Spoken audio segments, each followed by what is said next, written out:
Accused of blasphemy and stripped of her soul core, Jiang Beibei is imprisoned in a level 1 prison. But after awakening her past life memories, she makes a deal with the Heavenly Dao. She breaks the game.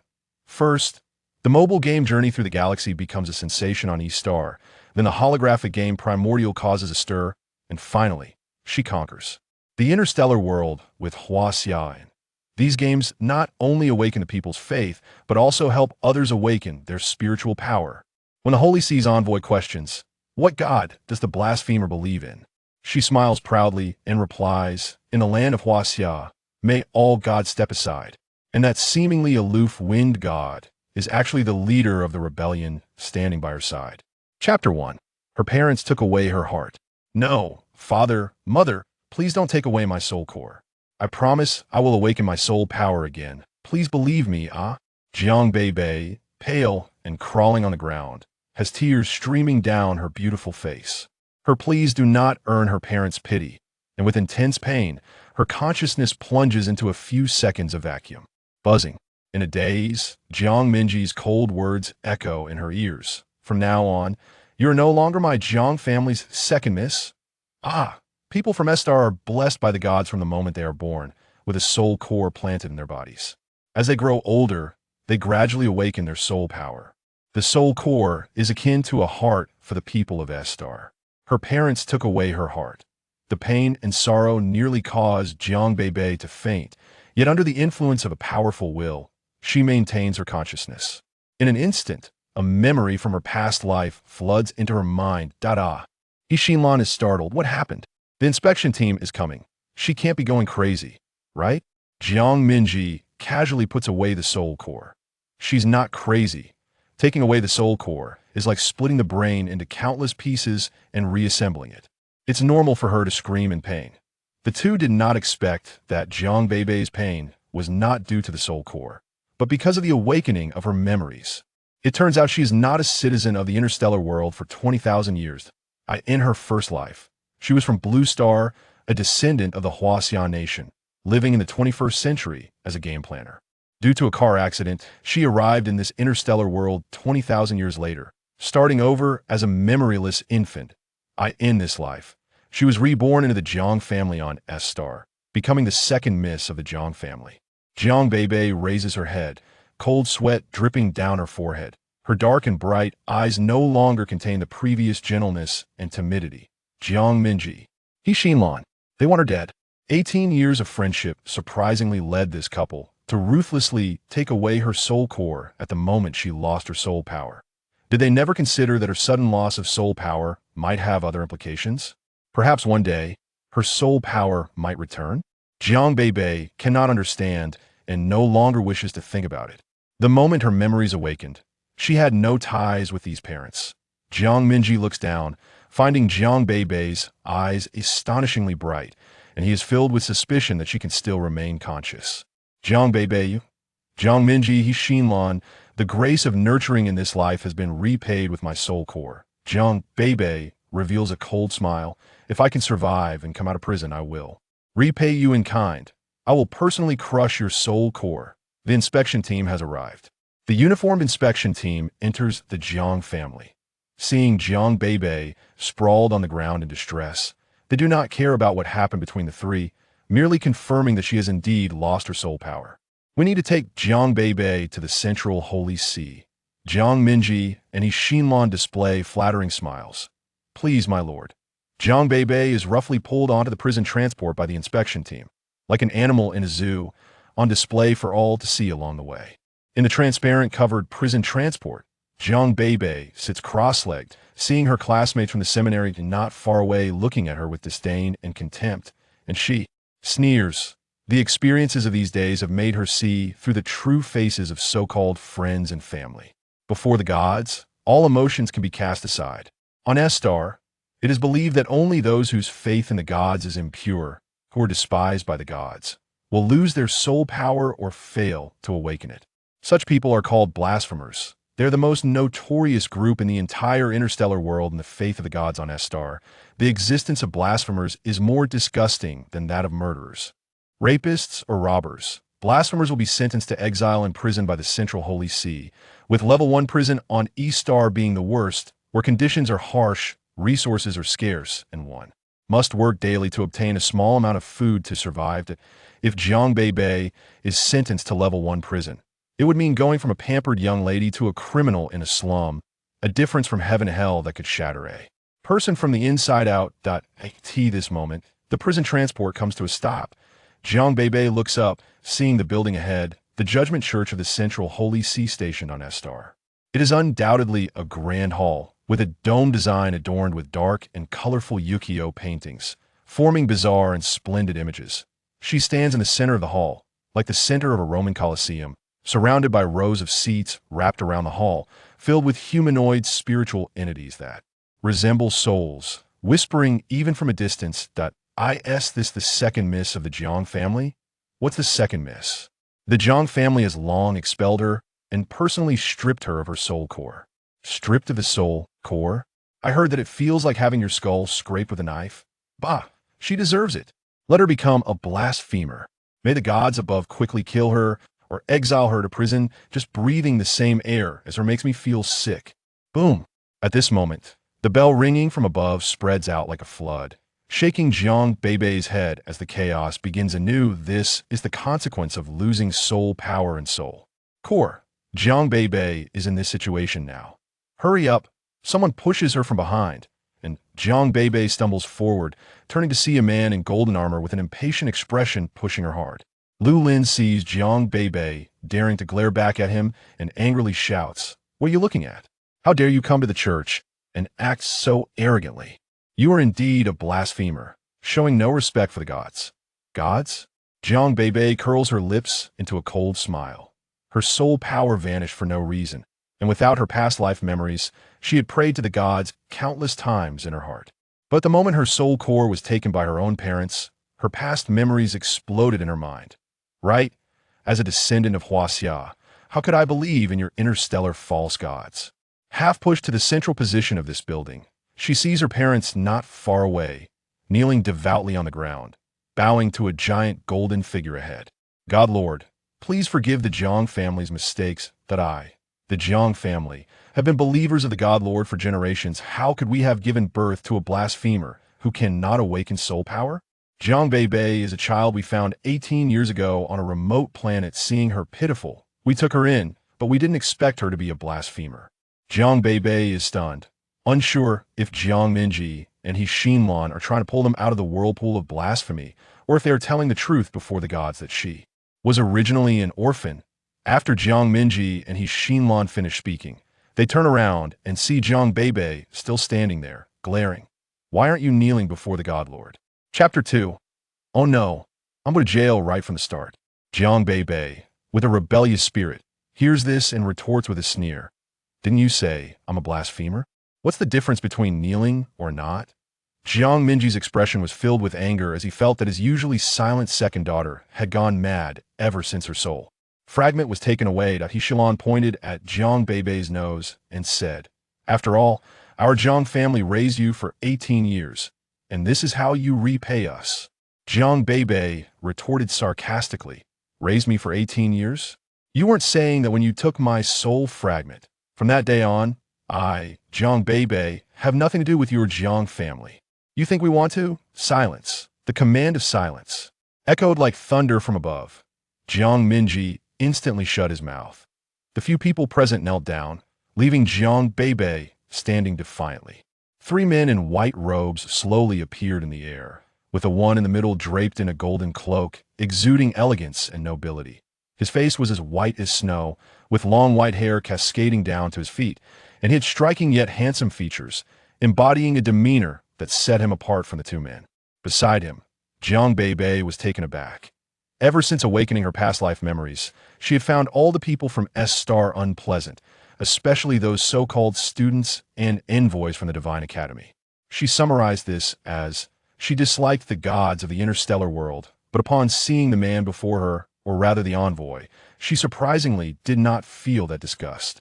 Jiang Beibei scrutinized him and thought in frustration, "Am I really not clear-headed because my soul fragment was taken?" Lu Lin bowed his head in submission and respectfully called out, Lord Wind God. The two men behind the Wind God changed their expressions upon seeing Jiang Beibei's disrespectful behavior, saying, "Blasphemer, why do you not kneel before Lord Wind God?" As they spoke, they raised their hands, and a faint glow appeared in their palms. However, in the next moment, the Wind God raised his hand to stop them. "Lord Wind God, this person disrespects you and should be taught a lesson." The Wind God remained expressionless, and upon hearing this, he frowned slightly. A cold voice floated from his lips.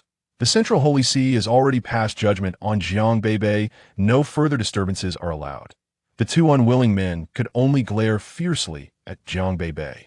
The Wind God's bright black eyes fixed on Jiang Beibei as he raised his right hand and gently waved it in the air, causing a golden pattern to appear. Blasphemer Jiang Beibei, aged 18, has not awakened soul power, stripped of status as a student of the Divine Academy, and exiled to East Star's Level 1 prison for 100 years. The golden pattern slowly faded. Jiang Beibei was in a daze, thinking that she was going to prison to East Star. Jiang Beibei knew was the Level 1 prison of the 4-star system.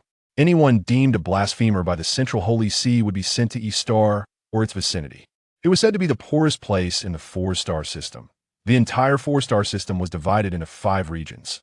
The central region was governed by the Central Holy See, which allegedly housed the 8 great gods who established the 4-star system. The 4 corners, with the main stars being E star, S star, W star, and N star. Surrounding these planets were tens of thousands of asteroids in the northern N star, a gathering place for mixed-race people. Various high-tech flying vehicles traversed between towering steel buildings, and the entire city's tone was gray. Floating vehicles flew everywhere in the sky, and the crowds wore holographic glasses. Holographic gaming was also the most developed here, making this planet the center of scientific civilization. In the southern S star, known as the Darling of the Gods, a large number of the faithful gathered here. They could genuinely use soul power. While they might not be able to move mountains or fill seas, they could still spread the reputation of the gods. Because they were so favored by the gods, even those living on S star could lead a carefree life relying on government welfare without working for money. In the western W star, known as the Land of Wandering, it was the most chaotic, the most disorderly, and the place the Central Holy See could not control, filled with criminals. Escaping from E star, space pirates plundering the universe, and rebellious forces, revolutionaries eager to challenge the gods' rule. In the eastern E star, it was the Level 1 prison of the 4-star system, where anyone judged as a blasphemer by the Central Holy See would be sent. Now, without any soul power, it would be difficult to protect herself. Even if she had awakened her past life memories, how could she survive in this uncertain situation? The Wind God glanced at Jiang Beibei and intoned, "Rise." All those kneeling slowly stood up. For some reason, Jiang Beibei felt that this Wind God did not seem to care that she had not knelt the entire time and appeared to treat her with some leniency, as Jiang Minji and Ishilan began glaring at her fiercely after they got up. "The court is closed. The chapel will soon be shutting down, believers. Please leave immediately." Upon hearing this, the spiritual entities seated vanished as if they had logged off. In an instant, the large space was left with only Jiang Beibei, the Jiang couple, and Lu Lin, who was pressing down on Jiang Beibei, standing in the center. The Wind God looked at Jiang Beibei as if sensing something. The Jiang couple respectfully asked, "Lord Wind God, when will Jiang Beibei be imprisoned?" The Wind God turned his face and glanced at the questioner indifferently. "Where is Jiang Beibei's soul fragment?" It turned out he had already noticed that Jiang Beibei's soul fragment was missing. The Jiang couple's faces stiffened, and Heishalan carefully organized her words. "As Jiang Beibei's parents, we cannot accept that a blasphemer still possesses a soul fragment, so we took the righteous step of smashing Jiang Beibei's soul fragment." Jiang Beibei was so angry that she wanted to roll up her sleeves and fight, but due to her weakness, she could only curse. "What kind of parents are you?" "Bah, I don't have parents like you 2 wolves and tigers. My real parents are watching you from above." The Jiang couple's faces changed, but constrained by the presence of the Wind God, they couldn't act like Jiang Beibei. They could only point at her in frustration, their faces turning pale with anger. Unfortunately, it was smashed, the Wind God thought to himself, waving his hand to end this farce. "Detain the criminal and send her to prison." A beam of light shone down from the dome, enveloping Jiang Beibei. This light looked like sunlight, but when it hit her, it felt chilling. She couldn't help but shiver. She kept thinking in her heart, Mother Nuwa, Taishang Laojun, Buddha Tathagata, Guanyin Bodhisattva, and all great deities, I can't be destined to sit in prison for life, just because I've awakened my memories. Right? I ask for nothing but the day I can crush the soul fragments of this couple. May the heavens bless me. Just as she was anxious about her passive situation, a voice suddenly appeared in her mind. Ding! The encyclopedia is at your service. With her mind already in disarray, Jiang Beibei couldn't catch her breath and fainted. Chapter 3. Dear Executor, may I borrow some nutrient solution? Jiang Beibei, formerly a professional game planner on Blue Star, now traversed to the interstellar world 20,000 years later due to a car accident. Upon awakening her past life memories at the age of 18, she had her soul fragment smashed by the Jiang couple and actively bound a red name player buff against the Jiang family. During her unconsciousness, Jiang Beibei made an indescribable deal with the Tao of Heaven. You give me your golden finger, and I'll help you revive the Huaxia civilization. Past life memories and the memories of her 18 years in this life floated in her mind, gradually merging into one. When Jiang Beibei slowly opened her eyes, she found herself trapped in a small space, roughly the size of an ancient horse-drawn carriage, too cramped to even stand up. Hiss! Am I on my way to prison?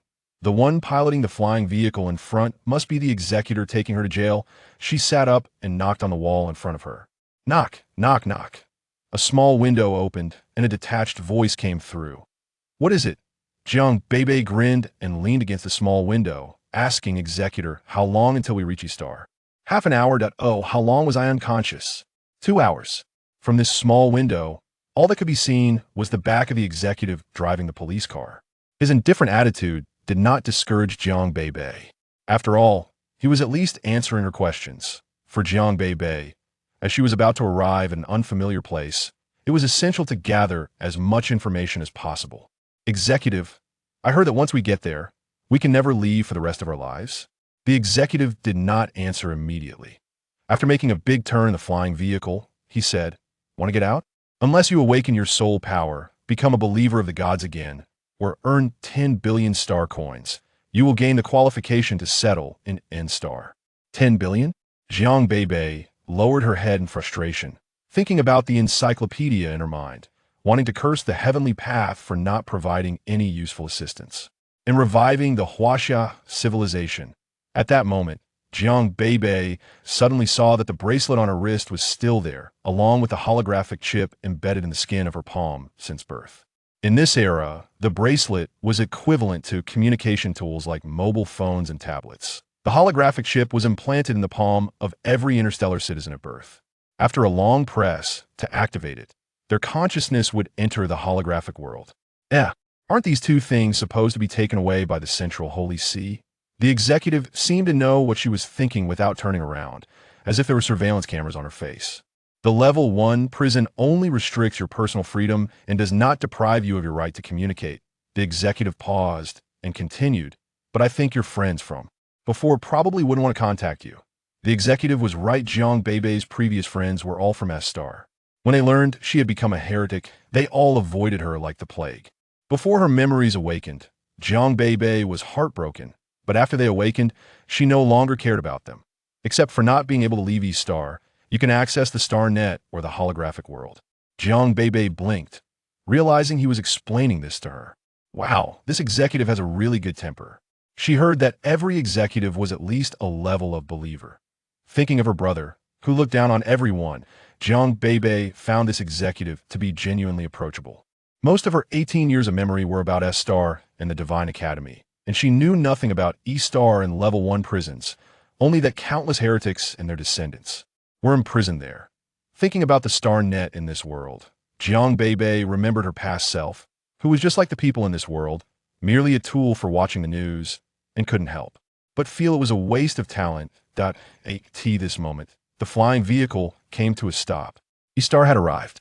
Jiang Beibei leaned forward and saw a blue planet that resembled her home planet in her memories. Executive, may I ask how long E-Star has existed? The executive kept his head turned toward Jiang Beibei. Unsure if he was caught off guard by the question, he remained silent for a long time before finally answering. There are no records in theological history it should have been in. unknown planet before the first.star system existed. Ancient texts only record that the ocean area of E-star occupies almost 70%.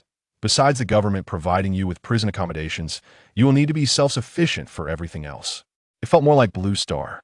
Initially, Jiang Beibei was a bit anxious about arriving an unfamiliar planet, but now she felt much more at ease. This is your transportation. It will take you to find the person responsible for your confinement. Jiang Beibei felt like a piece of cargo, being transported from one flying vehicle to another. The flying vehicle was set to an automatic flight system, so she didn't need to operate at all. Turning her head, she found that the previous executive was looking at her. He was wearing a standard black uniform and was quite tall, and he even wore a mask. All she could see were his pitch-black pupils and thin lips. After the disappearance of soul power, she had experienced too much malice, and this executive was the only S-star person who looked her in the eye. He had answered so many of her questions along the way. Compared to the previous Lu Lin, who had directly acted against her, he was like heaven and earth. Thinking that a good person deserves to be treated well, Jiang Beibei smiled ingratiatingly. Executive, could you lend me some nutritional liquid? She was afraid of not finding food after landing and starving to death. The executive glanced at her indifferently, tapped his bracelet, and used spatial folding technology to rummage around. He pulled out nothing. The executive lowered his arm. I don't have any nutritional liquid. Jiang Beibei's smile became awkward. She didn't know if he was just brushing her off or speaking the truth. So she had to find a way to back out. In the interstellar era of 20,000 years, due to the advanced technology, almost everyone could use spatial folding technology. Once bound to the bracelet, it would create a folded space, eliminating the need to carry a lot of luggage when going out. Who wouldn't have some nutritional liquid in their space these days? Did he think he was a divine messenger who didn't need to eat? Jiang Beibei secretly complained in her heart, but her face maintained a forced smile. Oh, okay then. Executive, if we have the chance, see you again? The masked man simply looked at her and said, see you again if fate allows. Chapter 4 You. Stop. Right there. The aircraft flew her into a dark corridor, and then a voice rang out. ID number 297646930238747234, Jiang Beibei. The receiving personnel first entered Jiang Beibei's identity information into the administrative system of the star, then said, there are many rooms in the district, take her to the district. Another group of people came and escorted Jiang Beibei to the so-called district. Their actions were rough, and if Jiang Beibei moved even slightly slower, they would frown and shout loudly. Originally wanting to communicate, Jiang Beibei shrank her head back. All the way, she adhered to the idea of the more you say, the more mistakes you make, the less you say, the more you listen, remaining as quiet as a chicken. The star is divided into 26 districts. And the district she was going to is one of the most backward ones. She had no money on her, and having not eaten anything all day, her stomach was growling. But the group of officers escorting her seemed not to have heard, and after delivering her, one of them said, here, your room. Jiang Beibei looked at the messy ground, filled with garbage and various mechanical equipment. There were small square houses nearby, and pedestrians paid attention to her as she got out of the police car, all looking at her. The houses used facial recognition, so once the officers brought her in, they left in the aircraft. Jiang Beibei, unable to bear her hunger, felt a burning sensation in her stomach and couldn't wait to check the room to see if there was anything to eat. However, upon entering, there was nothing but a bed and no other furniture. The pedestrians nearby looked at her with a mix of curiosity and indifference. Jiang Beibei asked a seemingly familiar-looking ant, can I borrow something to eat? The ant shot her a glare and walked away, clutching something she didn't even know what it was. Others, upon hearing the new arrival asking for food, hurriedly walked away. Jiang Beibei's expression went blank. No way. Am I going to starve to death on my first day here? Just then, the door of a small house next to her opened, and a girl came out, looked at Jiang Beibei, stuffed a tube into her arms, turned back into the house, and locked the door. Jiang Beibei looked down and saw that it was nutritional fluid. There was only half a bottle of it. It shouldn't be poisoned, right? Between starving to death or being poisoned, Jiang Beibei chose to be a full ghost. The green liquid went down in a flash, and after drinking it, her mouth felt dry. Jiang Beibei felt much better in her stomach. and there was nothing unusual about her body. It seemed to be edible and not poisoned. After glancing at the neighboring house, Jiang Beibei decided to go say thank you. Even though she was now so poor she didn't have a cent, she still wanted to express her gratitude. After knocking on the door for a minute, the other party finally opened a small door. "Thank you for the nutritional fluid," Jiang Beibei said, raising the empty bottle in her hand gratefully. The girl quickly glanced at Jiang Beibei's face and whispered, "No need to thank me. Every newcomer's like you." Jiang Beibei was taken aback. "If you want to make money, you can go pick up garbage in the wasteland early tomorrow morning." This was a very kind girl, who even told the clueless Jiang Beibei how to make money. Jiang Beibei had never encountered such a pure child before. From her previous memories, the Jiang family had 2 children. One was her older brother, Jiang Jingyao, a genius student at the Theological Academy, who had already been chosen as a disciple of God.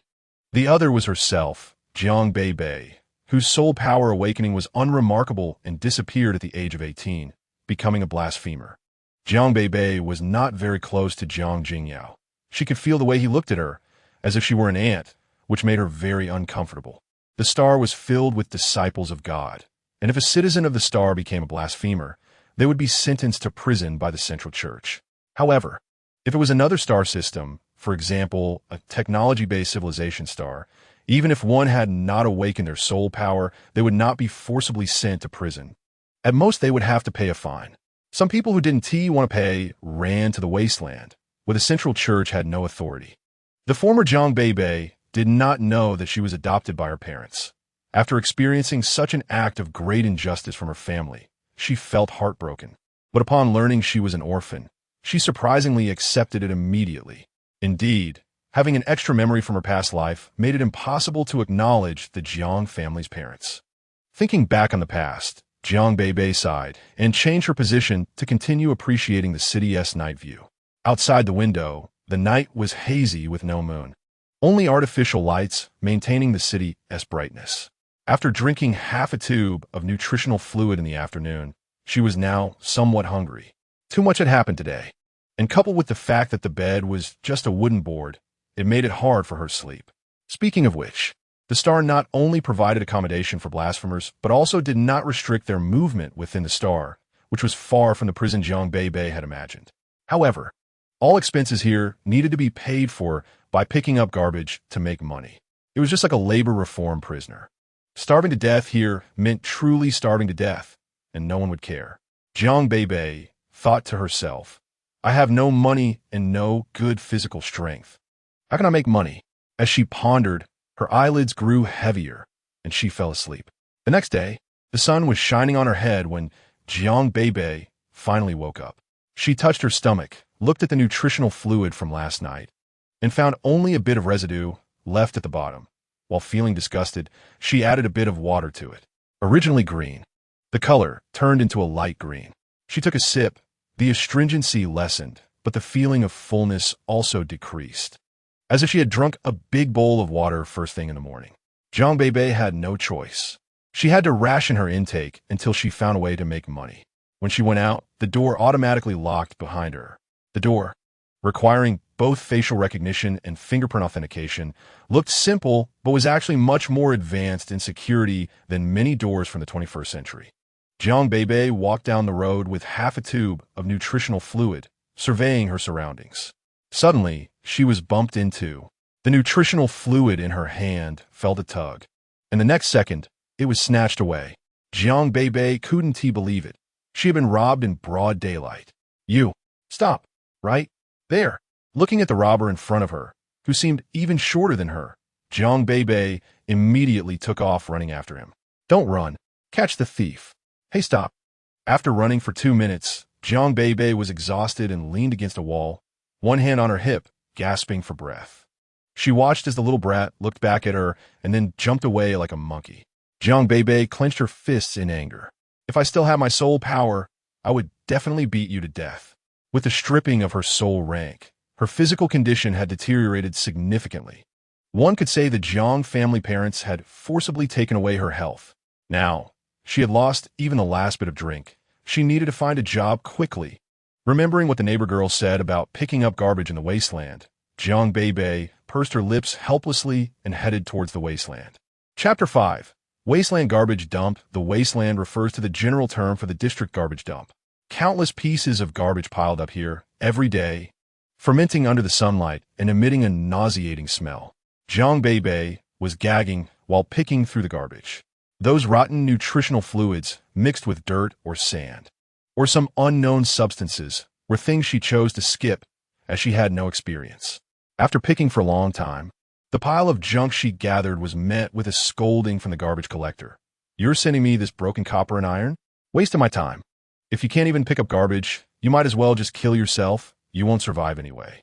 Jiang Beibei had a temper too. She directly threw the stuff on the ground. "If you don't accept it, then don't. Why do you have to speak so harshly?" I don't know if it's the environment or not, but in the 21st century on Blue Star, Jiang Beibei used to have a very tough and hard temperament. In this interstellar age of 20,000 years, Jiang Beibei, who was previously silent and reclusive, has now become the current Jiang Beibei after a bit of a balance. That frail old man grinned, revealing a missing tooth, and said, "Oh, you dare to talk to me, Jiang Yi, like that? You're the first. You must be the new girl, right?" Jiang Beibei had been hungry all day and was on the verge of collapsing. She was already cursing the heavens in her heart and didn't care what this person said. Lin Xiqiong saw this scene and hurriedly stepped forward to pull Jiang Beibei back, saying to the frail old man, "Jiang Yi, she just arrived yesterday. If something happens to her in the wasteland, it will take time for the higher-ups to investigate." Jiang Yi disdainfully glanced at Jiang Beibei and the little girl from before. "People like her don't even need me to lift a finger. She can starve herself to death." But she was right. If a newcomer got into trouble right after arriving, even if the higher-ups didn't want to deal with it, they would still pretend to care. If the wasteland was sealed for 2 days, then Jiang Yi would lose 2 days' worth of money. Seeing this, Lin Xiqiong quickly pulled Jiang Beibei away. Once they left the wasteland, Lin Xiqiong said, "How could you be so bold? You actually dared to provoke Jiang Yi in the wasteland?" Jiang Beibei recognized that this little girl was the one who had given her half a bottle of nutrient solution yesterday. And she said, "I guess it's because ignorance breeds courage." She didn't know that a trash collector's influence was still so significant. Lin Xiqiong didn't understand. "What do you mean by ignorance and courage? If you offend Jiang Yi, you won't be able to come to the wasteland to collect trash anymore. He is the boss of this wasteland." Lin Xiqiong shook her head. "No, there are 2 bosses in the wasteland. One is Jiang Yi and the other is He Yi. Today it's Jiang Yi collecting trash, and tomorrow it will be He Yi. If you offend them, they won't collect your trash anymore, and you will lose this way to make money." Jiang Beibei was puzzled. Was it just losing a way to make money? Wasn't it about getting beaten up and having her joints dislocated or teeth broken? Lin Xiqiong. Isn't not making money scary? If you can't make money, you'll go hungry. Making money here is already difficult. It's the hardest in the whole star. Jiang Beibei touched her stomach and thought this made sense. Seeing her touch her stomach, Lin Xiqiong split a bottle of the nutrient solution she earned today and gave it to Jiang Beibei. "Sister here. Many newcomers are just like you, don't worry. Tomorrow it will be He Yi collecting trash here. I'll take you then and teach you how to collect trash." The little girl's smile was as clean as the sun. Jiang Beibei had a somewhat inscrutable expression. "Why are you being so nice to me? When I came yesterday, no one was willing to help me." Lin Xiqiong smiled. "When my mom first came here, she was just like you. Luckily, she received help from kind-hearted people and survived, giving birth to me. What about your mom?" Lin Xiqiong lowered her eyes. "My mom passed away last year due to illness. There were no medicines." Jiang Beibei opened her mouth. "I'm sorry." "It's okay." Lin Xiqiong waved her hand. "My mom told me that if possible, help others as much as you can. I've always remembered that." Lin Xiqiong looked like a middle school student, but unexpectedly, she had already lived here alone for a year. This place was filled with contradictions, with chaos within order and kindness amidst malice. Jiang Beibei's drifting thoughts seemed to find a bit of an anchor in Lin Xiqiong. The next day, Lin Xiqiong indeed came to find Jiang Beibei to go to the wasteland together. "Knock, knock, knock. Sister, are you up?" It was just after 6 in the morning, and Jiang Beibei was woken up by the knocking. She groggily rubbed her hair and shouted, "Wait for me a moment." "Okay." Lin Xiqiong obediently waited outside the door, greeting many uncles and aunts who were leaving. Auntie, are you going to the wasteland today? Oh, it's the Lin family girl? What are you doing at this newcomer store? I'm taking Sister Beibei with me. She doesn't know how to collect trash yet. The aunt felt that Lin Xiqiong was a bit naive, but she just shook her head. Lin family girl, be a bit more cautious. A minute later, Jiang Beibei opened the door, and the morning light shone on her. At the door stood a 155 centimeters tall little girl. When she saw the door open, she turned around and said, "Sister, let us set off." Jiang Beibei had already added Lin Xiqiong's contact information to her wristband. Although Lin Xiqiong said they lived next door and could just call each other, Jiang Beibei insisted on adding it. After much persuasion, Lin Xiqiong finally opened the contact system on her wristband that she hadn't used in a long time. Looking at the only contact in her wristband, Jiang Beibei felt a rush of excitement, just like when she first created her account and added friends. It's really not easy. On the way, Jiang Beibei drank the leftover half tube of nutrient solution from yesterday. That nutrient solution was lent to her by Lin Xiqiong. When it went into her mouth, it tasted like industrial sweetener, which was considered sweet by the interstellar citizens. In her previous memory, Jiang Beibei didn't think much of it, but now she genuinely felt that it tasted terrible. "Thanks, Xiqiong. When I earn money, I'll pay you back." Lin Xiqiong nodded and smiled, revealing deep dimples, saying as they walked, "Yesterday, many new shipments of garbage came to the main stars. If we're lucky, we might earn 2 bottles of nutrient solution today." The star was known as a level 1 prison and also as an interstellar garbage dump. Garbage from various planets would regularly flow in. But the people on the star felt this was a good thing. At least they could rummage through the trash and not starve. Jiang Beibei smiled bitterly. 1 bottle of nutrient solution could keep her from being hungry for a whole day, and Lin Xiqiong's wish was just to earn 2 bottles of nutrient solution. In such circumstances, Lin Xiqiong could still spare a bottle of nutrient solution for herself. If it were her past self, she would have just laughed. A saint is born in a prison. But now, she felt that Lin Xiqiong was glowing. Jiang Beibei felt complicated and thought she needed to make money quickly to protect this little sister. Chapter 6. Why not start with playing games? The two of them dug through trash at the dump for a whole day. With Lin Xiqiong's guidance this time, Jiang Beibei learned that some materials that looked like iron or copper were actually completely obsolete in this era. On the other hand, some things that looked like stones were actually a new type of, or that could be collected and processed for interstellar construction. However, even garbage without treasures still had value.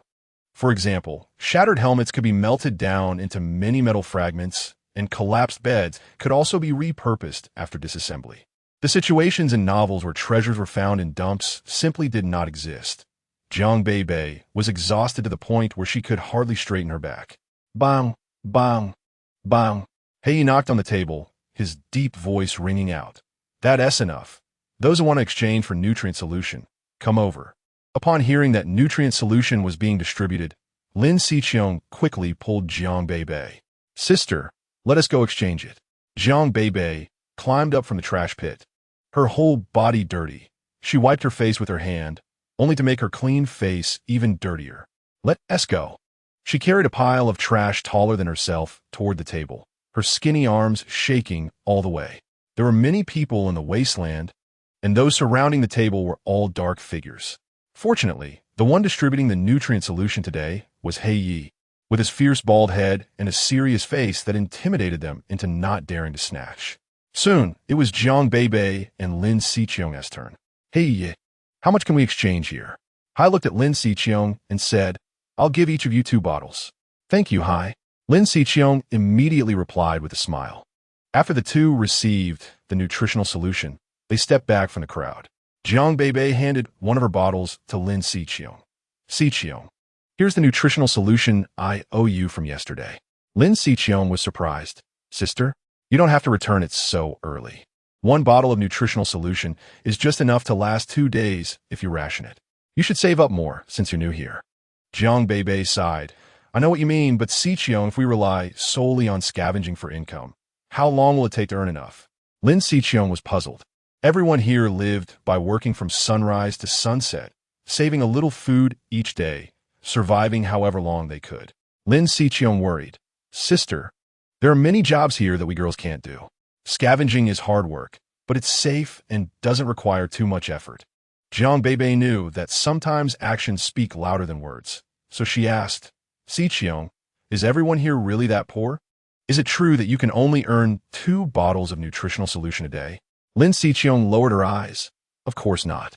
The district is the poorest among the 26 districts. Everyone can only afford basic needs.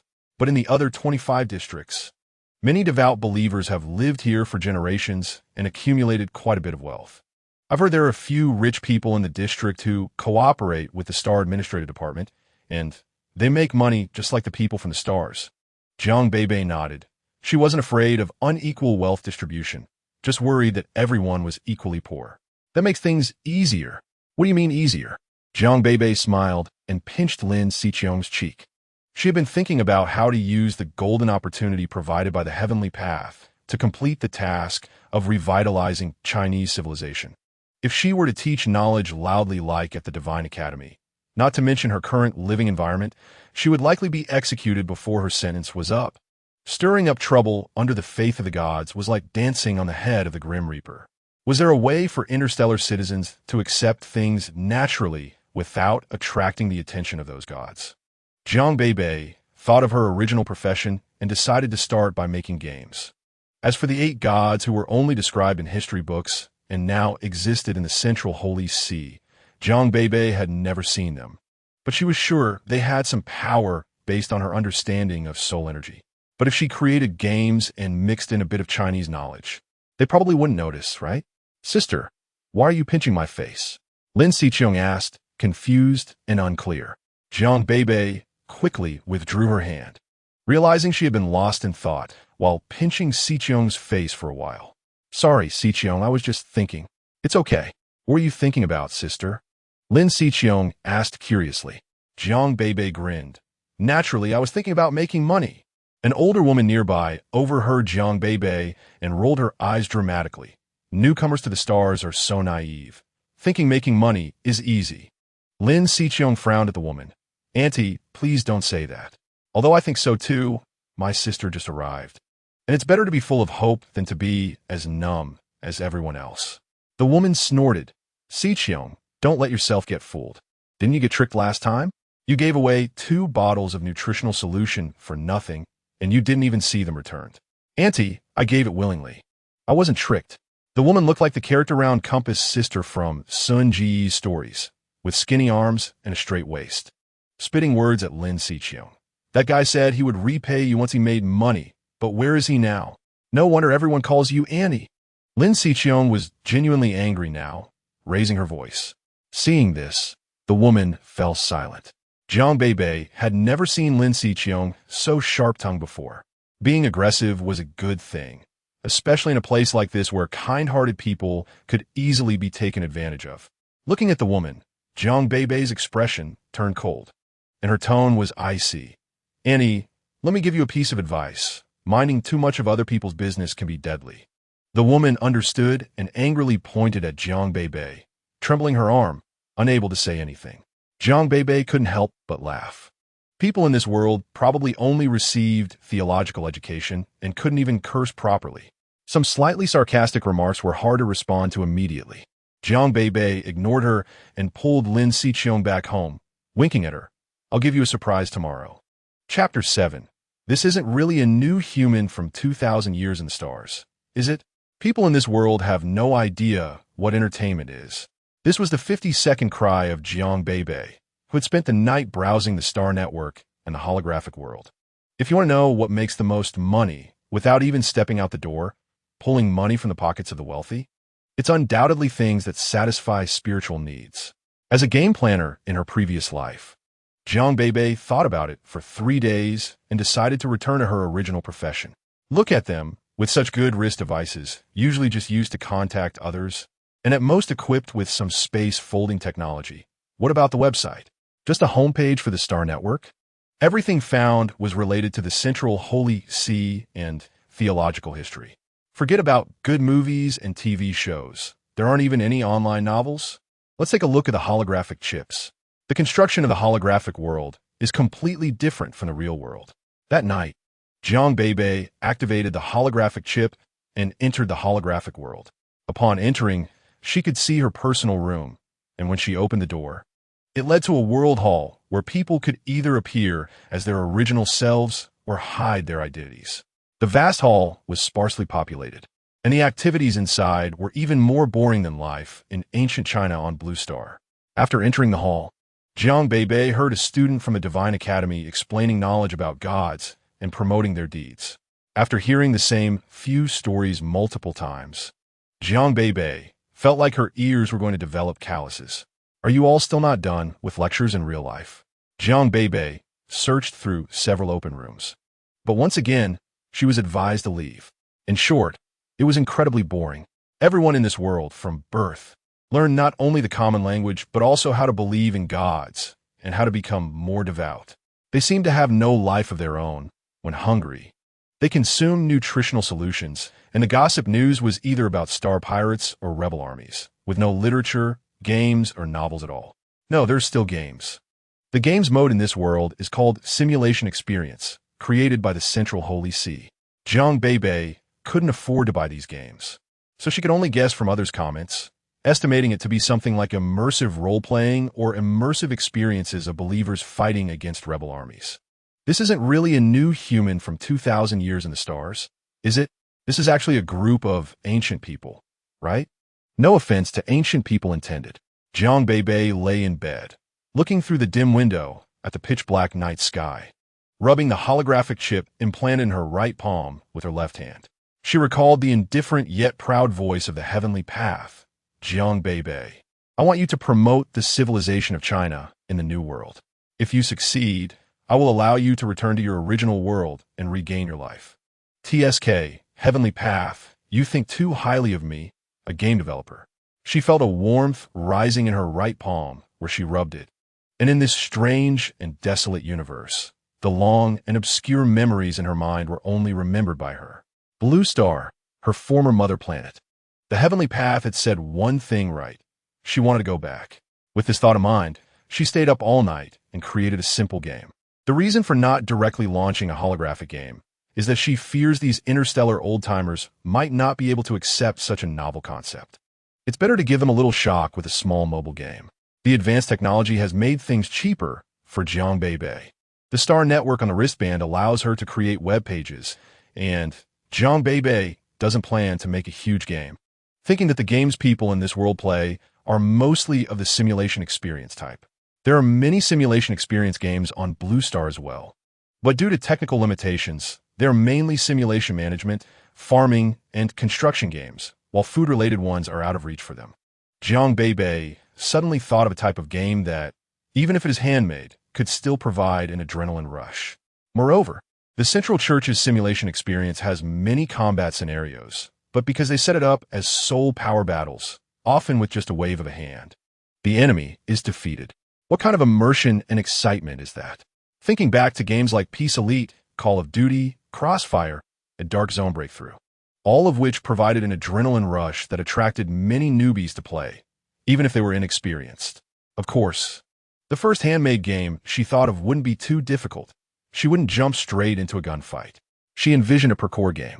After thinking about the materials, Jiang Beibei opened the Star Network and searched for how to create a web page. The code for a parkour game can be divided into 12 main sections: importing libraries, game configuration, character classes, background classes, obstacle classes, game initialization methods, methods for adding obstacles, keyboard update, business logic, judging game status, and the main program call. Jiang Beibei named this game Journey Through the Galaxy, which sounds very much like a 2,000-year interstellar theme. After deciding on the name, she started adding materials and setting levels. A day later, when Jiang Beibei emerged from her seclusion, she saw the sunset and guessed Lin Xiqiong had probably returned from picking up garbage. So she quickly made a call. Xiqiong, come to my house for a bit. I want to show you something. When Lin Xiqiong arrived, she couldn't help but talk about her encounter with old Jiang today. Old Jiang even specially asked me if you were starving. I told him you weren't. You came to pick up garbage yesterday and are resting today. Old Jiang looked displeased and said, you always pick up garbage at Old Hay's place. You won't pick up garbage here anymore, haha. Sister, I think old Jiang isn't the kind of narrow-minded person who would take revenge on you. I see you can also go pick up garbage the day after tomorrow. regarding Lin Xiqiong, always urging her to pick up garbage. Jiang Beibei listened with a smile and then said, "We'll talk about picking up garbage later. You quickly look at the webpage I sent you." "Webpage? What webpage?" Lin Xiqiong was confused. Under Jiang Beibei's operation, she opened her wristband and found Jiang Beibei had sent her a private webpage. When she clicked it open, a round figure appeared, but it had two long ears on its head, shaking its little fists towards the sky. Lin Xiqiong, who had never seen such a cute thing, gasped, "What is this? So cute." The 100 progress bars import section, which was looked down upon by the Blue Star people, seemed so novel to Lin Xiqiong.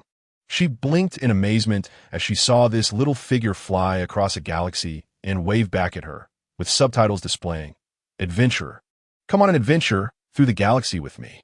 Chapter 8. The first game journey through the galaxy. This sentence almost made Lin Xiqiong want to go on a galaxy adventure. But then she realized that she would be stuck on the star for her whole life, apart from looking up at the stars. Where would she have the chance to go on an interstellar adventure? At this moment, the 100 progress bar finished, and the screen displayed a little figure standing in the center, with Start Adventure in the upper left corner. Next to the little figure, it showed Set Name. Lin Xiqiong chose the name Wang Jing, which is a breakdown of her name.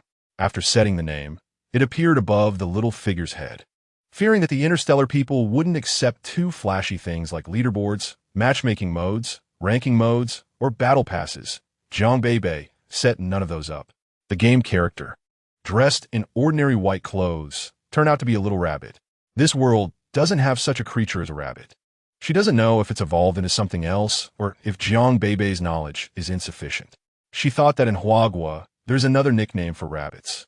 So she set the game character as a little rabbit. Lin Xiqiong thought for a moment. It resembles the rodent her mother talked about. What? Rodent? Lin Xiqiong explained that within the mysterious interstellar universe, besides star thieves, there are many star beasts, and the rodent is one of them. Some star beasts are very powerful and can consume an entire planet just by gnawing. However, due to the existence of the Central Church, a high-pressure barrier is set up around every planet, preventing these star beasts from attacking planets inhabited by interstellar citizens, forcing them to gnaw on unclaimed planets instead. The rodent is pure white, with long ears, very similar to the little rabbit Jiang Beibei created. However, this little rabbit is cute, while the rodent is a monster. Jiang Beibei nodded and said, "The animal I said is called a rabbit." "Rabbit?" Lin Xiqiong laughed. "It sounds very cute. Do you want to play a bit?" Jiang Beibei knew that the people of this world had never been exposed to such fresh things, especially considering that the people on the stars and the regions often struggled to sustain themselves. So she initially didn't plan to use this game to open the poor market. She wanted to let everyone first accept this fresh game, and then after finding joy in it, attract wealthy people to spend money. Jiang Beibei had checked the servers of this world, and the servers between each planet cannot communicate with each other. This is somewhat like how people on the stars play with accounts, while those on the regions use WeChat accounts. If the servers could connect, it would require purchasing servers, or contacting someone from another planet to help promote it through posting. The problem is, Jiang Beibei is in the star prison and cannot meet anyone outside of the stars. Therefore, the posts she sends can only be searched by the people on the stars, and for the people in the regions. The system will automatically recommend them to nearby people. Jiang Beibei is not in a hurry. As Lin Xiqiong said, there are indeed wealthy people on the stars. So as long as the target users are aimed correctly, there will definitely be people willing to spend. At present, seeing that Lin Xiqiong was already intrigued, Jiang Beibei guided her. Click on the Start Adventure above. After clicking, 3 pages appeared on the screen. They read, "Go explore Blue Star. Go explore Curry Star. Go explore 78 Star." Lin Xiqiong looked at these planets and seemed to have never heard of them. Jiang Beibei looked at her eagerly. "Pick one. Quickly choose Blue Star. It's the best template I've made." Lin Xiqiong thought for a moment and moved her finger to the 3rd page. "Go explore 78 Star." Jiang Beibei shrugged. "All right. The homeland of Ultraman is also pretty good." The screen transitioned, and the little rabbit had arrived in a strange place, surrounded by 20 or so similar-looking little rabbits, all bouncing around randomly. Some ran forward and were blocked by a sign, surrounded by pipes, with a countdown displayed above their heads. The operation keys on both sides were also very obvious, but Lin Xiqiang didn't react to what she was supposed to do. When the countdown ended, the surrounding rabbits began to dash forward. Jiang Beibei quickly said, "Hurry and make the little rabbit run forward." Lin Xiqiang wasn't foolish. Once Jiang Beibei pointed out the operation keys, she quickly placed her finger on the screen. The bracelet is usually just a thin thing worn on the wrist, but when activated, a blue screen appears above the air, and by selecting the materialization screen, one can pull out a small device similar to a phone from the folded space. Lin Xiqiang operates the game on this small device. Normally, the bracelet is basically useless to Lin Xiqiang except for checking the time, weather, and star coin transfers. But now, for the first time, when she presses the screen, aside from a slight discomfort in her fingers, she discovers that she can actually control the little rabbit with her finger, happily spinning around in place several times. As she runs forward, she notices a round, cushion-like object that can bounce her high up, and she joyfully jumps several times. Jiang Beibei, watching from the side, is speechless. It turns out that for these interstellar antiques, being able to play this type of level-clearing game like this is quite impressive. After a minute, the game ends, displaying a large message saying, "Unfortunately, you did not advance to the next level. Please restart." Lin Xiqiang is stunned. Does this mean I lost? It turns out she was racing against those little rabbits. The interface jumps to the settlement page, and Lin Xiqiang intuitively returns to the home page. Let's do it again. Her heart races as she selects to start the adventure. Explore star 78. This time, after the countdown ends, she quickly starts running forward. At first, she manages to secure a spot among the top few, but suddenly a gust of wind blows her away, and she falls back a bit. Seeing several little rabbits catch up, she panics. I'm in 25th place, just one away from advancing to the next level. Lin Xiqiang looks at her ranking with regret and gathers her determination to click start again. She completely forgets that she was just helping Jiang Beibei test the game. Jiang Beibei, seeing her so engrossed in the game, doesn't disturb her. Remembering how Lin Xiqiang was unfamiliar with the interface earlier, she thought the text labels were clear. But new players often feel confused when first encountering such games. It seems a beginner tutorial is necessary. After a brief contemplation, Jiang Beibei loads the game and introduces a new beginner tutorial that lasts less than a minute, showcasing Lin Xiqiang's rookie mistakes when players get stuck, advising them not to make such basic errors. Chapter 9. Young Master Jiang. Let's annul our engagement. Xiqiang. Jiang Beibei loudly calls to wake Lin Xiqiang, who is immersed in the game. Lin Xiqiang blinks and sees Jiang Beibei, quickly saying, "Sister, I made it to the 4th level. This journey through the galaxy is so much fun." Jiang Beibei points out the window. "Xiqiang, it's almost 9 o'clock. Aren't you hungry?" "What? It's 9 o'clock. I actually played for over 2 hours." "Yes, and you only reached the 4th level after 2 hours." Jiang Beibei can only laugh and cry. She thought she had made the earlier levels easy enough. Lin Xiqiang quickly puts away her bracelet, saying, "Sister, I have to go back. I need to get up early to collect garbage tomorrow." Although Journey Through the Galaxy is fun, she knows she must work to survive. Jiang Beibei understands and lets Lin Xiqiang leave, then starts thinking about how to promote Journey Through the Galaxy. She opens her bracelet, hides her information, and resets her username to "You'd Better Leave a Mom" as a backup. This has been her online name for a long time. As a game producer in her past life, Jiang Beibei has always been engaged in a battle of wits with players, excelling in game comments with her outstanding eloquence and speed. Therefore, her online presence is equally striking. However, for people in this world, they cannot comprehend this. I miss my lovely players. Sometimes, when others criticize you, it's also a form of attention. Despite this world's advanced technology, with holographic tech offering so many possibilities, allowing for the birth of a city in flames, the creation of planets in the endless starry sky, or designing a spaceship for interstellar travel, or letting stars fall into the ocean, everyone's lives are so dull due to theological constraints. Even Jiang Beibei, who once prayed for an hour every morning, attended theology classes, practiced soul power, and listened to divine teachings, found her days unbearably boring. Their daily posts were similar to the following. "My friend broke through 10. Thank you. My lord, today my sleep quality was good. Too bad I didn't dream of the divine. Sharing. Photo of nutrient solution. This brand is delicious, envious of theology students who can listen to divine teachings. This group of people turn my space, my social circle, and my Weibo into a boring diary record. Never mind. I'll just post an advertisement. How can you do this to me? The noble girl cries and kneels before young Master Jiang, shouting, I am your fiancé. Why are you playing Journey Through the Galaxy with this woman? You even tied your relationship with her behind my back. Journey Through the Galaxy goes live today at 10 p.m. Click the link to enter the game interface. Initially, the confused interstellar citizens, especially those in the districts, came across this post and were shocked to see it was gossip about the stars, leaving comments below. Oh my, can even star girls be betrayed? Can the poster tell us who this young Master Jiang is? Can you release the name?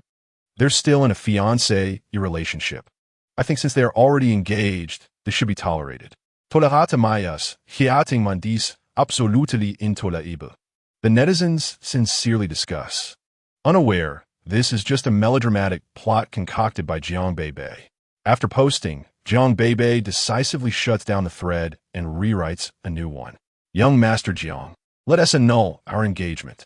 This is what the noble girl says to young Master Jiang after she calms down and wipes her tears. Young Master Jiang panics. He never expected that just wanting to play casually would lead to his fiancée wanting to annul their engagement. No, absolutely not. At first, both of us were just playing around, but because Journey Through the Galaxy is too fun, I couldn't help but get caught up in it. I promise I'll only play with you from now on. But that woman is already pregnant with your child. The noble girl's desperate words shatter young Master Jiang's heart completely. Journey Through the Galaxy goes live today at 10 p.m. Click the link to enter the game interface. Oh my, she is already pregnant, then there's no helping it. Girl, just annul the engagement. As a star girl, you should be quite popular. What is this Journey Through the Galaxy? Why is it being mentioned all the time? After posting several messages, someone finally noticed. Jiang Beibei rubbed her fingers, nodded in satisfaction. The next events are beyond her control. It's already past 10 p.m., and feeling tired, Jiang Beibei turns off the bracelet and goes to sleep. She has no idea how entertaining her ridiculous narrative is to the bored interstellar citizens, who, even without knowing the main characters' names, still enjoy the gossip. The next day, when Jiang Beibei wakes up and checks, the post has 21,745 views. Journey Through the Galaxy has over 10,000 registrations. Although the entire star population has exploded to 10 billion, this 10,000 is just a drop in the ocean. However, for Jiang Beibei, in just one night, with the post views barely over 10,000 people registered, ignoring those who didn't understand it at all, and those that didn't download it. That is a 50 conversion rate. How can those game promotion teams have the audacity to spend $1 billion on advertising with only a conversion rate of just over 10%? Jiang Beibei, with a disdainful expression for her peers, opened the door. She was going out to pick up trash today because she had finished the last of her nutrient solution yesterday. She knocked on the door next door, and Lin Xiqiong, who opened the door with sleepy eyes, clearly hadn't slept well. Seeing Jiang Beibei, she closed the door, walking away while saying, I originally wanted to sleep early after going back yesterday, but the more I thought about Journey Through the Galaxy, the less I could sleep. So I got up to play a couple of rounds of Journey Through the Galaxy. Each round takes less than a minute, and for them, it feels like just a minute, right? But very few people actually play just 1 minute and then stop, especially those who are bad at the game but love to play. They take half an hour just to pass the first level, and when they reach the second level, they start battling for another hour. In the end, when I finally cleared the fourth level, I looked at the time and it was already 1 a.m. At that moment, a friend request popped up on my screen. Chapter 10. After everyone dies, they have to meet the gods, Lin Xiqiong exclaimed, remembering that when she saw the friend request, she wondered what it was. Once she entered, she was pulled into a game by the other person. Strangely, they were playing a different mode that required teamwork to pass certain stages. I played for a long time with someone named Fish, and when I was so tired that I could barely keep my eyes open, I logged off. By the way, sister, how come there's a two-player mode? Jiang Beibei nodded and said, yes, there's not only a two-player mode, but also a four-player mode. The game's social features are essential. I didn't expect that yesterday Lin Xiqiong unexpectedly triggered the social project. As everyone's level increases, the AI they encounter will decrease, and they will mostly face real players. Since real players can battle each other, why can't they cooperate? After hearing this, Lin Xiqiong also nodded. I also think that playing with two people feels different from playing alone. When the two of them arrived at the desolate area, they discovered that today, as trash collector, was actually Jiang Yi. Lin Xiqiong nervously pulled Jiang Beibei to walk inside. What is going on? It should be He Yi today. Why is it Jiang Yi? What if Jiang Yi holds a grudge and 1T collect your trash? Jiang Beibei looked at Jiang Yi, who was eating something not far away, and asked, what is Jiang Yi eating? Huh, that SA nutrient bar. Many depraved gods, as they age, see their health decline sharply, so they regularly buy nutrient bars to supplement their nutrition. Fortunately, I'm the child of a depraved god, so even if I was born without a soul core, I 1T age or suffer from pain. Lin Xiqiong suddenly thought of Jiang Beibei also being a depraved god, and quickly said, Sister, don't worry. At your age, your body is still fine. Are those nutrient bars expensive? Jiang Beibei's focus was not on that. Expensive. A single one costs 500 star coins. Ordinary nutrient solutions can be bought for 10 star coins, and better ones only cost a few dozen, but a nutrient bar can only last a week. Jiang Beibei nodded. So Jiang Yi is indeed considered a wealthy person around here? Of course. Lin Xiqiong immediately replied. Jiang Beibei understood and then strode forward. Hey sister, what are you doing?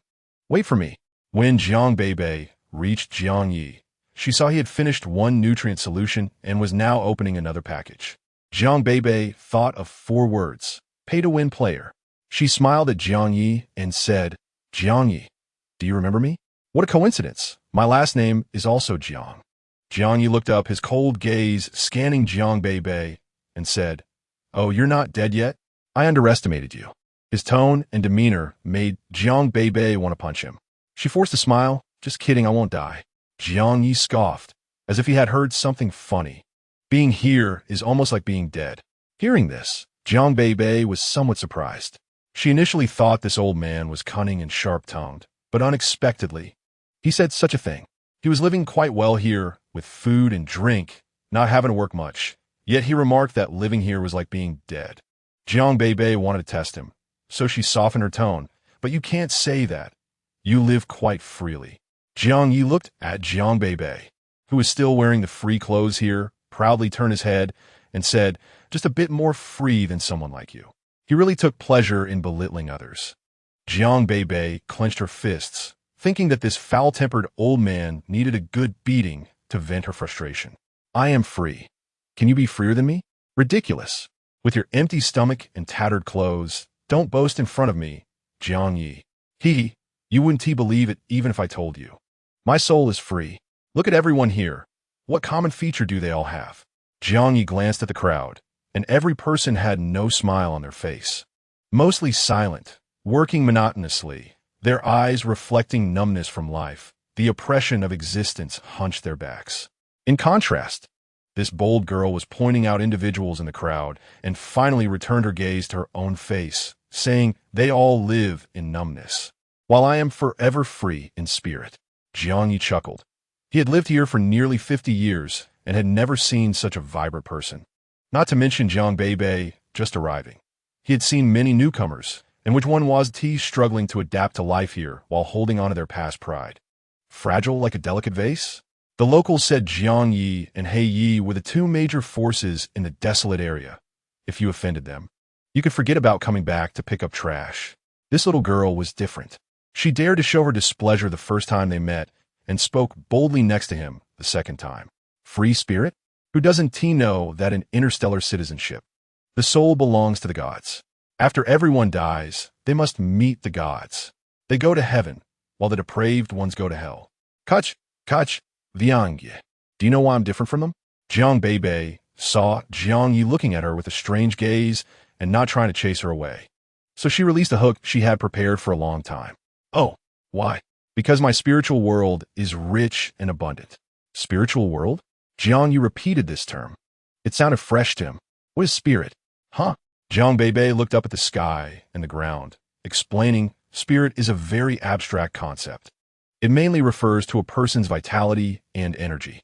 Spiritual strength is a belief in oneself, the ability to stand firm in the face of difficulties and rise to glory again. A person with strong spiritual power can remain calm when faced with challenges. After Jiang Yi drank a bowl of chicken soup, he murmured, "Spiritual power?" Jiang Beibei didn't want to stray from her topic, quickly steering back. Yes. I have a way to awaken everyone's spiritual world. Jiang Yi, since we've met without conflict, would you like to give it a try? Without conflict? Jiang Yi noticed that this person could always say some strange yet interesting things. Hearing her ask if he wanted to try, he casually nodded. As for danger, Jiang Yi still had confidence in himself, and Jiang Beibei revealed a triumphant smile. Then please open your wristband, and let us add each other as friends. At that moment, Jiang Beibei had no idea that what she casually mentioned as spiritual power would later become a powerful weapon against soul power. Chapter 11. I have a name. My name is Chun Du. When Jiang Beibei walked back to Lin Xiqiang's side to pick up trash together, she radiated a sense of joy. She had already taught Jiang Yi how to play Star River Journey, and seeing Jiang Yi immersed in the game levels, clearly dissatisfied with her guidance, Jiang Beibei simply slipped away, as her goal had already been achieved. Friends of the poor are usually poor themselves, while friends of the rich are usually rich. Currently, the wealthiest people in Jiang Beibei's social circle should be Jiang Yi and He Yi. Observing Jiang Yi's gaming state, Jiang Beibei felt confident that once she opened up a channel for in-game purchases, they would definitely recharge for her. After hearing what Jiang Beibei said, Lin Xiqiang could only give her a thumbs up. "Sister, you're so bold, actually daring to make money with Star River Journey." Jiang Beibei asked, "Isn't it fun?" Lin Xiqiang replied, "It's fun, but if it requires me to spend money, I still hesitate a bit. But you have to understand, for rich people who can eat nutritional bars as snacks, this little money is nothing to them." Jiang Beibei organized the useful trash in her hands and placed it on the nearby empty ground, while discussing the extravagant lifestyles of the wealthy with Lin Xiqiang, lamenting how the money that the rich casually spend could equal a poor person's savings accumulated over a long time. Lin Xiqiang nodded in agreement. It's easier to deceive the poor's money, and it's easier to earn the rich's money. So when we make money, we should think about earning the rich's money. What is the use of fleecing the poor? Lin Xiqiang pondered. Look at the people here working hard. They're using time to earn money. But for the rich, they buy time with money. That's why the rich is money. Hey, little thief, you're dead. Jiang Beibei crawled out of the trash heap, realizing that the trash she had just placed on the ground had been taken away. She spotted the little thief not far away, clutching her belongings and running off to another place. Wasn't that the robber who had stolen her diluted nutritional liquid before? How dare he come out to commit crimes again? Jiang Beibei immediately crawled out and ran towards him. This time, the person was still holding something, and Jiang Beibei quickly caught up. She saw a very childish face, covered in dirt and grime, with hair reaching his ears and bright eyes peering at her. Upon seeing her, he instinctively turned to run, but was stopped by the arriving Lin Xiqiang. "Is it you, little disaster star?" Hearing Lin Xiqiang's words, Jiang Beibei paused her actions, reclaimed all the trash that the little boy had stolen, placed it on the ground, and angrily said to him, "Once wasn't enough. You had to steal from me a second time?" Lin Xiqiang glanced at Jiang Beibei and said, "So it turns out he was the one who stole your nutritional liquid last time?"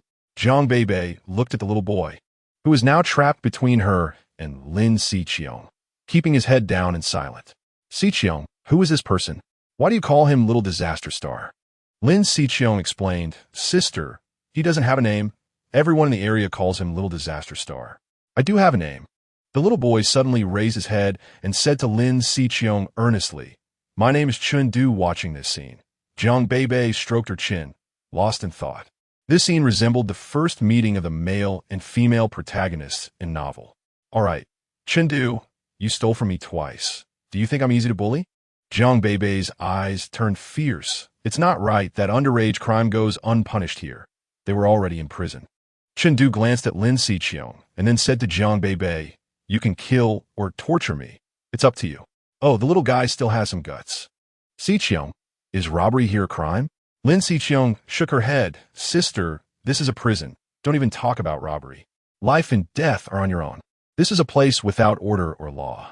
If a newcomer comes in, the higher-ups might pay some attention, but for these sneaky thieves, no one cares. Whoever has the bigger fist is the boss. That's why Chengdu would say such a thing as kill or torture me, because he genuinely believes that if caught, he would be killed. Jiang Beibei wasn't really that ruthless. Killing someone in public was something she could not do, at least not now. She looked at Chengdu and said, So, Chengdu, you stole my nutritional liquid last time, and now you stole the trash I collected.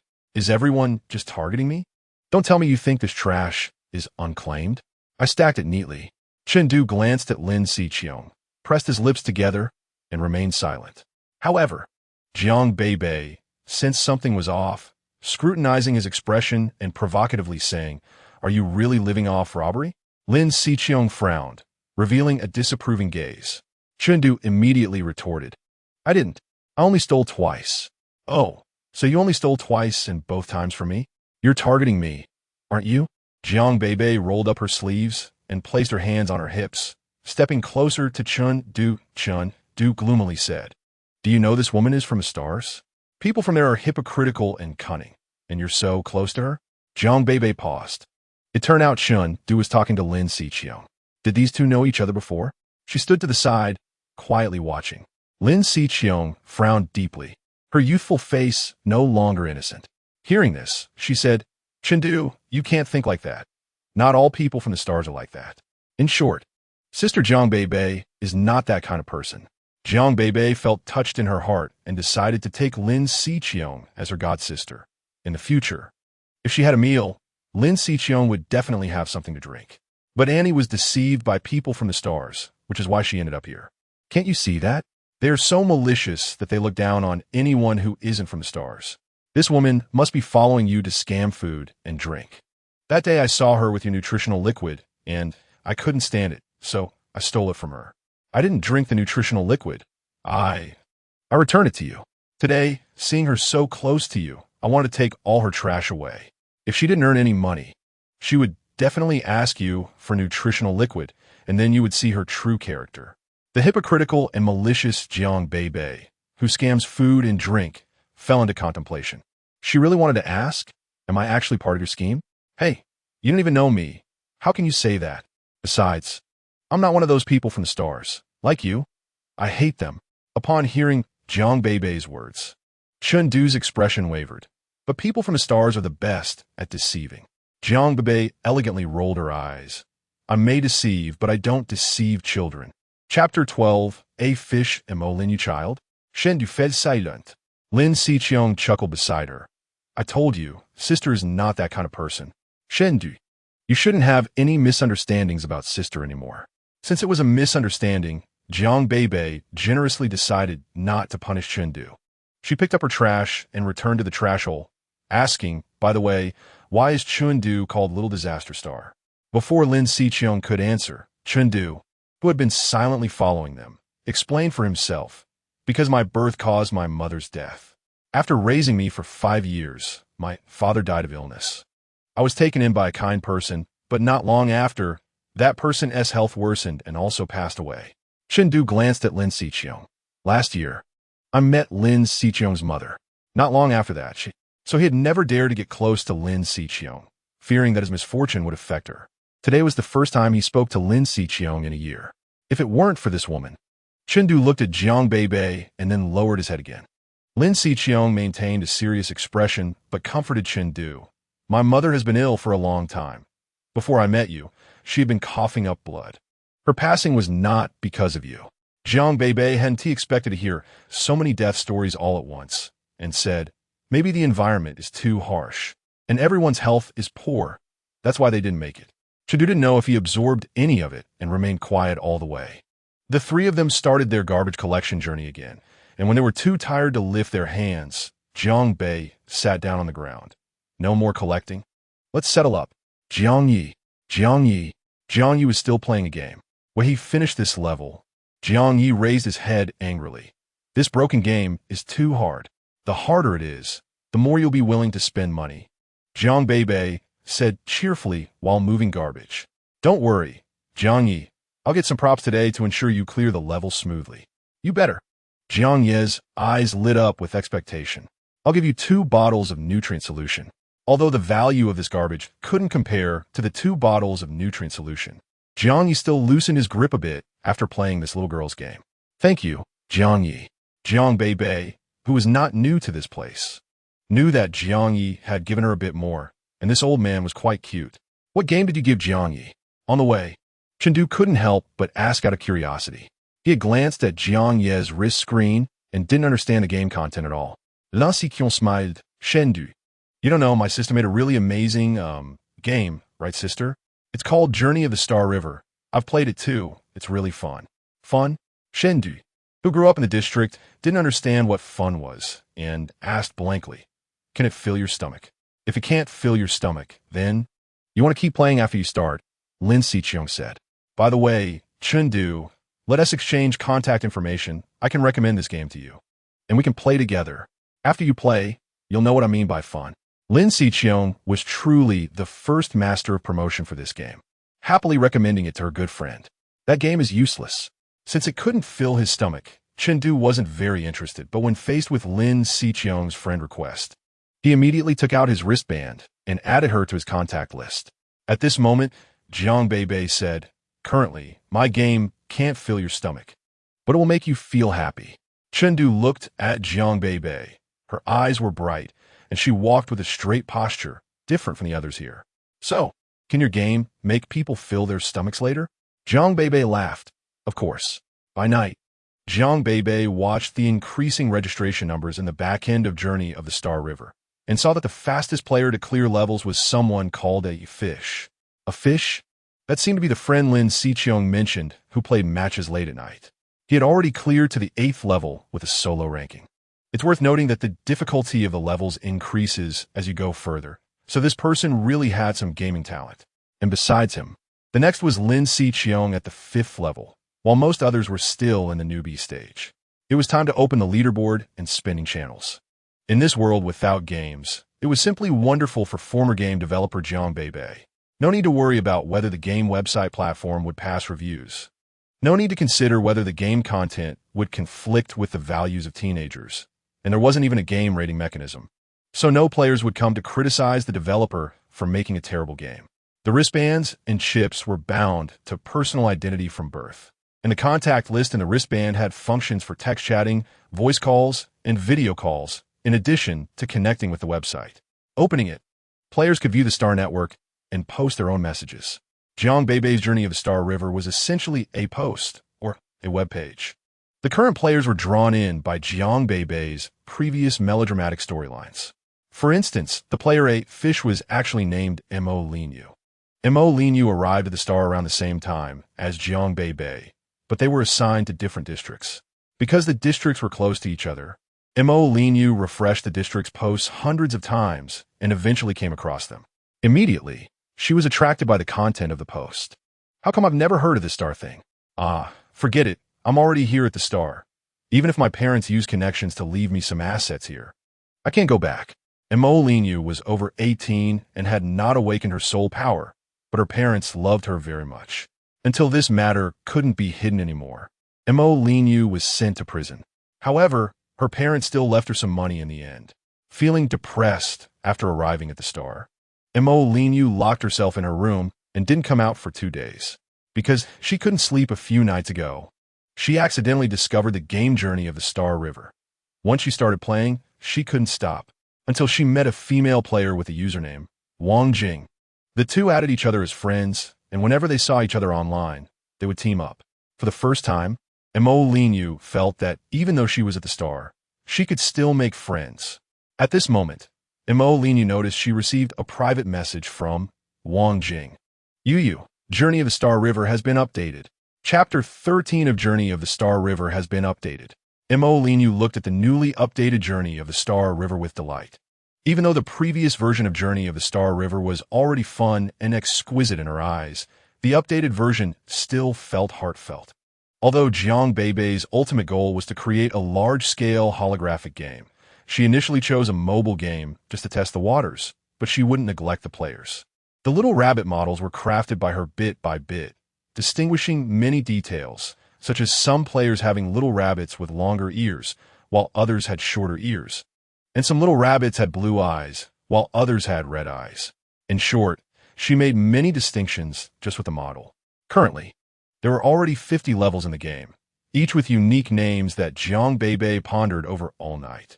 Dreamy fairy tale style, dream encounter with Alice. Elfin kingdom, deep deer in the forest, countless starlights illuminating, stars falling in Chang'an. If it weren't for the overly two-dimensional sticker materials, it would really be beautiful enough to leave these old-timers speechless in praise. This time, Mo Lin Yu discovered that upon entering, there was an added world hall, where all registered players could speak. Curious, Mo Lin Yu clicked on the world channel. Lucky star, it really can be posted? Egg King, missing person notice. At 3 a.m. last night, I met a player named Tian Yezi in the two-person matching mode at level 2. We matched randomly, played one game, and I wanted to add her as a friend, but she set it so that friends can't be added. Chin-chun, upstairs, she set it so that friends can't be added. You might as well not make a fuss. Egg King, but she's really strong. Little Lulu, seeking a master to carry me. I'm stuck on level 2. Mo Lin Yu noticed that the messages in this hall refreshed quickly, probably because everyone found it quite novel.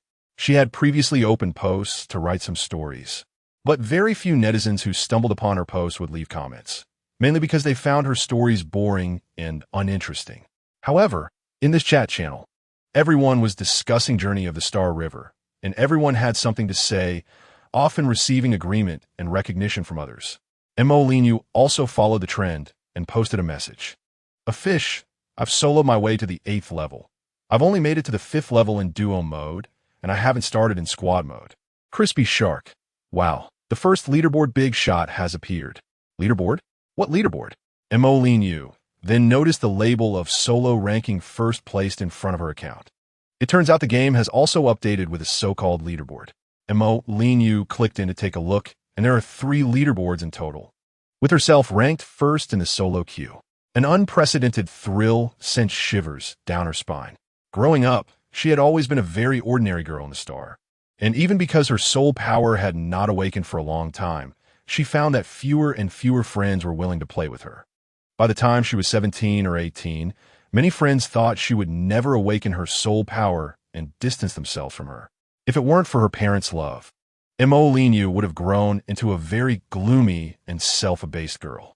But now, in Journey Through the Stars, she was actually ranked first, and many people in the lobby were praising her, saying things like, "Big Boss, you're amazing, Big Boss, please carry us," and "Big Boss, can we team up for 4? It's worth noting that she had mustered the courage to send a friend request to Wang Jing to play games together. She looked at her friend requests. There were already more than a dozen people adding her. For the first time, Mo Lin Yu felt that she could be so popular. On the other side, Jiang Yi also noticed the game had updated. While he was in the middle of playing, a message popped up on the screen. "Players, please note, from 12 a.m. to 1 a.m., the game will undergo an hour-long update, and login will be temporarily unavailable." Just as Jiang Yi had finally finished the 2nd level with great difficulty, he was kicked out of the game. He anxiously waited for an hour, unable to sleep, and went to chat with his old friends. "Old Sue, I'm not kidding. This game called Journey Through the Stars is really fun. Hurry up and click my link to register an account. Yongzi, have you registered? Let's team up for 4 later and bring Alphone." Old Sue, Yongzi, and Alphone were all woken up in the middle of the night by Jiang Ye's phone calls, and he insisted that if they didn't play with him, they shouldn't meet up in the future because at their age, there wouldn't be much to talk about anyway. Among them, Jiang Yi was the oldest, and the 3 younger ones could only laugh helplessly and yield to this old man's temper. When Jiang Yi logged back into the game, TSK, what has this girl Jiang Beibei done to make this page look so flashy? He was not interested in the lobby, glanced at it, and closed it, but he was interested in the leaderboard since most players have a competitive spirit in games. However, with Jiang Ye's current skill level, he could only rank at the bottom of the leaderboard. He knew this well and wondered what item Jiang Beibei had mentioned that would help him pass the level smoothly. Found it. In the clothing section, boring. In the item section, a deduction card, which, when used, can automatically deduct 1 star from a failure, with a maximum purchase of 3 per day at 10 star coins each. Flight card, when used, allows for 30 seconds of flight time in any round to avoid obstacles. Also 10 star coins each. Jiang Yi saw the introduction for the deduction card and flight card and knew that these were the items Jiang Beibei was talking about. At 10 star coins each, the little girl was quite good at making money, but Jiang Yi didn't care about the stars. He snorted coldly and clicked to buy a flight card. For some players, they care more about the gaming experience. After buying the card, Jiang Yi chose to enter the third level. When he found himself constantly hitting obstacles and getting further from the finish line while others had already run past, he decisively used the flight card. A pair of wings appeared behind the little rabbit, and it began to fly toward the finish line. The flight card only had a 30-second usage time, but each level had a minute. The flying speed was about the same as the running speed below, even slower than those using speed shoes, but in the air, he wouldn't hit obstacles, which reduced mistakes. This was also specially set by Jiang Beibei to balance in-game purchases and fairness. As for which 30 seconds players would choose to use, that depended on the players themselves. After using the flight card, Jiang Yi saw that he had entered the top 24 and laughed happily. Haha, this is the first time I've advanced without failing so many times. Although he was only 24th, Jiang Yi was still very pleased. In his excitement, he bought 100 flight cards. Chapter 14. I plan to establish a game studio. Funds received, 10 star coins. Funds received, 10 star coins. Funds received, 1,000 star coins. Huh? The message that popped up from the wristband startled him. 1,000 star coins? Did a paying player appear? Jiang Beibei opened the back-end data and discovered that it was actually Jiang Yi. He had bought 100 flight cards in one go. Jiang Beibei felt no embarrassment about taking money from someone she knew. In her view, this kind of spending was mutually beneficial, and besides, if the game wasn't fun, who would spend money on it? What made her even happier was that the money players spent would all go into her account, and no one else would take a cut. By the time Jiang Beibei woke up the next day, she found she had over 10,000 star coins in her account. In her life, she had never seen so much money. After getting the money, Jiang Beibei's first thought was to improve her living conditions. The place she lived in was only 10 square meters, crammed into a bathroom. Naturally, there was no kitchen. Interstellar citizens do not cook, as they eat uniform nutrition liquid produced in bulk, so there wouldn't be a kitchen. Since it was hard to immediately improve her food situation, she decided to upgrade her living environment first. After asking Lin Xiqiong, Jiang Beibei learned that this room, or in a sense, her prison, was uniformly distributed for free by the government. If she wanted to switch to a bigger house, she needed to purchase property at the district center's administrative building. Upon learning that the cheapest houses here cost at least 1 million star coins, Jiang Beibei felt disheartened. What about renting? Can you rent a house? Rent a house? Lin Xiqiong looked puzzled. You mean renting out houses to everyone, letting them pay a fee each month? There is no such thing. All right. The idea of changing houses was cut off. Jiang Beibei lay down on her small bed in frustration, thinking she needed to earn more money.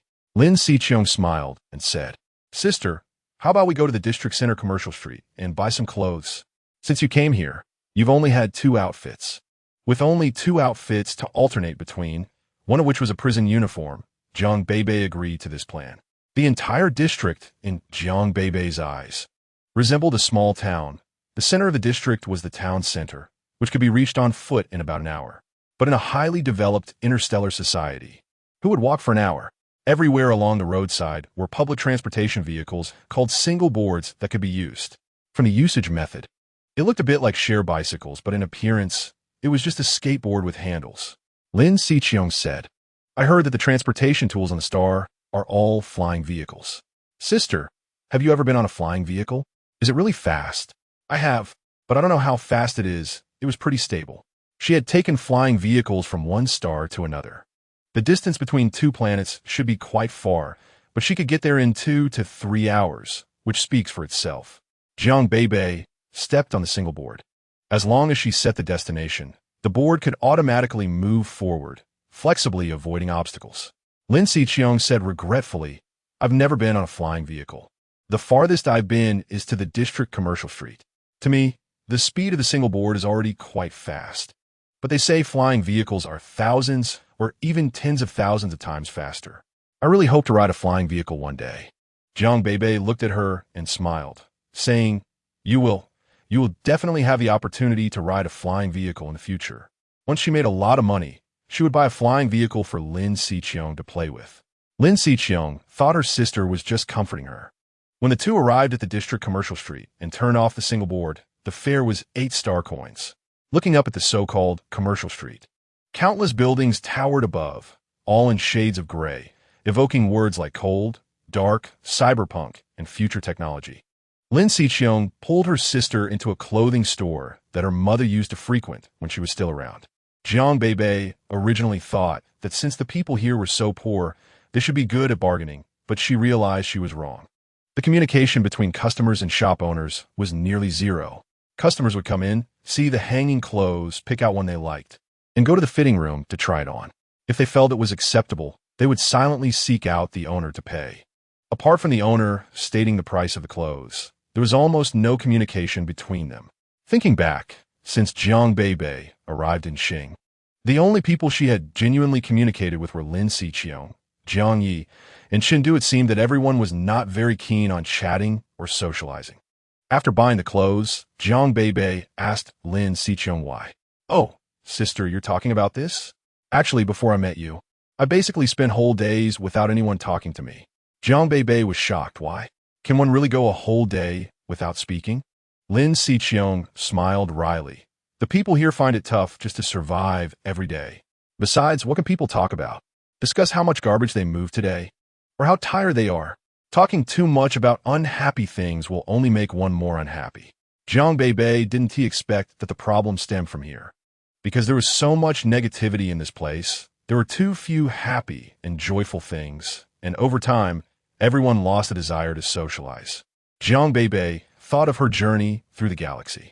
Since opening the World Channel, the number of people chatting in it every day was countless, which was completely different from the reality. So it wasn't that people as spirits, emotions, or thoughts were the problem, but rather the environment that shaped them.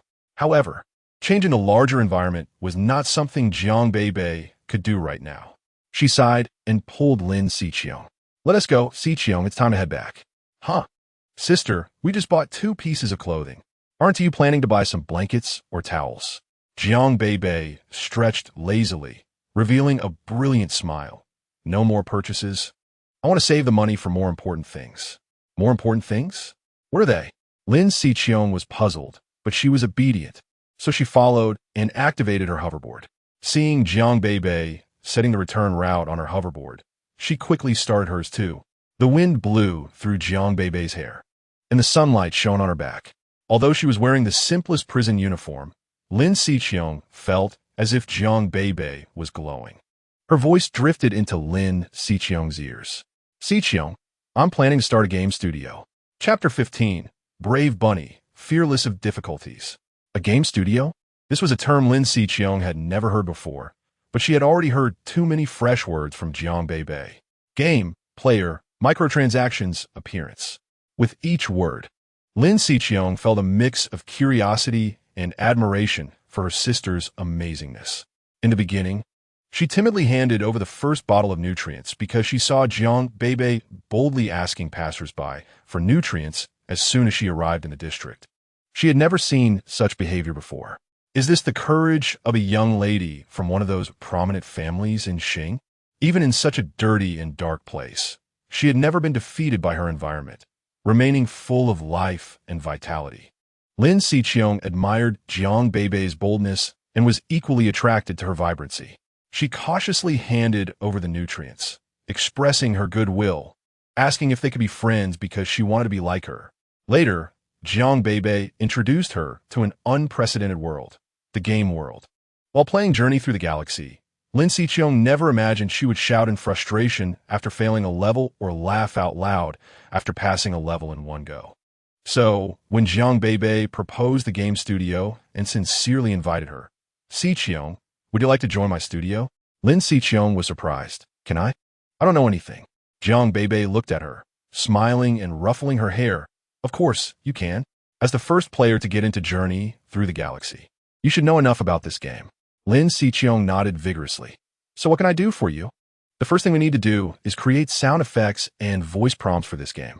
Journey Through the Galaxy has no sounds at all, no music, no sound effects, no voice. This was because Jiang Beibei had been lazy and opted to use text for introduction. The animation materials inside could have been directly sourced and modeled with stickers, which was something that could be done on-site. However, music, sound effects, and voice, there were no materials available in the entire Star network. So Jiang Beibei needed to create them in real life and then upload them to the Star network. Jiang Beibei initially thought that since these people had never been exposed to mobile games, a little corner-cutting wouldn't be a problem for them. Perhaps adding sound effects would require them to adapt again. However, for such a simple mobile game, sound effects are part of the gaming experience and spatial awareness, enhancing the sense of three-dimensionality.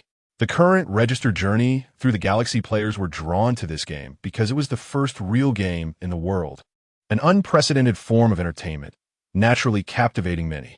But as time passed, a group of people would realize that the essential elements of this game were quite simple.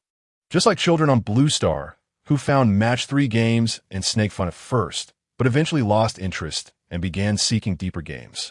To enhance the playability of Journey Through the Galaxy, Jiang Beibei invited Lin Xiqiong to create music, sound effects, and voice prompts for the game. It's simple. Just repeat after me. Brave bunny, fearless of difficulties. Lin Xiqiong stammered. Brave bunny, fearless of difficulties. Jiang Beibei reassured her. Don't be nervous or shy. Just think of it as reading a line. Brave bunny, fearless of difficulties. Make your voice cuter. Be more passionate. Brave bunny, fearless of difficulties. Lin Xiqiong shouted it out to Jiang Beibei. Jiang Beibei said, Yes, that's it. I've written the lines for you. Just read each one. The lines that pass will be uploaded to the game. Lin Xiqiong asked in confusion. So will everyone be able to hear the lines I say? Yes. Jiang Beibei nodded. All players playing Journey Through the Galaxy will hear them. Lin Xiqiong's face flushed with excitement. She had never spoken in front of so many people before, and her words would be heard by players in the game. Jiang Beibei, however, was looking at the voice section. Oh, we still need to find a boy's voice. After all, the little bunnies are divided into male and female. Most players would choose a bunny of the same gender as themselves. Male bunnies would wear a bow tie on their chests, while female bunnies would have hairpins on their heads, with slightly longer eyelashes. Hearing this, Lin Xiqiong thought for a moment. Sister, can we call Chindu? Jiang Beibei looked up at Lin Xiqiong's expectant gaze and hesitated. Chindu, I can't pay you guys much for now. It's 20 star coins per person per day. Do you think that that's acceptable? She had never thought that doing something she loved could also earn money. Lin Xiqiong replied, Sister, how can I accept money? Of course, you have to be paid. Jiang Beibei is not a capitalist like Zhou Poppy. Even if someone she knows is working for her, she still has to pay them. If it weren't for the fact that she isn't making much money now, she would pay a better salary. With just 20 star coins a day, that's only 600 a month. What can you do with 600 a month on Blue Star? Sigh. Lin Xiqiong couldn't argue with Jiang Beibei, so she had to go find Chindu under Jiang Beibei's urging. Sendu, Sendu. The house Chindu lived in was inherited from his parents' prison and looked a bit bigger than Jiang Beibei's. Hearing Lin Xiqiong's voice, Chindu opened the door. Is it really you? Lin Xiqiong, what do you want from me? Although he felt a little happy that someone was looking for him, Chindu didn't show any expression on his face. Lin Xiqiong said, Chindu, my sister is looking for someone to work for her, 20 star coins a day. Are you willing to come? 20 star coins a day is equivalent to 2 bottles of nutrient solution, which is about the same as working a day in the wasteland. What kind of work is it? Is it tiring? Not tiring. I can't explain it clearly, but why don't you come with me? When Lin Xiqiong pulled Chun Du to Jiang Beibei's house, they found Jiang Beibei continuously bouncing a ball. After watching her for a while, they noticed she was tapping on her wristband, recording an audio segment. You guys are here. Xiqiong, tell Chindu what to do. I need to post something. Jiang Beibei was so busy that she didn't even look up. The voice lines could easily be handed over to Lin Xiqiong and Chindu. But there were many special sound effects like car sounds, wind sounds, the sound of objects hitting the ground, skiing sounds, and rain sounds. She realized that collecting them one by one would really exhaust her, so she decided to brainstorm together instead. Chapter 16. A sadness that sees the ending at a glance. You'd better keep a backup. Hello everyone. I am the game producer of Star River Journey, and I would like to collect interesting sound effects from everyday life. Please record a 10-second audio and send it to me. If adopted, You will receive 10 star coins for each audio. You can refer to the audio of the ball bouncing or the sound of hitting a cabinet below. Mysterious Big Head. Hey, the poster's name sounds a bit familiar. Xiaoxi. Isn't that the name that appeared on the Star River Journey homepage? So this you'd better keep a backup made Star River Journey, right? Lazy Person, a game producer? That title sounds so cool. So Star River Journey was made by her. Jiang Beibei never expected that when she posted this, people would notice her identity first rather than the content. She had no choice but to comment below. Collecting audio, 10 star coins each. Little I me, what? 10 star coins each. I can do it. Don't want to lose more hair. I'm going to record a flushing sound right now and have already sent it to the poster. So hungry. I have the sound of a stone hitting the ground. Is that okay? All the netizens who saw this post went to record audio. The poster said 10 seconds, so they just recorded for 10 seconds with various sounds like hitting a gong, tearing paper, the sound of knives chopping, and the sound of a hammer hitting metal, all flying into Jiang Beibei's account backend like snowflakes. I think I need to hire a customer service to help me handle this. But currently, not only is there not enough money, but there isn't even a studio space. Jiang Beibei could only search for suitable audio tracks among the countless letters. To be honest, the interstellar citizens may have had rigid educational content since childhood, but that doesn't mean they lack creativity. With a little guidance, various game sound effects emerged. Jiang Beibei even discovered a few segments that sounded a bit like flute music. In history, music actually predates the emergence of language. In ancient China, people made flutes from animal bones. However, for some unknown reason, music is not popular in this world, and many people do not like to listen to such melodious tunes, considering them noisy. Most of the music circulating in the market consists of poems praising the gods, somewhat resembling poetry recitations or the priestly language of ancient China. This is something Jiang Beibei finds very abnormal. So when she heard that segment of flute music, she immediately contacted the person. You'd better keep a backup. Hello, I would like to requisition your audio segment. How is this audio produced? The other person replied after a while, if you requisition it, do I get 10 star coins? It seems like they are in urgent need of money. You'd better keep a backup. Yes, I can transfer it to you right now. Initiating transfer, 10 star coins. Qin Lin was stunned. He had only sent an audio he casually made with a toy and didn't expect to really earn money. This game producer was not lying. When he saw the other person asking how the sound was made, Qin Lin thought for a moment and recorded a video of himself blowing on a bamboo bone. Of course, with his face pixelated. When Jiang Beibei saw it, she stood up directly. Is this bamboo? Behind you is a bamboo forest. Finally, she saw something familiar. Ever since she came here, Jiang Beibei found herself surrounded by concrete and steel, completely devoid of greenery. But if there are no plants, how can oxygen be produced? Has the technology in this world advanced to the point of producing oxygen from another element? Jiang Beibei was unclear about these things. When she saw the bamboo, a sense of familiarity surged up, and she almost sent a message. Which district are you in? Where's this bamboo forest? But she didn't send it after all. If she did, the boundary-conscious interstellar citizens might think it was harassment. At this time, Jiang Beibei listened to the melody the other party casually played and realized it had a hint of melody to it. So this person has a musical talent, right? You'd better keep a backup. Is the thing your handmade by you? Ling Feng Bugua. Qin Lin, you mean the bamboo bone? I made it. After I drilled a few holes, I found it could make sounds, so I treated it as a toy. Because he earned 10 star coins. Qin Lin's wariness towards this unfamiliar game producer diminished significantly. Jiang Beibei excitedly replied, if I pay you to blow a piece of music on the bamboo bone, would you be willing? Qin Lin was taken aback, pursed his lips. As a descendant of the desecrators living in the star, how could he praise the gods with recited songs? Ling Feng Bugua, I'm sorry, I've never heard those recited songs. You'd better keep a backup. Not those. I'll give you the sheet music. You blow for 1 minute, and I'll give you 100 star coins. 100 star coins. Qin Lin's eyes widened, and the discomfort in his heart disappeared completely. Ling Feng Bugua, I'm willing. Both sides were extremely happy. Jiang Beibei felt she had gotten a great deal, being able to buy a complete piece of music for 100 star coins, while Qin Lin thought that by following the sheet music she provided, he could easily earn 100 star coins. This was the amount he would earn in a week working in the star. However, when Jiang Beibei provided the sheet music, Qin Lin couldn't smile anymore. I can't understand this. The two had already started a video call, making communication easier. Huh? Can't understand? Jiang Beibei thought for a moment and realized she had written the sheet music in the 5-line staff system from her previous life, so she revised it. How about this? Check if there are any issues. Qin Lin received the revised sheet music and let out a long breath. No problem. I can understand it. He looked at the beautiful title of the music on the sheet, If Dreams.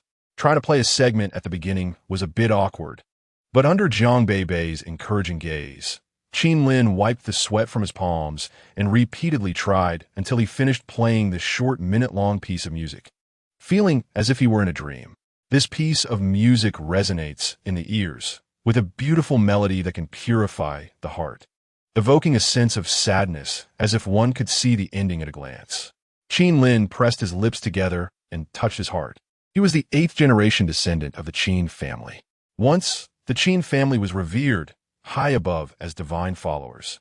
But because their ancestors died in the battle against star beasts, later generations could no longer awaken soul power, and the main lineage of the Qin family ended up in the star prison. He had lived here for over a decade and had heard his parents mention how glorious and respected the Qin family once was in the stars. He could not imagine it. In this piece of music, he seemed to hear the sadness that had persisted for 8 generations, stemming from the ancestors who died in the battle against the star beasts. Chapter 17. This feeling is called Hanging You Star River Journey welcomed another update within just a week. After this update, Star River Journey was, in Jiang Beibei's view, a truly complete game. The entrance to this game was still through the various posts Jiang Beibei had made. Anyone who came across those posts would generally be attracted by the content and end up becoming a player. However, Jiang Beibei felt the inconvenience of having to constantly post. If only there were a dedicated gaming website in this world. If everyone knew about the website, they could simply click in to find their game instead of her posts being lost in the vast sea of stars, hoping someone would see them. But this premise required the website to be widely recognized. As usual, after completing his daily tasks, Liu Qiyu opened Star River Journey on his wristband. As a resident of the Star region, Liu Qiyu's life was much smoother than most people in the stars. He didn't have to worry about daily survival, as the inheritance left by his family was enough for him to live on this planet for a lifetime. However, to find something to do, Liu Qiyu still allocated some time each day for light work. For example, due to the cooperative relationship between his ancestors and the administrative center of the stars, the nutritional fluids, clothing, convenient transportation tools, and some common furniture supplied from above will be wholesaled to local wealthy families. And Liu Qiyu's family engaged in the retail of these goods. He worked in his shop every day, closing for a break after a certain time. Once, a pair of parents brought their son shopping. The child spent the whole time playing with his wristband, despite being told by his parents several times. The child said, "I'm about to clear this level. Mom and Dad, wait for me to finish." Liu Qiyu was a bit curious, sneaked a glance, and found what the child was playing with was indeed quite interesting. Before leaving, he asked the child, "What is this?" The child replied, "This is called a game, and it's named Star River Journey." After noting down the name, that day, he returned home to search for this game, relying on the convenient data world of the Star Network. Searching for Star River Journey yielded many related posts. Liu Qiyu became engrossed in the posts, occasionally laughing out loud at the cold jokes within. When he remembered he was there to play a game, he clicked the link and registered an account. This unfamiliar entertainment project captivated Liu Qiyu, and he played all night, not getting up the next day. Fortunately, it was his own business, so closing for a day wouldn't matter. However, the game controls were slightly too simple for Liu Qiyu. At first, he died many times due to being unaccustomed, but as he became more familiar with the levels, he could grasp the general gameplay of many unfamiliar levels with just a bit of thought. This is how human psychology works. Once the challenge decreases, the playability also diminishes and interest naturally fades away. Afterward, Liu Qiyu would generally play a few rounds when he had free time, but after playing for a while and getting the hang of it, he felt it was just okay. Liu Qiyu also posted many guides on how to tackle each level, speeding up the clearing process. There were a bunch of players below calling for the big shot to carry them. "Sai, it's clearly so simple. Why can't you do it?" He thought to himself, having already posted strategies, and yet they still couldn't team manage, he might as well lead a trade. Today, he heard someone in the post say that the game as producer had updated Star River Journey again, and Liu Qiu immediately went online. As soon as he opened it, the sound of cheerful music rang out, and Liu Qiu raised an eyebrow. Is this music? Upon entering the main hall, the music continued, and listening to this wonderful melody made Liu Qiu not want to play the game at all. He didn't know if it was because he had been idly standing in the hall for too long, but his character suddenly performed a backflip, and a somewhat haughty boy's voice echoed, "Adventurer, are you daydreaming?" Huh? Liu Qiu curiously looked at his headset, but he hadn't turned it on. At that moment, the little rabbit spoke again. "If you don't start the adventure soon, I'm going to fall asleep." This time, Liu Qiu finally understood that it was his little rabbit speaking. It turned out the little rabbit had voice features. Thinking about the humanized voice design of the little rabbit, Liu Qiu initially didn't plan to play, but after hearing this, his fingers moved to the top and clicked to start the adventure. He randomly selected single-player mode and entered level 13. He was now ranked first on the server leaderboard, and the name of the second-ranked player was quite similar to his. He was called Little Fish. That person was named a fish. Everyone was a fish. Liu Qiu amused himself with this, and when the game started, he skillfully dashed forward with his character. At this moment, he noticed that not only was there music in the hall, but there were also voice designs for characters. And even during the game, various sounds were present. For example, there was the sound of him falling into the water, the sound of flipping when hit by a ball, and the thud when he collided with a wooden board. Additionally, there were sounds when he stepped on items, a crisp clinking sound when stepping on coins, a swoosh when stepping on shoes, and a bubbling sound when stepping on water balloons. With these sounds enhancing the experience, the game seemed to become even more enjoyable. To feel the impact of sound on the game, Liu Qiu switched his wristband to silent mode for the second round. Sure enough, without the sounds, although he still achieved good results, he didn't feel that sensation of being occasionally tugged by a rope like before. If Jiang Beibei knew, she would tell him that this feeling is called hanging you. After playing for half an hour, Liu Qiu felt satisfied but also a sense of emptiness. He suddenly had an idea and wanted to chat with the mysterious game producer. Jiang Beibei had named her studio Hua Xia Studio. Although currently, only she, Lin Xiqiang, and Chengdu were aware of it, she still earnestly explained to the two what Hua Xia meant. The grandeur of etiquette is called Xia. The beauty of clothing and literature is called Hua. The two children looked at Jiang Beibei with clear yet foolish eyes, asking, "What does this mean?" Well, she had overlooked the education level in this world. Jiang Beibei replied, "It roughly means that the norms of etiquette are called Xia, and the elegance of clothes and texts is called Hua. If Hua Xia were a nation, what kind of country do you think it would be?" She thought of her distant homeland and sighed, seeing that the two were still confused. Only she remembered that faraway country. At that moment, her wristband chimed. Chapter 18. So young yet so aged. After Jiang Beibei posted many threads, in addition to numerous replies and comments below her posts, some people would directly message her. However, the wristband was very intelligent. As long as it was set to filter out useless information and spam, it could directly block them. Nevertheless, most interstellar citizens had a strong sense of boundaries and rarely took the initiative to message strangers. Most players expressed their opinions in the comments below the posts. That chime indicated that someone had sent her a private message with important content. Jiang Beibei opened it and saw. Little fish? Lin Xiqiang walked over to take a look. It's a little fish. I thought it was my friend S. Pet Fish. Jiang Beibei patted her on the shoulder. Encouraging her to continue making the voiceover with Chengdu, she opened her private messages, which contained a long message. Little fish, hello. I'm the game producer of Journey Through the Stars. I'm sorry to disturb you. The message started with a sincere apology, polite in tone. Jiang Beibei nodded and continued reading. Regarding Journey Through the Stars, I have a few suggestions I would like to discuss with you. Suggestions? Jiang Beibei raised her eyebrows. This was the first time she encountered someone similar to the difficult players from her past life who actually wanted to give her advice. Indeed, since Journey Through the Stars was released, 3 out of 10 people around me are playing this game. This novel form of entertainment has made me choose it over other simulation experiences. However, after playing for a while, I began to feel a sense of emptiness.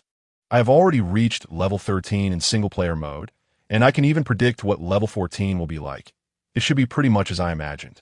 Now, Journey Through the Stars is a game I don't want to give up, but if I continue to play, I feel the joy I gain is diminishing. So, can my situation be improved in the future? After reading each word carefully, Jiang Beibei nodded. She understood that for this player, the game was too easy. It was like asking a college student to play a match, 3-game every day. After a while, it would lose its appeal. For this type of player, Journey Through the Stars could only serve as a casual pastime, like playing while waiting for someone or occasionally during breaks, but they wouldn't be able to play continuously. The game lacked depth and complexity. This was a problem that would inevitably arise. No game can suit everyone. Just like people with calm personalities and older ages tend to prefer slow-paced casual games. Most girls like dreamy narrative games, while boys lean towards combat games. Intelligent players prefer puzzles and challenging games. Straightforward and impatient people like simple and brutal games. It was normal for a stratification of players to emerge at this stage of Journey Through the Stars. Jiang Beibei had already planned to start working on second game, but she was still contemplating what type of game to choose. Seeing this player's message today gave her a bit of inspiration. If the game difficulty is perceived as low, then the next one should be more complex. If players can deduce the types of levels from the earlier ones, it means the game elements are too simple. She should incorporate more diverse elements, such as combat, card drawing, and storyline. Jiang Beibei started jotting down ideas on paper. Suddenly, she paused her pen. Hey, I don't necessarily have to make a mobile game. I could completely make a holographic game. Almost forgot, in this world, holographic technology is already very advanced. Moreover, almost all virtual world entertainment takes place in the holographic realm. Of course, the entertainment referred to here includes attending classes, reading, exercising, and simulating very positive activities. Just imagine, if ancient people had holographic technology, what would it be like? Jiang Beibei pulled her thoughts back. She saw Chengdu and Lin Xiqiong still doing voiceovers, occasionally taking breaks to play a couple of rounds, and she went up to press down on one of them. Xiqiong, Chengdu, I'm going to focus on making the second game now, so you two can head home. I'll transfer today's wages to you. Lin Xiqiong's eyes widened. The second game? Are we not continuing with Journey Through the Stars? Journey Through the Stars is now in a mature operational mode, so we don't need to manage it anymore. Chengdu lowered his gaze. He was still quite young, only in his teens, but his long eyelashes cast a heavy shadow. I don't need to come anymore, right? He thought, feeling he was out of job. Not at all. I'll need you both for a lot more work. My second game will require even more voiceovers, and just the two of you won't be enough. If you know anyone with good voice qualities, could you recommend them to me? Chengdu looked up in surprise, seeing Jiang Beibei smiling at them, and quickly wiped the smile off his face. Lin Xiqiong was already beaming. She could still participate in the second game as production and help her sister. That was great. Meanwhile, Chengdu thought, this woman is really different from others. She pays wages on time every day, and her work is easy. As long as the voice acting is good and emotional, it passes. If I could continue working in this studio, that would be a great outcome. Chengdu, I say this, and Xiqiong is so happy. Can't you smile a bit? Jiang Beibei gently tapped Chengdu's head. You're too serious for your age. The little boy didn't get angry, but touched the spot where she tapped, finally dropping his guard. Remembering what Jiang Beibei had said about recommending friends with good voice qualities, Chengdu didn't have many friends, but he had grown up with some help from kind-hearted people. However, people in his neighborhood found it hard to take care of themselves, so often they would just give him scraps of food. In Chengdu's heart, he still regarded these acts as kindness. I understand. Thank you. The little kid was serious. Jiang Beibei didn't bother him anymore. After giving out the tasks, she sent the two of them home. She locked the door and laid down on the bed. Entering the holographic world would put her body to sleep. Even though she currently had no defenses against the two, she was accustomed to falling asleep in front of others and losing consciousness. After everything was ready, she pressed the chip in her palm. Chapter 19. The Battle of the 100 Dynasties officially begins. When she opened her eyes again, she found herself in a pure white room. A virtual space exclusive to Jiang Beibei. Room number 89757. The last time she entered the holographic world, She merely observed briefly and didn't delve into the true operational principles of the holographic world.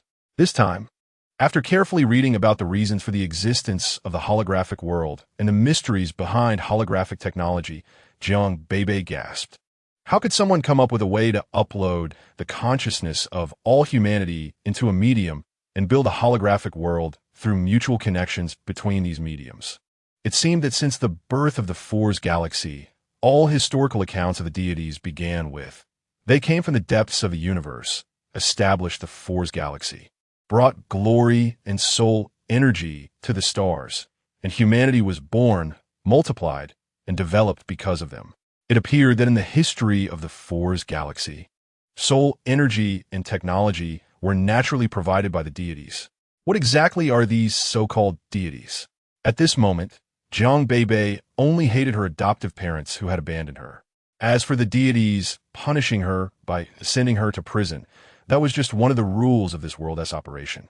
Although she was quite dissatisfied, wondering why the people of the stars had no soul energy and had to go to prison, while others didn't suffer so badly. However, to say she hated the deities would be too much. At most, it was based on her identity as a Chinese person who was inherently skeptical of deities. Plus, she was always carrying the task given by the Tao of Heaven to revive Chinese civilization. Therefore, Jiang Beibei's attitude towards the deities was more about avoidance. TSK. This kind of technology, if exploited by those with ulterior motives, could be a disaster for humanity.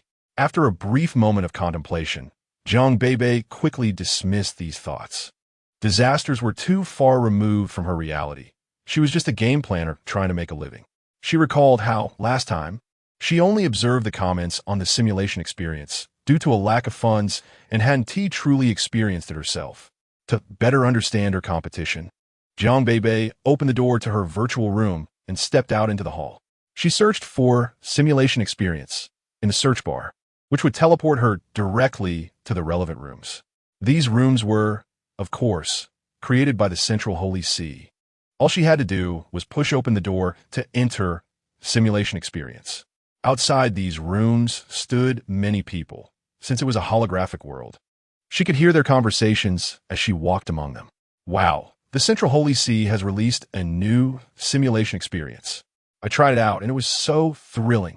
It's even more exciting than the previous ones. I've played the previous ones many times already, and I was starting to lose interest, but just when I thought that, a new one came out. This map is so big, with so many people. I estimate this simulation can accommodate 10,000 players at once. I went wild inside. I declare this is the best simulation experience of the year. Groups of people chatted excitedly before heading into a seemingly new door. Jiang Beibei thought for a moment and followed them. Hearing their enthusiasm piqued her interest. If the map was large, there should be many scene settings, right? Accommodating 10,000 players at once. It wasn't a small number in the gaming world, but judging by their tone, it seemed like a lot. And it seemed like each player could experience different roles. Did it involve some kind of faction warfare? With curiosity about this simulation experience, Jiang Beibei stepped inside. As soon as she entered, a voice announced, "Player Jiang Beibei is entering 100 Dynasties War." It sounded a bit like a game system. 100 Dynasties war? Jiang Beibei nodded. It indeed seemed to be a large-scale game. You are assigned the role of a soldier from the 56th Kingdom. Please follow your commander and fight. With a rumbling sound, the scene in front of her changed, and Jiang Beibei found herself sitting in a flying vehicle, her hands on the steering wheel, which had a lever on it. Through the glass, she could see hundreds of flying vehicles around her, all heading forward. Jiang Beibei was startled and tried to move the steering wheel, but she found she couldn't control it at all. It turned out this flying vehicle was already set to autopilot. The lever, however, was movable, and when she moved it, it emitted a laser. Boom! The flying vehicle in front of Jiang Beibei was severely hit by the laser. Did she hit something? Before she could feel happy, she heard an angry shout from the speaker. 56 Kingdom soldier. How could you shoot? How could you hit your own people? It turned out she had shot at her own side. Jiang Beibei hurriedly apologized, thankful that the vehicle's exterior was still intact and hadn't exploded from the hit. Once the numerous flying vehicles reached a bright sea of stars, the system announced, "The 100 Dynasties War officially begins. Huh? She couldn't even control the flying vehicle? Was it just shooting? I shoot, shoot, shoot. Jiang Beibei sat in the flying vehicle, continuously pressing the lever above. At first, she found it thrilling. After all, she came from a peaceful era and had never experienced such scenarios. However, after thousands of repetitive actions, she began to feel fatigued. Half an hour later, Jiang Beibei collapsed in frustration beside her vehicle. Just shooting, and not even being allowed to control the flying vehicle. They had been doing this for half an hour. What was the point? At that moment, she heard a loud bang, and her flying vehicle shook violently. It had been hit by someone else. Jiang Beibei jumped up, shouting, "Why can't I move the steering wheel? Is the flight path predetermined? Can I change it myself?" The system replied, "Each player's role has its own survival line." Jiang Beibei couldn't believe it. She realized that her assigned soldier role was destined to die at this moment. So the entire flight path of her vehicle had been predetermined. No matter how much she shot, she couldn't prevent her own death. Even those flying vehicles she shot at might not be affected unless they reached their designated time of death. Her own vehicle, however, was on the verge of falling apart after just one hit. What was this? Experiencing the life of a soldier? Knowing her fate in advance, but being unable to change it? As Jiang Beibei questioned the meaning of life, her flying vehicle exploded with a loud bang. Since her pain perception was lowered, she didn't feel physical pain, but she felt her spirit was deeply wounded. She numbly walked out of the room and spat at the door. Chapter 20. Games are for playing and fooling around. When faced with death, people tend to feel some fear, even if they know it's fake. In the holographic world, although there's no pain, the fear of death doesn't diminish. In fact, its realism leaves a strong impression on first-time experiencers. Jiang Beibei rubbed her face vigorously, regaining her composure under the angry gazes of the onlookers. "Hey, what were you doing just now? How could you spit at this room? Are you disrespecting the divine? Even if you don't like this simulation experience, you could just go play something else. Is it really necessary?" Jiang Beibei was pulled by a group of people, and looking at their identical expressions, she asked, "Do you really like this simulation experience?" The leader held his head high. "Of course. I've played it over a dozen times. But it only has a shooting design, right? Isn't shooting boring? Shooting is fun. It's a laser gun, and every time I hit an enemy vehicle, I feel happy for a long time. It's just that sometimes the role I draw has too short a survival time. Who can argue with that? Last time, I drew a role that only lasted 5 minutes. I barely got to play before being ejected." As they spoke, the topic shifted, and they began discussing how fun this simulation experience was. The first person who had stopped Jiang Beibei finally reacted and asked her, "Why did you behave that way toward the door? Don't you like this simulation experience?" Jiang Beibei honestly shook her head. "I don't like it." "You? How could you not like it? This simulation experience is so fun. And you actually don't like it?" The crowd scrutinized Jiang Beibei. "I think you should go play some simpler simulation experiences. Girls really can't handle shooting and killing." Jiang Beibei smirked. "It's not that girls can't handle shooting and killing. It's that this so-called simulation experience is lacking." The crowd realized that this girl was mocking their chosen simulation experience, and they grew increasingly angry. As a crucial entertainment project, the simulation experience was one of the best forms of entertainment in the holographic world. What right did she have to say it was lacking? Jiang Beibei raised her hand to signal for silence. "Are you all from Star?" The leader rolled his eyes. "Isn't that obvious? This is Star's server. What other planet could it connect to? Do you all usually just play simulation experiences like this?" It seemed that Jiang Beibei's assertiveness was too strong, as several boys started answering her questions unconsciously. "I usually play some basketball and also do offline racing. You can even race. That's an expensive activity. I usually just read about the history of the creator god. There are books and also animated films. The flood of interstellar theology is overwhelming, with all the books linked to the history of theology. Even high-tech animated shows are filled with various divine creation histories, as if no work can be created without these themes. That's why Jiang Beibei initially said, "What a waste of such good equipment." After hearing what these people said, Jiang Beibei smiled and asked them, "Do you want to play a fun entertainment project that simulates a pen?" The boys exchanged glances, their faces showing disbelief. Is there anything more fun than this simulation experience? Jiang Beibei confidently smiled. Of course, let's add each other as friends. Coincidentally, her second game needed players for a beta test in advance. The friend mode in the holographic world and the friend adding mode on the wristband are not the same. They are two different devices. Jiang Beibei still chose the username. You'd better keep a backup. The five boys, however, used their real names as their usernames. Shun Qian, Qin Yang, Bai Chun, Fan Kursin, and Gu Xingwen. They looked at the name and felt it sounded like an insult. When asked why they used their real names as usernames, they replied honestly, "Since we only meet people from the stars, no one is nobler than anyone else." Jiang Beibei smiled brightly. That was true. Many people prefer to use fake names online, partly due to social anxiety about using their real names, and partly because meeting semi-familiar people can often be awkward. However, for these five, their living conditions in the stars were decent, placing them among the upper class. From their demeanor, it seemed they were not as indifferent or distant as the numb masses. Therefore, it can be said that different districts and the people living in them have slightly different personalities. By the way, have you ever played a game called Journey Through the Galaxy? From the unfamiliar looks they exchanged when they saw their names, they probably hadn't encountered it before. The leader, Shun Qian, shook his head. "No, what is a game?" Jiang Beibei replied. "A game is for playing and having fun. It's a form of entertainment. The one I want you to play is a game." Qin Yang pondered over her words and asked, "Journey Through the Galaxy?" Jiang Beibei shook her head. "That's a mobile game played with a wristband. The game I'm going to create is a holographic game, which will probably take a few days. If you're interested in the game, you can search for it on the Star Network." The five exchanged glances and remained silent, likely skeptical of Jiang Beibei's claims. Jiang Beibei was used to this kind of situation. It was just like when she was on Blue Star, tried her best to promote a mobile game to PC players, only to be met with criticism at first, as people wondered why a PC studio would venture into mobile games. Times have changed, after all. Back then, the mobile game market in the country was booming, surpassing the PC market in terms of numbers long ago. To make money and earn a living, their studio had to start developing mobile games. Initially, they faced a lot of backlash, but eventually, it became a hit. Thus, game quality is the most important thing.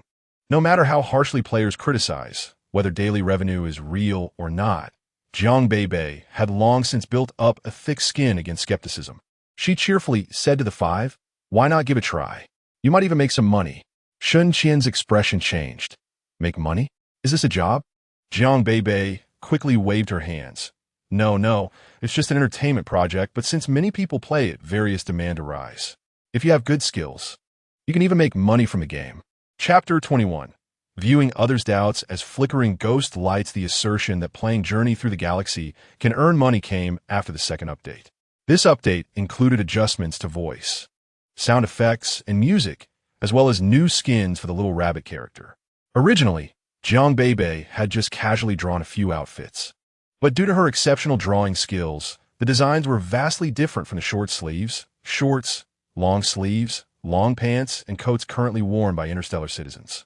Among them were capes of various colors, adorable animal-themed outfits, and flower fairy dresses. Even before Jiang Beibei introduced traditional Chinese clothing, these aesthetically challenged interstellar players were charmed by the cute dresses and began to inquire about how to obtain them. Upon discovering that they could only be earned by clearing levels, they realized they had to complete challenges to receive rewards. There were also special maps that offered accessory rewards for clearing them. Items like hats, hairpins, headbands, and necklaces immediately attracted the attention of female players. Some players struggled to keep up with the pace and couldn't clear the levels no matter what, shouting in the world chat for days asking for someone to help them. But no one responded. Finally, one player thought it over, gritted their teeth, and said, "If you help me clear the level, I'm willing to pay 10 star coins." Instantly, friend requests flooded in. Many top players on the leaderboard realized, "Hey, can I also make money by helping others clear levels?" The concept of companionship services first appeared in Journey Through the Galaxy. Hence, Jiang Beibei said that if you play Journey Through the Galaxy and have good skills, you can indeed earn money from it.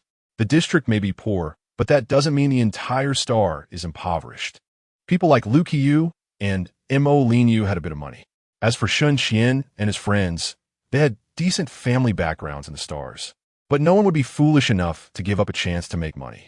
They still chose to earn money through entertainment projects. Once the five logged off from the holographic world, they immediately dove into the wristband star network and began searching for Journey through the galaxy. Meanwhile, Jiang Beibei, with a smile of hidden success, returned to her room to prepare to start building the game. Creating games in the holographic world is simpler than doing so on the wristband star network. On the wristband, one must find various materials or utilize data to build models. However, in the holographic world, no specific materials or data levels are needed. It relies solely on consciousness. This kind of consciousness-involved creation is inherently abstract, especially for interstellar citizens. Lacking imagination makes it even harder to create items with their consciousness. The decline of the holographic world may also be partly due to this reason. Standing in her room, Jiang Beibei began to envision how large the map for her game needed to be. In an instant, a brand new world unfolded from one of the walls in her room, a vast expanse of white. As her mind echoed with the thought that this was an endlessly sprawling black land, with her feet covered by this black soil, an endless ocean appeared with surging waves. And the sun, moon, and stars should emerge, thus giving rise to the laws of time within this space. Jiang Beibei finally understood the beauty of a creator's genesis. Her consciousness could cover such a vast map and could continue to extend. With a wave of her hand, greenery sprouted in the black soil, gradually growing into towering trees. At the same time, various animals such as birds, fish, deer, and sheep appeared on this land. After creating these small animals, Jiang Beibei stepped lightly onto the ground, feeling the slightly damp earth beneath her feet. Haha, this is so realistic. Consciousness data? The inventor of holographic technology is simply a genius. She marveled again and then began to prepare the core gameplay for this game. As the first holographic game in the world, Jiang Beibei naturally wanted it to be perfect. The encyclopedia cheat granted by the Way of Heaven, which she had not used before, now became the treasure trove of information for this game. Before she arrived in this world, Jiang Beibei had always been a game planner, executing tasks assigned by higher-ups as their executor. Many times, capitalists think about making money through games, exploiting players, and pushing out skins and items excessively with game mechanics that are all garbage. When Jiang Beibei was a worker, she had to put all the creative ideas in her mind on hold due to helplessness. But now, without the pressure from a boss, without technical limitations, and without financial worries, things are different. Jiang Beibei brought the game she once outlined to a holographic screen. This is a game that focuses on storyline combat, accompanied by card drawing. Its map is much larger than the simulation experience Jiang Beibei just went through. The characters are far more charming than the little soldier characters that made her heart cold earlier. The gameplay mechanics are much more varied and fun than just passively firing cannons, where the trajectory of the fire is still within data calculations. She set the game background in a world of primordial chaos. The worldview of the primordial chaos world is completely different from that of the interstellar world, which is bound to have a significant impact on players of this century.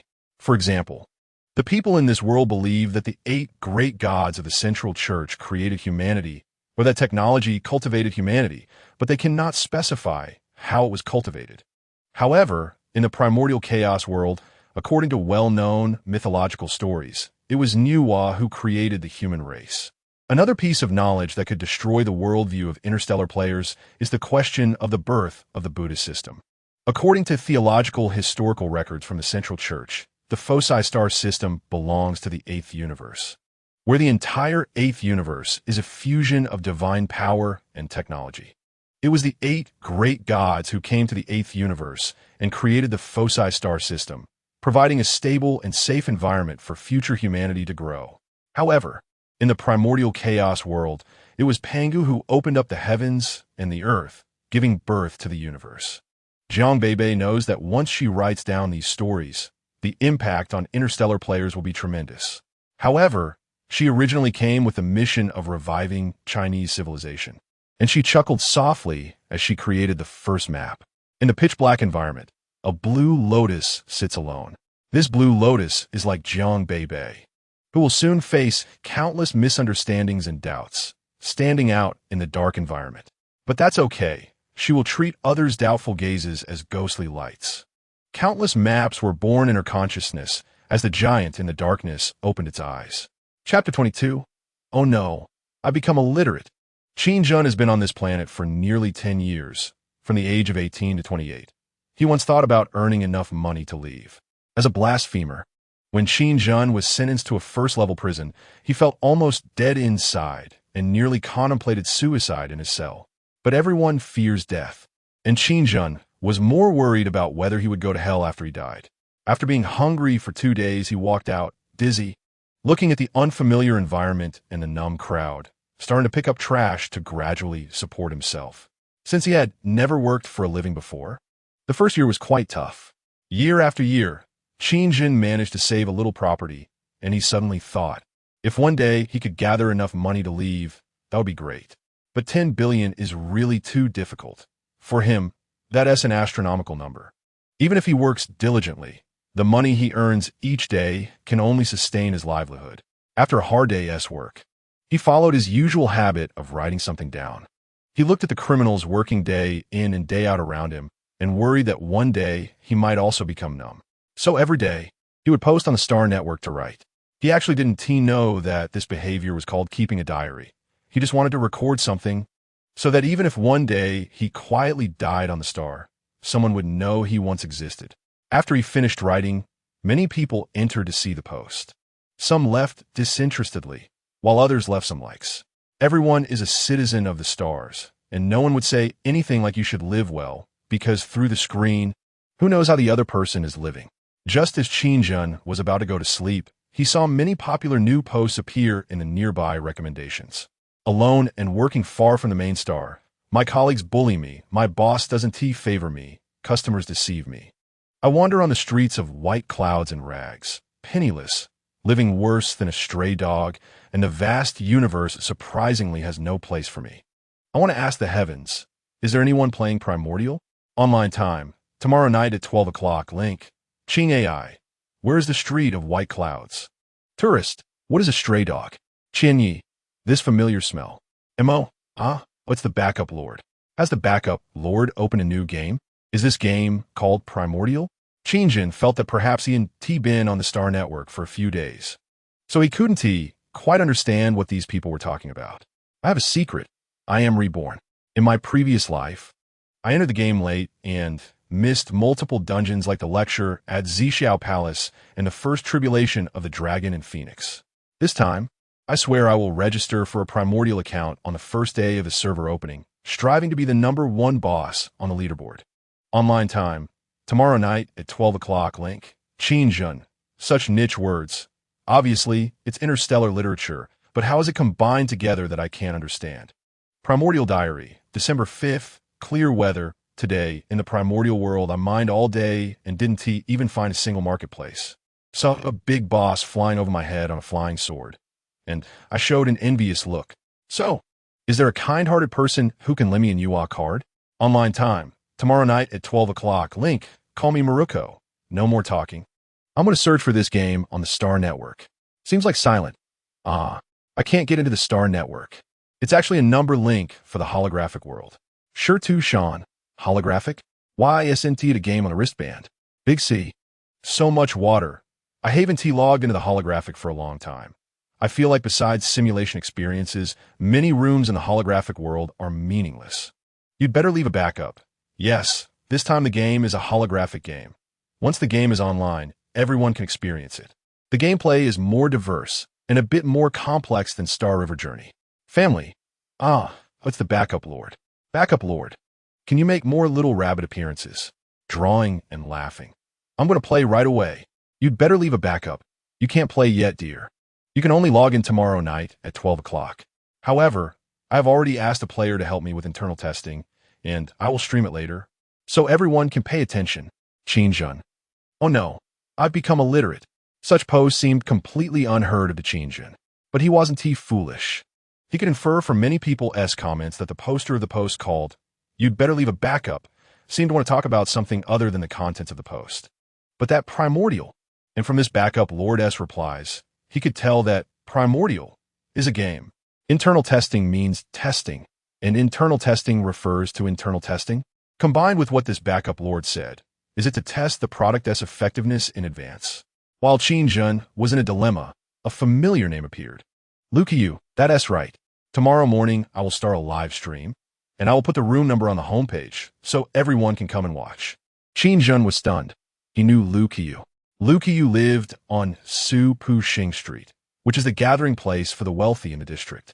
Only those with family businesses in the district would live there. When Qin Jun first came here, he could only rely on picking up trash to survive. Once, a young master came to hire people, looking for a few who could move goods.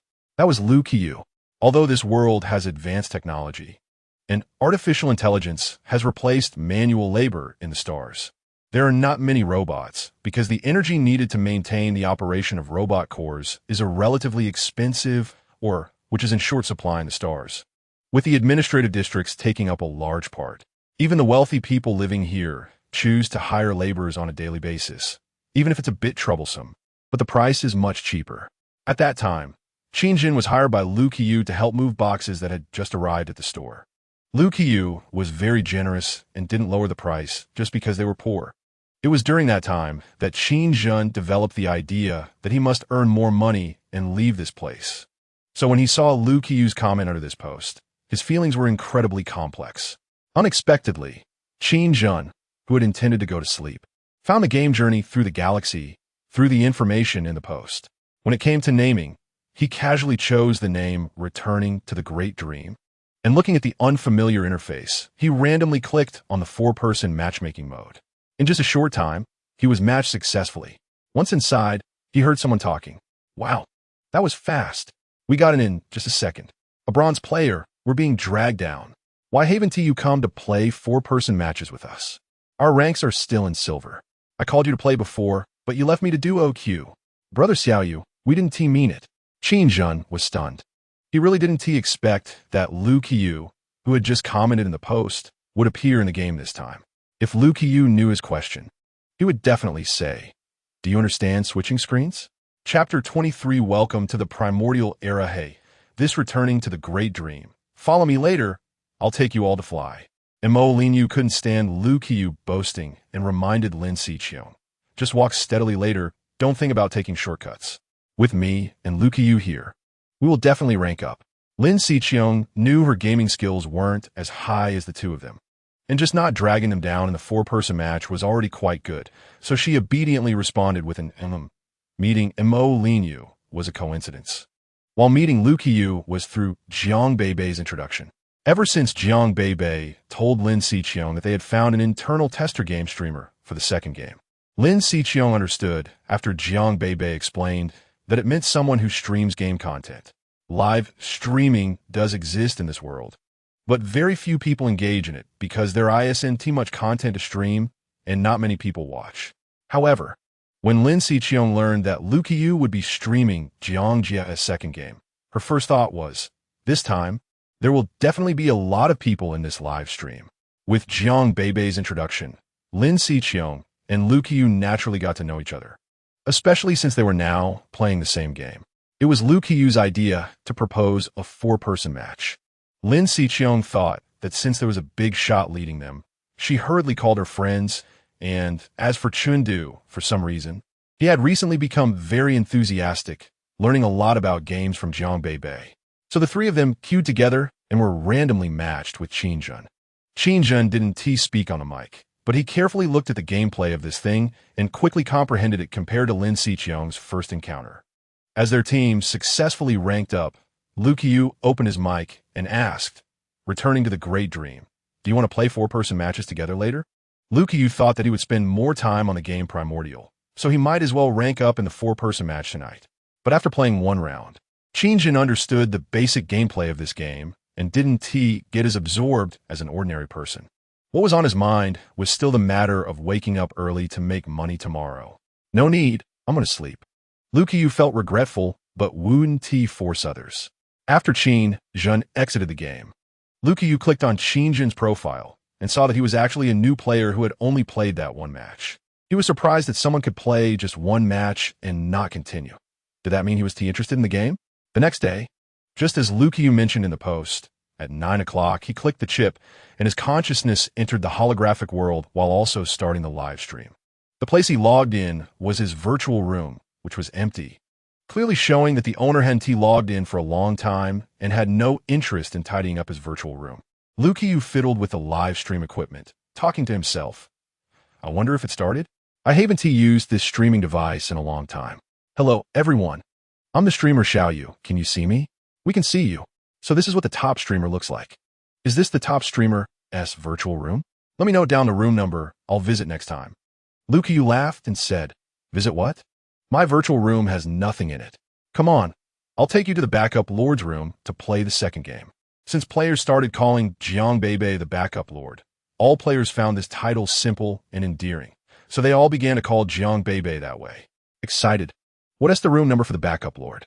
Her room number is 89757. After entering this string of numbers, Liu Qiu clicked the teleport button and said, Family, let us go. In just a second, the surrounding environment changed, and they were teleported to Jiang Beibei's virtual room. An electronic voice echoed around the hall. Welcome players to Game Station 89757. Please choose your favorite game. Since only the game Primordial was currently available, players should log in by themselves. Her room was much larger than Liu Qiu's. If Liu Qiu's room was about 20 square meters of square space, then her room was equivalent to 100 square meters, and there were many doors appearing on the walls. The entire room was radiant, with a transparent crystal floor beneath their feet and a dazzling starry sky ceiling above. The doors of various colors were embedded in the walls, waiting for guests to arrive. Wow, the backup lord's room is so beautiful. By the way, since it's a consciousness world, why is the backup lord's room much larger than the streamer's room? Don't you know? After the data on the holographic chip connects with the consciousness, the more developed a person's mind is, the greater their consciousness strength, and thus their personal virtual room will be larger. Does this mean that the backup lord is much smarter than the streamer? Liu Qiu looked at the bullet comments and said, Hey, I'm still here, but I admit that the backup lord can create such fun games. She is indeed smarter than me. Jiang Beibei, who was observing everything, saw Liu Qiu interacting with the comments and helplessly reminded him, Streamer Xiaoyu, you can enter that golden door now, and once you enter, the game will start automatically. Hearing the voice from the hall, Liu Qiu quickly said, I almost forgot the main thing. I'm going now. When he pushed open the big door, the opposite side was pitch black, which was somewhat frightening. But based on his trust in the backup lord, Liu Qiu stepped in. At the moment he stepped in, the door behind him closed automatically. He was surprised to look back, only to see darkness. If it weren't for the slightly glowing live stream screen in front of him, he might have already been scared to the point of his legs going weak. Family, it's a bit scary. Streamer, protect me. I'm afraid of the dark. Family, I'm scared too. Liu Qiu stuttered. Yesterday when Jiang Beibei asked him if he was afraid of anything, he had confidently said he wasn't afraid of anything, but now he wanted to take that back. It turned out he was afraid of the dark. Streamer, didn't the backup lord tell you what to do? Right, what am I supposed to do now? The backup lord didn't say.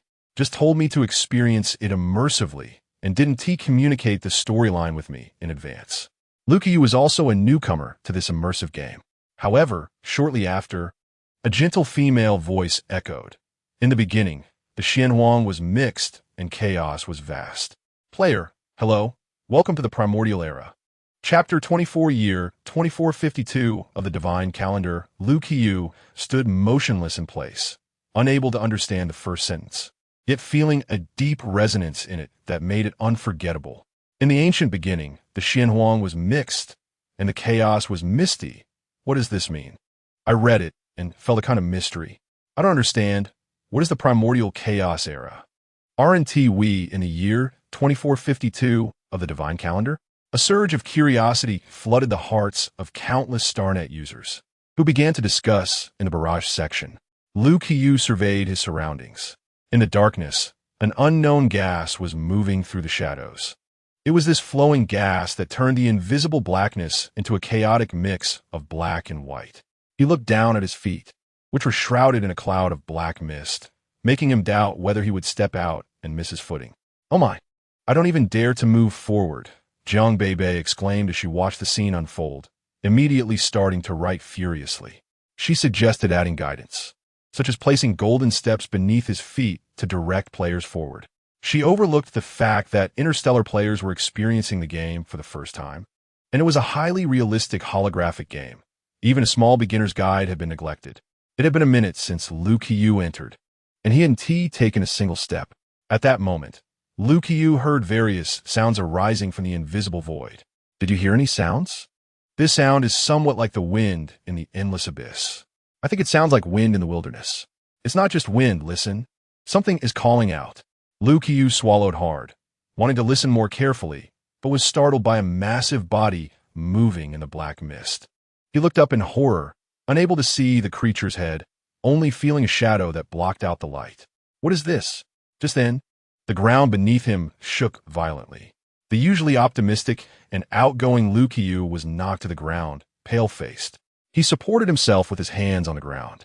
Even knowing that all of this was fake and that he wouldn't die in the holographic world, the momentary fear felt very real. After touching the ground, Liu Qiu discovered, the temperature in his palms was warm. You still want to fight? Mori, a voice came from beneath him. Liu Qiu looked down but saw no figure. He looked up instead. Above him, a gigantic creature leaned down, its pitch-black eyes fixed on Liu Qiu, causing his pupils to dilate in fear. The giant creature is terrifying. Dodge. Retreat. What big eyes. I can actually see the streamer's reflection in this creature's eyes. The streamer is so scared he's weak in the knees. Coughing. Liu Qiu got back up. I was just startled. He had realized that this monster was looking at the creature beneath him, not at him, so his courage returned. While Liu Qiu was conversing with the netizens, another conversation was happening simultaneously. Pangu, I have waited for you for 100,000 years. You really can sleep. Mori, I know what you want. Let us settle this today. Before he could react, Liu Qiu was swept away by a powerful gust of air, rolling into the chaos. Just when he thought he would be ejected from the room, a transparent bubble appeared beside him, encasing him. A white box popped up in front of him. Would you like to spend 1 star coin to watch the Chaos God Demon War? Chaos God Demon War? 1 star coin. Look, so exciting. Isn't this the Star Beast battle? Only 1 star coin? Streamer, hurry and look, I'll pay for you. Because the film industry in this world had not developed, all that existed were video records of wars, which were true battle scenes between interstellar citizens and star beasts, filled with countless deaths and bloodshed. One of the educations every citizen received during their upbringing was to watch these films, thus becoming more grateful for the blessings brought by the gods that awakened their soul power, allowing them to contend with star beasts. This brutal footage, poured into the minds of minors before their mental maturity, caused many to grow up fearing war and death. Especially for the star people, many once had soul power, which allowed them to have the strength to fight against star beasts. But now, without soul power, they felt useless, and if the star beasts truly invaded, all they could do was lie down. As for whether the stars would send someone to save them, it was unimaginable. So when the star netizens saw this scene in the game, they felt a mix of emotions on one hand, while on the other, they were thoroughly engrossed. They discovered that this battle seemed quite captivating. Just the appearance of those eyes in the darkness was enough to pique everyone's curiosity. Many netizens, who didn't mind spending 1 star coin, began to tip. Ding dong. Liu Qiu stared blankly at his account as it increased by 1 star coin after another, feeling both amused and bewildered. He was clearly there to handle business, but how was he receiving money during the process? However, since the money was coming in, it would be foolish not to take it. Everyone, stop tipping. I'm about to show you. After saying this, Liu Qiu found the recharge area and, after paying 1 star coin, the chaotic energy surrounding him dissipated and a layer of bubble appeared around him, allowing him to float in the air. Liu Qiu flew high up and finally saw Pangu's form. He had a deeply chiseled face, every part seeming sculpted with sharpness, aside from being a bit larger. He truly resembled a human. Liu Qiu saw him clench his fist, making a crackling sound, and when he extended his right hand, a giant axe appeared. Mori also revealed his form above, resembling a winged humanoid. Mori coldly stared at Pangu. You have mastered 2 of the 3 innate treasures. Such luck is truly enviable. Pangu laughed heartily. If you knew what I intended to do with the heaven-opening divine axe, you probably wouldn't say such things. What do you want to do? Pangu's expression darkened, arrogantly declaring, "If we are to fight, then let us fight. Why all this nonsense?" Mori flapped the wings behind him, creating a massive wind that sent the black mist swirling. Lukiyu, sitting in the bubble, was buffeted by the strong winds. However, Pangu showed no fear of this gale. He stepped forward with his physical body, wielding the heaven-opening giant axe to cleave through the wind before him. Lukiyu's eyes widened, astonished like a country dog. He was captivated, as if experiencing a TV drama for the first time in childhood. Bang, bang. The two fought physically for several minutes, causing the space to tremble. At this moment, both were injured, and Mori looked at a space crack revealing a hint of golden light, seemingly realizing something. "You're using me?" Pangu said leisurely. "You woke me up, yet you say I'm using you." Mori stared at Pangu for a few seconds before turning to leave. "If you want to die, I want to accompany you." The fight started quickly and ended just as inexplicably. Lukiyu hadn't even understood why Mori left when the next moment, golden light burst forth. "Help!" Pangu is splitting the space with his axe. Chapter 25: The Birth of Heaven and Earth. Before Lukiyu, although he knew this was a virtual space created in advance by the backup lord, to watch a person split open this space and witness golden light flooding the area still left him stunned in place. Wonderful, so wonderful. Even if the star beasts are powerful, they can't split space. This shows that the man called Pangu has extraordinarily strong combat power. Their conversation is interesting too. What are the three innate treasures? What is the heaven-opening divine axe? Heaven-opening divine axe? ISNT, that the act of creation? Countless golden lights scattered from the crack, and Lukiyu looked up. Within the dark space, numerous sources of light emerged. At this moment, the gentle female voice from the beginning sounded. In the beginning of chaos, the sky was not the sky. The earth was not the earth. It was a desolate wasteland. Lukiyu frowned, as if he heard something else from this sentence. Could chaos refer to the time before the eighth universe appeared?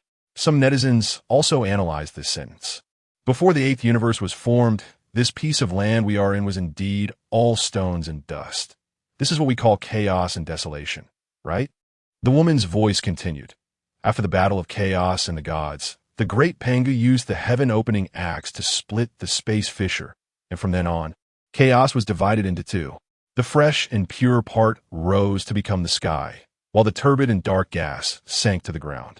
Thus, heaven and earth were born. Nonsense. Clearly, the 8 great deities came to our 8th universe and created a livable planetary environment for us. That's right.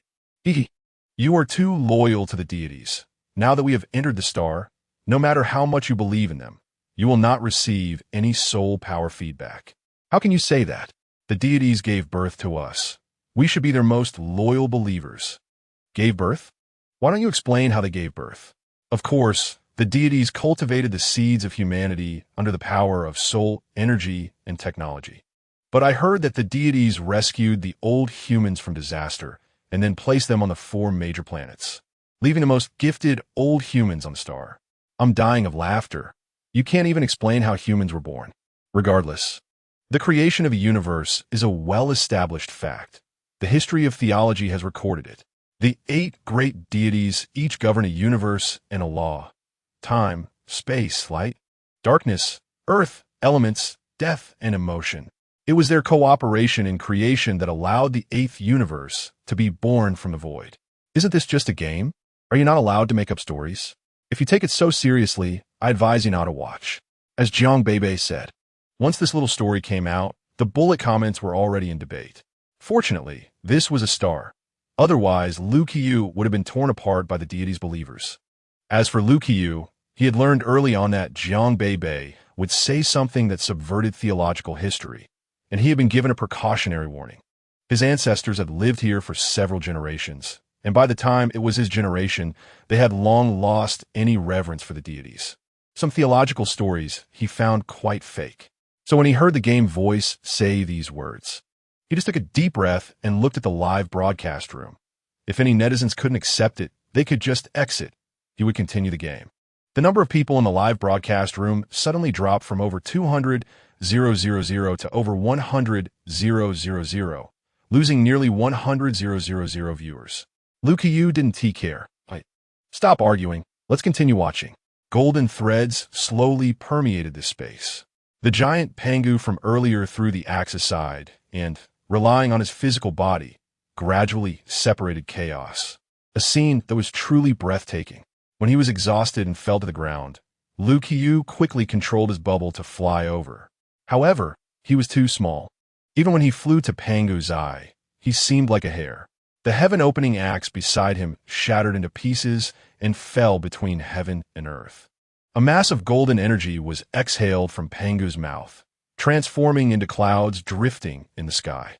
In the eyes of the crowd, the originally gigantic giant seemed to turn into dust or gas, his long hair flowing like water, flowing into the night sky and turning into stars. His left eye became a sun, his right eye became a moon, and within moments, day and night exchanged. The sun has appeared. Pangu's body has turned into all things in the world. I understand, I see it. Pangu is sacrificing himself to open the sky. The background voice sounded again. The limbs and body become the 4 poles and 5 mountains. Blood becomes rivers. Meridians become the earth. Muscles become fields. Skin and fur become plants. Teeth and bones become metal and stone. Essence becomes jewels, and sweat flows as rain. The rise of the Great Way is nothing more than this. A distant voice echoed from all directions. The world before him suddenly transformed from the dark universe into a brand new continent, with rivers and seas, jungles and grasslands, snow-capped mountains not far away, sandy soil beneath his feet, and grass sprouting from the mud, branches full of flowers. It was so real, compared to the simulation experience, which was mostly scenes of war. This kind of natural beauty made Luke Yu immerse himself even more. When he heard that Pangu transformed into all things, he couldn't express whether he felt disappointment or shock. His eyes sparkled, secretly telling himself that this was a holographic world, all fake. Yet what he had just seen and felt was so real. So real that it caused a slight shake in his heart. Even if it was fake, this story made a lasting impression, unforgettable. The emotionless game voice was broadcasting. Newbie Guide Pangu opening the sky completed. Please save your progress in time. Guided by the voice. He understood that saving meant saving progress. Luke Yu tidied up his emotions and said to the netizens, "It should be over, right? Little fish, play it again. I want to see it again. I didn't watch carefully just now. Look from a different angle later." The feeling of all things reproducing and life suddenly appearing is too wonderful. Want to see it again? Luke Yu wasn't sure if it was possible. Fortunately, Jiang Beibei had already thought of this epic opening, which would definitely keep this group of old fossils lingering. Upon hearing this, it automatically triggered the keyword. If you want to experience it again, you can click the newbie guide at any time. Please create a game character. He had known the term game character from Star River Journey long ago. He quickly created the game name Little Fish. On1 will update the first week at 12 tonight. Has player Little Fish made a reservation? Without thinking, Luke Yu clicked yes. He originally thought this matter would end here and wanted to follow public opinion to do the newbie guide again. But his interface popped up a new option. Chapter 26. You have intentionally smashed the egg. Having just experienced Pangu opening the sky, are you curious about who Pangu is? Would you like to enter the primordial era to see Pangu as a child? I would love to, sorry I wouldn't. The childhood of that giant? Before Luke Yu could speak, netizens were shouting, "I want to go. Let's go see together." The scene changed. Again, it was the familiar darkness, but in the middle was a flower that had not yet blossomed. The green petals were crystal clear. As Luke Yu approached, a text introduction appeared on the item, Green Lotus. "I'm so hungry. I want to eat the chaos energy," came a babyish voice from the Green Lotus. Luke Yu stepped forward and saw a round egg lying in the green flower. There were many cruel star beasts in the universe. Some star beasts first lay eggs when they reproduce, which then hatch. Instinctively, Luke Yu thought, could there be a star beast in the egg? After all, in their impression, only star beasts lay eggs. The netizens thought the same. "Hurry up and smash it, little fish. We can't let the star beast hatch." Luke Yu, still somewhat rational, thought, wasn't it just said that we would see Pangu as a child? Am I supposed to protect him in his childhood? Thinking this way, nipping the danger in the bud is indeed the best form of protection. Liu Qiu stepped forward, picked up the egg, and smashed it against the ground. You have intentionally smashed the egg and killed the young Pangu. Watching from the sidelines, Jiang Beibei said, Good, good, good. Upruding. Ah? The differences in civilization are really making me lose my hair. Do you know what you smashed? That was her specially designed young Pangu. In Jiang Beibei's view, since it's all parallel universes anyway, how Pangu was born is not detailed in the mythological stories. One version says that in the distant ancient times, before heaven and earth were opened and the universe was chaotic, a Kuan egg was nurtured within. After 18,000 years, Pangu finally broke out of the shell. Jiang Beibei made a slight modification, defining this segment of the plot as raising a cub. Similar to the earlier beginner's guide, it was more about following the storyline. But under holographic technology, the knowledge-deprived interstellar citizens found even the boring storyline engaging. The second type of joy in raising a cub, aside from a few families like Mo Lin Yu, whose parents love her very much, is that most families do not have close relationships with their parents. Therefore, Jiang Beibei wanted to conduct a market survey through a storyline to see if there was a need to release a cub-raising game in the future. But who would have thought that the unpredictable Liu Qiu would actually smash the egg? After the prompt sound came out, Liu Qiu was also ejected from this space. He scratched his head. It seems I failed. So, Pangu was also born from an egg. Isn't that just like a star beast?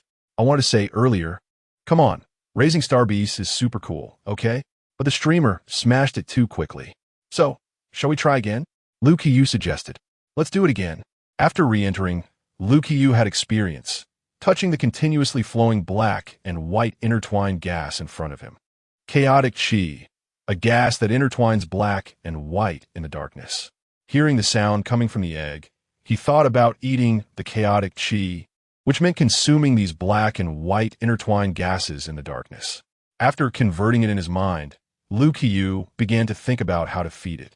When he touched the chaotic Qi, there was also a small glove-like symbol. Do you want to collect? Yes. Before long, he had collected a handful of chaotic Qi. When he brought it close to the egg, he found that the egg absorbed the gas. A sense of achievement surged in his heart, and the old father Liu Qiu became addicted to collecting gas. Still, a barrage of comments reminded him. Streamer, the egg cracked. A cute little baby appeared in the shattered eggshell. Huh, this is Pangu? At this moment, Liu Qiu still did not know that he would soon face a huge blade, and he eagerly went to pick up the little baby. When he saw the round eyes of the baby, he marveled. Will this child grow so big later? What do they eat to turn from such a cute baby into such a big giant? Of course, they eat chaotic Qi. Didn't the game remind us just now? Huh? I forgot after reading it. I'm so smart. I started taking notes long ago. Under the game's system prompts, Liu Qiu continuously collected gas to feed the baby. Watching the smile on its face, he felt delighted and even contemplated whether he should consider finding a cute girl to marry. He had always been against marriage. After all, the children born would be on the stars, and a future without a way out was not worth being born in the first place. But looking at this cute baby, his viewpoint shifted slightly in that moment. In the game, Jiang Beibei could not design a long growth line for the baby, so in just a few minutes, the child grew from an infant to a few years old, and then into a teenager. The young Pangu, full of vigor, took Liu Qiu through the void of the universe, watching nebulae being born and destroyed. Pangu said, It can't go on like this. Liu Qiu was puzzled. Little fish, I need to find a divine artifact that can help me split heaven and earth. The heaven-opening divine axe. Liu Qiu's mind was instantly awakened. The story was about to progress to Pangu opening the heavens. And Pangu opening the heavens also meant that he would die. In just half an hour of friendship, at least, Liu Qiu had already become friends with Pangu. Pangu, don't go. You will die when you open the heavens. Little fish, quickly persuade him not to go. The young Pangu's eyes sparkled.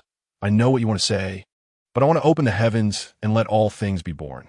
Through Liu Qiu, it seemed he was speaking to countless people. There's a kind of unspeakable tragedy in the world, which is knowing his ending while having to watch him walk that path again. In just half an hour, Pangu had become a vivid image in Liu Qiu's heart. After Liu Qiu exited the room and logged off, began editing the internal test post for the game according to the backup Lord's instructions. Meanwhile, netizens who had watched Lu Qiu's game livestream seemed to have been holding back their thoughts for years, and today they said everything at once. Various posts suddenly sprang up like mushrooms after rain, most of them written in a confusing and ambiguous manner. And those who understood were mostly those who had watched the live stream. Every time they referenced the code words, they had to say, "I want to open the heavens. All things are born. This is simply amazing. This creator who tells you to keep a mom as a backup. How did you come up with such an awesome holographic world?" Chapter 27. How about we take a gamble? After Lu Qiu's post was published, it topped the district's hot list. Although the district was just a small subdivision of the stars, its population had surpassed 1 billion. As a result, more and more people noticed the game Hongwang. The game had not officially launched yet, and everyone could only experience the beginner's guide repeatedly. New players did not take Pangu opening the heavens seriously at first, until they found themselves in it, and ended up crying like a baby. Hoo. Why did Pangu have to go open the heavens? Qin Jun watched his colleagues working together today, sighing while working. In just half an hour, he had already made over 10 comments. Qin Jun was usually very silent, showing disinterest in everything, except for making money, which he was quite keen on. Seeing that his only colleague wasn't satisfying his desire to share after he had talked to himself for so long, he had to take the initiative. He had really been holding it in for too long. "Qin Jun, do you know about a game called Hongwang?" "I do." "You don't know? Why am I telling you this?" "You do know?" His colleague looked at Qin Jun with a curious expression, wondering if Qin Jun, who usually seemed to be indifferent, was actually a gamer. Qin Jun silently looked up. "Recently, the hot list in the district is all about Hongwang. I'm not illiterate." "Oh," his colleague said. "Have you played the beginner's guide?" Qin Jun shook his head. The beginner's guide was a very unfamiliar term for him. His colleague felt that he finally had a chance to showcase his knowledge. Before Jiang Beibei created the game, everyone kept a cold distance, and there was no topic to talk about. But after the releases of Xinghe Zhixing and Hongwang, people began discussing daily. This back and forth made everyone's personalities livelier, and life didn't seem so dull anymore. His colleague continued to talk. "Speaking of Hongwang, we have to start with the little fish streamer.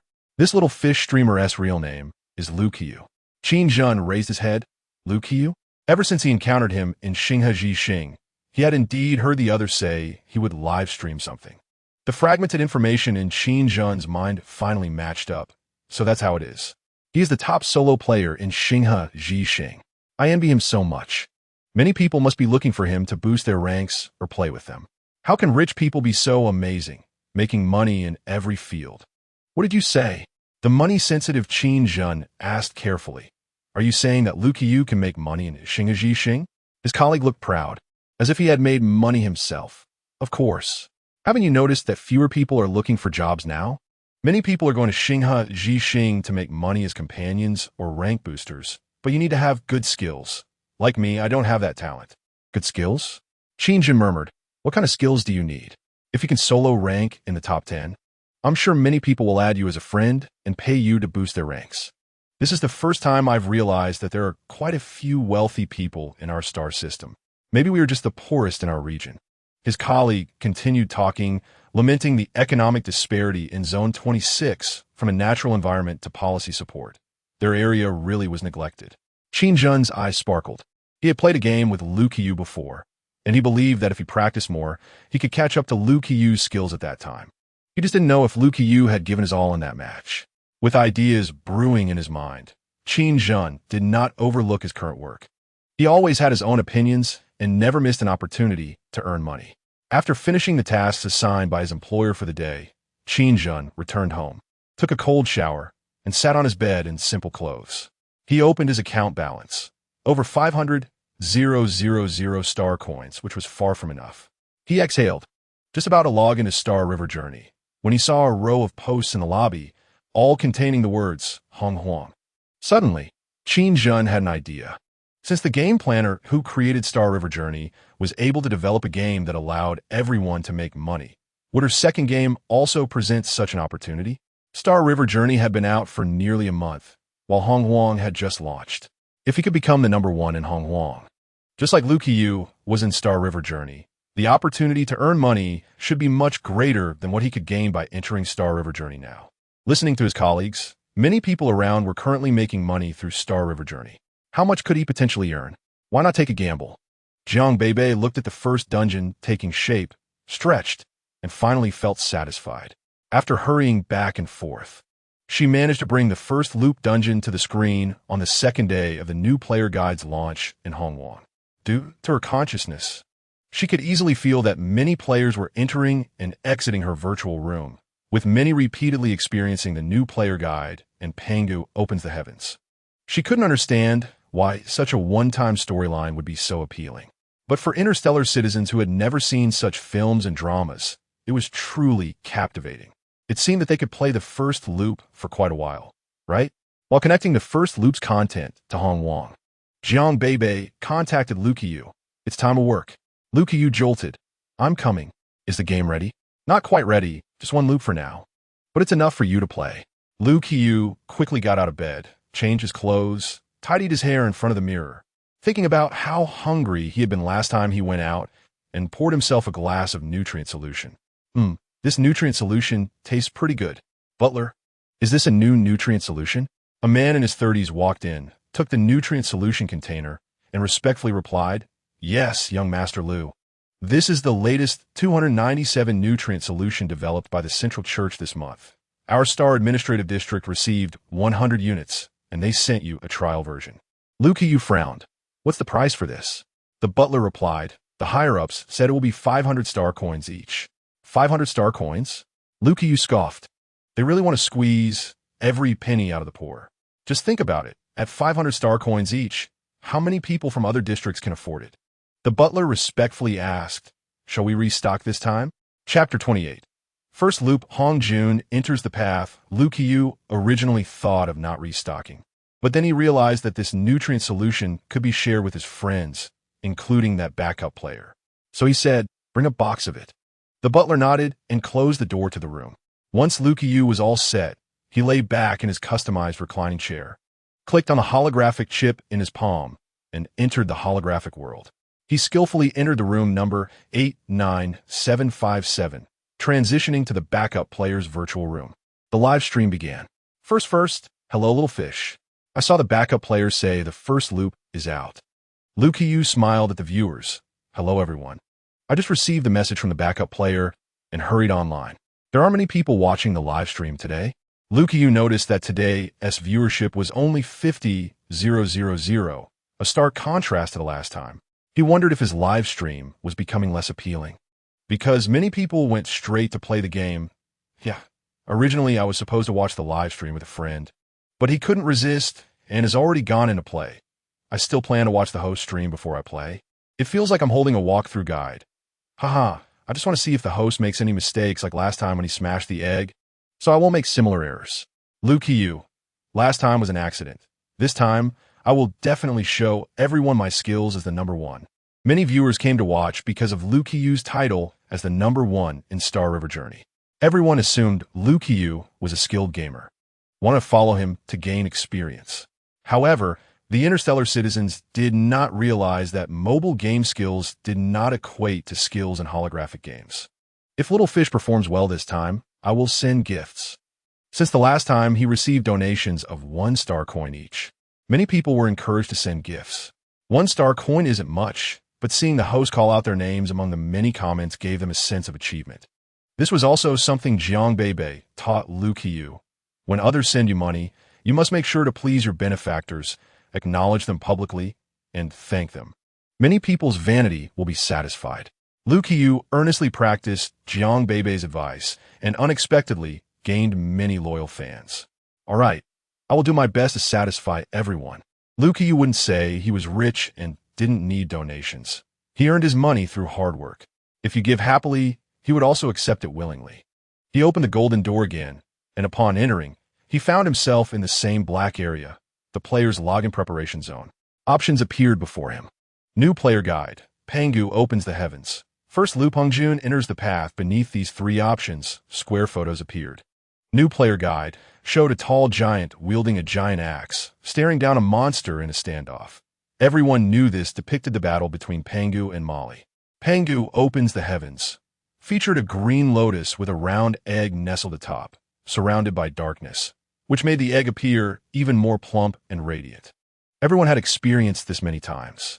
After Liu Qiu ended his last live stream, many players waited for the game to launch, clicked on Pangu Opens the Heavens, and even tried to tell the young Pangu that he would sacrifice himself after opening the heavens. However, the young Pangu still chose the path of self-sacrifice. And each person's experience was different.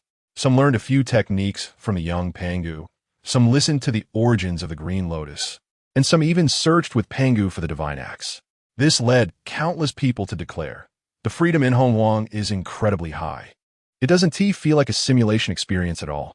Even if you become that character, you can only live according to that character's survival line, unable to do anything extra. The newly updated first loop Hongjun Enters the Path sounded very interesting just by the name alone. The cover below featured an elderly man with white hair and beard, sitting cross-legged atop clouds, his hands resting on his knees, eyes slightly closed, with a serene expression. His clothing was also different from that of contemporary people, with patterns that seemed to carry a heavy aura, making one not dare to underestimate him.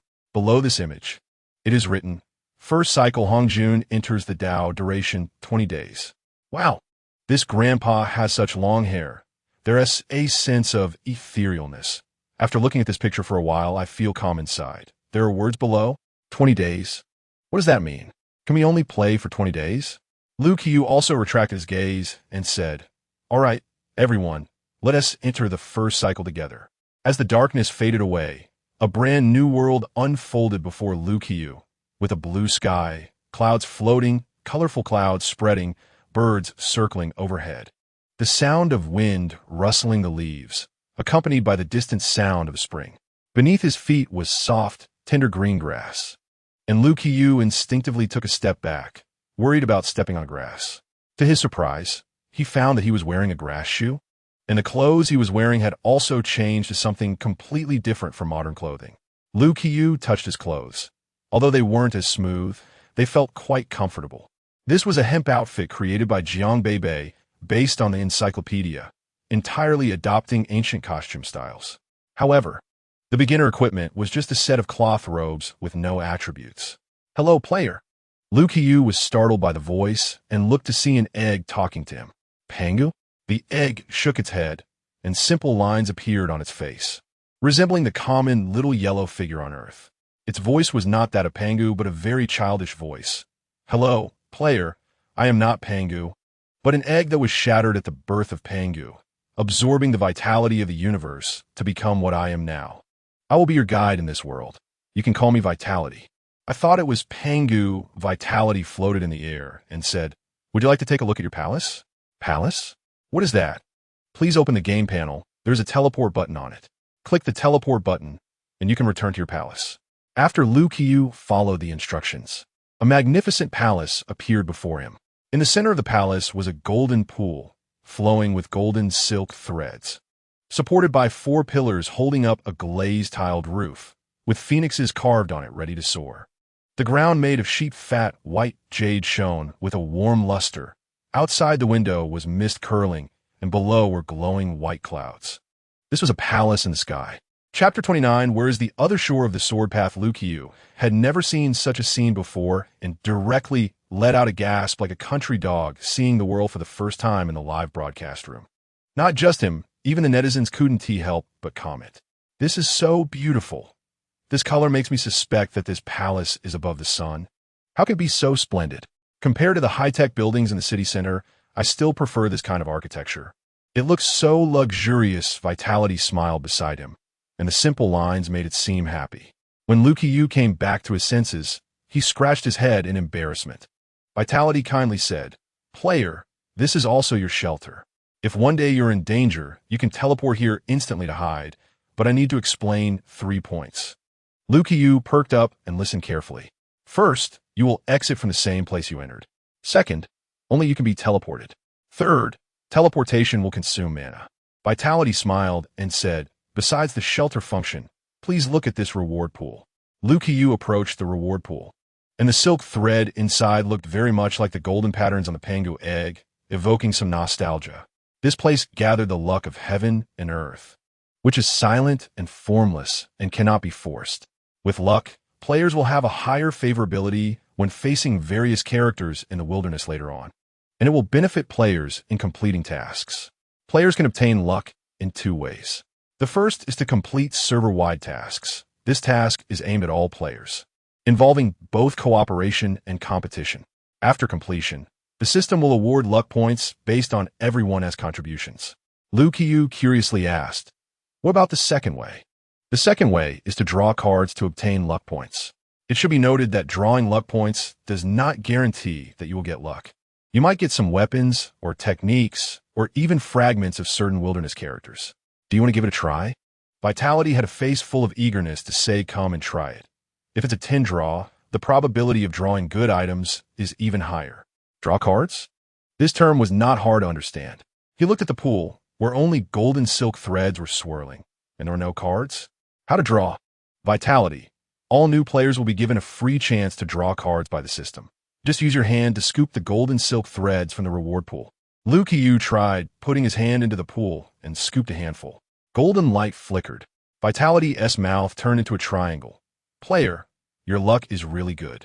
The first draw yielded a sword technique.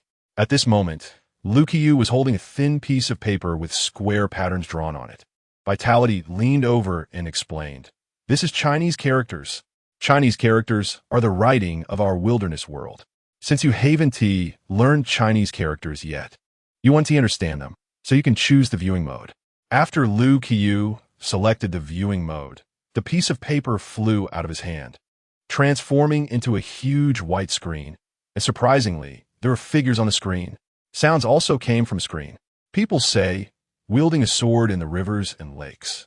Yet no one knows, where is the other shore of the sword path? As the voice fell, a black and white ink figure on the white screen began to dance, holding a weapon that looked like a pen, leaving an ink mark wherever it moved. At first glance, these marks seemed like random scribbles, but upon closer inspection, they had unique meaning. Jiang Beibei, that cursive script. The figure darted around on the screen, embodying a freedom that was indescribable. Clearly, it was an ink painting, yet it felt more vivid than any colored photograph. When the screen dimmed, everyone realized that this was indeed a sword technique, and the character on the screen was holding a sword. Is this an ancient weapon? I heard that in the era of cold weapons, before laser cannons existed, swords were a very common ancient weapon. Why have I never heard of this? It's from some miscellaneous ancient books. My grandpa likes to read ancient texts, and I've heard him mention it before, but it has never been confirmed and may be fake. So sort of this cool? It feels cooler than firing cannons in a flying vehicle. Everyone was mesmerized by this sword technique, and Lu Qiu's eyes sparkled. Can I learn this? Vitality nodded. You can learn it, but player, you are still just a mortal now and cannot cultivate yet. Then how can I cultivate?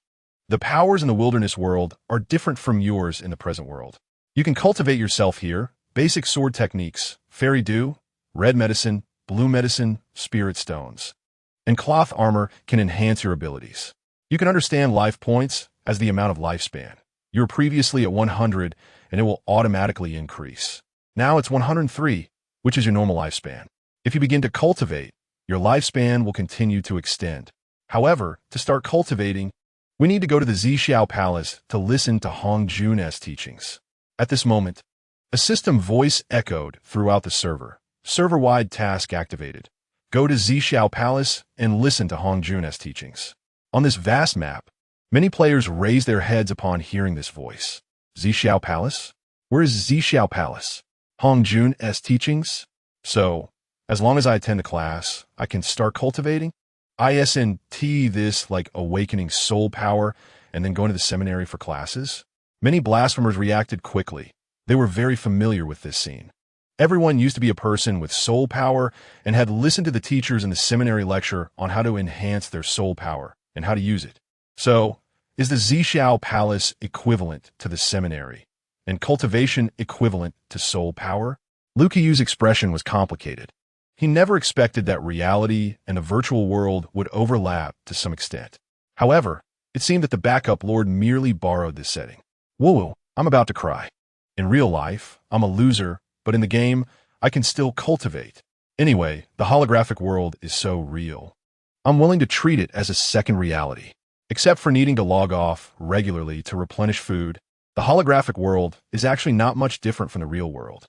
I heard that the Research Institute of Xing is studying whether our consciousness could be preserved in the holographic world after we die. In this sense, it can be considered immortality. What are you thinking upstairs? When we die, our souls return to the gods. And the gods definitely won't agree to such research by Xing. Come on, theology and science have long been incompatible. Lu Qiyu saw the topic drifting further away and quickly brought it back. Everyone calm down. I don't want my live stream to be shut down. Chapter 30, Player Master. My name is Han Yun. Everyone, stop arguing. We're just playing a game. It's all fake. Lu Qiyu didn't want these words to attract attention from above. It would be a small matter if his live stream was shut down, but if the game was shut down, that would be the end. The people in the bullet chat also reacted quickly and shut up, starting to spam game-related comments. Life asked with her head tilted, Player Master, do you want to draw cards? Remembering the sword technique he just drew, Lu Qiyu nodded. Can I still draw? Of course, drawing costs 10 star coins. And a 10 consecutive draw must yield character fragments. Draw. I'll contribute 1 star coin here. Finally found an opportunity to tip, little fish. Draw another sword technique. I want to see more. Ding dong. Ding dong. Ding dong. Before Lu Qiyu could say anything, the star coins kept flowing into his account as the viewers tipped in his live stream. He looked and found that in just a few minutes, he had earned over 80 star coins. Lu Qiyu added some star coins himself. Draw. I want a 10 consecutive draw. 100 star coins offered. Happy fishing pool session. A pair of straw sandals. A bottle of fairy dew. Health points 1. A bottle of red medicine. Health points 1. A bottle of blue medicine. Health points 1. 10 spirit stones. A piece of cloth armor. A wisp of fortune. Han Yun fragment. Life exclaimed in surprise. I didn't expect the first summon character of Player Master to be the Taoist Han Yun. Who is Taoist Han Yun? Life added.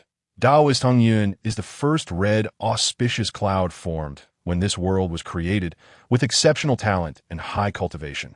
Taoist Han Yun has a gentle personality and a kind heart. I believe Player Master will definitely like her. Lu Qiyu looked at the rewards floating in the air and stored them all in his warehouse, leaving only the Han Yun fragment. Under Life's guidance, he operated the Han Yun fragment, transforming it into a humanoid form. The Han Yun fragment disappeared, and a woman appeared before him, wrapped in pink and white garments, revealing a beautifully shaped neck and clearly visible collarbones. Her skirt flowed gracefully, and she stood on a red cloud, moving elegantly. She looked gently at Lu Qiyu, smiling sweetly. Player Master, my name is Han Yun. Wow, what a beautiful lady. So pretty, so gentle. I want to draw cards too. The clothes she wears and the headpiece are so beautiful. Why does little fish wear such simple clothes while they are dressed so beautifully? When can little fish wear such nice outfits? Lu Qiyu had long ignored the bullet chat. Under Han Yun's soft yet insightful gaze, he stammered his self-introduction. Hello, I am Lu Qiyu. No, my game name is Little Fish. So embarrassing, so embarrassing. She said one sentence, and you messed up your grand introduction. Fortunately, Han Yun didn't expose Lu Qiyu's embarrassment, but smiled thoughtfully. The system has released a server-wide mission. Does Player Master wish to go and complete it? Yes. Han Yun waved her hand. Then sit on my auspicious cloud. It will save some time. Okay. Life then said, Player Master, you can leave the palace now. The palace stood in the void. Only by going out could one reach the Zhixiao Palace. Understanding these principles, Lu Qiyu opened the game panel and clicked teleport again, returning to the place he was just at, even standing on the same patch of grass he had just stepped on. Looking back, a red cloud appeared beneath Han Yun's feet, and she silently made room, indicating that Lu Qiyu could come up. Curious, Lu Qiyu stepped on it and found it surprisingly solid. Han Yun, this cloud, The next moment, the cloud shot straight up into the sky. Once the sensation of vertical ascent gradually faded, Lu Qiyu found himself awkwardly lying on the cloud, not daring to look down at all. I'll help. This transportation tool, without any protective shield, is too scary. I've never felt that flying vehicles could be this stable. Because above the clouds, the strong wind blew through Lu Qiyu's hair, lifting his bangs. He looked up and saw Han Yun curiously looking at him. realizing that his posture was not very dignified. I have a bit of acrophobia. Han Yun smiled. If Player Master is afraid of heights, how can you fly with a sword in the future? Mentioning the sword, Liu Qiyu's attention was slightly diverted. Fly with a sword? You mean fly using a sword? Exactly. But that sword is so small. How can it fly? Han Yun didn't understand. For cultivators, the sword was just a tool. She was about to say something when she heard a loud shout from nearby. Ha ha ha ha. Good boy. Hold on tight. A black-gray long sword shot in from a distance, bringing a sharp aura. Liu Qiyu leaned his head to look and found that there was actually a player like him, so bold as to stand alone on the flying sword. No, he was half kneeling on the flying sword. Is this flying with a sword? If I were on that sword, I'd rather jump down. For those with acrophobia, this weapon is too unfriendly. So cool, that kneeling posture is just too cool. Little fish, look at him, then look at yourself. Why are you still lying down? Liu Qiyu was teased by the viewers and snorted. You'll know if you try it. It's not like being on a vehicle where the wind just blows past your ears. Without any guardrails, if I stand and my legs get weak for a moment, I might just die. Here, dying means the game account dying. Therefore, Liu Qiyu particularly admired the player behind him. He actually dared to fly with a sword alone. Wait, they're all players. Why can he encounter flying? Hey, hello. The Kunwu, sword-carrying Qin Jun, slowed down. Your friend? Qin Jun looked up, only to find that it was Liu Qiyu on the cloud. He hesitated for a moment, and the Kunwu sword brought him to the cloud side. Han Yun, from a distance, I saw the colorful clouds here and wondered which Taoist it was. Turns out it's you. Han Yun also recognized that this was the Kunwu sword. Under Jiang Beibei's setting, spirit tools exist, and the Kunwu sword's essence is the sword body. But because it has existed for too long, it gave birth to a spirit. Liu Qiyu, curious, asked, Did you hear a man's voice? Han Yun smiled and explained, Player Master, that is the senior of Kunwu sword. Huh, a sword can talk? The bullet chat echoed Liu Qiyu's inner thoughts. Liu Qiyu's worldview was once again shattered and reassembled. Chapter 31. In Walk Hard hits the soul. While Liu Qiyu was still in shock, Han Yun had already started chatting with the Kunwu sword. Senior Kunwu sword, are you also going to the Zhixiao Palace? That's right, young friend Han Yun. Why is your player lying on the cloud? Upon hearing himself being addressed, Liu Qiyu quickly stood up. I'm not afraid at all. Beside him, Qin Jun couldn't help but chuckle quietly. He never expected to see his former employer in such a disheveled state during their second meeting. This made Qin Jun realize that regardless of which district they came from, whether they were rich or poor, everyone had the same status in the game. Initially, Qin Jun hesitated about whether to mention their previous encounter to Liu Qiyu, but now he had no such thoughts. Reality was reality, and the virtual world was the virtual world. In reality, they were worlds apart, but in the virtual realm, they could become players completing tasks together. Hey, hello, I'm Xiao Yu, and what is your name? Liu Qiyu could tell that Qin Jun was a player because he was wearing beginner gear like him. Qin Jun half squatted on the sword and said without changing his expression, I'm called Dream Returning. Dream Returning? That name sounds a bit familiar. Hey, do you also play Journey Through the Stars? Liu Qiyu finally remembered that he had matched with this Dream Returning in Journey Through the Stars before, and he was surprised to encounter him again in a new game. Qin Jun didn't hide it. Yes, that's me. So they had met before? What a coincidence. Xiao Yu quickly asked him how to fly on the sword. Yeah. Has he already cultivated? Liu Qiyu asked the question from the netizens. However, Qin Jun said, I haven't cultivated. The Kunwu sword is my companion sword that I drew. Even without spiritual power, it can still carry me to use it. But for my first time flying on the sword, I have to maintain this position for safety. Spiritual power. So the power system in this world is called spiritual power. Liu Qiyu nodded and asked, How much did you spend to draw this sword? It must have cost a lot, right? I just used a free draw for beginners and got it. Liu Qiyu's eyes widened. What? How is that possible? How can you draw such a good piece of equipment in one go, while I have a beautiful sword technique but can't use it yet? Liu Qiyu thought he would have to ask his backup friend later about this. Jiang Beibei, what is there to ask? Can the luck of a non-tycoon and a European emperor be the same? I also went to draw, but I only got a 1 to my health. I did draw a weapon, but it's just an ordinary stick. It doesn't even have a name. Has anyone drawn character fragments in one go? Yes. Room number 7788. A female streamer drew Enwa in one go.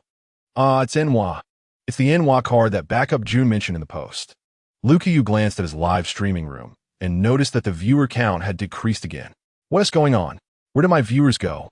Did they all run to someone else's live stream? Lukiyu was furious inside. Who dares to steal my viewers? Although he initially started this live stream without any goals or plans to solidify a fanbase, as he streamed more and more, he gradually found joy in this new industry and saw its bright future due to the prosperity brought by games. The game planner, Backup June, was truly remarkable. She had almost changed the underlying structure of society. Lukiyu knew that as the game became more popular, more game streamers like him would emerge. But he believed he was different from them. He was a closed beta streamer. Just this title alone could put him ahead of everyone else. But now, someone had attracted his fans by drawing the Enwa card. Lukiyu squinted at the screen and then entered the room number from the comment. He was also curious about what the Enwa card looked like. Would you like to connect with the owner of room number 7788 for a video? Yes. On the other side, Lin Xiqiong saw a game streamer invitation to connect for a video pop up at the bottom of the screen. Upon seeing the name, she exclaimed, "Oh, ISNT this Xiaoyu?" After clicking to agree, both their screens appeared. Just as Lukiyu was about to establish his authority, he heard a little girl shout, "Xiaoyu, so this is what you look like?" Huh? Lukiyu was surprised and looked at the streamer's name. Wang Jing. It turned out to be a friend from Journey Through the Stars and also a good friend of Backup June. Ha ha ha, what a coincidence. I heard you drew the Enwa card. Lin Xiqiong waved her hand with a smile. Yes, do you want to see? Yes. Wait, let me ask Beibei. Beibei? That is Backup June what? Backup June is also in the game? Where can I see her on video? I'm so curious about what Backup June looks like. She is so amazing. Her head must be big, right? Jiang Beibei, who was hiding outside of the camera, saw this and felt speechless. Is this polite? The reason she logged into this game was to help Lin Xiqiong quickly experience the game's essence, because Lin Xiqiong had officially become her game promoter, posting various promotional posts on StarNet. If one doesn't understand the game itself, they cannot promote it accurately. So Jiang Beibei wanted to take Lin Xiqiong through the game quickly. Who knew Lin Xiqiong would be so lucky to draw the Enwa fragment with a free draw? This was simply a chosen one in the card drawing game. This material was now at hand. As soon as the Enwa card was drawn, Lin Xiqiong started a live stream to talk about it, which reached Lukiyu, and both sides expressed their desire to see what Enwa looked like. Let us see it. Take out the Enwa fragment. Lin Xiqiong complied. In an instant, under the curious gazes of everyone, the card transformed into golden bubbles. Amidst a swirl of light, a figure appeared. She had a magnificent hairpin, a compassionate gaze, and wore a green dress adorned with golden patterns. The color of lapis lazuli was blue-green, malachite was green, crystal powder was white, and gold foil decorated the hem of her dress. Compared to the gentle Heavenly Daoist, this woman exuded an air of authority that made one dare not meet her gaze directly. She opened her eyes and looked at Lin Xiqiong, her voice solemn. Player, Iamnewa. This is what a deity looks like. The sense of divinity is overwhelming. I clearly didn't do anything, but I just can't meet her gaze. I feel like her eyes contain the laws of heaven and earth. With one glance, she can see through me. Jiang Beibei looked at the Enwa image she had created and silently laughed. Chapter 32. This damn gift-giving plot with the streaming effect of Lukiyu and Lin Xiqiong. Countless netizens screenshot the images of Heavenly Daoist and Enwa, posting them, causing the player registration number for the game Hong Huang to surpass 1 million right after its launch. Jiang Beibei looked at the continuously increasing player registration numbers in the back end, beaming with joy. However, upon seeing the extremely low draw rates in the card pool, Jiang Beibei fell into contemplation. She noticed a problem. It seemed that not many people were drawing from the lottery pool set in the game. A draw cost 10 star coins, which for an ordinary family was equivalent to the cost of a bottle of nutritional liquid. And for most people in the game, that was a day's worth of food. She had been a bit presumptuous. No matter how good the spiritual food was, one had to fill their stomach first. How many people like Lukiyu could spend 100 star coins for a 10 draw right from the start? Many people would stop spending money in the game after using their first free draw. The star has only 6 billion people. If 100 million people play this game, Just from a novice quest's 1-star coin, Jiang Beibei could earn 100 million star coins. But how long would it take to promote before earning a billion? After all, it takes 10 billion to leave this place. And breaking the network restrictions between planets and purchasing a server also requires 100 million. Looking at the over 20,000 yuan in her account, Jiang Beibei wondered if there was a way to buy a server in advance, even if it's from the star. That would be a mixed-race gathering place, the world's technological center, and the richest main star besides the star itself. If she could connect to that side, the people from a star should have money to draw cards, right? But the 100 million server was giving her a headache. Fortunately, the current online buzz eased her worries a bit. Now was the peak of discussion among all netizens. Everyone was enthusiastically promoting on the Star Network. However, since many were sharing for the first time, a lot of people forgot to leave the room number to Hong Huang, leading many bystanders to anxiously ask, "You all seem so excited, but could you at least provide a link?" Upon seeing this scene, Jiang Beibei thought, no, I still need to create a game website and then set up a forum specifically for posting game topics.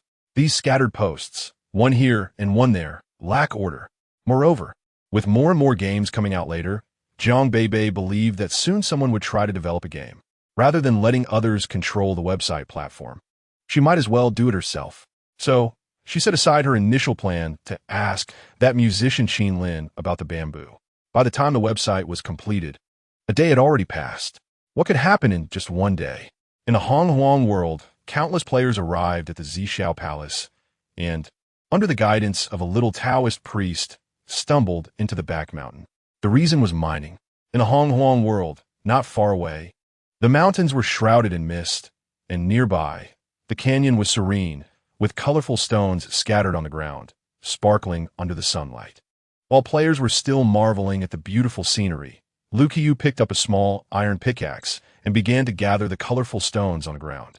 A woman dressed in red, with flowing sleeves and black hair like clouds, followed beside him. Her gentle face was as soft as water, and her bright eyes were as clear as autumn water. All the players in the game were secretly observing this scene. Is this the Hongyan Taoist? Wow, seeing this up close is really beautiful. The backup lord is so good at character modeling. I see my wife, lick, streamer, as someone playing Hong Huang. Why don't I have Hongyun? What is the streamer trying to do? I am currently forging a flying sword. Later, I will use the sword to deliver a gift to Zhixiao Palace. The netizens fell silent. This damn gift-giving plot. How can there be such a worldly scene in the game? Everyone recalled their past experiences of giving gifts to someone at a higher level or someone stronger than themselves to seek favor, or the scenes of making connections during their academic careers to stay in the academy. The forging method for the sword was clearly explained by the little Taoist just now. Lu Qiyu, who always enjoyed trying new things, began to throw pieces of or into the fire, according to the steps of forging the flying sword while the others were still admiring the distant scenery.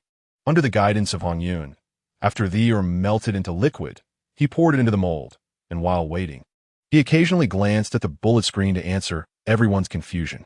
Before long, the object in the mold took shape. Hong Yun glanced at it and smiled, saying, "Congratulations, player. Forging successful." Lu Qiyu nervously waited for the sword body to cool.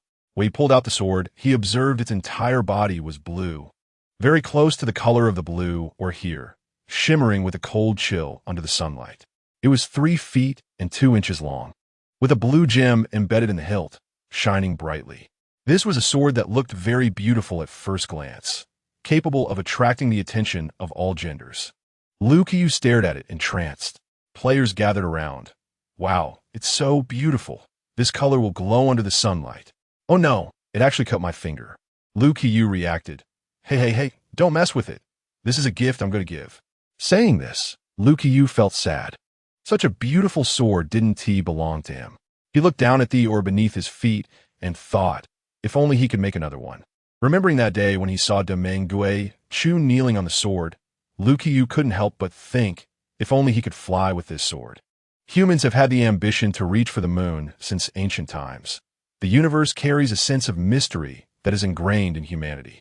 Even the interstellar citizens of 20,000 years, surrounded by theology since birth, without knowledge and education, have been brainwashed. This is determined by their genes. Just like how hands become wrinkled after being in water for a long time. Because the genes think you're drowning, the fingers wrinkle to help you get ashore. Fantasizing, scenes appeared in his mind. There is nothing more enchanting than looking down from a high place at the Green Mountains. The whole hillside is lush and dripping with deep green, with wisps of mist swirling around the mountain's waist, and the distant rivers and lakes each have their own shapes. Shimmering silver waves. Liu Qiyu felt that his life had never been as free as it was at that moment. On the flying sword, he could even feel the wind. He burst into laughter, his face filled with unprecedented joy. The next second, Hong Yun said, "Player, we should go deliver the gift now." Liu Qiyu broke free from his fantasy, sadly touched the freshly forged sword before handing it to the little Taoist priest. The little Taoist with a bun politely accepted it, checked it, and said, "Welcome, please come in." That ancient bronze door opened, and countless fellow Taoists cast their gazes toward the entrance. Chapter 33, the third lecture, officially begins. Liu Qiyu stood still, overwhelmed by the fear that those gazes instilled in him. It made him feel as if he was facing the eyes of people from his grandfather's generation. Under the Taoist's urging, Liu Qiyu took stiff steps into the door. Just as he wanted to say something to Hong Yun beside him, the system prompted, "Only players are allowed to enter Xixiao Palace." In an instant, Hong Yun transformed into golden fragments with a smile and returned to card form, automatically entering the Treasure Pavilion. The Treasure Pavilion is where the fragments of Hong Huang characters reside, equivalent to returning to their original form. As for why Hong Yun couldn't enter, naturally, if she did, Liu Qiyu would see two Hong Yuns, right? This was also a foreshadowing laid by Jiang Beibei. The Hong Yun fragment is the future Hong Yun, the true Hong Yun who transforms into a fragment after dying in the game's plot. However, during the lecture at Xixiao Palace, those saints in the Hong Huang world are still alive. Liu Qiyu opened his mouth, thinking he would have a familiar face following him, only to find he was alone, which made him feel even more frightened. Under the guidance of the little Taoist, Liu Qiyu climbed the stairs to the second floor and, upon reaching a grand hall, the little Taoist slightly bowed and said, "After the lecture begins, please do not wander around. You may leave after the ancestor finishes speaking." The implication was that they couldn't run around randomly. Walking on the white jade tiles, Liu Qiyu became cautious, but when he saw another person dressed exactly like him appear, his eyes lit up. Coarse linen clothes. This handsome face that had not been modeled. Clearly, he wore very similar clothes to Liu Qiyu, but because of that face, he turned a rustic villager into a fashion model. "Isn't that Demeng Gui Chu? Gui Chu, brother, you came in too?" Qingjun frowned and said, "My name is Qingjun, just call me Qingjun." He was not used to others calling him by his online name, always feeling it was and T addressing him, but in the vast interstellar citizens, with such a high name duplication rate. He wasn't worried about exposing his real name in the holographic world. He wasn't even worried about entering the holographic world with his real appearance. The holographic world allows for face customization, but most people's skills in this area are not exceptional, and the faces they create are easily recognizable as fake. Rather than going through the trouble of customizing their faces, some people who look decent simply enter with their real appearances. For example, Liu Qiyu and Qingjun. Because of this, everyone feels that the holographic world is incredibly realistic. "All right, Qingjun, my name is Liu Qiyu, just call me Xiaoyu. Did you forge a sword and give it to the little Taoist to enter?" Upon seeing a familiar face, Liu Qiyu immediately became more extroverted. Qingjun nodded and looked down. Suddenly, he heard the sound of a bell from below. As more people entered, an old man seated at the very top, who was the one featured on the cover of the first chapter of the game, Hong Jun, spoke. His voice was like a bell as he announced, "The third sermon officially begins. I'm so anxious I'm still on my way. Since I couldn't find any tools, I had to walk according to the map. I was enjoying the scenery along the way, but seeing that everyone else has already started makes me really anxious. The underage is crying, can't get into the game. Must watch the live stream with the streamer. Will we miss this scene when we get in? I'm so nervous." No, every time you save your game and re-enter, there will be a record of your save. You can choose to start from your save or from the world line of the entire server. Right now, Xiaoyu's progress is the fastest. It takes me a month to walk to Xixiao Palace. Ha ha ha, I'm lucky. When I entered, I was near Zixiao Palace, and I should arrive in about 3 days. I'm currently enjoying the scenery while connecting the live stream plug into the game, so I can watch the live stream in the game now. Wow, you're so smart upstairs. Lu Qiyu and Qin Jun looked down at the scene with a mix of confusion and seriousness. They saw Hong Jun wave his hand, and 6 mats appeared at his feet. Lu Qiyu leaned in and noticed the shocked expression on Qin Jun's face, quickly asking, "What's wrong?" Frowning, Qin Jun pointed at a woman with a snake tail among the people below and said, "Isn't that Nuwa?" That day, when Lu Qiyu was live streaming with Lin Xiqiang, he was also present, and he couldn't forget the appearance of Nuwa after catching a glimpse of her. When he saw Nuwa appear below, Qin Jun instinctively looked for the girl from the livestream, but he couldn't find her. He observed closely and felt that there was a difference in aura between the two. Even from a distance, it was possible to sense an indescribable presence from the Nuwa below, while the Nuwa in the livestream, although imposing, did not have the same effect on them. The two were quite relieved that Xiao Tong had arranged for them to be on the second floor.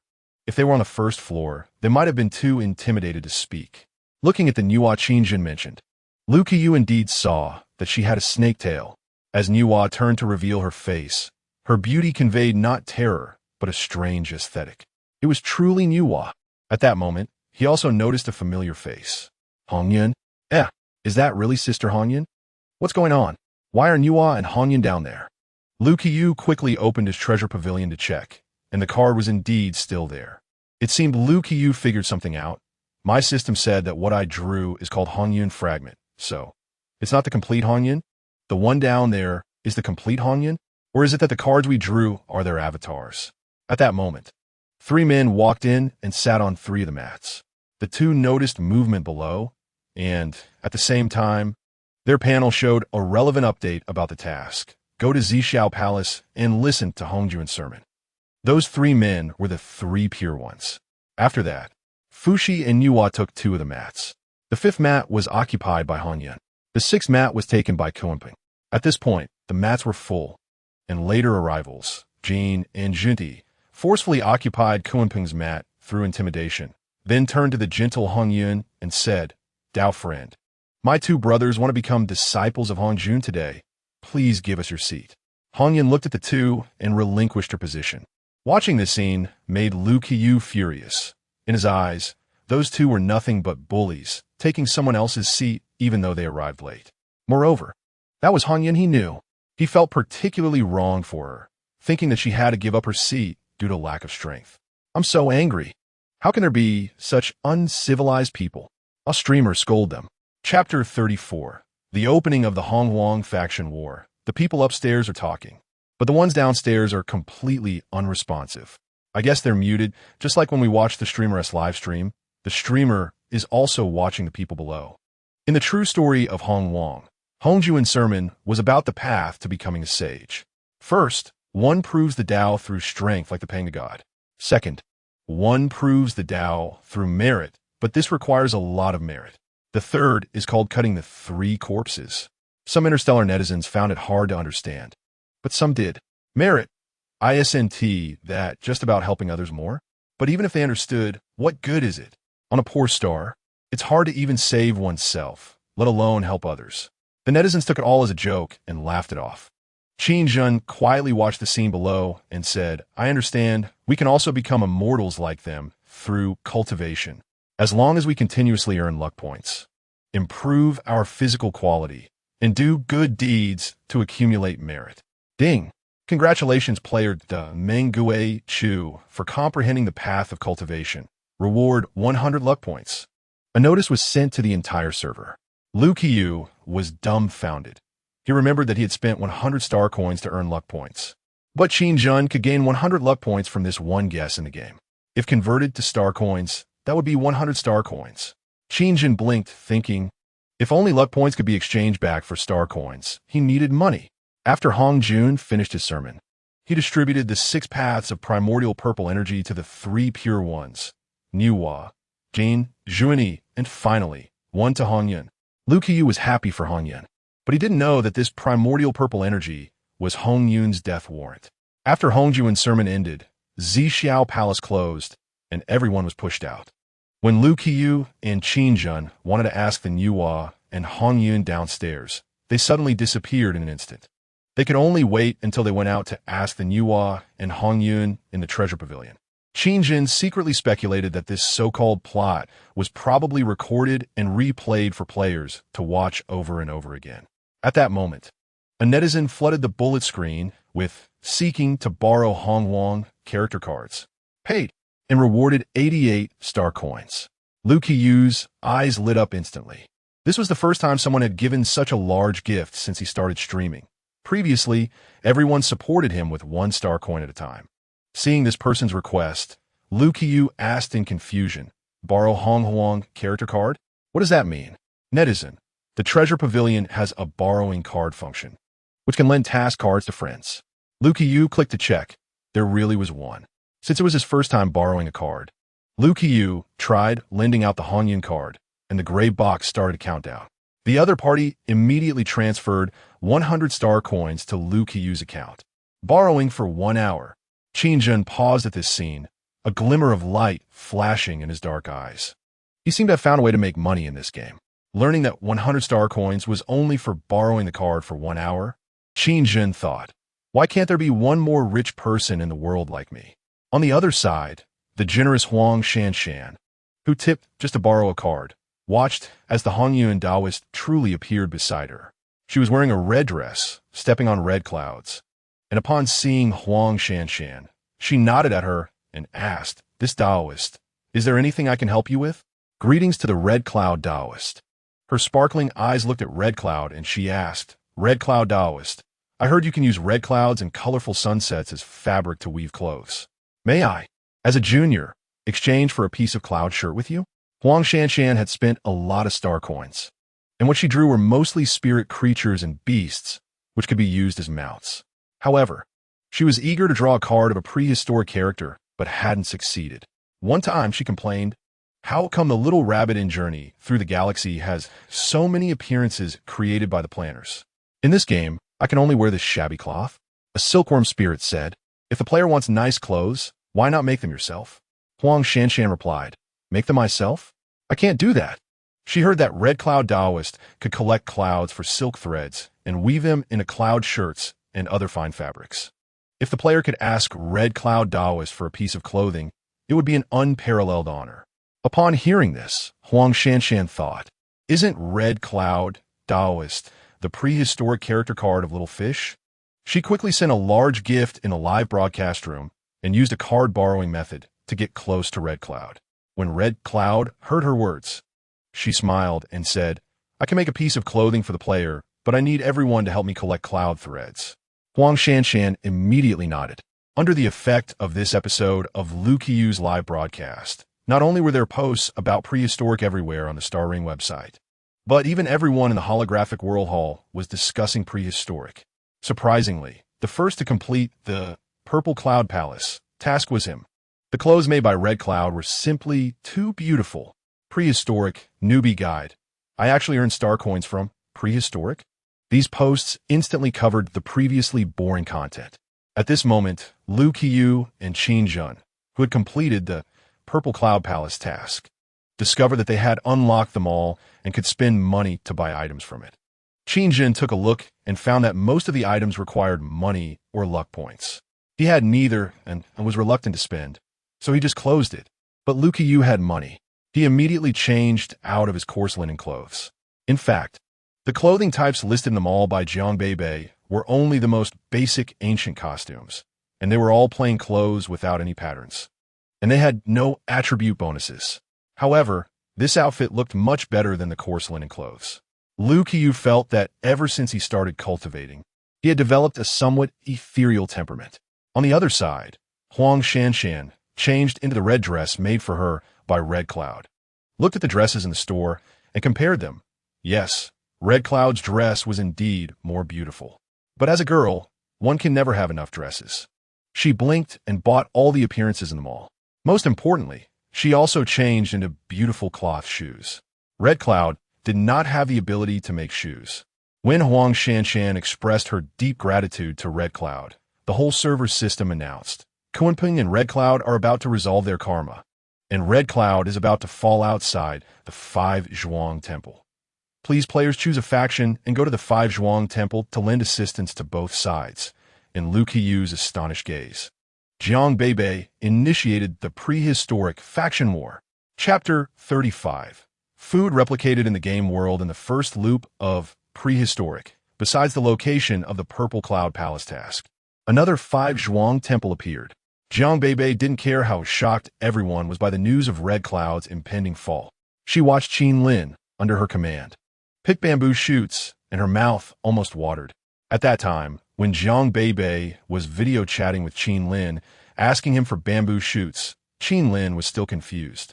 This bamboo hasn't grown yet. It can't be made into a bamboo bone flute, right? I don't want the flute. I just want you to dig out the part where the bamboo shoot has just emerged and send it to me? Jiang Beibei suddenly thought, is there a delivery service in this world? Of course, there is. It's delivered by robots. However, due to poverty in the Star Realm, without any backing, it couldn't guarantee the deliverer's trustworthiness, so the delivery of items was stalled. Seeing this, Qin Lin said, I live in the area now. I'll bring it over to you. Jiang Beibei smiled and said, how can I trouble you like this? Qin Lin replied, without changing his expression, since you want to pay someone to deliver it, why not pay me? I'll take the so-called delivery fee. Thus, Qin Lin met this mysterious game planner in reality. It wasn't exactly a meeting. The items were left at the door of the cell Jiang Beibei had agreed upon, and after confirming at the door, Qin Lin left. The cell Jiang Beibei agreed upon wasn't hers, but Chengdu's. Chengdu was very cautious as a boy when he knew a stranger was delivering something. Sister Beibei, leave it at my door. As a boy, I'm safer than you all. Even Lin Xiqiong said, that's right. Jiang Beibei genuinely didn't know. She just wanted to eat bamboo shoots, and things turned out to be so complicated. However, everything went smoothly in the end. The moment she got the bamboo shoots, she immediately cleaned them and peeled off the outer skin. The custom-made grill she ordered a few days ago also arrived. Even for simple stir-fried bamboo shoots, oil was needed. And Jiang Beibei searched all the shops, but found no oil. In all the food categories, there were only various kinds of nutrient solutions. She was almost in agony. A clever woman can't cook without rice. Since that's the case, she could only roast them over the stove and eat them. The roasted bamboo shoots had a charred outer skin, and when peeled open, revealed the tender yellow core inside. Jiang Beibei, in front of Lin Xiqiong and Chengdu, worriedly took a small bite. How to say, there wasn't much flavor, just a fresh bamboo fragrance combined with a bit of roasted smokiness. But this flavor was still better than the nutrient solution. Sister Beibei, can this really be eaten? Jiang Beibei held a piece near her mouth. Didn't I just test it? It's not poisonous. She was also concerned that after 2,000 years in the Star Realm, the bamboo might have mutated. However, after scientific testing, it was confirmed to be non-toxic. The taste was also normal. Chengdu picked up a piece of bamboo shoot, chewed it, and had a strange expression. The taste seemed to be pretty good, a flavor that the nutrient solution didn't have. Could drinking nutrient solution be compared to the pleasure of eating? Even Lin Xiqiong started gnawing on the bamboo shoots. The three of them finished the bag of bamboo shoots that Qinjin sent. After eating, Jiang Beibei sighed deeply, and the two looked puzzled. Jiang Beibei said, I want to add something to prehistoric. Add what? Lin Xiqiong asked curiously. Isn't prehistoric already fun enough? What else needs to be added? Jiang Beibei said, I want to add some delicacies to the system mall, since there was none in real life. She would go into her game to get it. This world is simply too terrifying. There isn't even oil. Isn't it just a matter of adjusting parameters to replicate delicacies into the game world? All the senses in the holographic world, touch, smell, taste, hearing, and sight, can be adjusted. As long as Jiang Beibei wants, she can completely replicate the flavors of Peking duck, dog doesn't care buns, hot dry noodles, cherry meat, crab roast soup buns, osmanthus sugar, clay pot rice, dompa pork, and so on.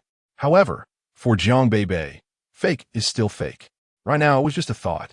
Jiang Beibei pondered, which dish should be added to the system all, according to the taste preferences of the interstellar citizens.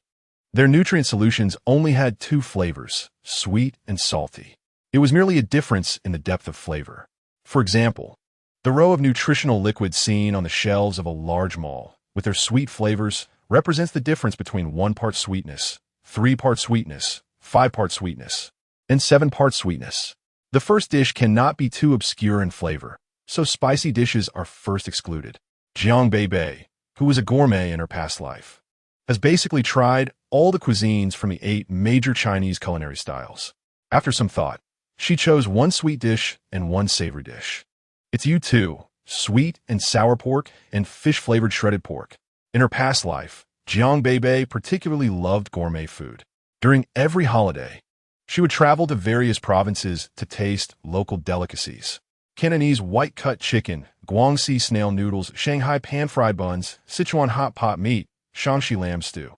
She was not picky about meat or vegetables. As long as it was delicious, she could enjoy even fried silkworms. Coming to this world, the most heartbreaking thing is the disappearance of food culture. This place is simply a food desert. Now, she can only replicate the gourmet foods she once ate in the holographic world. The encyclopedia provided by the Heavenly Dao plays a great role. Even if she remembers these flavors, she may not know how to make some dishes, but the encyclopedia details how the dish is prepared, what to pay attention to during the process, and the cultural stories behind the food are also described in detail. Jiang Beibei chose these 2 common dishes because they are considered more home-style in their respective cuisines. She wants to slowly restore the player's sense of taste and enhance their appreciation for food.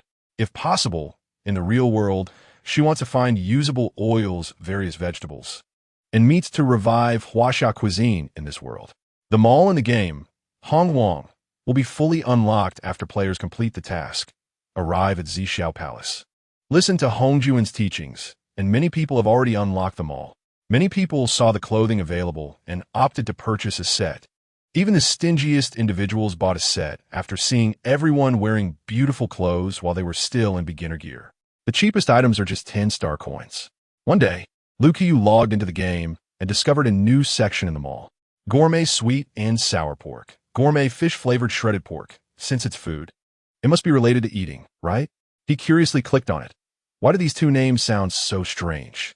Looking at the prices, both sweet and sour pork and fish-flavored shredded pork are priced at 10-star coins, equivalent to a bottle of nutritional liquid in reality. So cheap? Buy. Chapter 36. They were anxious after purchasing these 2 items. Liu Qiyu found that they automatically entered his backpack. He took one out and saw a white round plate with something on it that emitted an enticing sweet and sour aroma. Considering that interstellar citizens eat with nutritional liquids, they definitely wouldn't use chopsticks, so Jiang Beibei thoughtfully included a spoon. After all, chopsticks require teaching for those who don't know how to use them. The shape of the spoon made it clear to Liu Qiyu that it was meant for eating this dish. He scooped up some fish-flavored shredded pork with the spoon and put it in his mouth, feeling an explosion of flavor on his taste buds. He chewed vigorously. The indescribable deliciousness shocked him. How could there be such delicious food in the world? It's even better than the most expensive nutritional liquid. Although it required continuous chewing, he felt unprecedented joy during the process. If Jiang Beibei knew this, she would respond, yes, yes. That's the joy of eating. The joy of gourmet food. Previous nutritional liquids were either sweet or salty, but this food had a special flavor. He truly couldn't express it in words, only taking action. After finishing the fish-flavored shredded pork, he remembered there was another dish, sweet and sour pork. When the golden chunks were put into Liu Qiyu's mouth, they were delicate and tender, not getting stuck in his teeth, crispy on the outside and tender on the inside, with a sweet taste and a hint of something indescribable. Jiang Beibei, that's the sour flavor. Oh my goodness, it's so delicious. Liu Qiyu finished both plates, feeling the fullness of his character. He was extraordinarily satisfied and wanted to buy more, but he found that each person could only purchase these 2 dishes once a day. Jiang Beibei did this out of concern that if everyone ate such delicious food all the time, they might get tired of it. If Liu Qiyu knew Jiang Beibei thought this way, he would surely cry out, "We won't get tired of it. We could eat 100 plates and still want more." Liu Qiyu was already looking forward to the next day, secretly planning to stream his purchase for everyone to see. The technology in the interstellar streaming room is highly developed. And with the advancement of holographic technology, it can fully simulate the taste and smell experiences of the streamer. So if Liu Qiyu eats these 2 gourmet dishes in the streaming room, he can share the taste and smell with the viewers. The next day, He indeed started the live stream. Upon meeting his viewers, he greeted them with a mysterious smile. Hello everyone. Today we're going to taste 2 gourmet dishes. I missed your stream so much in just one day. Me too. In the past I would watch other streams for a bit and then lose interest. But now I can't get enough of watching your stream. Tasting gourmet food? Is there a new nutritional liquid? Star's streaming room? Why is the heat so high? The game's interplanetary connections require purchasing additional local networks, but the streaming room does not, as long as the heat is high enough. It will be recommended to other planets' local networks. Therefore, anyone on the planet who saw Lu Qiyu stream basically turned around and embraced Hongwang, while those from other planets who stumbled upon Star's streaming room were amazed. As a result, many people stayed. Lu Qiyu had not yet noticed that his streaming room had gained many new visitors and was still chatting with fans about the game in Hongwang. Suddenly, he slapped his forehead. I almost forgot the main event. He quickly clicked on them all and purchased the fish-flavored shredded pork and sweet and sour pork he ate yesterday. Fans eat first. The visually appealing food passed before everyone's eyes. What is this? I think I smell something delicious. Is this food? How is it different from nutritional liquids? Wow, such beautiful colors. This dish is called fish-flavored shredded pork, and this dish is called sweet and sour pork. If nutritional liquids only fill you up, these 2 gourmet dishes are what food is really about. Lu Qiyu's face showed respect for the food. He had become a most sincere admirer of these gourmet dishes. I'm going to eat it for everyone now. As the food from the spoon entered his mouth, the unprecedented sensation shocked everyone's cerebral cortex. It's so delicious. Even though Lu Qiyu had eaten it once, he couldn't resist. He originally wanted to savor the food elegantly in the streaming room, but he finished it in just a few bites. The fans were driven crazy by the taste. They immediately opened Hongwang and rushed to the mall to buy food, and when they discovered that each person could only buy 1 plate a day, they began to plead in the comments for someone to share theirs. I'm willing to pay for it. I'll pay double. I'll pay triple. I want the sweet and sour pork. Trading in the Hongwang world, cash for goods. Serious trade. Fish-flavored shredded pork is so delicious. Although I didn't feel full after eating, I feel like my tongue has come alive. Jiang Beibei didn't expect that her casual actions would open up another path to wealth for Star, especially for the impoverished people, although they also wanted to eat. If they could transfer their purchasing rights for food at 3 or 4 times the price, how many people could improve their lives in the real world? Many people don't need to tighten their belts anymore. They can drink a bottle of nutrient solution every 2 days. Such a deal is also made out of mutual consent. The Star players are satisfied and feel immensely grateful to Jiang Beibei, the game planner, but netizens from other planets are scratching their heads. Where can I buy this thing? What? It's actually on a different local area network? I'm really crying. I want to try it too. When did your Star become so good? Didn't you say it's a level 1 prison? How come you live better than us? The netizens from the Star are amused. In the past, all the surrounding planets never interacted with the people from the Star, a level 1 interstellar prison who would talk to the prisoners. But unexpectedly today, due to the explosive popularity of Lu Qiyu's live stream, it spread from the Star to the nearby small planets. These small planets are still administratively under the jurisdiction of the Star's administrative center, but the people living on these small planets are free citizens. They don't need to work daily. Some are lucky enough to rely on the internal production of ores to support their entire planet's population. When they learned that the Star could eat such delicious food, they finally panicked. Chapter 37. I really want to eat. On Linghui Planet in Brugo Town, Kelly was trimming the branches of the bushes in his yard while casting curious glances at the neighboring house. Last night, he heard countless shouts coming from next door. I really want to eat. Kelly thought, what kind of nutrient solution could make the usually arrogant Sullivan shout such things? When the door next door opened, a boy with a dejected face and heavy dark circles under his eyes walked out. Sullivan, Kelly shouted, what are you doing? Sullivan snapped back. I'm going to school. Kelly put down the shears and shouted, but today is a holiday. Have you not woken up? How could you forget it's a holiday? Today is a holiday. Today is a holiday. Sullivan immediately ran back home. He still wanted to continue watching that stream. However, he suddenly stopped in his tracks. The streamer had been live until late at night, and they should still be resting now. Kelly was too curious and climbed over the fence between the 2 yards. Sullivan, you shouted last night about wanting to eat something. What nutrient solution is so delicious? Sullivan didn't expect his embarrassing shout to be heard, blushed a little, and then explained, it's not a nutrient solution. It's a type of food in the holographic world. Ah! Kelly couldn't help but laugh as he walked towards him. The holographic world, isn't that fake? Has someone concocted a new flavor of nutrient solution? I already said it's not a nutrient solution. Sullivan became anxious. He and Kelly had grown up together, although they weren't in the same class at school. They were quite familiar. Plus, since Kelly was usually very polite, Sullivan pulled his hand toward his house. This intimate action surprised Kelly. Among interstellar citizens, although they might chat in the yard, it's rare for guests to be invited inside to sit. For some, it feels like an invasion of their personal space. Kelly originally just wanted to chat with Sullivan in the yard, but didn't expect to be pulled into the house. However, he didn't struggle. There wouldn't be any danger, and Sullivan wouldn't harm him. He was also very curious, so he followed him inside. Looking around the interior of the house, it was very clean and tidy. Sullivan's cleaning robot must be very advanced. Come with me. Sullivan said this and led Kelly to his room, patted a chair, and gestured for him to sit down. Come on, let's go to the holographic world together. Why go to the holographic world?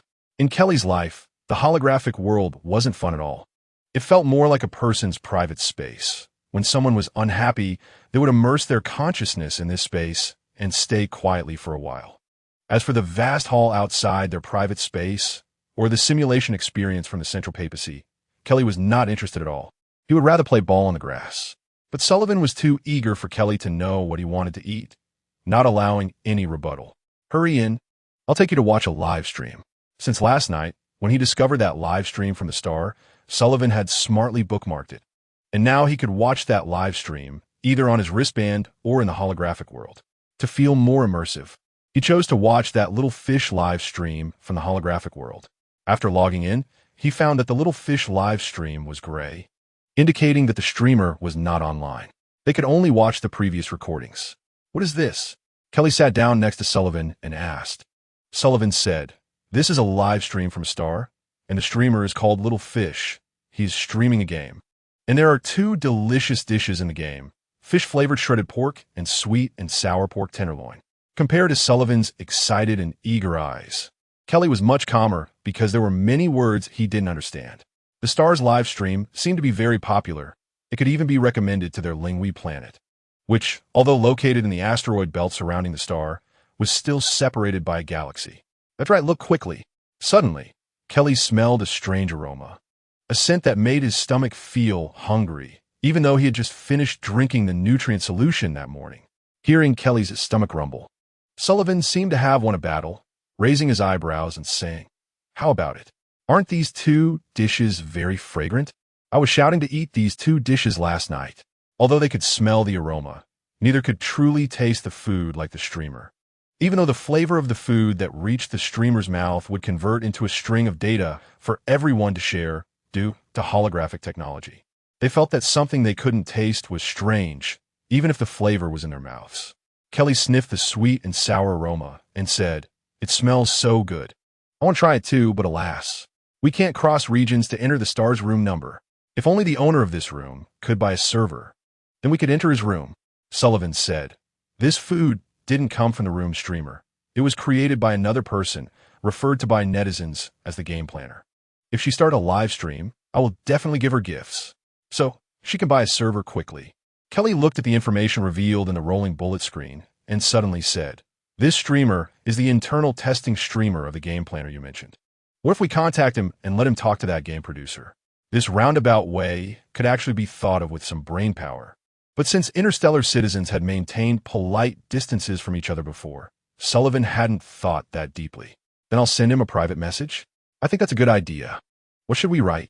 Kelly thought for a moment and said, why don't we raise funds and see how many people from our Lingui planet are willing to sponsor this game producer to buy a server. A letter from an investor was sent to Liu Qiyu's account. But while the butler was reading this letter to him, Liu Qiyu immediately sat up. Quickly call Beibei.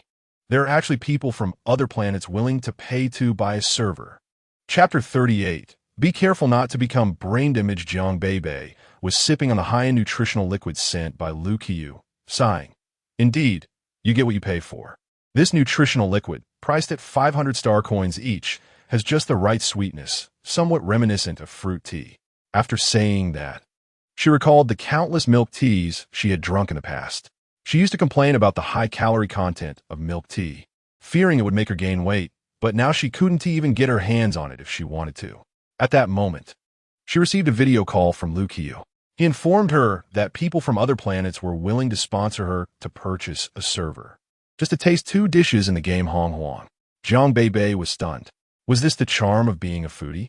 But the server costs 100 million. Lu Qiyu chuckled. You don't have to worry about that. Linghui planet is rich in Linghui ore.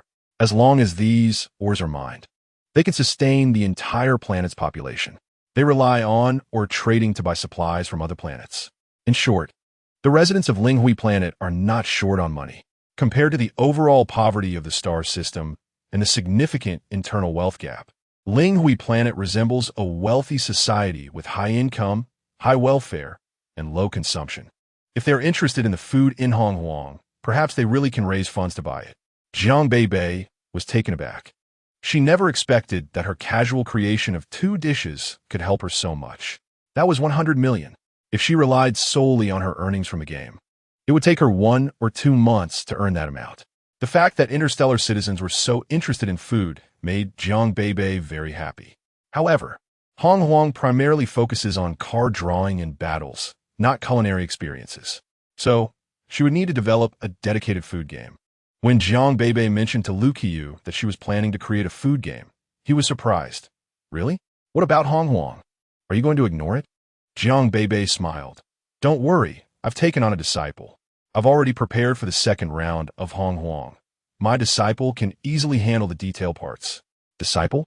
Lu Qiyu felt a pang of jealousy. If it weren't for the distance between their districts, he would have liked to run over to be Jiang Beibei's disciple. Playing games was indeed a lot of fun, but being able to create such a game would be even more amazing. After hanging up, Jiang Beibei called for Chengdu. Lin Xiqiang had become Jiang Beibei's game promoter, frequently posting about it and occasionally appearing in live streams to promote the game. Chengdu, on the other hand, was more reserved and not very good with words, but Jiang Beibei was surprised to find that he understood the game very quickly. For example, in the first round, the confrontation between the Red Cloud and Kunpeng at Wuzhuang Temple led most players to focus on the plot of Red Cloud's demise after choosing to join this faction battle. However, Chengdu immediately understood the significance of the battle.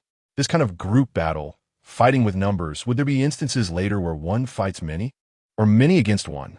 Jiang Beibei showed an appreciative look. Exactly. For instance, if I open a dungeon and players enter and attract many small monsters, when they kill all the small monsters, the dungeon ends. That's fighting many with one.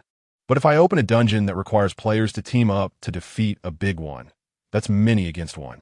Furthermore, if in a faction battle, both sides have equal numbers and are placed in the same dungeon map, only the winning side can exit, that would be a fair duel with equal numbers.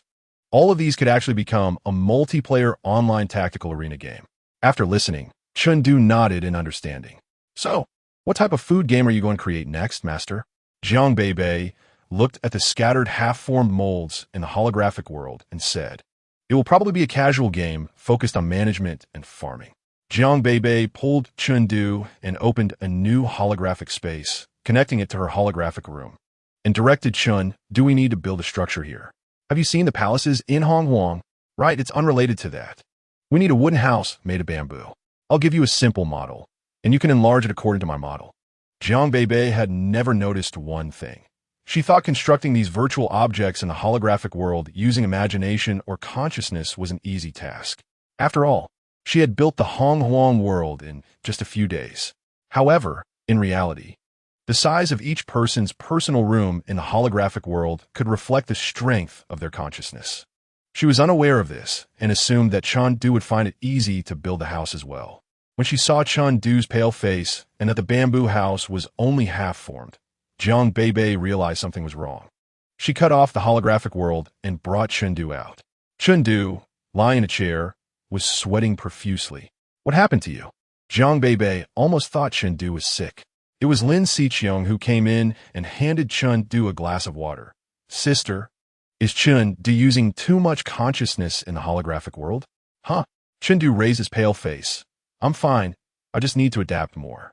Lin Xiqiang was speechless. Be careful not to become brain damaged. Jiang Beibei was speechless. She had thought that consciousness could be used freely, just like imagining things. But that was not the case. Wasn't this akin to mental power? Chengdu's exhausted appearance was just like mental power being overused, right? Jiang Beibei asked. Have you ever thought about why some people can, well, use their consciousness more in the holographic world while others cannot? The two looked over, and Lin Xiqiang said, ISNT at innate? Just like soul power? Jiang Beibei pulled at the corners of her mouth. Soul power, ISNT innate. ISNT, it implanted in the brains of newborns by those deities? So Jiang Beibei had always felt that soul power was not a system of power. It was more like a technology. However, she couldn't quite figure out what it was at the moment. Anyway, her own soul core had been stripped away. But everyone's consciousness was innate and could not be taken away. If she had to use a term to describe it, wouldn't it be mental power? Jiang Beibei asked Lin Xiqiang to take Chengdu back to rest. After pondering for half the night, she asked the encyclopedia in her mind, do you think it's possible to awaken mental power in this world? The encyclopedia, Jiang Beibei was naturally not asking a lifeless object. She was asking the Dao of heaven that feigned death. Chapter 39. Huaxia game website. When Jiang Beibei was in a coma, the Dao of heaven appeared in her mind, asking her to promote Huaxia civilization in this era. Although she didn't know why, the Dao of heaven guaranteed that if she succeeded, she would be able to return to her original home planet. Initially, she was reluctant to embrace the divine system of this world, but Jiang Beibei half-heartedly began this task. As a result, after enduring the torment of lacking good food, her desire to go home grew stronger. She asked, what exactly is soul power? Why do others have restrictions when using consciousness while I feel nothing? Can it really be called mental power? Dao of heaven, respond to me. Countless disturbances prompted the Dao of heaven to let out a sigh. As you think, Jiang Beibei, who was about to fall asleep, suddenly sat up upon hearing the voice in her mind. As I think, what am I thinking? Is it really mental power? If it is a system of power, then it can be trained, right? How should I train? The Dao of heaven remained silent for a long time before finally squeezing out a sentence. You will know when the time comes. That was tantamount to saying nothing. Jiang Beibei was speechless. It was already 2 or 3 in the morning, and these questions kept her in a state of limbo, unable to find answers. She could only yawn and fall back into a dream. Before falling asleep, she briefly thought about the game website. Tomorrow, she could probably launch the game website, right? She wondered if these people would find it hard to adapt. Room number 89757 has expanded. I thought Reserve Kuin's consciousness was already impressive, but I didn't expect her to expand the room as well. This is simply a sea of consciousness, right? As the players entered the virtual room 89757 according to their usual habits, looking for the primordial gate, they were shocked by the entire layout of the room. If they hadn't seen the palaces of the primordial world, they might have lingered in a virtual room for a long time. The place was filled with towering buildings, red walls and yellow tiles, high residences and deep courtyards, as if every brick and stone had a profound meaning. Jiang Beibei had moved the Forbidden City here. Every time a door of a building opened, it led to a game prepared by Jiang Beibei. However, currently, only the primordial gate could be opened. Additionally, the website on a wristband was also updated simultaneously. You'd better leave a backup, as Reserve Kuin has created a game website. Reserve Kuin claimed that future games will be published on this game website. Huaxia game website. Wow, Reserve Kuin actually created a website directly. That's much more troublesome than posting. I've also created a website, but no one looked at it. Your website is just selfies. What's there to see? Looking at it this way, it really is convenient. The game website is directly on Reserve Kuin's account homepage, and the forum inside has all the posts about Primordial and Journey Through the Galaxy. Look at this Huaxia game website. It is divided into mobile game area and holographic game area. So Journey Through the Galaxy is called a mobile game, and Primordial is called a holographic game. Chengdu, come here.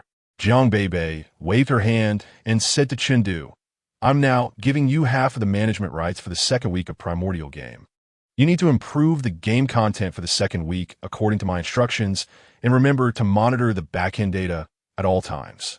We need to coordinate well with Qiong for game promotion. This was the first time Chengdu was entrusted by Jiang Beibei to handle such matters, and he felt a bit nervous, wiping the sweat from his palms on his pants. Jiang Beibei thought he was worried about overusing his mental power like last time and feeling scared. She comforted him. Don't worry, I've set a time for you. And when the time is up, you can come out. Chengdu, I'm not worried. Jiang Beibei nodded. A game from its inception to operation relies most on game planners, game promoters, and back-end data managers. Jiang Beibei was both the planner of the entire game and the core producer of the game. Now, she had handed the work of the promoter to Lin Qiong. While the data monitoring and internal detail patchwork were assigned to Chun, she couldn't take on multiple roles. Otherwise, the second game wouldn't be released until who knows when. Speaking of which, it would be nice if she could buy a robot. Robots excel at data management. But on Star, they are expensive and may be monopolized by the higher-ups. Moreover, this was also an opportunity for Lin Qiong and Chun to gain some experience. After organizing everything, Jiang Beibei immersed herself in the second game, starting to create the core gameplay. She planned to accept investments from people on Linghui Star after this game goes live. Once again, to friends from other planets, she would say, "The holographic game I'm playing is called Primordial, and currently, since the server has not been opened, players from other planets cannot play. For the first time, I envy people from the stars. When can we play? I'm willing to invest 1 million star coins to buy the server. I'm willing to. Just let me try that fish-flavored shredded pork. Every day I come here just to smell the food and drink nutrient solution. And even the nutrient solution is not good anymore." Lu Qiu looked at the bullet screen and said, "When can we play?" Reserve Kuan is already working on the second holographic game, and she said that when the second holographic game goes live, I can live stream it in her room.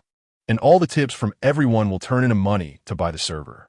So that is how it is. Then I'm ready with my pocket money. ISNT at just 100 million. I'll invest 100 star coins. I'll also invest 100 star coins. Besides players from other planets seriously preparing their funding declarations, players from Star were amusing themselves in the comment section.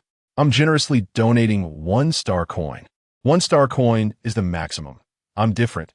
I'll give 2 star coins among these playful comments. There were also star players sincerely thanking Jiang Beibei. I'm preparing to invest 100 star coins. Before playing Primordial, I was really just a person from Star who relied on picking up trash to survive. Even if I worked from morning to night, I could only get 2 bottles of nutrient solution at most. After my friend recommended Primordial to me, I made some money from price differences, and now I've saved up 1,000 star coins. Although it's not much, I've only been playing for a week. I'm really grateful to Reserve Kuan for giving us poor people a chance to earn money. This statement resonated with many people. 1,000 star coins might not be much for wealthy people on Star, but for the poor, it was already a significant sum. With these people leading the way, even before Jiang Beibei's live stream started, everyone was discussing funding. Chapter 40. Heavenly Marriage. One of the players in Primordial was named Shun Qian, and his real name was also Shun Qian. He was one of the 5 boys who had met Jiang Beibei during the holographic world simulation experience. Initially, under Jiang Beibei's persuasion, he and his brothers played Journey Through the Galaxy, but due to subpar skills, they played for several days and still failed to make it into the top 10 of the leaderboard. Since they didn't make it into the top 10, it meant that the plan to earn money through Journey Through the Galaxy was doomed. Shin Qian even felt that Jiang Beibei had deceived him back then. However, their experience playing Journey Through the Galaxy, it was quite novel, but that was about it, until many posts emerged, urging everyone to go play Reserve Kuan's first game Primordial. Shun Qian originally intended to return to the simulation experience, but was led by the crowd to the virtual room of Reserve Kuan. I was easily swayed again. Maybe this Primordial is just like Journey Through the Galaxy, novel, but not the kind I want to play. Shun Qian was very hesitant, and this hesitation dissipated when he heard that Lu Qiu had become a beta streamer for the Primordial game. He decided he would also live stream this Primordial game. However, unlike Lu Qiu's promotional live stream, his stream would be critical of the game, and if he found it not fun, he would leave immediately.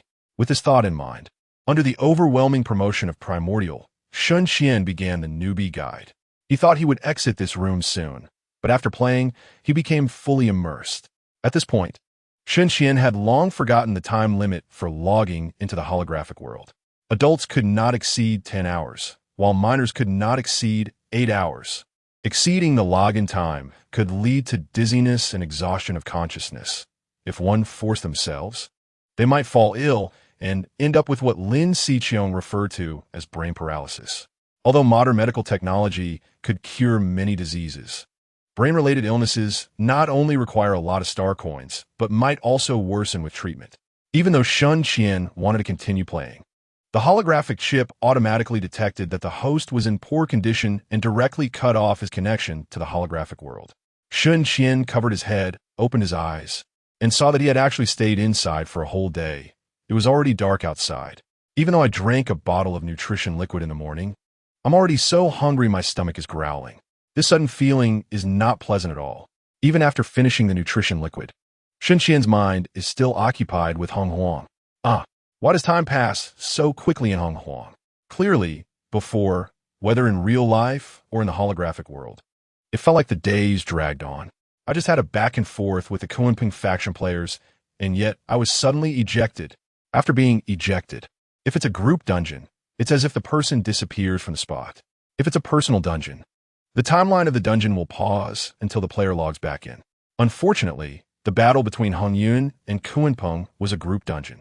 That night, players like Shun Xian were unexpectedly ejected from the holographic world, tossing and turning in bed, contemplating, and even dreaming about the outcome of this battle. Without me, could it really be that Kunpeng's side won? The next day, when Shun Xian woke up, he washed up, drank some nutrition liquid, and logged into the Hong Wang world to check the results. Upon seeing the 4 big characters, Hong Yun is dead. Although Shun Xian wasn't familiar with Hong Yun, and his impression of her was merely like watching a recorded broadcast of her past with Jin Yuanzi, he still felt a tinge of sadness. System announcement. Hong Yun is dead. Hong Meng Ziki escapes into chaos. All players participating in the Wuzhuang Temple faction battle gain 10 luck points each. On the other side, Lu Qiyu was even more devastated, almost crying tears of gold. He looked at Hong Yun beside him and asked a question in his heart. So, Hong Yun, you're already dead, right? Hong Yun gently nodded and said, yes. If it's based on the Player S timeline, I should be dead. She was originally a kind person, but because of giving up her seat, she ended up with the fate of complete annihilation. Whoa, I'm crying. So Hong Yun died. That's why she turned into a card, right? Does this mean that Nuwa is also dead? No way. Lu Qiyu saw this comment and asked in confusion. Could it be that Lady Nuwa has also already died? Hong Yun couldn't reveal the secrets of heaven and could only say, Lady Nuwa's karma hasn't concluded yet. She can still accompany you for a long time. This statement also hinted that Nuwa would eventually leave them. The Hong Wang world doesn't keep track of years, and in the blink of an eye, thousands of years have passed. To the players, they were just traveling through Hong Wang, but the historical timeline of the Hong Wang world was quickly pulled in by Jiang Beibei. In the first cycle of Hong Jiuan's enlightenment, the small dungeons included going to Zixiao Palace to listen to the Dao, going to Wuzhuang Temple to assist the Dao, and going to attend the wedding of Shihe and Dijuan. In the mythological stories, Shihe is also known as the sun goddess, residing beyond the East Sea, between the sweet springs, where she gave birth to a small son for Dijuan. 10 suns take turns to appear each day, riding in the solar chariot driven by their mother Shihe, crossing the sky from east to west, illuminating the human world. A 3-legged golden crow is responsible for pulling the chariot, symbolizing the romantic imagination of the sun rising in the east and setting in the west. Coincidentally, in this area of stars, the relative positions of the sun and planets correspond exactly to the operational pattern of rising in the east and setting in the west. In this small dungeon task, besides the protagonists Shihe and Dijuan, the biggest matchmaker is Nuwa. Among them, Nuwa possesses a very powerful treasure called the Red Embroidery Ball. For interstellar citizens, marriage in the stars is more like a combination of interests, with few truly fond couples. Many come together for reproduction and matchmaking. Therefore, when the word marriage came up, many players were very interested and rushed to join the excitement. At that moment, On top of the demon clan's heavenly palace where Dijuan resided, the marriage ceremony flowing between dawn and dusk was solemn and grand, dazzlingly beautiful, with all divine lights shining in colors, emanating a passionate feeling towards the interstellar players. At this time, the players were still unaware that Dijuan had two other wives, one named Moon Goddess Shangxi and the other named Huang. They were all amazed by the splendor of the heavenly palace and the grandeur of the wedding. Under this divine marriage contract, all players felt the romance emanating from this Hongwang world. Chapter 41. Beautiful women should be paired with handsome men. I remember when I got married a few years ago. It was just me and my husband going to the administrative district to get a red book and taking a photo as proof there was no such wedding. Oh my God, this makes me want to get married again. This is what marriage should be, so full of ceremony. Lu Qiyu and Qin Jun stood atop the heavenly palace, surrounded by players, each either murmuring or live streaming their astonished opinions. Suddenly, a clear cry echoed, resembling the call of a bird. Everyone looked up, and not far away, golden light filled the air. Within the dazzling brightness, a similarly shining golden chariot appeared before them. This type of chariot, in the eyes of interstellar players, was unheard of, but because the data information directly entered their brains, they understood this was the sun chariot. Therefore, the person sitting in the chariot was the heroine of this wedding. Shiha, the sun chariot, descended from the clouds and landed on the heavenly palace, revealing a beautiful woman slowly walking down from the chariot. She was like the embodiment of the sun, with long black hair cascading to the ground, adorned with golden hairpins, dressed in a golden long dress, with countless light streams shimmering on her skirt, draped in light golden gauze, and behind her was a faintly visible sun shape, radiating an awe-inspiring aura that made it hard to look directly at her. Wow, this is Shiha. The modeling level of the backup lord is incredible. To be able to conjure such beauty just by imagining it. Currently, every female character appearing in Hongwang is uniquely beautiful. I just want to see how Dijuan is worthy of my wife. Who is your wife? How shameless of you upstairs. In the classic of mountains and seas, Dijuan is the heavenly emperor of ancient times, announcing to all realms, possessing supreme power. However, his appearance does not conform to human aesthetics at all. With a bird-like head, two horns on top, a body like a macaque, and just one leg, holding a cane. Being a demon clan, such a description fits the setting of a demon. But in Jiang Beibei's game, beautiful women should be paired with handsome men. Therefore, this Dijuan is incredibly handsome in human form, wearing a purple dragon robe with a golden crown on his head and a dragon tail behind him. Oh, so handsome. So cool. Guys, I'm standing right behind Dijuan, and I took a screenshot. I want a photo too. This grand wedding officially commenced amidst the laughter and chatter of the players. The food served at the banquet was mostly various spiritual fruits. Jiang Beibei took advantage of the fact that there are no fruits in the stars, bringing up all the fruits she had in her mind. Apples, pears, oranges, peaches, strawberries, watermelons, all sorts of fruits. At first, players thought these were just for display since fruits aren't typically considered extravagant foods and didn't emit strong aromas. Only a faint fragrance. However, after some players picked up and tasted the fruits, they were astonished by the sweet yet not cloying flavor of the cantaloupe. Wow, this cantaloupe is so delicious. Everyone come and eat strawberries. Watermelon, eating such a big piece feels amazing. Other players from different planets who couldn't log into Hongwang. Ah, when is the backup lord going to buy the server? We want to eat too. Jiang Beibei. Soon. Soon. After the heavenly wedding concluded, that dungeon automatically transformed into a repeatable dungeon. Later players who joined could experience the wedding of Shiha and Dijuan again. But compared to their curiosity about the wedding, these players were mainly there to enjoy the food and drinks. Game system. Heavenly marriage ends.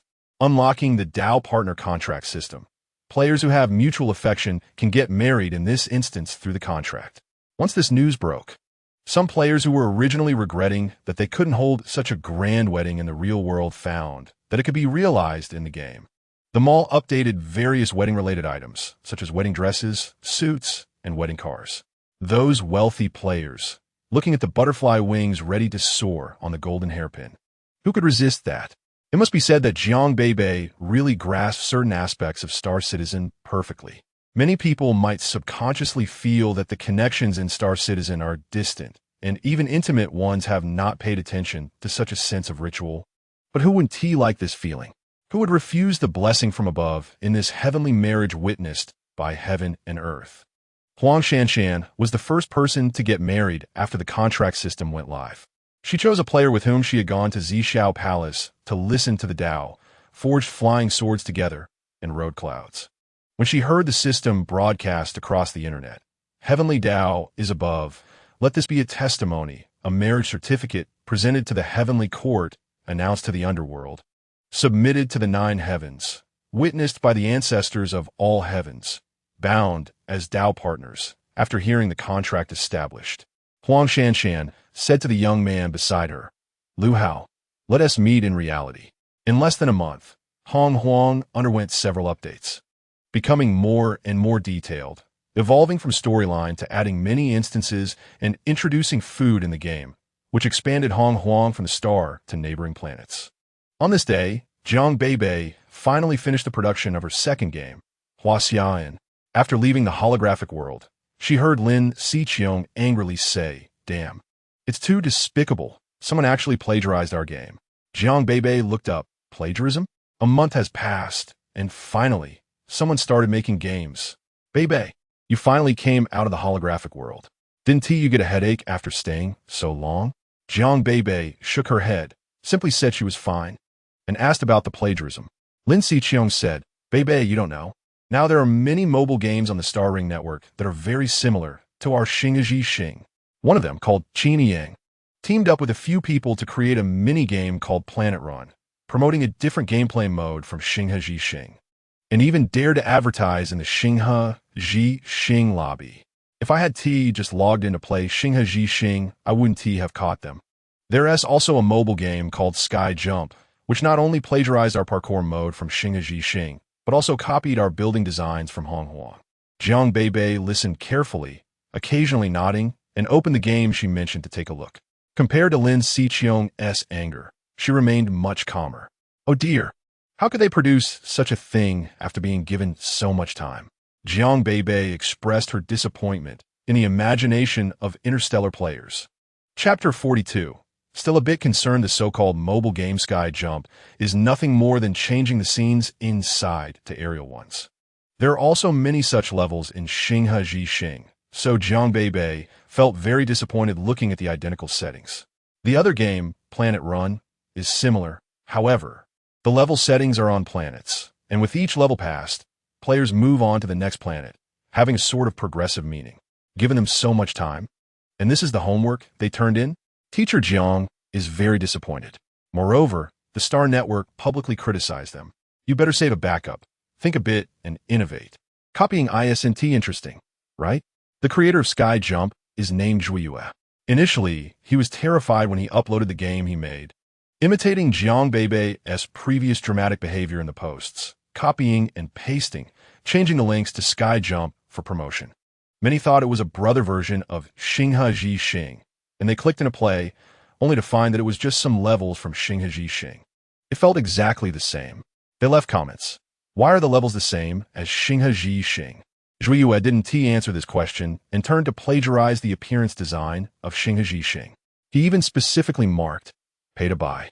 Players already felt that Sky Jump was a derivative of Xinghe Xing, and playing this mobile game with so few levels was less appealing than playing the more content-rich Xinghe Xing.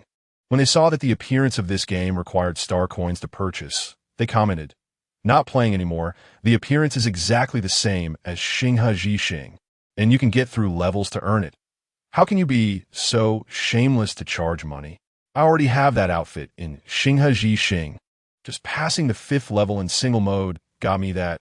Exactly, I'm already at the 10th level, and I've saved 10 outfits for my little rabbit. Xinghe Xing even gives new players a starter outfit. And in your game, the starter outfit has to be bought with money?"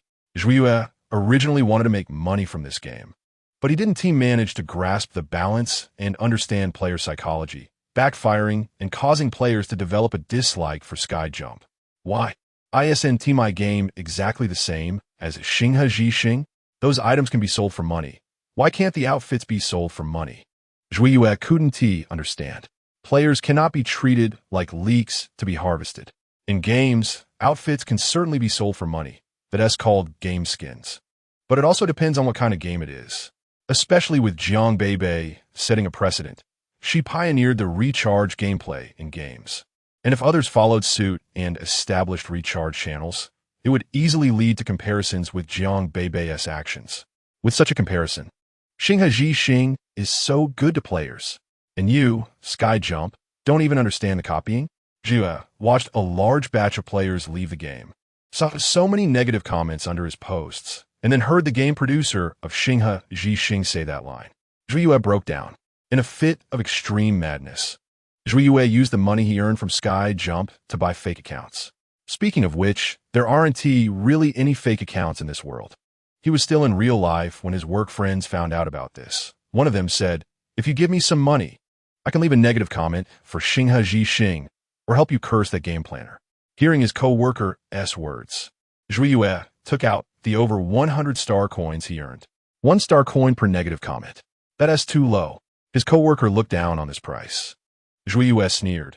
"I just wanted to post comments on the Star Network, not to do anything else." Seeing Zhuiyue getting a bit angry, his co-worker thought, well, earning a bit is still earning. Fine, I'll go post it now. You transfer the money to me." In a twist of fate, Zhuiyue actually created the first batch of fake account heads in this world. They boldly appeared on the game website, created by Jiang Beibei, using their real names to leave various comments under Xinghe Xing. "So hard to play. Not fun at all. I got bored after playing for a while. Sky Jump next door is more fun. The level difficulty is so high. Who can pass?" Negative review. Jiang Beibei hadn't noticed these comments yet, because she was chatting with the planner of Planet Run. Jiang Beibei didn't expect that the producer of Planet Run was actually one of the 5 people she had met in the holographic world, Qin Yang. After Qin Yang and his brothers played Xinghe Xing, one day, he suddenly had a breakthrough idea and wanted to create his own game. Thus, with the cooperation of several people, Planet Run was born. Although it's also a level-by-level parkour game, it has innovated quite a few map modes compared to Sky Jump. Jiang Beibei asked him, "Are you interested in putting this Planet Run on the homepage of my game website? That way, everyone who clicks in will see your game." Qin Yang blushed in front of the camera. He always felt that he was plagiarizing. Initially, he wanted to see if he could make it, and when it was finished, he couldn't bear to delete it, so he put it on his homepage. Unexpectedly, it became popular. In Planet Run, they didn't set up any in-app purchases, treating it as a free game for boring times. "Back up, June. Do you mind if I use your idea?" Jiang Beibei nodded. "I still have some reservations." Although she knew that in the gaming industry, many people copy each other, especially that national mobile game from her previous life, which had no idea how many game contents it plagiarized for its skin settings. So she definitely had her concerns. However, she also knew that for interstellar citizens, taking the first step to create a game was already a significant progress. "I'm sorry, I'll delete Planet Run right now." Jiang Beibei quickly stopped him. Wait. I'm preparing to hold a game competition. Are you interested in participating?" Qin Yang raised his head, looking puzzled. "Game competition? What is that?" "It's where many games compete together. Nowadays, there are more and more games on the market, but many are not well known. The only 2 well-known ones are Lin Xiqiang's and the one she mentioned, Planet Run and Sky Jump. But these 2 games were born from Galactic Journey, and, essentially, the gameplay is the same." Jiang Beibei naturally wanted to see a flourishing game market, so that she would have games to play. Playing games she made herself. Knowing all the levels was not interesting at all. So, I decided to hold the first Huaxia game competition. Chapter 43, Survival of 100 begins. In the Star Zone, Xiaomin had just finished patching his game inside. So what if I finish it? No one is watching anyway. While uploading a post, everyone come play. A brand new mobile game where you can change many clothes for the character. The game made by Xiaomin was inspired by the outfit combinations of the Little Rabbit in Galactic Journey. He noticed that the clothes designed by Backup June for the Little Rabbit were not all matching sets, but 2 separate pieces, and some even had little shoes and boots. Some players would bizarrely dress the Little Rabbit in all sorts of strange outfits.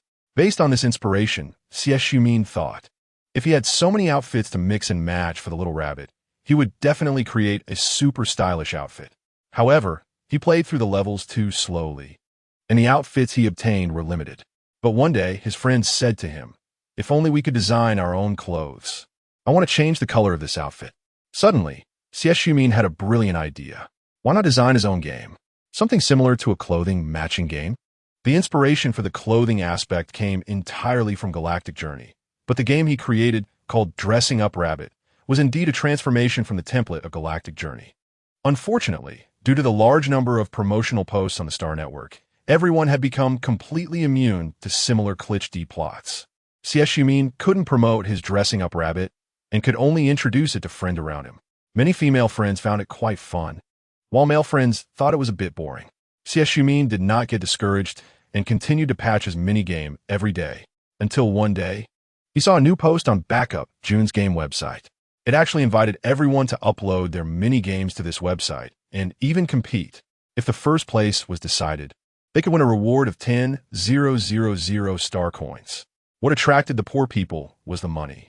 And what attracted Xiaomin was the built-in promotion of this website. Now, 80 star players had bookmarked Backup, June's game website. If his game could appear on this site, it would be more useful than posting 100 times. Xiaomin stayed up all night checking how to upload the game and what the competition was about. When his game showed as under review, the stone in his heart finally dropped. To hold this competition, Jiang Beibei's game studio expanded once again. "Jiang Yi, long time no see, why are you here too?" Jiang Beibei's room was too small to be an interview location, so she rented Chengdu's house. Seeing Jiang Yi, Jiang Beibei was a bit surprised. Jiang Yi surveyed the surroundings. "Is your studio like this?" He clicked his tongue in disdain. "You made quite a bit of money in games, haven't you? Why not buy a bigger house?" Jiang Beibei now had enough money to buy a new house, but she had too many matters to attend to. First the game website, then the server, and she had been working on the second holographic game recently, so buying a house was temporarily shelved. Today, she needed to interview some people to be game reviewers. The interview criteria were simple. They must have played Galactic Journey and Hong Huang and have their own insights on games. After all, reviewing games is not the same as just playing them. Jiang Beibei offered a salary and benefits of 5,000 star coins a month, working from 9 to 5, which attracted many people in the district and a society without 5 insurances and 1 fund. These days, Jiang Yi noticed that not many people came to dig through his garbage anymore. "So, you came today to hold me accountable?" Jiang Beibei wondered if she had taken Jiang Ye's employees away, and he came specifically to scold her? What accountability? Jiang Yi didn't understand very well, waved his hand, and said, "It's fine if they leave, saves me from buying nutritional liquid." It turned out that even without relying on garbage collection, Jiang Yi already had enough money to live out his remaining years. He and Hei Yi, although they seemed to have bad tempers and were considered local big bosses, in a certain sense, provided the poorest people with the lowest living material security. When people couldn't get by, they could still go to barren land to collect garbage. This is also why Lin Xiqiang said on the first day Jiang Beibei arrived, "You can go collect garbage in the barren land." Jiang Yi and Hei Yi quietly acted as the support of the district, but no one noticed. Now, with Jiang Beibei bringing games into this world, the social economic structure had changed a bit, allowing people to live in a more relaxed way, relying on the money-making methods in games. A small amount of money circulated among the poor, gradually flowing from the rich to the poor, and the poor then used consumption to give back to the rich. This transformation was subtle and quiet. Jiang Yi had lived to this age and never expected that the once straightforward girl could bring such a significant change to the district in just over a month. "I also came to apply for a job." Jiang Beibei raised her eyebrows, handling it in a businesslike manner. "Let us take a look at your progress in Galactic Journey and Hong Huang." Upon checking, this old man seemed to enjoy playing. Having reached level 9 in Galactic Journey and completed all the dungeons in the first chapter of Hong Huang. "Now, I will give you a game you have never played before. After playing for 5 minutes, you need to tell me the advantages and disadvantages of this game, and whether you can pass it for review." Jiang Yi was not intimidated. He sat in the chair and waited for Jiang Beibei to send him a link to a mobile game. Planet Battle Royale? Jiang Yi slowly read the name. Why does this game sound so ominous? Looking at the planner, "You better leave a mother for backup, Qini Yang. Did you work with someone else on this?" Jiang Beibei replied. It was originally someone else's game template, and the gameplay is quite similar to Galactic Journey. I chatted with this game producer, borrowed the maps he drew, and modified it into this game. Looking at the little old man with an expression of determination, Jiang Beibei thought to herself, go ahead and play. In 5 minutes you'll understand where the difficulty of this game lies. Planet Battle Royale throws a group of people onto a desolate planet. When they drop from the aircraft, they need to parachute down, and after landing, they must find weapons and medical bandages. In the game's setting, the entire planet is shrouded in thick fog, and inhaling this fog will be fatal. So everyone must run towards the center of the circle. During the journey to the center, they will inevitably encounter enemies, and at that point, they need to shoot to kill. Because from the moment they parachute down, rankings have already begun. The survival of 100 players officially starts. Chapter 44. Second round of the Primordial Era, old Jiang watched his character drop from the plane and land on a rooftop.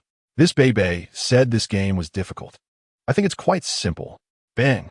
Just as old Jiang was about to jump down from the roof to collect items on the containers, he picked up a gun, put on a cloth armor, and grabbed bandages. Old Jiang found the joy of scavenging and was about to jump to another container when he turned around and got his head blown off. The video then focused on the enemy not far away shooting at him. The gradually darkening screen displayed. Landed in a box. Survival time. 4 minutes and 23 seconds. Old Jiang's face darkened. He really didn't survive for 5 minutes. I want to restart. Jiang Beibei, sitting opposite him, said, no, this is the interview phase. Your game trial has ended. Please state the pros and cons of this game and whether it can pass the review. Old Jiang angrily turned off his wristband and said, pros, the players inside have novelty, just like the initial Star Journey. It's a brand new game mode. As for the cons, how can I say when I didn't even see anyone before getting killed? Old Jiang believed that if he had seen someone, he would have definitely shot them first. Jiang Beibei had observed old Jiang's gameplay, and even if someone stood right in front of him, the final achievement might still be Master of Human Outlines. Old Jiang changed his tone. This game can definitely pass. At least I still want to play another round. If it were other players, they would surely think the same. So where do you think the playability of this game lies? This belongs to the interview plus test phase.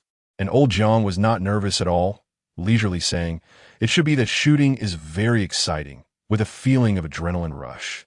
And when scavenging for supplies, people my age would probably enjoy that more. Old Jiang was right. This type of battle royale game can bring strong emotional value to players. When 4 people rush in, the thrill of a counter kill can leave one's emotions unsettled for a long time. By the way, old Jiang suddenly realized that since he was parachuting at the start, he had only taken a quick glance at the map. Is a map in this game our star? District 26? Jiang Beibei nodded.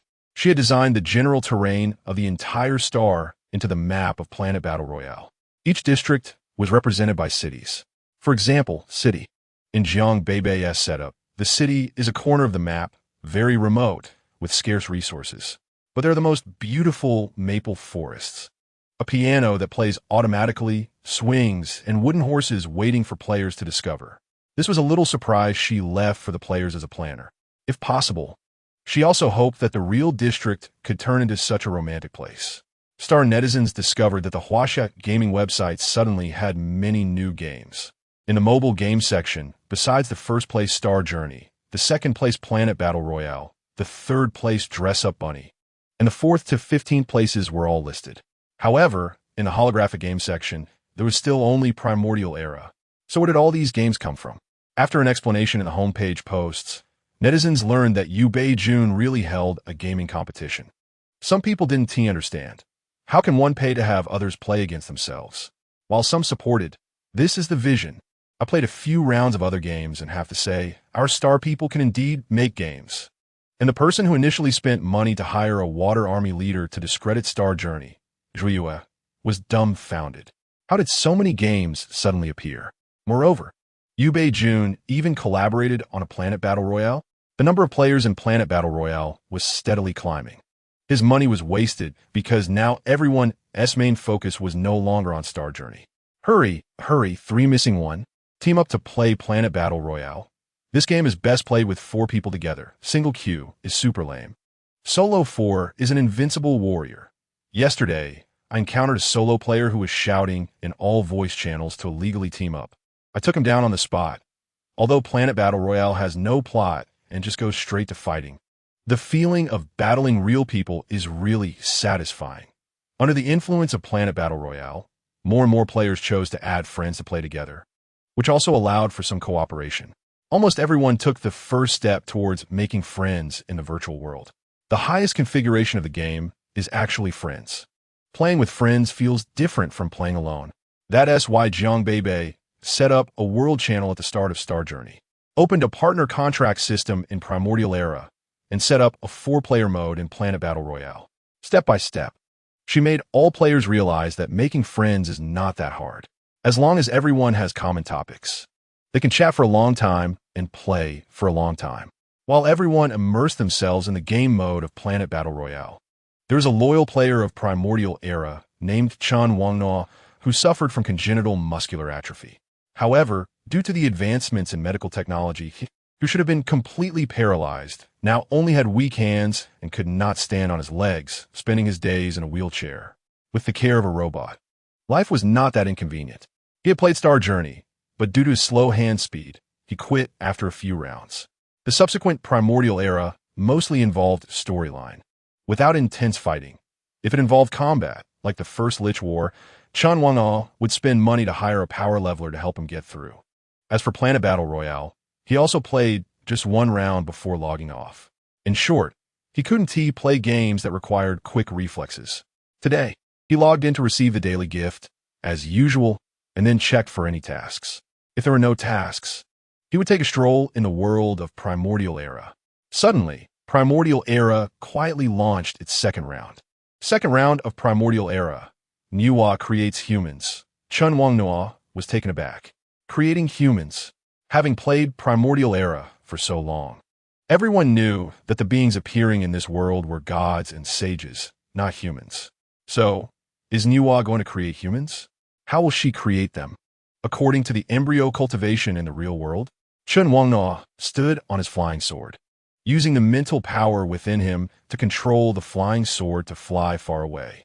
In the virtual world, Chun Wangna did not notice that his usually weak hands in the real world were not so weak today.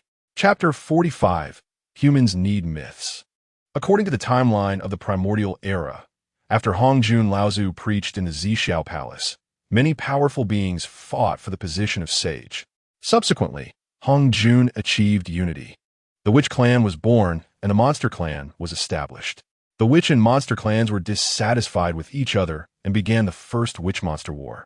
After the war ended, Nuwa found an opportunity and achieved sagehood through the merit of creating humans. The 3 pure ones, Jane and Juni, along with the 6 sages returned to their positions, and the Primordial Era thus entered the Sage Era.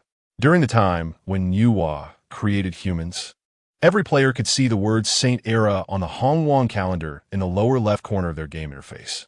Today's players have developed their own understanding of many terms in the Hongwang world.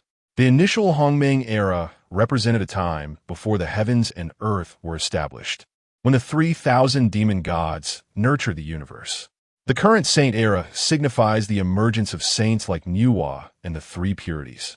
After receiving news of a major update for Hongwang, Liu Qiyu abandoned his recent favorite, Planet Survival, and went live that very day. Liu Qiyu's live streaming room has now become one of the hottest streams, starting with just over 100 viewers, but now his fan base has surpassed 1 million. And that's just the fans. Many people do not save Liu Qiyu's streaming room, but when it comes to game streamers, the first name that comes to mind is Liu Qiyu. It can be said that Jiang Beibei's casual mention has turned Liu Qiyu into a synonym for game streamer. Thus, Liu Qiyu has always believed he is just an ordinary streamer. He thinks that if someone else had been chosen as the internal test streamer for Hongwang, they would have achieved the same success with its help. At home, Liu Qiyu has entrusted all his business to a butler or robots to manage. And now his daily tasks consist of logging in to play Planet Survival, completing daily Hongwang tasks, regularly streaming Hongwang, and editing exciting content for his homepage. Whenever new fans ask what these videos are about, Liu Qiyu always responds sincerely that this is the holographic game Hongwang. For some reason, Liu Qiyu has a feeling that Jiang Beibei, the game planner, seems to prefer holographic games. Mobile games are equally fun, but in comparison, Hongwang updates almost weekly, while Star Journey seems to have been forgotten by Jiang Beibei. In the game streaming world, the top streamers now are Liu Qiyu and Lin Xiqiong, who once drew Nuwa fragments with a single lucky draw. However, Lin Xiqiong's role is more as a game promoter. She doesn't stream for long each day, mainly playing games when her fans in the bullet screen urge her to, and spends the rest of her time editing promotional videos or streaming others' broadcasts to select excellent materials for Hongwang advertisements. Many players sit in Lin Xiqiong's streaming room daily, but they are not fans. Most leave after just 5 minutes, hoping to share in her luck, thinking that since Lin Xiqiong drew Nuwa fragments, she must be someone with high luck, especially as they see that Lin Xiqiong, despite not playing much, seems to get great items every time she logs in, opens boxes, draws cards, or enhances items. Later, Jiang Beibei once dropped into Lin Xiqiong's streaming room and told her that she was a lucky queen, while those players who had yet to draw character fragments were labeled as unlucky. The terms lucky queen and unlucky soon became popular in posts. Today is another day of being unlucky. I drew 1,000 star coins and got nothing. Am I the only one hurt in this world? Lucky streamer absorbed that luck. In addition to Liu Qiyu and Lin Xiqiong, many smaller streamers have emerged. Nowadays, if netizens randomly click on someone's avatar in the Star Network Plaza, 7 out of 10 will show that they are live streaming, with half of the content being about Hongwang. Thus, it's not just talk that Hongwang supports a significant portion of the impoverished Night Star community. Today, as soon as Chen Wanghua discovered that Hongwang had launched a major event, he immediately opened his streaming room, even though it only had a few fans. Chen Wanghua didn't mind and spoke to the empty room. Today, we will go watch Nuwa create humans. Players cannot see Hongwang characters unless a task is released across the server. Thus, the last time they saw Nuwa was in the Zixiao Palace. Of course, Lin Xiqiong's Nuwa fragments do not count as the real Nuwa. Chen Wanghua arrived at the location where Nuwa was creating humans. Since the system indicated he could not fly any lower, he parked his flying sword in midair. Looking down, he saw Nuwa by the stream. Playing with mud? Chen Wanghua was puzzled. Wasn't she supposed to be creating humans? A player flew over to him, and players could easily recognize each other. This one was dressed simply, with no divine aura, essentially embodying the clear foolishness of humanity. Bro, are you here to see Nuwa create humans too? Chen Wanghua said, as if stating the obvious. Yeah. The server task says we need to help Nuwa deliver the humans she creates to their respective tribes. This time, delivering just one person will earn me a bit of luck value. I could deliver 10,000 by myself. The two chatted casually, seemingly unconcerned about the process of Nuwa's creation. More and more players flew over, filling the sky with players on flying swords. At this moment, a woman's voice rang out. This voice was familiar to them from the beginner's guidance, where it had told them the story of Pangu opening the heavens. Chen Wanghua looked up, listening to the voice that enveloped the world. What would she say this time? Humans need mythology. As soon as the first sentence was spoken, the players nodded in agreement. Indeed, theological history is something they have to learn from childhood. This must be what is called mythology, right? Then the next sentence followed. But as the main character, where do the gods come from? Everyone fell into deep thought. Although Hongwang is virtual, due to holographic technology, it feels incredibly real. And the entire worldview logic line is very rigorous. Many people have treated this as a second life. Therefore, some illogical aspects of the real world have caught the attention of many. For instance, where do the 8 great deities of their world come from? Did they create this universe like Pangu, or did they come from a further place and choose this universe? Due to the ambiguity of theological history, many unresolved historical doubts linger in people's minds. At this point, the woman continued, "We do not care about this. It seems that gods exist naturally. What the creators of mythology care more about is, where do humans come from?" As she spoke, it felt as if everyone had been struck on the head by a heavy hammer. Chapter 46. It was born from the hands of humans. In the mythological story, Humans place their entry at the end of the creation world. This sequence lays a grand prologue for the history that follows humanity. The saying that humans can overcome heaven is precisely this principle. Speaking of which, although there is no accurate conclusion about how we humans came to be, some say the earth goddess cultivated humans from certain seeds. Others say the elemental god formed the human body from certain elements and borrowed life force from the god of death. And some say the space god brought human embryos from elsewhere. But it seems that regardless of which deity, if I remember correctly in theological history, they're all male, right? Yes. And in the Hongwang world, the mission of nurturing humanity was independently entrusted to a female deity. Under the gaze of all players, Nuwa by the river suddenly felt lonely. She began to shape the mud in her hands according to her own form. When the mud figure fell to the ground, it miraculously gained vitality, calling out mother. Chun Wangnua's eyes widened in surprise as he watched the little figures on the grass below running and jumping. They looked just like them, humans. So this is what it means for Nuwa to create humans. In the surprised gaze of Chun Wangnua, Nuwa seemed to feel that the pace of creating people was too slow. She pulled vines from the riverbank, dipped them in mud, and with a flick, transformed them into countless clay figures. Ah, so the reason I'm ugly is that I'm made of mud, right? You are all crafted by Lady Nuwa's hands. Once the number of humans below was sufficient, the system reminded everyone to send the humans to the tribe, and the players looked at each other in confusion. The player who had first greeted Chen Wenhua said, "Look, the power of the divine is so great. Why do they still create such weak humans? They don't even have the ability to reach the tribe by themselves. They need to rely on the players' flying swords. If they were to walk, it might take them a year and a half." Chen Wenhua couldn't answer this question, but it didn't stop him from asking back. "Then tell me, why did the 8 great deities create us humans?" The player fell into deep thought. He really couldn't figure it out. After all the players diligently completed the task of transporting people, Chun Wangnua stayed in the human tribe. He watched this group of newly born humans digging caves, gathering food, and hunting with their own hands. In this world, there were no nutrient solutions. They were humans and would get hungry. As for the players, they were just data. Even if they didn't eat, they wouldn't starve. Some people like to eat, so they would run to the Tianhun instance to eat fruit. When he saw a human named you bury something called a seed in the soil, Chen Wangnua couldn't help but ask you, "Why are you burying this seed in the ground?" You, bare-chested and wearing a bee skirt, smiled innocently upon hearing this. "Player, I'm planting." "Planting? What is the benefit of doing this?"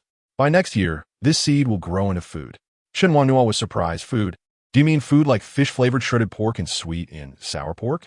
You, it's the raw material, which can be made into similar delicacies." "Huh. Fish-flavored shredded pork has raw materials?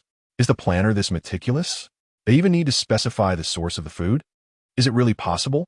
A year in the Hongwang world passes quickly. "Streamer, you should plant some seeds too, and let us see what they look like when grown." Chun Wenhua unknowingly looked up and found that, at some point, the number of people in his live stream had exceeded 10,000. "Hello everyone. I'm a streamer Chun Wangnua. I didn't even notice there were so many people in the live stream. It's okay. I just saw the plot of Nuwa creating people and thought it was interesting, so I came. I didn't expect the streamer to come to the human tribe too. The streamer can finally see the bullet comments. I want to see where these people live. Can I go into the cave to take a look?" The bullet comments were from Chun Wangnua as fans. And seeing this, he naturally sought Yu's opinion and was taken into the cave. However, everyone was mistaken. At this moment, the cave was pitch black. "You alright? I almost forgot to make a fire." "Fire?" Chen Wanhua followed you outside, where he saw you taking some dry grass and using a sharp little stick. Placing it in his palm and rubbing it continuously, the sharp end of the stick rubbing against the grass. "What is he doing?" Chen Wangnua was confused. He knew what fire was, but in contemporary society, there was basically no danger of fire. Unless lightning struck the mountain, it might cause a forest fire, but as long as it rained artificially in time, the danger could be avoided. In life, there was no need for fire at all. Mainly, their food and drink were all nutrient solutions. Without cooking, there was naturally no need for fire. However, in Xing, some people could use their soul power to create flames. But for the Xing people, that was too distant. So now, everyone was puzzled by Yu's actions, until they saw smoke rising, and the grass was actually burning from the friction. Yu quickly fanned the flames, took a torch made by his tribe, lit it, and took Chen Wangnua back into the cave. Wow, so this is how fire can be produced. It's actually not using soul power, but rather manually making fire? Streamer, quickly ask how this is done. I want to try in the real world too. Is the person above an idiot? This must be a data setting that the backup lord casually adjusted. How could it possibly be real? The netizen who said he wanted to try it was very unconvinced. He felt that many things in Hongwong world had their own logic. However, it was pointless to argue with netizens now. He would wait until he confirmed whether he could create fire in reality before discussing it further. Chen Wangnua asked you, "What is going on? Aren't you human? Do you also have soul power, mental power, or divine power? Is this fire a skill bestowed upon you by the gods?" You smiled and said, "I'm just an ordinary human. Fire was discovered by a human among us called Swearin. He found that by drilling wood, he could create flames. Drilling wood for fire. Swearin." Chen Wangnua silently noted these two terms, and when he looked at the pile of flames again, he felt he had learned enough today. Enough to the point where his brain was about to stop thinking. In this world, fire was the light aside from the sun and moon. Fire was not a gift from the gods. It was born from human hands. Chapitre 47, Immortal Fruit, Fruit eaten by Immortal. I really made fire. Initially, in Chen Wano's live stream, after seeing Hong Wong, you create fire by drilling wood, a person named Ryan, after leaving the holographic world, also tried to prepare some dry grass and sharp wood, letting a robot drill for fire. The robot was set to a very fast speed, and soon, sparks actually started to appear. Ryan learned from you to gently blow on the sparks, and the flames began to burn. What does this represent? Ryan couldn't understand why he felt such stirring emotions inside. He watched the flames and recorded the entire process, posting it on the Xingnet. Because it was tagged, many Hongwong players saw it. What is this? Huh, drilling wood for fire really works? Wow, the robot drills faster than you. I want to try it too. Thanks to Chinwano's live stream, many people saw the method of drilling wood for fire. Some were curious, some followed the trend to learn, and they really succeeded in creating fire by drilling wood in reality. Meanwhile, Chinwano looked at the medical chamber's test report and was puzzled. Why did my hand show a slight tendency to heal? It had been this way for many years. Half paralyzed, and he had gotten used to it, only undergoing routine checks monthly. However, during this month's check, he found that his arm had improved a little, much better than the previous month's condition. Chinwano was baffled and couldn't find a reason, so he noted this down in his mind. When he saw that some of his fans had recorded videos of drilling wood for fire, his heart jolted. The things from the virtual world had become real in the real world. Wait, then are those methods of cultivating mental power also real? Jiang Beibei spent several days finally getting these trivial matters sorted out, finding reviewers for the game website, launching the second week of Hongwong, and contacting those who said they would sponsor the server from the Linghui Star. Thank you very much for your sponsorship. This time the server will be connected to the Linghui Star network tomorrow, and I will also launch the second game, Huaxian, so everyone can look forward to it. The few people on the other side of the video were not concerned about what Huaxian was. They were thinking that they could finally taste fish-flavored shredded pork and sweet and sour pork, along with the fruits referred to as immortal fruits by that group of players. Immortal fruit, fruit eaten by immortal. They did not know that the delicious food they longed for would only be mainstream in Huaxian. By the time the netizens discovered that the backup lord had posted again, you should know that as more games are developed by the backup king, every post she makes announces significant events. Is there another game update? Or is Hongwong about to have a large event? Didn't we just finish a large event? It's probably content for planet survival. After all, since the backup king created this mobile game, she hasn't paid attention to it. What's so fun about a mobile game that just involves parachuting? For large games, we still have to look at Hongwong. The first game created by the backup king is Journey Through the Galaxy. Okay? And there are currently 2 mobile games, which shows that the backup king prefers mobile games. Clearly, the holographic Hongwong is more fun. A bunch of people only know how to operate without any depth. Do you not have any operational skills? You can only go to Hongwong to follow the plot. No one expected that, starting from some statement. Netizens would actually argue about whether holographic games or mobile games are more fun, although the only representative of holographic games is Hong Wong.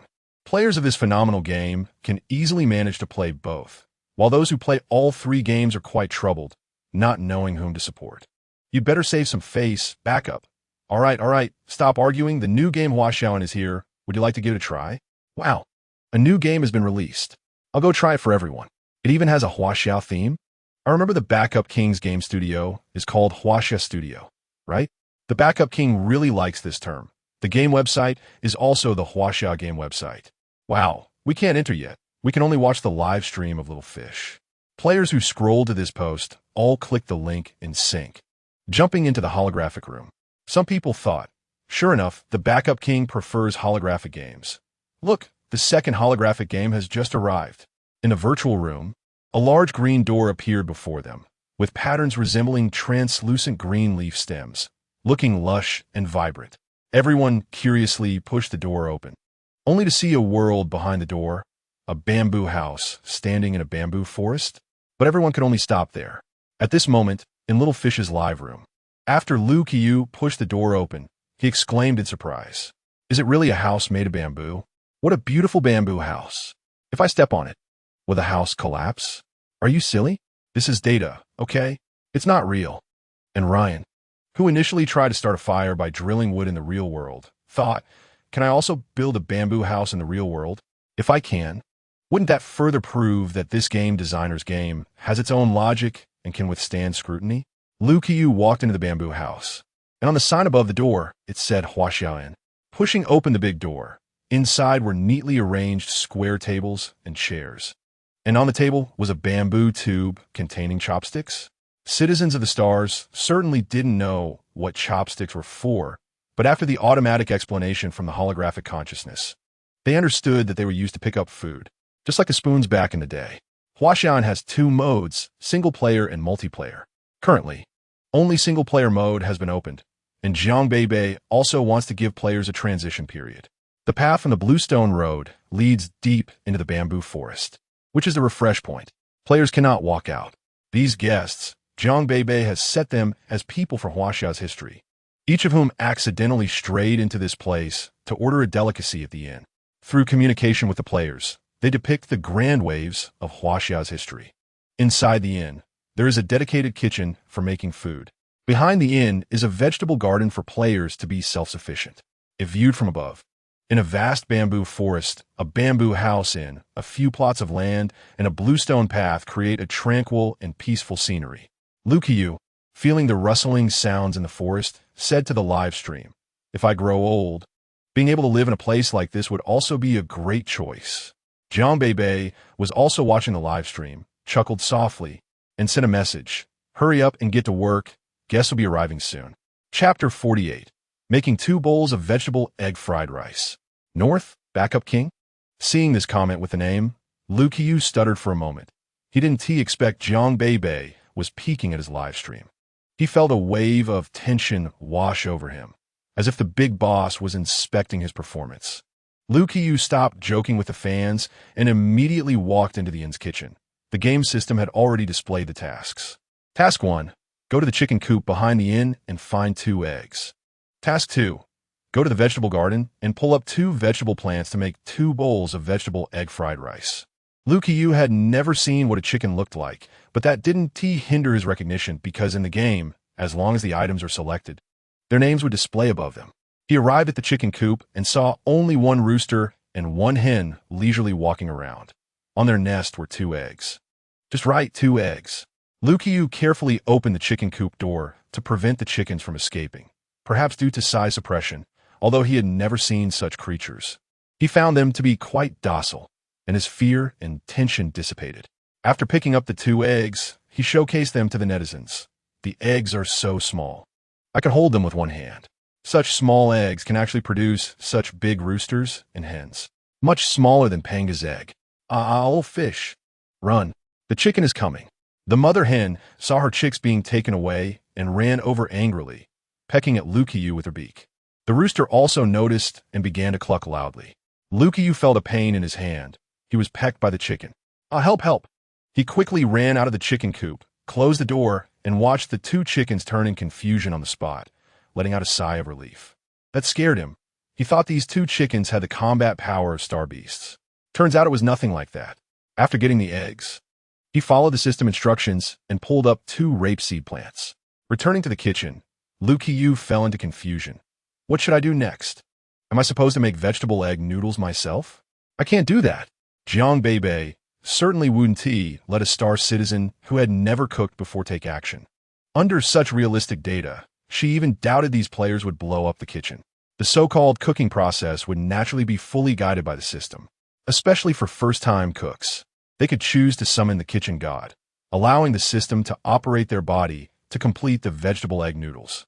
After that, if they wanted to summon the kitchen god again, they would need to accumulate kitchen god cards, which could be obtained from the guest favorability. As long as the guest favorability reached the standard, they could be gifted kitchen god cards. Kitchen god? Another new deity I haven't heard of. Can that become a god too? The points of interest for netizens are always so novel. Lu Qiyu chose to summon the kitchen god, and in an instant, he felt his body being controlled. Since Star citizens had more or less played simulation experience, they were not unfamiliar with this feeling of being controlled.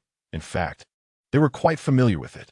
Lu Qiyu relaxed his body, feeling his hands skillfully cracking the eggs, quickly stirring them with chopsticks, and then taking out yellow oil from nearby jars.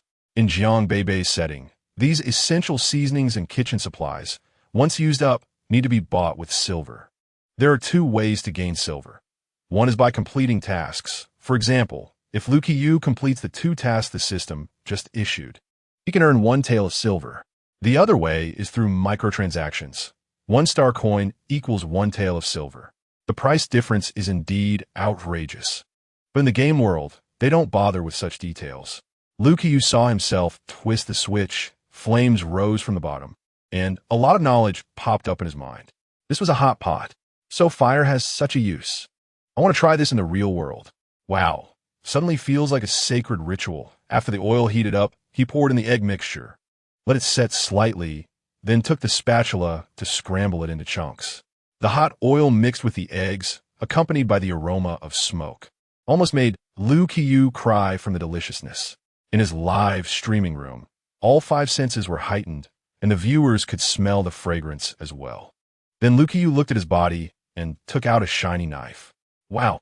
He stacked the cleaned little bok choy beside him, and with a few swift movements, chopped it into pieces. His operation was so smooth that even Lu Qiyu himself was stunned. On the stove beside him, there was a large bowl filled with white rice. Lu Qiyu knew that it was called rice. He poured the entire bowl of rice into the pan and began to skillfully stir-fry, his expression alternating between amazement and fear. It looked extremely strange. The golden egg chunks mixed with the rice emitted a rich aroma, and Lu Qiyu felt his stomach growl. This game actually designed a hunger value. He was hungry. Not only was he hungry, but the viewers were also hungry, and they started to take out nutritional liquid to drink in front of the camera. However, the tasteless nutritional liquid, which they didn't mind before, now felt undrinkable after their taste buds were spoiled by the fruits and dishes from the primordial. At this moment, Lu Qiyu stretched out his arm and tossed in the vegetables, lifting the pan to stir-fry. My little fish is amazed. This is not a little fish technique. This is a chef skill. Everyone don't overthink it. So if I go play, will I also have such skills with the chef's possession? I have to say, I'm impressed. Amid the enthusiastic discussion in the comments, Lu Qiyu sprinkled chopped green onions on top, and the vegetable egg fried rice was ready. The effect of the chef's possession faded. Lu Qiyu saw the system settle the task and rewarded him with 2 taels of silver. The small silver ingot appearing in his palm was very cute. So this is the currency of this world? I wonder what I can buy with 2 taels of silver. In the real world, everyone uses virtual currencies like star coins. And this kind of physical currency is something everyone has never seen. In poorer star regions, sometimes they even use nutritional liquid to replace star coins for transactions. Compared to the virtual currency that can't be touched in the account, the feeling of having money in hand is indeed wonderful. Lu Qiyu stored his silver well and saw 2 bowls of warm egg-fried rice tempting him in front of him. After looking at the chopsticks, he decided to try it with a spoon.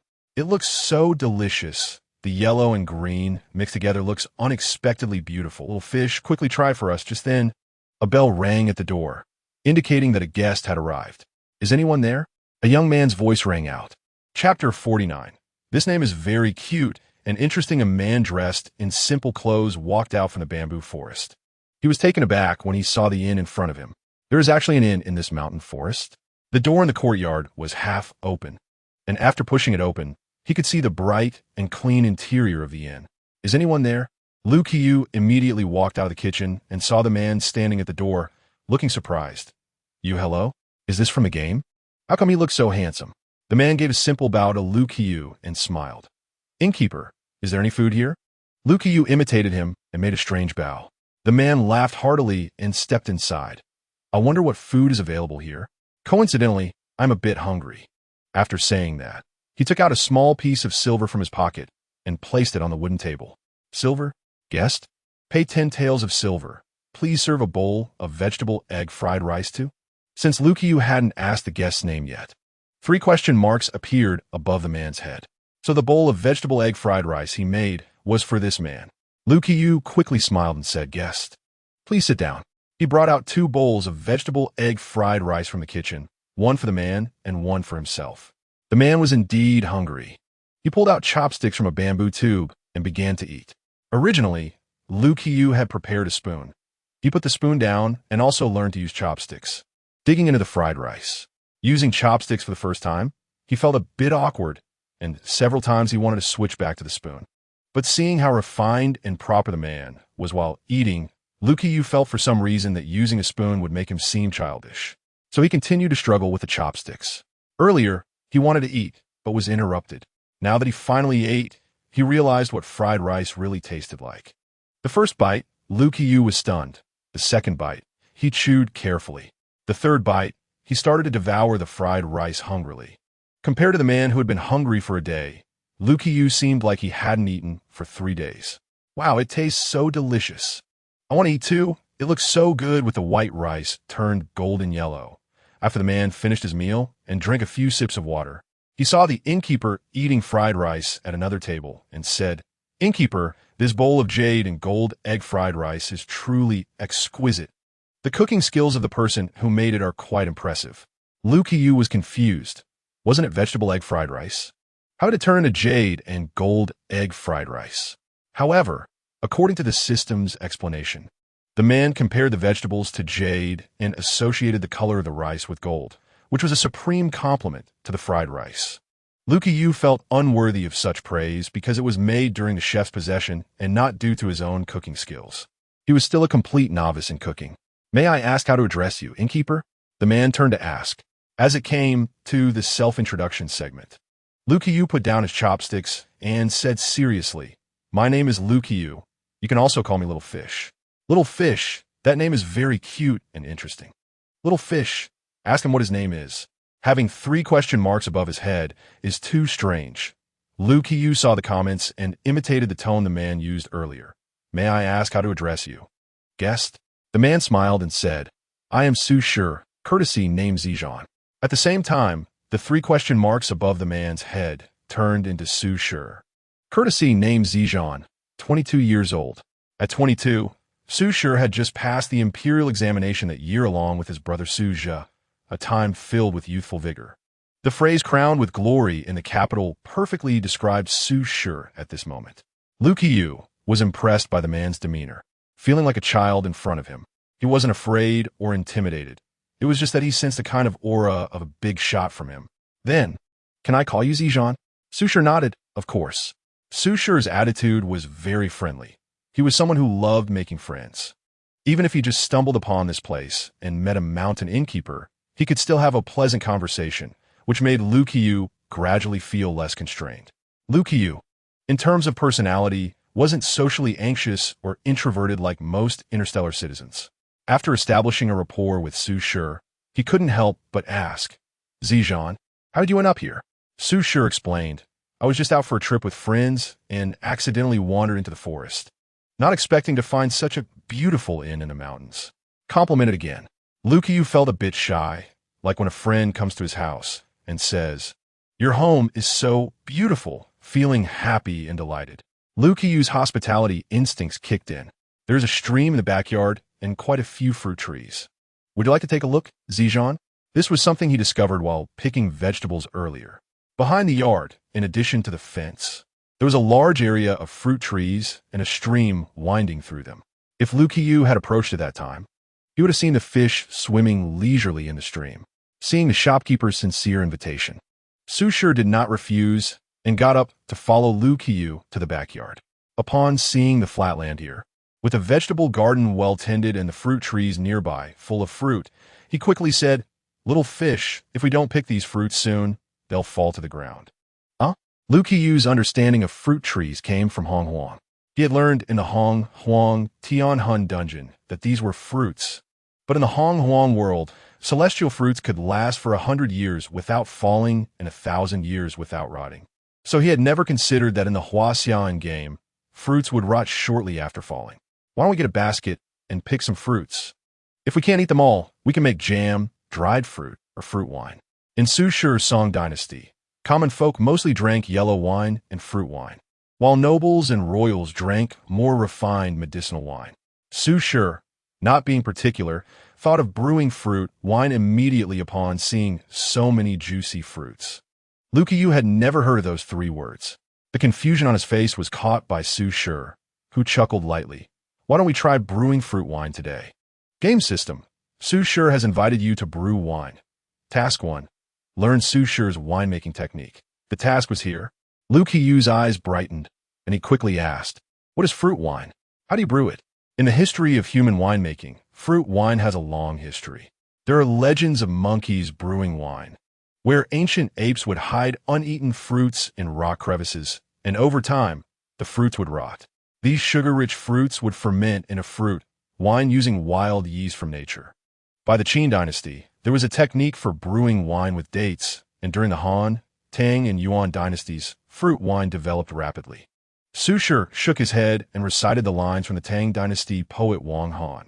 "Grapes and fine wine in luminous cups, wishing to drink. The people urges me to hurry." After hearing the history of fruit wine, Lu Qiyu's eyes began to spin. What Qin dynasty, Han, Tang, and Yuan? The more I listen, the more confused I get. Grapes and fine wine in luminous cups, wishing to drink. The people urges me to hurry. I followed along. Feeling was quite smooth. What does this sentence mean? Can someone explain it?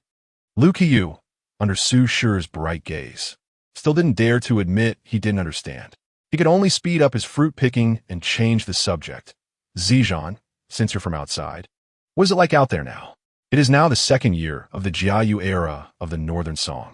Su Shi replied lightly. Little did he know that after he finished stating this year, Lu Qiyu and the barrage of online viewers saw a passage of text appear in the air. A familiar female voice echoed. In the year 1507 AD, the second year of the Northern Song Jiayu in the history of Huaxia, the first list of the imperial examination in 1,000 years. The questioner was Emperor Song Renzong. The chief examiner was the literary leader Ouyang Xiao. And the candidates included 3 of the 8 great prose masters of the Tang and Song dynasties, Su Shi, Su Zhe, and Zhengong, along with the great thinker Zhang Zai and the founders of Chengzhu Neo-Confucianism, Cheng Hao and Cheng Yi.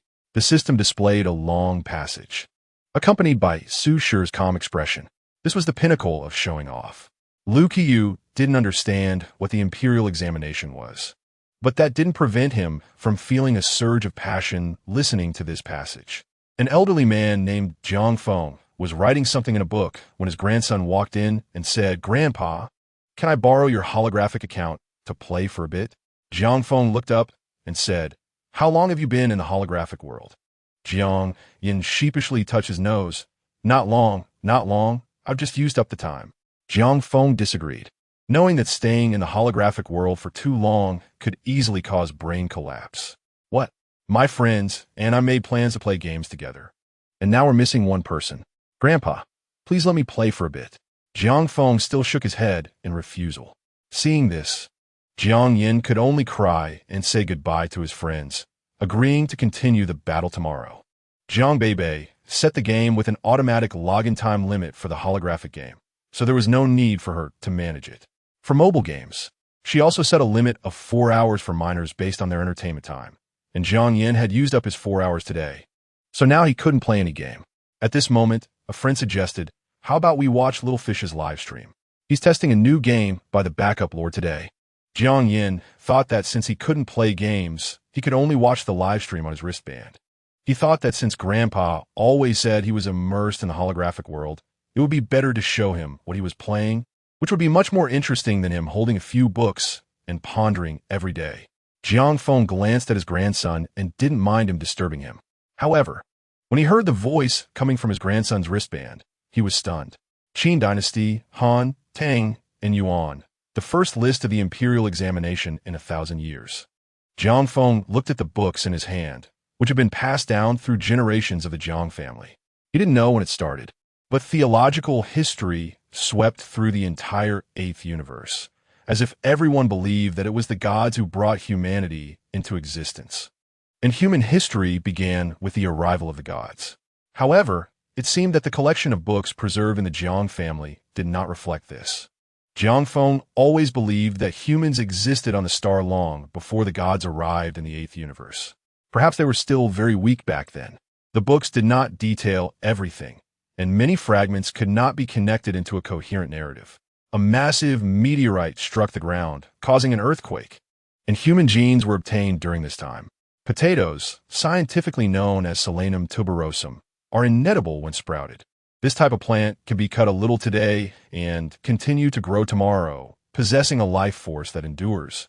Jiang Feng read these books every day, trying to piece together the disconnected parts. However, it is impossible for a person to imagine something they have never seen before. Therefore, Jiang Feng could only rely on the fragmented descriptions in the text and could not imagine what the stars were like back then, nor could he visualize what something like a potato looked like. But he knew one thing. The way of life of the beings on the stars long ago was completely different from now. When he heard the words spoken by the woman's voice, it was like a wake-up call. Jiang Yin, what are you watching? Whose live stream is this? Jiang Yin looked up and said, This live stream is called Little Fish's live stream. He's playing a game called Hua Xian. To his surprise, Grandpa was really interested. Jiang Yin had been so engrossed that he forgot to introduce it to his grandfather. Hearing his grandfather's question, he began to explain who the backup lord was. Babbling on and on, Jiang Feng looked at the live stream, listening to his grandson while multitasking. When he saw the figure named Su Shi pointing to something round that had been dug up from the soil, he asked, Little fish, what is this? Lu Qiyu didn't know what it was either, but as a player, he could see all the items in the inn, and the name would be displayed above. Lu Qiyu replied, That's called a potato. In Huaxia history, potatoes were introduced to China only during the late Ming dynasty. So Su Shi in the Song dynasty naturally did not know what a potato was. Jiang Beibei also did not want to alter history casually, and did her best to restore historical authenticity in these details. When Jiang Feng heard the word potato from the streamer, he trembled all over.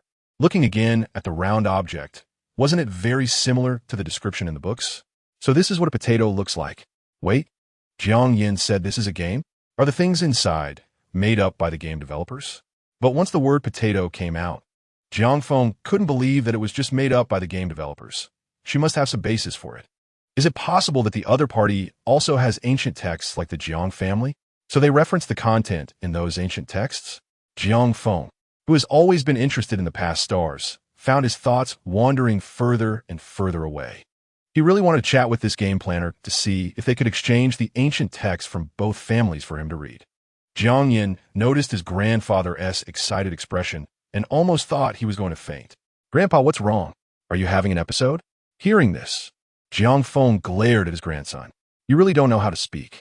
Jiang Feng, what is the name of this game planner? You better keep a backup, just in case. Jiang Feng furrowed his brow, feeling like that comment was somewhat insulting. Can you help Grandpa contact her? Chapter 51. The Rise of Troll Literature. Jiang Beibei didn't know that her game had caught the attention of an elderly man. Without discussing how much effort Jiang Yin put in to contact Jiang Beibei at this moment, Jiang Beibei was looking at the first bad review her game had received since its launch. Among the 3 games released so far, Journey of the Stars is the earliest mobile game and has the broadest audience, but due to its simple game mechanics, as more and more interstellar citizens understand the gameplay. Some top players, or those who prefer high-difficulty games, have already quit Journey of the Stars and switched to Primordial and Planet Survival. In Primordial, data collected from Jiang Beibei's backend revealed that the proportion of female players is higher than that of male players, approximately 64. In contrast, the male players in Planet Survival far outnumber the female players. After all, shooting games are more popular among boys. However, some players prefer peace and dislike violence, spending their time wandering and enjoying the scenery in Primordial, even avoiding dungeons. This type of player has a relaxed mindset, and when Huaxia was released, it quickly became their new favorite. From this data, it appears that the games Jiang Beibei has created cater to various age groups, personalities, and genders. Previously, even if some players were not suited for this type of game, they wouldn't claim that it was unplayable. However, today, Jiang Beibei received a long, detailed critique in a single post that completely tore apart Primordial. Lan Feng, I've never seen such a fabricated game. Game Planner, have you never received basic education? The 8 great deities, light, darkness, time, space, elements, earth, death, none of them appear in your game. The deities you feature, like Enhua and Fuxi, should be categorized as monsters in your story. What is your definition of monsters? The story of Pangu creating the world is even more ridiculous. The god of light brings light, the earth god creates the land, the elemental god shapes the universe. Yet in your story, Pangu did everything alone? Is he more powerful than the 8 great deities? When it comes to the games, Primordial has the widest audience now, attracting people of all genders and ages. Therefore, when this post came out, it immediately sparked public debate. Troll literature hadn't yet emerged, and most people spoke quite civilly. Since it's made up, it's fake. Even if the backup didn't use the 8 great deities, it doesn't mean this game is unplayable, right? Why does a game have to be like a simulation experience? It's either serving the deities or fighting for them. This is a game, not a simulation. If you want to see the virtual 8 great deities, go play a simulation experience. Pangu sacrificed himself to create the world. No matter how you think, I admire him. If you were a deity, could you do that? This statement led many into deep thought. Even in simulation experiences, they were contributing to the deities, which showcased their faith. But in Primordial, Pangu sacrificed himself simply to give birth to the world. Later, Enhua was willing to use her divine power to create humans and send them to suitable tribes. Would deities really care for humans like that? In the subconscious of interstellar citizens, deities are high and mighty. Humans need to maintain reverence and worship towards them and cannot ask for anything from them, as that would be disrespectful, let alone expect deities to take care of them. Now that Primordial has progressed to Enhua creating humans, players who understand the world of Primordial increasingly feel that every event planned by the developers carries profound meaning. After Enhua created humans from mud, increasingly extroverted players shouted, "I was made from mud." Even some children curiously asked their parents, "Did I come out cultivation pod?" Parents replied, "Of course. We contributed sperm and eggs, placed the embryo in the cultivation pod, and nurtured you into a fetus." Children responded, "So, mommy and daddy must have been shaped by Enhua from mud, right?" Parents who also played Primordial, "We also came from a cultivation pod." Children suddenly enlightened, "I understand now. So grandfather and grandmother must have been shaped by Enhua too." Parents, how do we explain to a 5-year-old that Primordial is a fictional story? Mainly, they began to wonder if their ancestors were truly shaped by Enhua from mud. After all, upon careful consideration, how did the first male and female come into existence? Isn't this a classic chicken and egg question about whether the chicken came first or the egg? This is also something they learned from Huaxian. In summary, the rigorous narrative and logic of the Primordial world led players to question certain inexplicable issues in the real world. Therefore, when that Lan Feng questioned the story of Primordial, although players didn't curse at him verbally, they internally berated him thoroughly. I don't care if the story is true or not, as long as it's fun. Is the so-called theological history really true? Anyway, I'm a blasphemer of the stars. If you say I disrespect the deities, then so be it. When I used to respect the deities, they didn't show me any mercy either. I understand what it feels like to have no soul power for 18 years. As if I'm living in a circle despised by everyone. I just lack soul power. It doesn't mean I've lost the right to be human. I used to have no friends, but now I've made friends with the humans in the primordial world. If it weren't for the time limit in the holographic world, I would want to live in primordial forever. Lan Feng saw that the comments from netizens were not what he had expected. They were all in support of primordial, making him slam his fist on the table in anger. He was a person from the stars, and because the stars needed to be supervised by their own people, he was sent here by the Central Church to become a civil servant at the administrative center of the Star Administrative District. Working in the administrative center made him feel inherently superior to the criminals from stars. He had been looking forward to returning to the stars after his 3-year work term was up, hoping to become a disciple of the deities. However, upon seeing the overwhelming game content flooding the Star Network, his excited hands turned to fury. Chapter 52. Not knowing how to speak and sharing a table with dogs, a bunch of ignorant people. How can they believe that humans were created by N while molding clay? The deities above, it's clear that this group is a bunch of faithless criminals. Their disrespect towards the deities filled Lan Feng with anger. He recalled that although the previous posts on the StarNet were boring, they were still orderly and didn't cross any lines. But now this group of ignorant people was too jubilant, saying today that N-Wa created humans and tomorrow that the monster clan controls the heavens and the shaman clan controls the earth. What a joke. The space and the world are clearly controlled by the space deity. What monster clan and shaman clan are they talking about? Blue Maple vented all his thoughts in a post, attracting countless onlookers. He felt the need to refute every comment. And players who had initially wanted to share their gaming insights were infuriated by his sharp and sarcastic words. Unfortunately, Star Citizen had yet to master the art of online trolling, leaving those on the other side of the screen fuming. At that moment, a familiar name appeared in the thread. You better keep a mom handy. If you can talk, then talk properly. If you can't, then don't sit at the same table as a dog. Netizens were shocked. Haha, I know what a dog is. There's a watchdog in my Huaxia and that barks at me every day. So cute. Don't insult dogs. They're so adorable. Let me explain. When dogs eat, their food is placed on a plate on the ground. So does sitting at the same table as a dog mean they eat on the ground? That's so funny. I don't even understand, but still find it hilarious. Blue Maple was furious.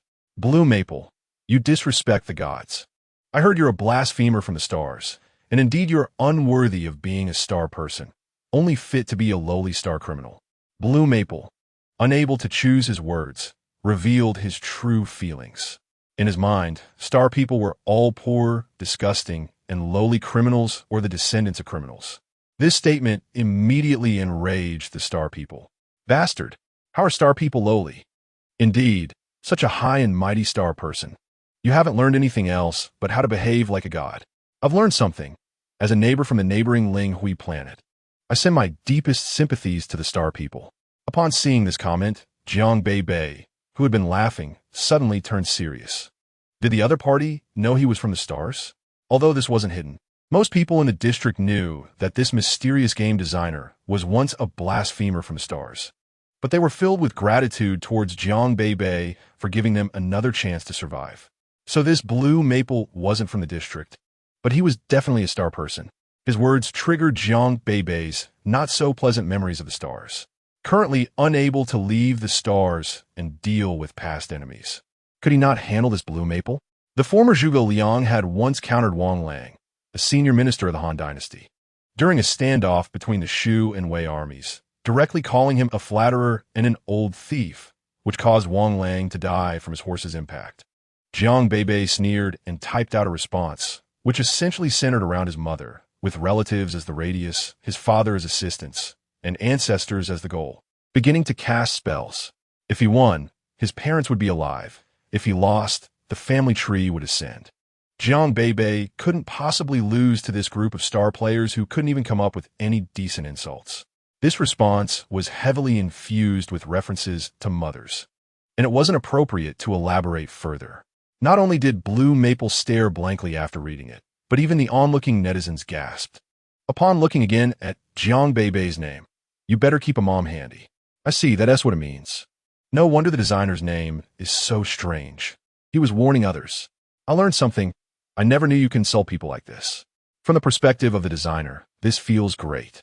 I won't feel repressed when insulting others anymore. Last time in Star Battle Royale, the random players kept calling us trash. It was so frustrating. Chinese profanity entered the netizens' view in a dominating way. Blue Maple clutched his chest, struggling to type out a threatening message. Blue Maple, do you believe I can ban you from this game? You better keep a mom handy. Venting from but it's just for fun. If it comes to real trouble, it depends on you. Jiang Beibei didn't believe his words at all. Star web and holographic technology belonged to the realm of technology, and every star citizen received these at birth. On the surface, these two things seemed related to the 8 divine central clergy, but in reality, they came from the stars. That technological planet. Jiang Beibei speculated that there must be a force behind the stars that had reached some sort of balance with the star deities. As for the lack of soul power, the people from the stars were labeled as blasphemers and exiled, but they had several ways to avoid such punishment. Such differential treatment must indicate that there was a power behind the stars protecting these people. Therefore, Jiang Beibei didn't believe this Blue Maple could ban his wristband or holographic technology. Even if a divine disciple or messenger came, they couldn't do that, right?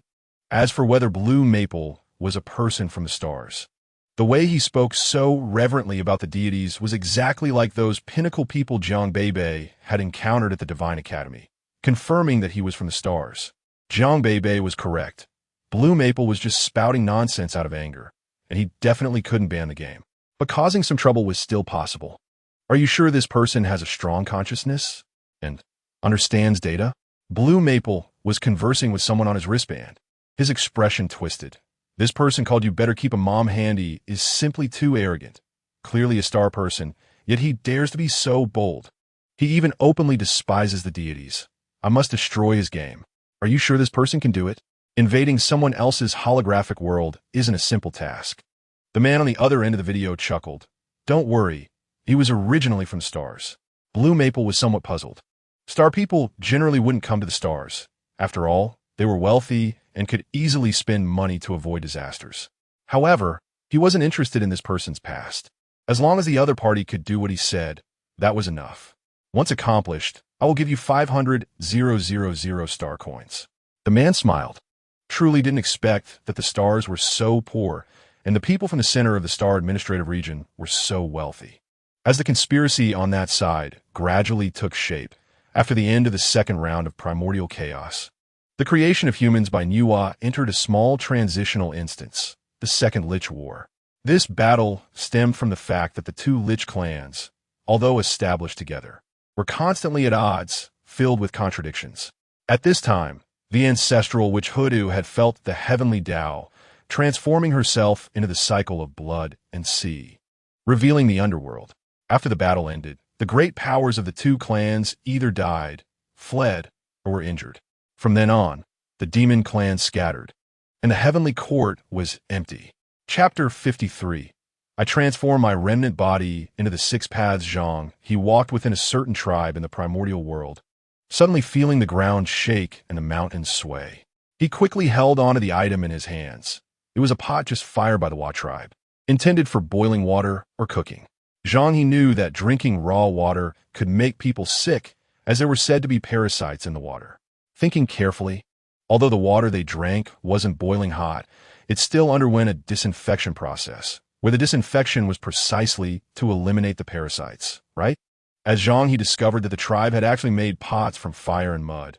He was utterly astonished. He was carefully carrying the freshly made pot into the tribe when he felt the tremor and quickly asked the nearby, Xiao Tu, what's going on? Xiao Tu looked worriedly into the distance. Zhang he looked quickly. Following the direction he pointed, Zhang he saw the dark sky far away, looking as if it was about to rain. Zhang he hadn't realized anything was wrong yet, foolishly asking, what's happening? Is it going to rain? Xiao Tu frowned and said slowly, no, it's war. It turned out that the sky was filled with the souls of those who had perished after the Second Lich War. Their existence now aimlessly drifting. Because of this war, too many lives were lost, causing the souls to scatter everywhere, lacking awareness. If a solution wasn't found soon, these beings would gradually dissipate into the air.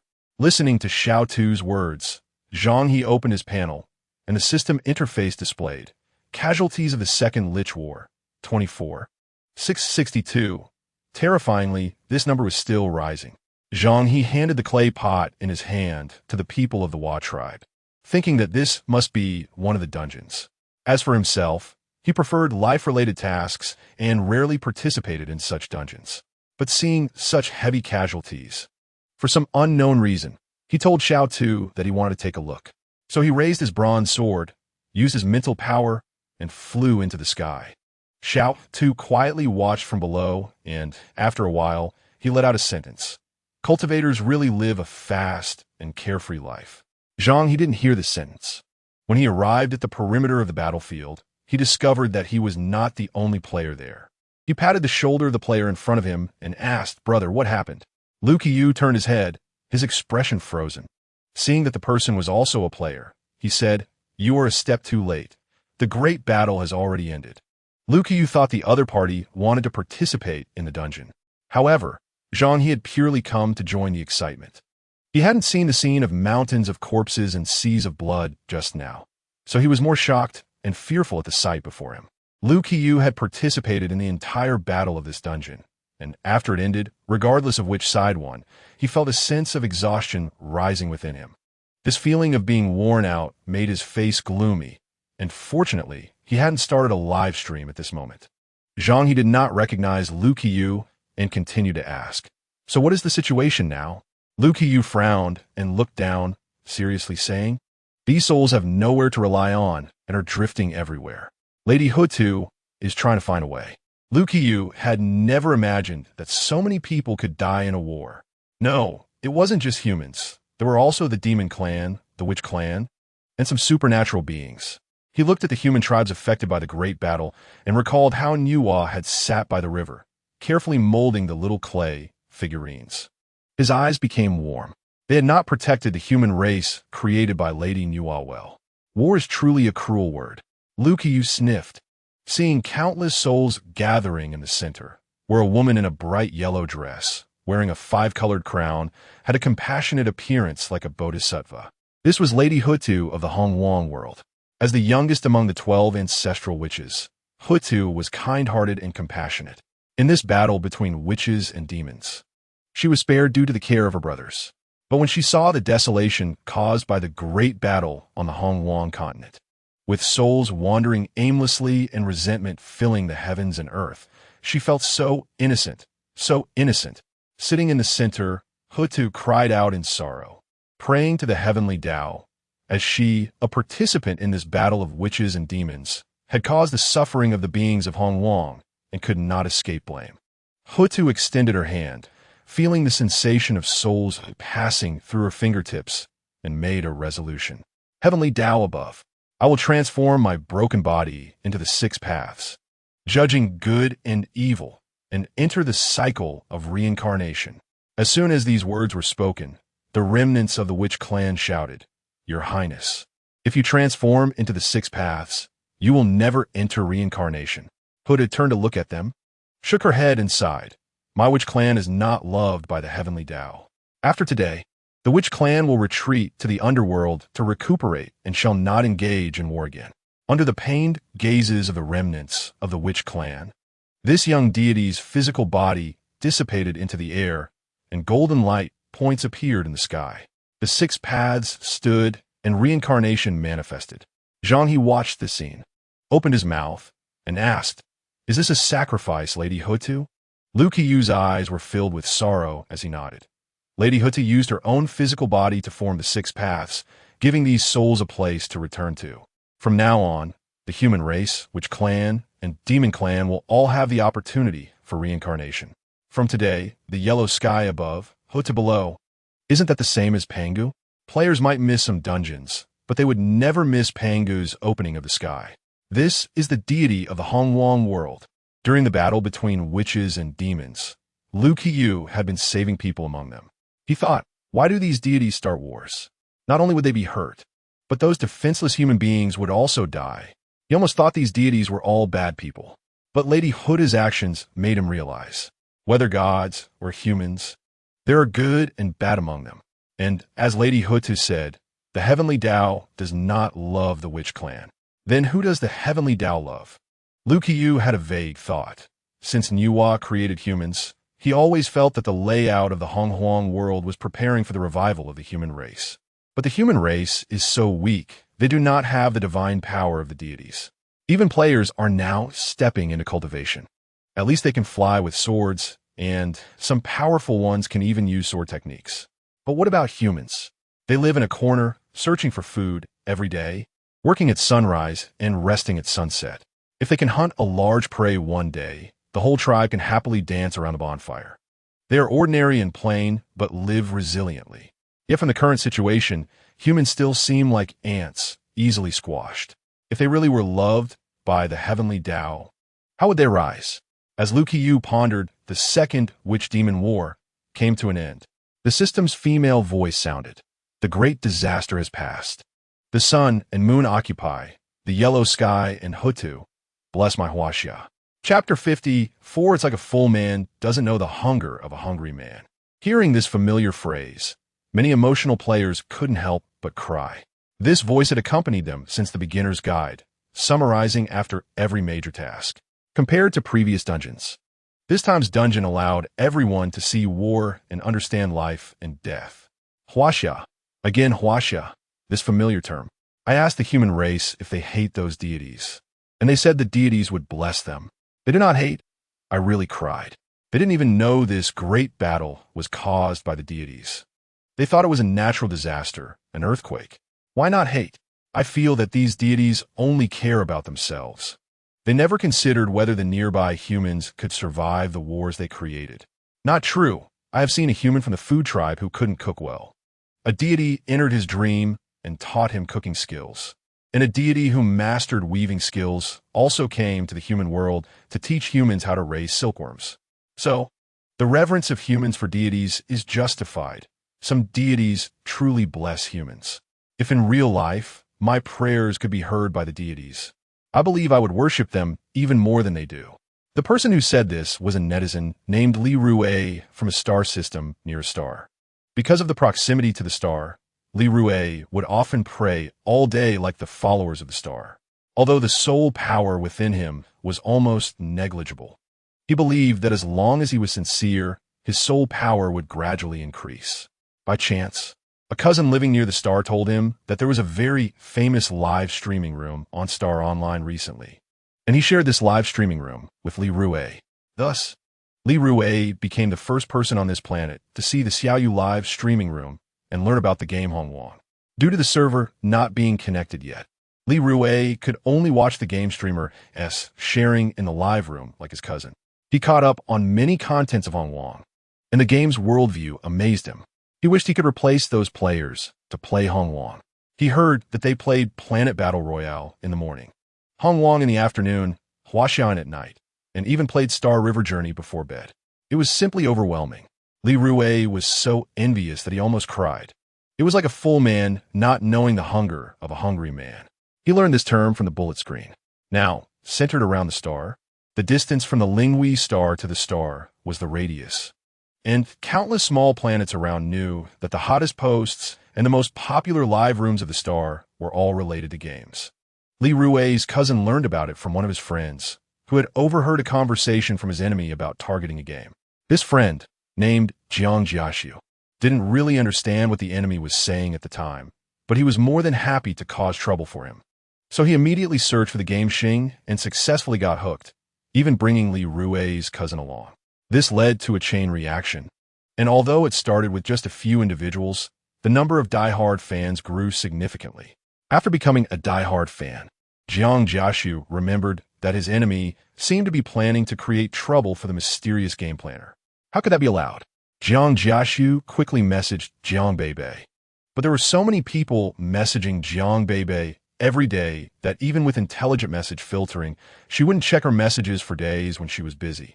However, on this day, just a few days before the last dungeon of the second week unlocked, Jiang Beibei saw this message that had been sent for 10 days. The content was the same. Backup Lord. Someone is trying to mess with your game. I suspect it's through consciousness invasion. Jiang Beibei was so sure of this because people from Xing had grown up with technology. and their consciousness in the holographic world was much stronger than that of other planets. This enemy had forcibly invaded others' consciousness spaces and was thrown out of Xing by the administrative center. Jiang Jiashu later found out that he had gone to Xing. In Jiang Jiashu's mind, to be able to build such a powerful consciousness space, backup Lord must be someone with a strong consciousness. But that enemy's consciousness wasn't weak either. He was genuinely worried about the game being invaded by his enemy, so he messaged Jiang Beibei continuously for 10 days. When he saw Jiang Beibei's reply, he was in tears. "Backup Lord, you finally saw my message. Thanks for the reminder. Can you elaborate on the situation regarding consciousness invasion?" Upon seeing this, Jiang Jiashu thought, "Oh no, if Backup Lord doesn't even know about consciousness invasion, can he really fend off the enemy's intrusion? What if his game was lost before he even got to play it?" Despite his worries, Jiang Jiashu still explained the forms of consciousness invasion to Jiang Beibei word by word, detailing how to defend against it. After hearing this, Jiang Beibei let out a sigh of relief. She thought it was something grand, but it turned out to be similar to computer viruses or Trojans, which invade when they find weak spots. Consciousness invasion was a bit more vivid, resembling a mental battle between two individuals with high mental power. Jiang Beibei didn't want to brag, but her mental power, after constructing a complete map, still had surplus energy. She had asked Chengdu about it, and this level of consciousness was far beyond most interstellar citizens. Additionally, Jiang Beibei had a strange feeling that her mental power seemed to be gradually increasing.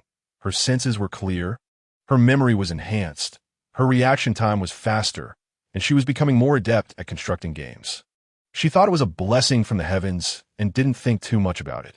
Hearing Li Rui's reminder, she initially planned to thicken her game's defenses so that the hacker would return empty-handed.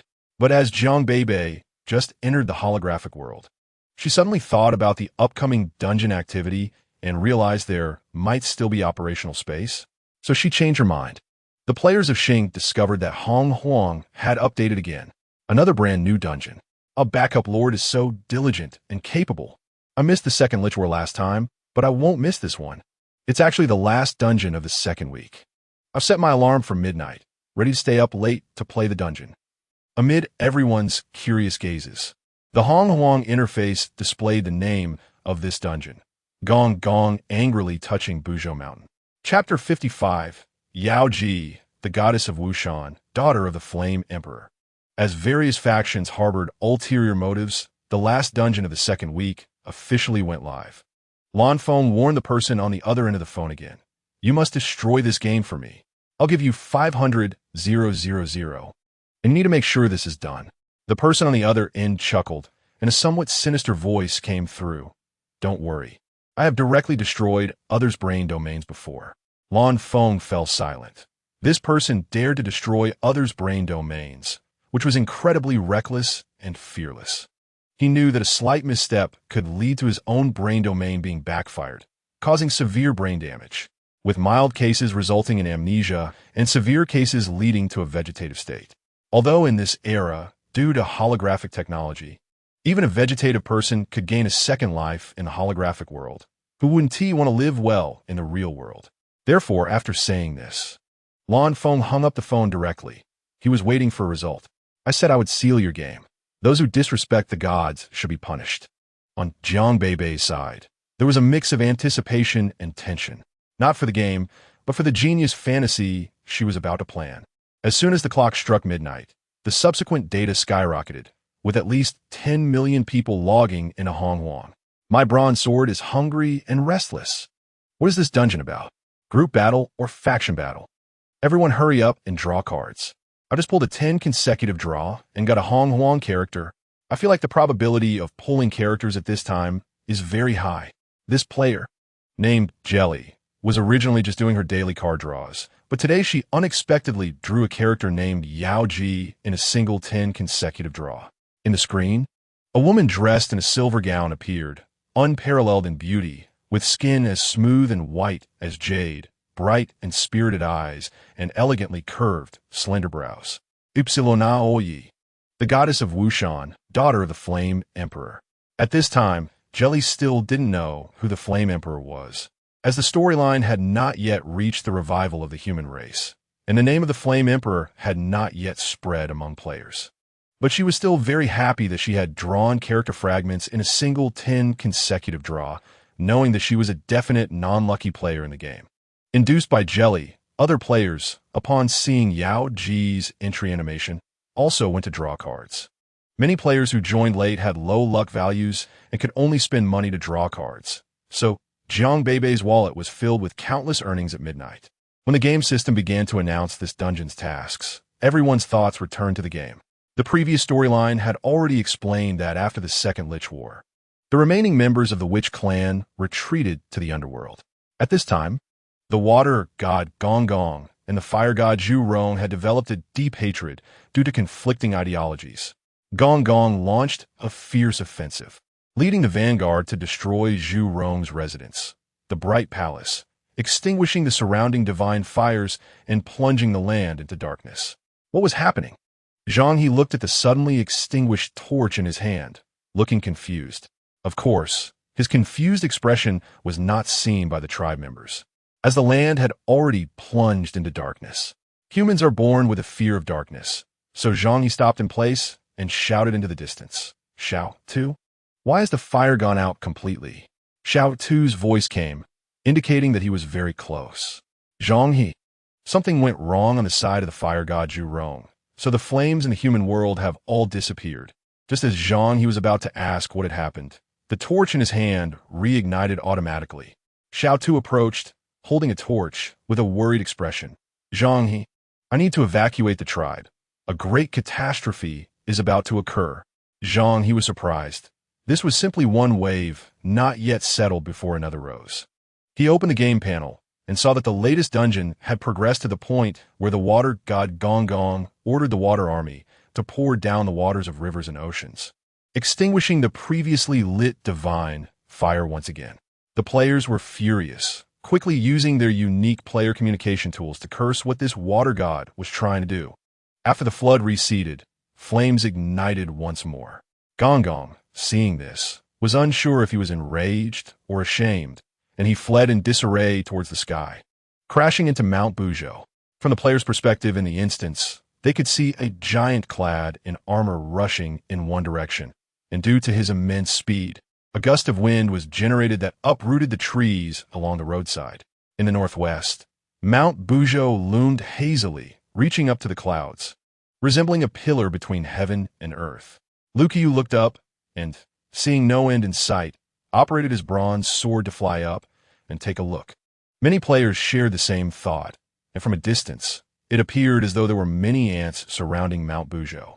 Before the players could reach the end of the sky, the giant roared and charged, colliding head-on with Mount Buzhou. At this moment, Zhao Gongling, who had finally discovered a flaw in the game Hong Huang, looked at the barrier that was about to be shattered and chuckled.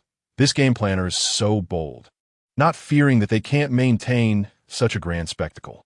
He immersed his consciousness into the game, forming a large mass of black mud that coalesced into a monster, blending in among the chaos. Liu Qiu watched as the mountain before him collapsed, and the sky seemed to have been punctured, resembling a black hole from the depths of the universe, too daunting to gaze at or approach. No way. Will Beibei's actions lead to the game spiraling out of control? Heavens! Below, a player shouted, urging everyone to look down. They saw the flood below engulfing villages, and the faces of players who had good relations with some tribes changed instantly. They knew how weak humanity was in the face of disaster. This flood, coming from the sky, was relentless and seemed poised to drown the entire earth. Is the human race going to become extinct? Zhang He hurriedly led Xiao Tu to evacuate the people of the Hua tribe, directing them all to the highest mountain. Even the viewers in Xiao Yu's live stream were filled with anxiety. Heavens, so many people have died. Whoa, the flood is truly terrifying. But the hole in the sky hasn't been sealed yet. If this continues, the entire earth will be submerged. At this moment, a system voice announced, "This is the greatest catastrophe since the creation of heaven and earth, the first time yin and yang have been unbalanced. The heavenly pillar breaks. The earthly support is severed. Heaven tilts to the northwest, and the earth is unfilled in the southeast." Stop reading that. Quick, issue a quest. How do we block this heavenly hole? In the anxious gazes of all the players, the deity who created humanity, Nuwa, arrived. Nuwa Nyang Yang, Nuwa Nyang Yang. Not only were the players excited, but the surviving humans were even more thrilled. Great! Nuwa Nyang Yang is here. She will definitely not let her created humanity perish in this disaster. Nuwa cast a compassionate gaze over the earth, and her solemn voice echoed, I wish to mend the sky. Will you, players, be willing to seek the stones to mend the sky for me? Chapter 56. Nuwa mends the sky. Nuwa is a deity and a mother to humanity. When she appeared, the once bewildered crowd seemed to settle down instantly. Mend the sky? Sky mending stones? The players didn't care whether they could understand or not, and they all spoke up, eager to complete the quest as long as it could save lives. Nuwa said, you can obtain the sky-mending stones by defeating the strange beasts causing chaos in the flood. Strange beasts? Lukiyu looked at the surging river in the distance and saw black things roiling in the water, resembling a mass of black hair. Meanwhile, from the hole in the sky, black mud was continually falling down, and these mud clumps gathered together to form the black strange beasts. Lukiyu, EW, how disgusting. With the quest objective set, the players knew what to do. If it were any other day, upon seeing such black strange beasts, most would shy away in disgust. But now, their minds were solely focused on saving the world, and they all took to the field on their bronze swords. Stab, stab, stab. Groups of dozens of players continuously poked at the strange beasts in the water. Zhao Gongling felt that after entering this consciousness space, he was initially thriving, but gradually, a persistent pain made him furrow his brows. This pain wasn't the intense agony caused by collapsing consciousness. It felt more like someone was poking him with fine needles. What was happening? In reality, Zhao Gongling frowned, feeling that his consciousness space was being poked by countless tiny needles. Upon closer inspection, he discovered that it was actually a mass of black clumps formed by countless branches of his consciousness, being poked at by the players with sticks. What are they doing? Have they found me? The original owner of this consciousness space hasn't made a move, so why are these people attacking? Moreover, they weren't attacking him. They were simply poking him with sticks. Zhao Gongling originally intended to use these black clumps to erode the map of the Honghuang world.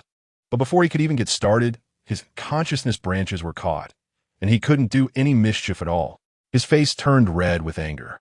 If he had confronted the original owner of the consciousness space directly, he would have felt better about it. But now being poked by these people was simply insulting. Jiang Beibei watched this scene from a god's perspective, laughing merrily. Daring to enter my consciousness space without my permission? I'll show you. She also hadn't expected the players to be so proactive, not only quickly entering the combat phase, but also multitasking, summarizing strategies in posts to inform other players on how to more effectively repel these black clumps. After all, this was a server-wide quest, and everyone needed to cooperate to handle it beautifully. The first player to summarize a strategy was hailed as a big shot by many, while only Zhao Gongling suffered losses. The event lasted a full 12 hours, and Zhao Gongling, who had been outsmarting and outmaneuvering the players, finally broke down. Without seeing the original owner of the consciousness space, he had been defeated. I don't want that 500,000 anymore. Lan Feng was taken aback. What? Didn't you say it was easy to clean up a star person's consciousness space? Zhao Gongling, with heavy dark circles under his eyes, looked as if he had been drained of energy, barely opening his eyes to reply. Are you sure she's a star person? Such a powerful consciousness space. Combined with that group of nosy netizens, I can't handle it. After hanging up the call, Lan Feng cursed into the air. They said it was from the stars. A brain domain developed to 90, and this is the result? Can't even conquer a broken game. The players in the game had no idea what was happening and still thought those black clumps were indeed the strange beasts caused by the flood. It was normal for the strange beasts in the Honghuang world to be a little odd. After all, they had never seen them before. Once the sky-mending stones were collected, the players handed them all over to Nuwa. No one left the game. They quietly watched how Nuwa would mend the sky. They saw the deity holding the sky-mending stones flying towards the black hole. The closer she got, the more violent the winds became, even breaking through Nuwa's divine power barrier, causing her skirt to flutter wildly. Niwa was unconcerned about this. Instead, she carefully placed the sky-mending stones one by one onto the hole until the large hole was completely sealed. The flood in the sky slowly disappeared, and the hole emitted golden light, a sign of merit. When the light of the sky reappeared, everyone breathed a sigh of relief. The little people on the ground jumped up in celebration, grateful to have survived this great disaster. The players stood on their bronze swords, looking down. Although the sight was of devastation, they saw hope and vitality. Their companion system chimed in. "Well done, players. You have saved humanity from this disaster." Zhang he felt a warmth in his eyes. Thankfully, his friends had survived this catastrophe. Niwa's mending of the sky was about to conclude. Lukiu looked up and saw a small stone slipping through Niwa's fingers, but it was so small that no one noticed it. He didn't take it to heart either. He just thought that the giant Inwa's hands were too big to hold the broken stones. At this moment, Lukiu didn't know that this small stone would later give birth to a little monkey. That is another story. The flood in the sky had already disappeared, but the flood on the ground was still raging. Upon closer inspection, it turned out to be a great divine turtle stirring its limbs in the flood. Inwa reached out and grabbed the divine turtle, which had already caused many casualties, cutting off its 4 limbs to support the 4 poles, using them as pillars of heaven. After each dungeon ends, there is a system voice that summarizes the story, and this time was no exception. Every player listened very attentively. The flood kills the fierce beasts. The yin and yang are cleared of rebellious energy, and all spirits are enabled to live in peace. Looking at the message displayed, "This dungeon has ended." Lu Qiyu let out a long breath. The emotions surging in his chest had not subsided for a long time. As an official internal tester of the Hong Huang game, he naturally had to post a thread and write a reflection on his experience, both to summarize and to share. After each dungeon ends, an entrance is automatically formed. As long as you enter this entrance, you can experience the cycle of this dungeon countless times. Of course, no matter how many times you come later, it can never compare to the excitement of the first time. Lu Qiyu had stayed up all night, and his spirits were still high. He logged into his StarNet account and, after much thought, published an article titled, "What is the hidden meaning behind Gong angrily striking Mount Bujoten while amending the sky?" On StarNet. Chapter 57. A person growing on the liver from Gong angrily striking Mount Bujo to end while mending the sky. Players experienced 2 large events within a day, and these 2 events were merged into one dungeon. Not only Lu Qiyu, but all players who fully experienced this event had something to say. I can only say it was too shocking. I declare Hong Wang can be deified now. Even among all the games of the backup lord, it can completely rank first. Although I personally prefer the farming and leisure type Huaxiaoyan, I have to say that the story background of this Hong Huang is too powerful. I am now curious if there will be such an amazing story in the future. It's just that the time was too short, 12 hours. I wish it could last for many days like Zixiao Palace. From midnight to noon, many players stayed up all night to play. So once the event ended, everyone felt unprecedented fatigue, as if their mental energy had been drained. Many could no longer bear it and went to sleep, while only a few night owls, or those who had prepared well, could still enthusiastically post on StarNet. The posts they saw were mostly expressions of shock about this event. But only Lu Qiyu's post contained substantive content, making it feel very informative. What is the hidden meaning behind Gong angrily striking Mount Bujo to end while mending the sky? Spoiler alert, hurry up and run if you haven't played yet.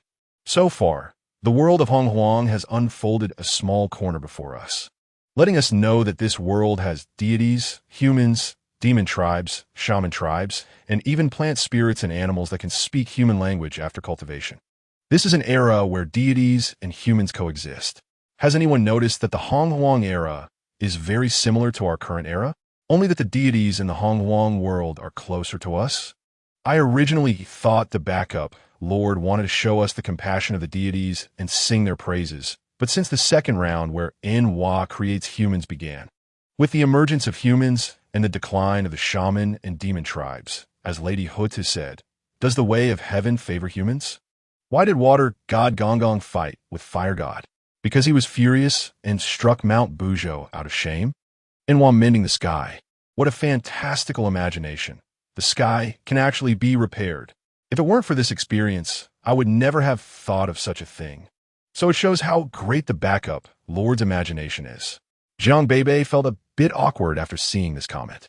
Standing on the shoulders of predecessors does allow one to see further. However, seeing everyone discussing so happily and passionately, she felt quite pleased. She initially wanted to showcase the Huaxia world she was familiar with to the interstellar citizens through the game, to shock these old-timers who had no entertainment projects. As everyone began to understand the world of Honghuang more, the discussions gradually approached the topics she had experienced as a player. Jiang Beibei believed that one day, the brilliant Huaxia civilization would amaze the entire interstellar community in this world. Liu Qiyu's questions sparked a lot of discussions among players. Some players, who hadn't stayed up late to play, were still unaware of this storyline. When they stumbled upon this post, they couldn't help but click in and ended up getting completely spoiled. I really want to go back 5 minutes and blind myself. Humans are weak, but compared to the power of the deities, it is precisely their weakness that allows them to find a way out in hardship. Life is short but brilliant. If I were a deity, I would also cast a favored gaze upon such humans. I don't think so. If the way of heaven favors humans, how come there are so many casualties among humans in this battle? The ranking of Honghuang on the Huaxia gaming website is simply head and shoulders above the rest. Its popularity is far from what Huaxia can compare to. Even the popularity of all future holographic games combined doesn't match that of Honghuang. Upon seeing this comment, Jiang Beibei thought that when the time comes, she would move the stories of Huaxia celebrities into Huaxia to see whether there are more history buffs or Honghuang fans. As for the third round of Honghuang, she had already thought about what to do, but she did not plan to go online for the third round immediately. Instead, she intended to transition through a few dungeons. The story of the Honghuang world is originally based on its storyline, which can be divided into 8 major events. Panga's opening of the sky, the calamity of fierce beasts, the Dragon Han calamity, the conflict between the Wei and the demon, the calamity of Shaman and Lich, the 3 sovereigns and 5 emperors, the battle of deification, and the journey to the west. After En, while mending the sky, it was supposed to usher in the great prosperity of the human race, the era of the 3 sovereigns and 5 emperors. However, in the previous storyline, after Pangu opened the sky, Jiang Beibei began the Honghuang storyline from Hongjun entering the Dao, which is during the conflict between the Wei and the demon. As for why not start from the calamity of fierce beasts?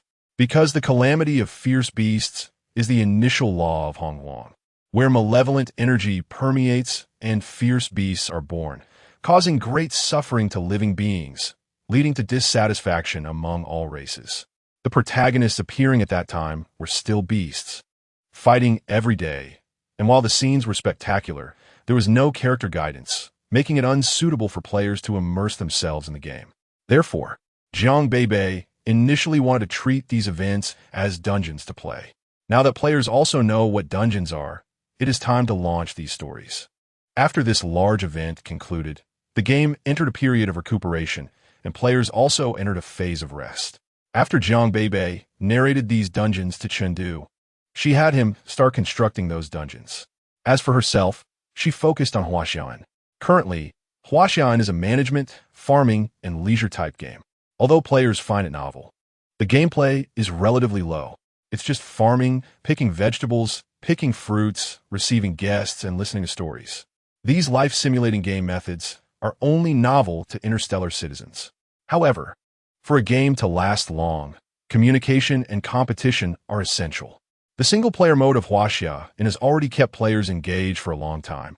So wouldn't the multiplayer mode make them addicted? Jiang Beibei thought that in real life, players are often unwilling to visit each other, being more shy and introverted. So if a visiting feature were opened in the holographic game, would they come to visit? Every player, apart from the beginner's guide, has their subsequent unlocked recipes randomized. She believes that with Star Citizen's passion for food, even the shyest would gather the courage to seek out a meal. Jiang Beibei was right.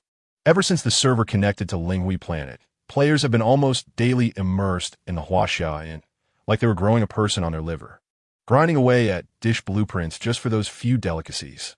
Chapter 58, Floating Green and Flowing Red. A teenager of about 15 stepped out from a yellow-green bamboo house. He had deep-set eyes, wide eye sockets, pronounced cheekbones, and sharp facial features, with a round yet square chin. If Jiang Beibei saw him, she would immediately recognize that this was once a typical Western appearance. The boy's name was Sullivan. He had been a loyal fan of the Little Fish livestream, waiting every day for it to start. Once the server for Linghui Planet opened, he immediately dived into the Hong Wong game. However, he found the game's storyline less appealing than the dishes like fish-flavored shredded pork and sweet and sour pork.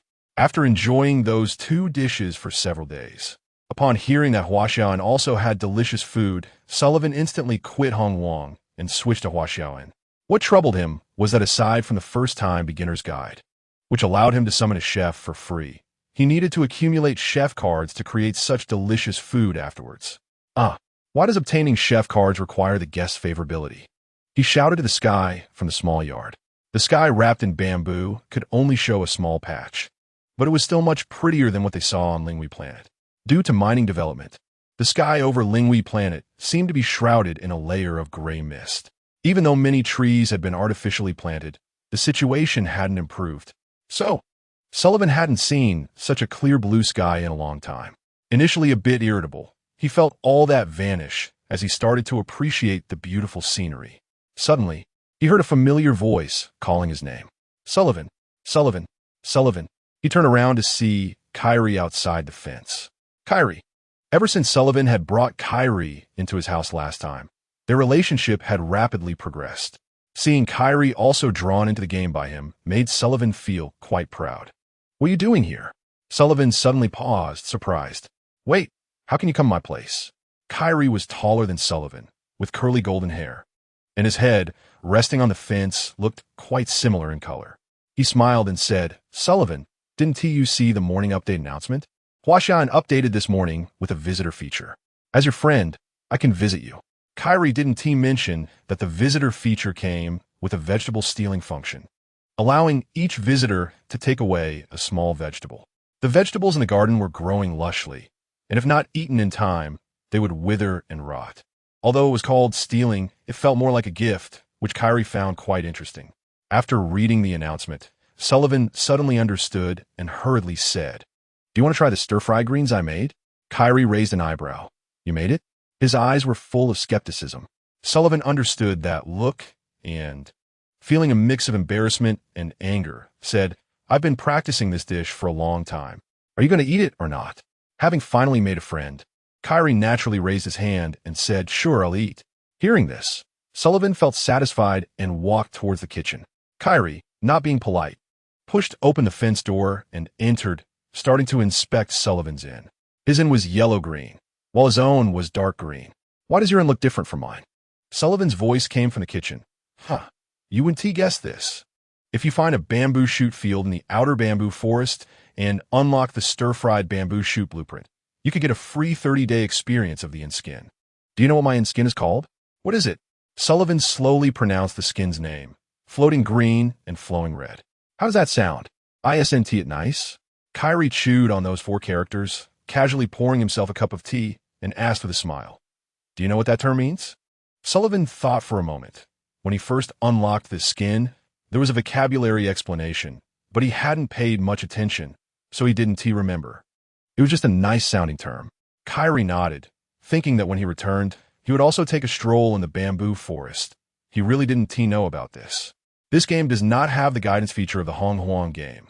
All blueprint unlocks and task triggers rely on the player's personal efforts, thus providing a high degree of freedom. If a player is someone who cannot think or explore, they are not suited to play this game. When Sullivan carefully brought up a plate of green vegetables, Kyrie graciously picked up chopsticks and took a bite. Thank goodness, Sullivan had prepared something to poison himself. Although it had no flavor, it was certainly better than something that tasted strange. Sullivan looked at him expectantly. How is it? Kyrie decided to be honest. Did you forget to add salt? Sullivan opened his mouth, realizing he indeed hadn't added salt. After tasting it, there was no flavor at all. It couldn't be called delicious, nor could it be called bad. He lowered his head in disappointment. Having thought that with a friend over, he could showcase his cooking skills, only to end up with a complete failure. Don't eat it. I'll take it to feed the chickens. In Huaxiaoan, There was a strict rule that no one could waste food, and even vegetables that couldn't be eaten from the garden had to be picked before they withered and fed to the chickens. The chickens had already eaten enough greens these past few days. Kyrie looked at the sadness on his friend's face and thought for a moment, then took out a chef card and asked, "How about I make a dish for you?" What he meant by making was not cooking himself, but summoning a chef to cook. Sullivan was touched. "Don't you need chef cards to gain favor with guests?" Kyrie smiled and said, "You're coming as a guest to my inn? Aren't you also a guest?" Upon hearing this, Sullivan's eyes really started to glisten with tears. "Whoa, Kyrie, you're such a good person. I used to think you were hard to get along with in school. I was so wrong." Hey, how was I hard to get along with in school?" Kyrie looked confused. He thought of himself as respectful to teachers, kind to students, and generally nice to deal with. How had he turned into someone hard to get along with in Sullivan's eyes? Compared to him, Sullivan, who was often criticized by teachers, was the one who was hard to get along with. Previously, whenever he saw Sullivan would often turn his nose up at him. Sullivan squinted. "You don't understand. This is the perspective of a poor student looking at a top student." Chapter 59. Star Administration Center sent someone to talk. Players like Sullivan and Kyrie were not many, but not few either. Many people enjoyed the act of visiting once they took the first step. If it weren't for the daily limit on visits, they could practically live in other people's inns. Why did everyone else's inns look similar, yet the food tasted so much better? Due to a small action from Jiang Beibei, the interpersonal relationships between the people of Xing and Linghui planet underwent slow but earth-shattering changes. These players, aside from having close interactions within the game, would also visit each other outside the game, discussing topics ranging from Hong Huang to Huaxian, from Star Voyage to Planet Escape. If these 4 games ranked among the top 4 on the Huaxia gaming website, they had a significant lead over the 5th place. Yet, no one thought this was unwarranted. Even the game planners participating in the competition feel that their games will surpass the backup games, but that will have to wait until the next life. It feels like Huang Huang has given them the hope of having a next life, that after dying they can be reborn. As long as they do more good deeds to accumulate merit, they might be reincarnated into a good family. Even though this hasn't been proven, a seed has been planted in everyone's mind. While joking and laughing on a daily basis, many people have kept this in their hearts, doing more good deeds. When it comes time for reincarnation in the afterlife, I want to choose a better planet. What reincarnation in the afterlife? Huh? You still don't know that people can reincarnate? Let me tell you all about it. Jiang Beibei saw the comments on these posts and found them utterly unbearable. If this were in her time, she would have scolded them for being superstitious, but in this era, having such an effect makes Jiang Beibei quite happy. However, this feeling of happiness disappeared the next day. The Star Administration Center sent someone to talk to her. Lin Xiqiong looked worried and said, "It seems the higher-ups at the Star Administration Center have noticed you, sister. These few games, except for Huang Huang, don't really conflict with the current beliefs. What do you plan to do?" Chengdu sneered from his side. "I think we might as well not go. We're already in the stars. Could it get any worse?" He was currently building several dungeons for Huang Huang, and if the higher-ups decided to shut it down, Chengdu would go crazy. Jiang Beibei looked at her sister and then at her brother, and with a reassuring smile, she said, "It's fine. We will deal with whatever comes our way. We can't just not go. What if they forcibly send someone to invite me?" She still remembered when she first arrived at the stars. Those impatient and irritable enforcers had thrown her directly into the spacecraft, without caring for her life or death. In contrast, the enforcer who escorted her was much more cultured. Why did she suddenly think of that enforcer? Speaking of which, she realized she didn't even know his name, nor had she seen his face. Would she even recognize him if they met again? No, she probably wouldn't see him again. Pulling her scattered thoughts back together, Jiang Beibei calmed both of them down and ultimately decided to go. She still needed to buy servers from other planets, and if the Star Administration Center intercepted her, she would have a lot of trouble. It would be better for everyone to sit down and discuss things for a win-win cooperation. After all, no one dislikes money. If they could use a mutually beneficial exchange to get the people at the administration center to turn a blind eye, that would be a good option. Lin Xiqiong said, "Okay then, sister, take me with you." Jiang Beibei had originally planned to go alone, but seeing Lin Xiqiong's eager eyes, she asked, "Why do you want to come with me?"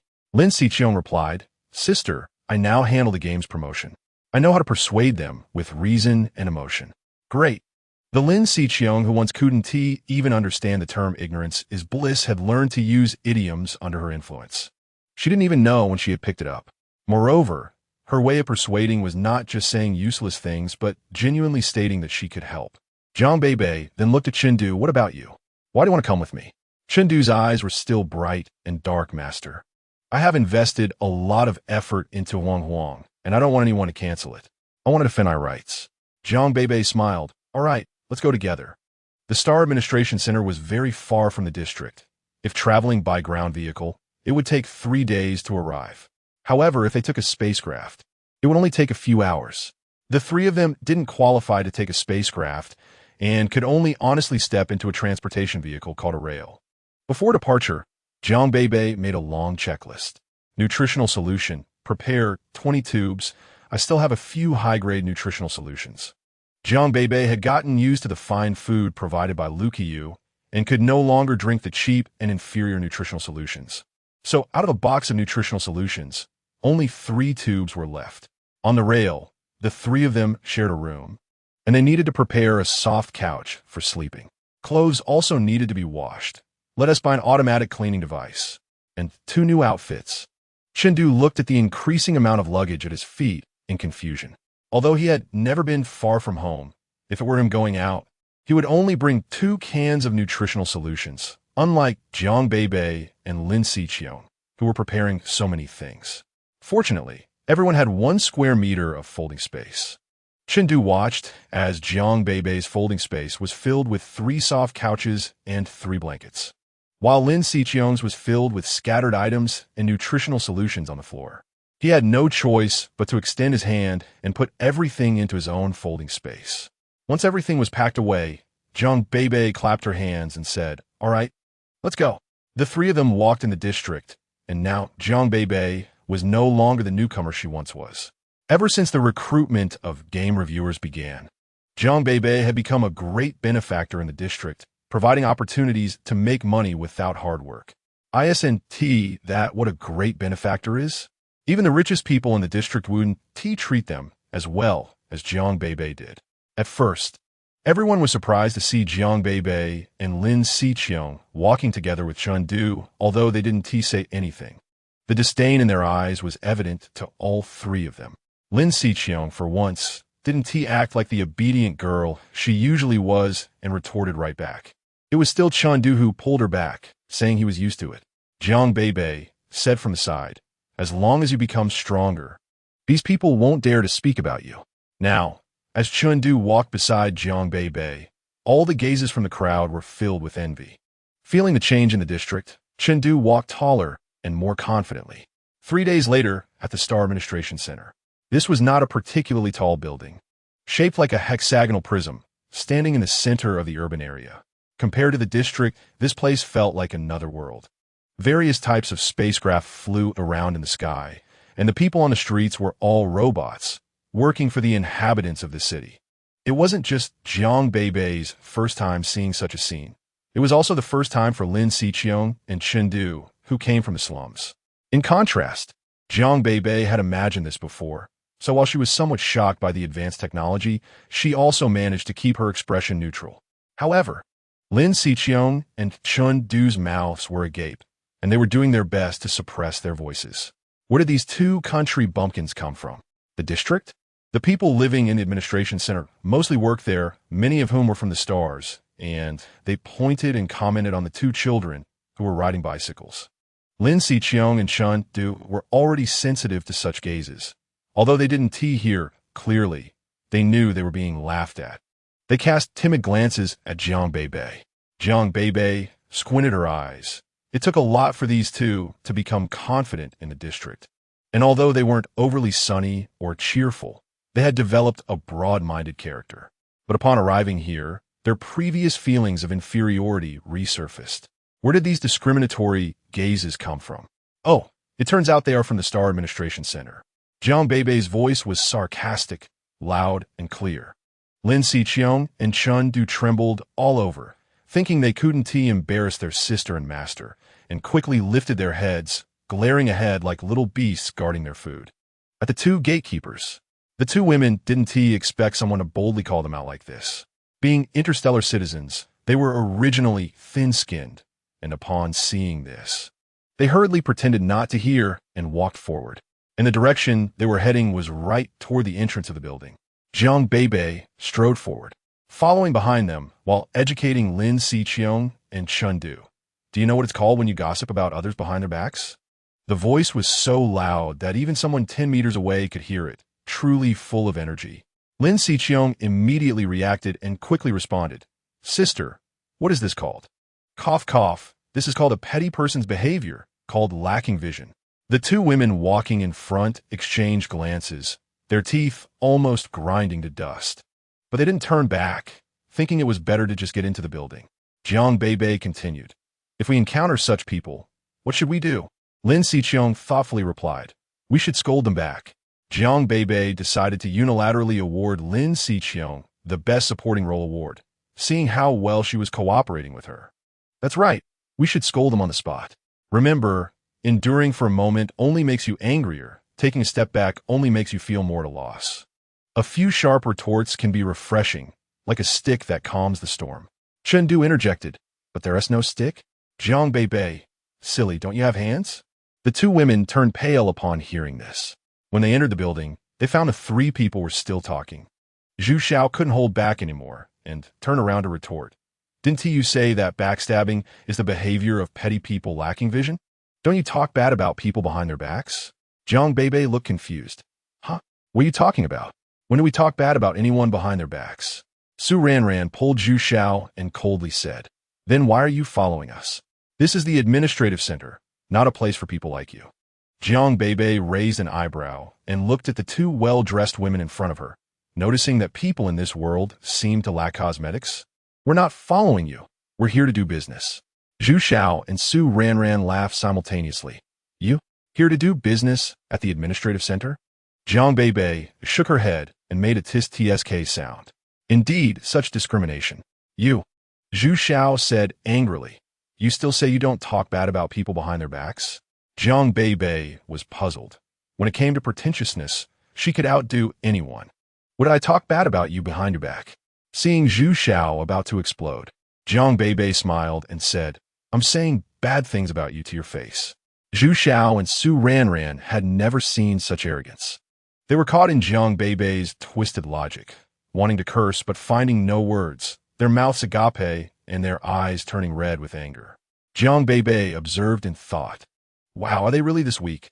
Clearly, she had been matching wits with players these past few days, and here she was, one against all players. Planner. What's going on? Why did you update again? Kick me out. You better leave a backup plan. Sorry, dear. Wasn't it you who wanted me to update? Player. What about the new game? It's been how many days? Why is there no sign of the new game? Planner. Are you done for? Pointing and gesturing. You better leave a backup plan. Can you even play it? Player. You don't care whether I can play or not. Just get it done. You better leave a backup plan. Beg me. Player. I'm begging you, Planner.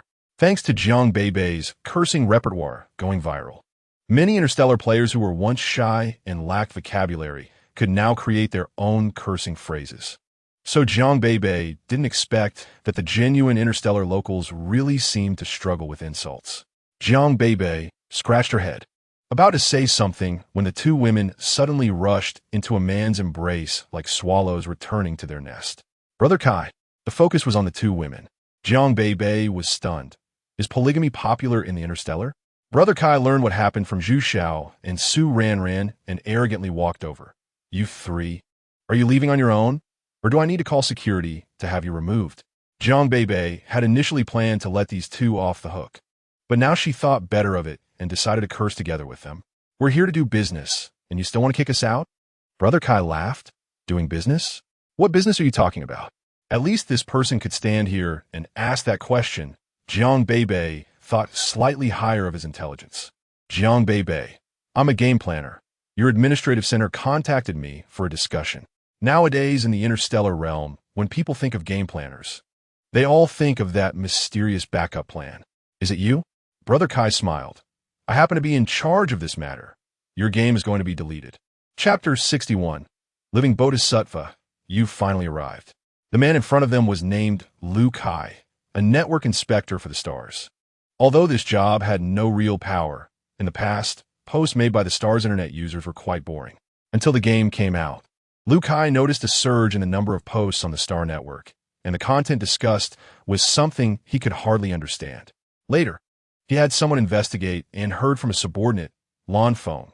Leader, this so-called game was created by someone named You Better Leave a Backup Plan. Currently, there are 4 games in total, 2 mobile games and 2 holographic games.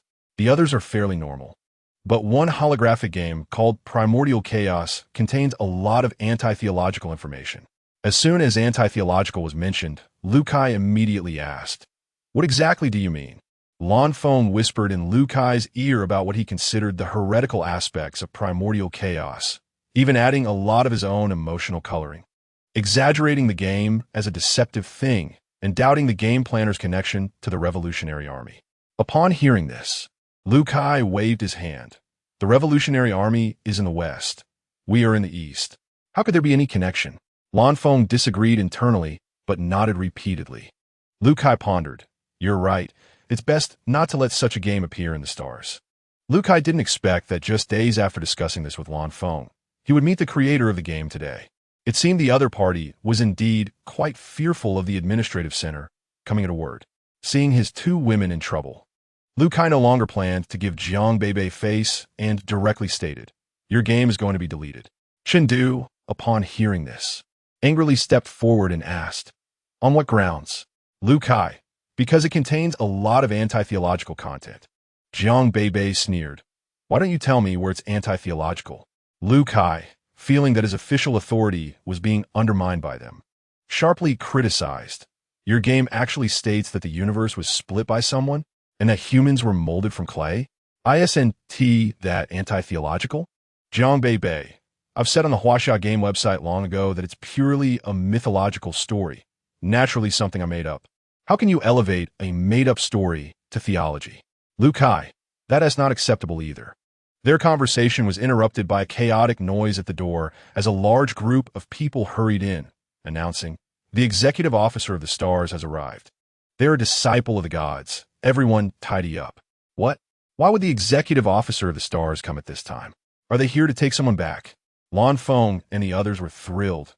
This time, a disciple of the gods actually came to pick them up. Can I see what a disciple of the gods looks like? I've never seen one. Unfortunately, my work period isn't over yet. Lu Kai's expression instantly shifted from gloomy to sunny as he pushed away the 2 women clinging to him, quickly tugging at his clothes, preparing to go out to welcome the disciple of the gods. When he saw Jiang Beibei and the others still standing there, fearing that the disciple would be displeased upon seeing them, he hurriedly instructed someone to get them out. This attitude made Jiang Beibei coldly laugh. "What is the meaning of this? You were the ones who called me to the administrative center to do business. Now that the person is here, you want to kick me out? This fat guy in front of me, I'll find someone else to cooperate with later. Even if it can make money, I want to let you earn it. Hurry up and get these 3 out. I'm not leaving. I want to see your leader. Why should you delete my game without a word?" Chengdu and Lin Xiqiong clung to the ground, performing AI 1T get up. "You can't drag me away act." Lu Kai was utterly stunned by this scene. Who else can sit on the floor of the hall so shamelessly now? Jiang Beibei, having been stripped of her soul rank and not yet recovered her body, was firmly held by the arm and pulled outside. Pain shot through her arm, and in anger, Jiang Beibei retaliated with an elbow strike to the person's chin. Seeing someone approach to lay hands on Lin Xiqiong, presumably intending to pick her up and throw her out, Jiang Beibei stepped forward and slapped them. Slap! The scene instantly fell silent. Jiang Beibei thought it was the power of her slap. After steadying Lin Xiqiong, she sneered, "If your Xingrong can't accommodate my game, I believe the neighboring Linghui planet would be more than willing to collaborate with me." This was also Jiang Beibei's prepared escape route. Noticing Lu Kai silence, Jiang Beibei frowned. "Speak." Lu Kai trembled, and Master Shintu. His gaze was directed past Jiang Beibei, looking at the person behind her. Jiang Beibei turned around abruptly and saw a familiar figure, tall and slender, wearing a mask, with ink-black eyes looking this way. It's him, the executor who brought her to the star. Is he the Shintu who came this time? Looking at the surrounding people, everyone had lowered their heads, not daring to look at this Shintu. Chindu and Lin Xiqiong's curious eyes remained fixed on the Shintu, with Chindu even whispering, "So good-looking." Jiang Beibei was speechless. The person was wearing a mask. How could you tell if they were good-looking or not? The executor spoke up. "Let the people leaving the star handle it." Lu Kai replied, "Yes, Master Shintu." Lu Kai, who had been quite arrogant just moments ago, was now as docile as a sheep, waving his hand to disperse the crowd, taking the two women with him as he left. Before leaving, Lu Kai shot a secret glare at Jiang Beibei, which she returned fiercely. The executor then looked at Jiang Beibei, his lips curling into a smile that was neither a smile nor a frown. "Didn't he expect to see you again, Miss Jiang?" Jiang Beibei disliked this form of address and said, "Just call me Jiang Beibei. How should I address you?"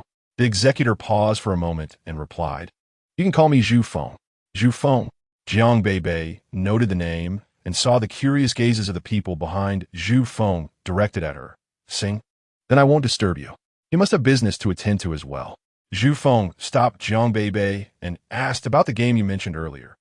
Jiang Beibei thought, oh no, she wanted to leave in a hurry precisely because she didn't want Zhu Feng to know about the game.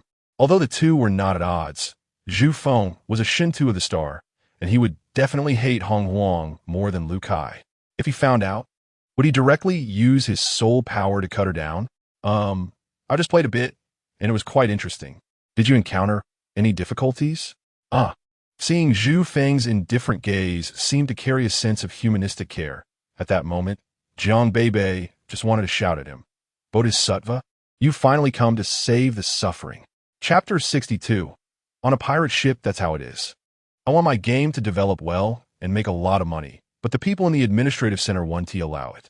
Jiang Beibei sat in the office chair, lamenting how difficult her situation was while patting her chest and saying nonsense. "I definitely have no such thoughts." A hint of amusement flashed in Zhu Feng's eyes. He didn't believe that she had no such thoughts. Looking at the floating game live stream above, then at Jiang Beibei's lively demeanor, he thought, having her soul rank stripped, how could she still be so vibrant? Truly, he had never seen someone like her before. Moreover, these games were also incredibly imaginative. You want to continue making games? Jiang Beibei could tell from Zhu Feng's attitude that he was on her side. Indeed, there are good people among the executors. Zhu Feng closed the live stream and leaned back elegantly, but his words were extremely inconsistent with his image. "Sure, but let us change the partner." Jiang Beibei raised an eyebrow. "Change to whom?" "Me." The atmosphere suddenly shifted to a business negotiation, and Lin Xiqiong and Chengdu, standing behind Jiang Beibei, exchanged knowing glances. Could the executor also want to get involved? Is he short on money? You need money? Jiang Beibei couldn't fathom why Zhu Feng wanted to be involved. If things got big in the future, it would inevitably attract the attention of the central church. As a Shintu, it would be one thing for Zhu Feng to turn a blind eye, but to personally get involved? In a room full of their own people. Zhu Feng directly nodded and admitted, "Yes, I need money. I have a large number of private soldiers to support." With the conversation reaching this point, Jiang Beibei realized that Zhu Feng was willing to board the pirate ship with her, and she carefully considered if there were any downsides to this collaboration. None. Great. Let us sign a contract.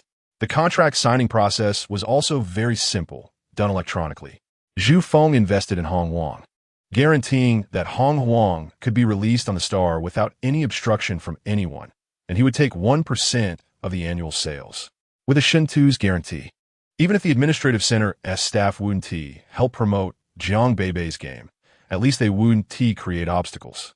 After signing the contract, the matter was perfectly resolved. Jiang Beibei was ready to leave with Lin Xiqiong and Chengdu when Zhu Feng called her back. "Why don't we play some games? I just had a brief experience earlier and want to try out your other games." Zhu Feng's eyes were very dark and bright when he stared at Jiang Beibei. She felt a sense of familiarity. She thought, since he was technically the client, it wasn't a difficult request. So she pulled up a chair and sat next to Zhu Feng. "What shall we play? Holographic or mobile game?" Zhu Feng replied, "Mobile game." Jiang Beibei thought that the holographic game required consciousness to enter the holographic world, which could feel a bit uncomfortable in person. It was better suited to play at home. Then let us play Interstellar Battle Royale. Interstellar Battle Royale already had a duo mode, but Jiang Beibei didn't have a fixed partner, only occasionally playing a few rounds with Chundu, Lin Xiqiong, and Lu Qiu. Her duo rank was still a bronze. Zhu Feng glanced at it and silently said, "Let's add each other as friends first." Jiang Beibei was not shy, directly adding him as a friend and inviting him to click on duo mode.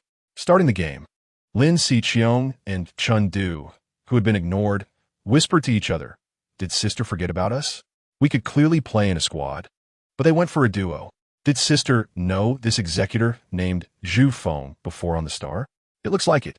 Zhu Feng looked up and saw Jiang Beibei already studying the map, discussing where to go. He silently gestured for Lin Xiqiong and Chundu to go out and play by themselves. Chundu shrugged and pulled Lin Xiqiong out. The office door gently closed. "Let us go to the area. I'll take you to swing on the swings, and then we can fight later." Thinking that Zhu Feng might not have many opportunities to play games in the future, Jiang Beibei wanted to take him to check in at a game influencer spot. Zhu Feng was indifferent. His thoughts were not on the game, and he wanted to ask Jiang Beibei some secretive questions. Come on, there's no one here. Are you making money to leave the star? Isn't that a given? Stop swinging and let us go search for supplies in the house. 100 billion star coins. And that didn't scare you off? As long as my game spreads throughout the entire star system, I can earn that money through the game. But just thinking about giving that money to the Star Administrative District makes me feel frustrated. Jiang Beibei sighed and continued to lead Zhu Feng in searching for items. This person seemed a bit cold, but surprisingly talkative. She glanced at his long fingers, skillfully sniping at enemies, quick as lightning. Jiang Beibei couldn't help but whistle internally. His hands were truly beautiful. After Zhu Feng killed his opponent, he said slowly, "Giving this money to the Star Administrative Center is equivalent to giving it to the Central Holy See." He cast a faint glance at Jiang Beibei and continued, "They send you in, and you have to pay them to get out." Jiang Beibei looked up, her gaze directed straight at Zhu Feng. He was wearing a mask, making it impossible to discern his expression, but from his tightly pressed lips, it was clear he was not calm when he spoke these words. What is he trying to do? Is he testing me for the Central Holy See? Then she recalled that she had just signed a contract with Zhu Feng. Jiang Beibei dismissed that idea. Zhu Feng must have other intentions. She set aside thoughts about the game and leaned closer to Zhu Feng.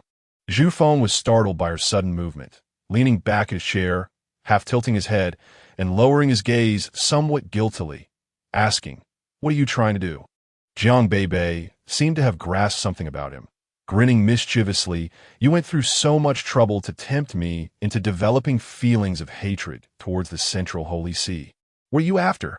"Sir Executive, you are disrespecting the gods," she said, her words like a witch's whisper, opening Pandora's box and exposing Zhu Feng's hidden thoughts. Jiang Beibei squinted, scrutinizing Zhu Feng from head to toe, trying to see what his face looked like beneath the mask. So perceptive, Zhu Feng thought. He never expected that the seemingly resilient girl would possess such sharp insight. He slightly raised his head to meet Jiang Beibei's teasing gaze and regained his elegant demeanor, saying, "Then it seems we're truly in the same boat." Zhu Feng's open acknowledgement rather than denial left Jiang Beibei stunned. Does he really have such thoughts? Curiosity got the better of her, and she couldn't help but ask, "Aren't you a follower of the gods? How can you think that way?" What she implied was disrespect towards the gods, though neither of them said it outright. They both understood what it meant. Zhu Feng replied while playing the game, "If you want to be a follower of the gods, as long as your soul power is sufficient, can't you still influence my thoughts?" Jiang Beibei nodded in agreement, but then thought, if one disrespects the gods, wouldn't their soul power diminish? Wait a minute. How can you have such thoughts and still possess soul power? So why did I lose my soul power back then? She had been wondering if it was because she was about to awaken her past life memories, and subconsciously, she no longer believed in the gods, which caused her to lose her soul power. Zhu Feng turned to look at Jiang Beibei and said lightly, "Soul power is a system of power. Although I haven't figured out where this power comes from, if disrespecting the gods results in losing this power, wouldn't the gods be incredibly powerful?" After Zhu Feng's explanation, Jiang Beibei understood the ideological differences between them. Perhaps in her memory, the gods of Huashan knew everything. So she thought the citizens of the stars should think the same way. But from Zhu Feng's perspective, the gods were more like a powerful group. They were tangible beings, not the abstract entities capable of reading hearts. Jiang Beibei teased, "So, do you have a grudge against the 8 great gods?" Zhu Feng pointed a finger at Jiang Beibei's forehead, pushing her away. "That's a secret. Everyone has secrets, and Jiang Beibei herself carried countless secrets." Seeing that Zhu Feng didn't want to say more, she didn't press further, thinking that she had at least gained half an ally. And a spy within the enemy ranks at that. Zhu Feng asked what the new game Jiang Beibei was going to make would be like. Jiang Beibei had never thought about it.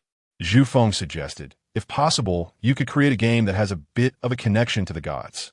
You know, that way, even if it spreads to the stars, it will attract many players. After finishing the game, their secret conversation also came to an end.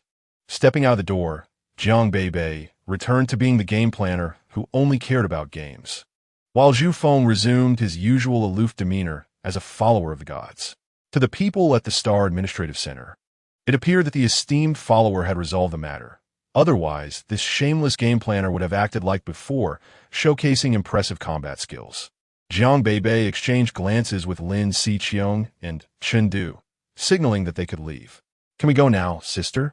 Lin Xiqiong trotted over to Jiang Beibei, while Chen Du looked at Lu Kai bringing a group of people over and said to Jiang Beibei, "Are they planning to head back to the stars?" "I don't know. It doesn't concern us. Let's go back," Jiang Beibei replied. She quietly placed her hand behind her, waving. Upon seeing this, Zhu Feng's mouth curved into a soft smile for a second. She was truly a vibrant person. As they passed by Lu Kai and the others, Jiang Beibei did not recognize the blue maple behind him, but when she saw him glaring fiercely at her, she shot back a fierce glare and rolled her eyes elegantly. Lu Kai and Blue Maple, infuriated, wanted to explode but held back their emotions in the presence of the follower. Jiang Beibei couldn't understand these people. Why were they so concerned about face-saving projects? Even when angry, they had to suppress it. She snorted coldly and took her younger siblings home. Due to the perfect resolution of the matter and gaining an ally, Jiang Beibei felt very pleased.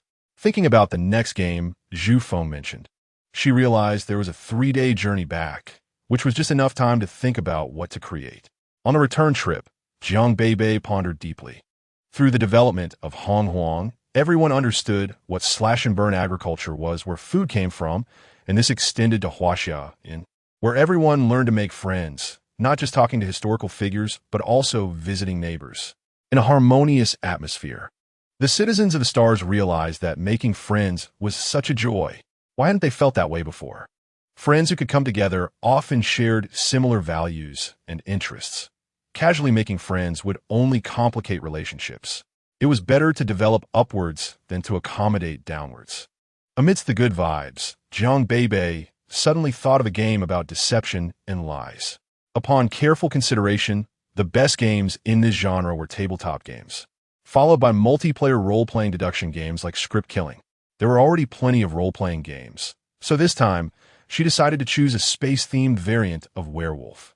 Moreover, it just so happened that Werewolf included a divine faction, which perfectly aligned with the gods of this era. Jiang Beibei felt like a burst of inspiration. The Revolutionary Army and the Divine Army were fighting again.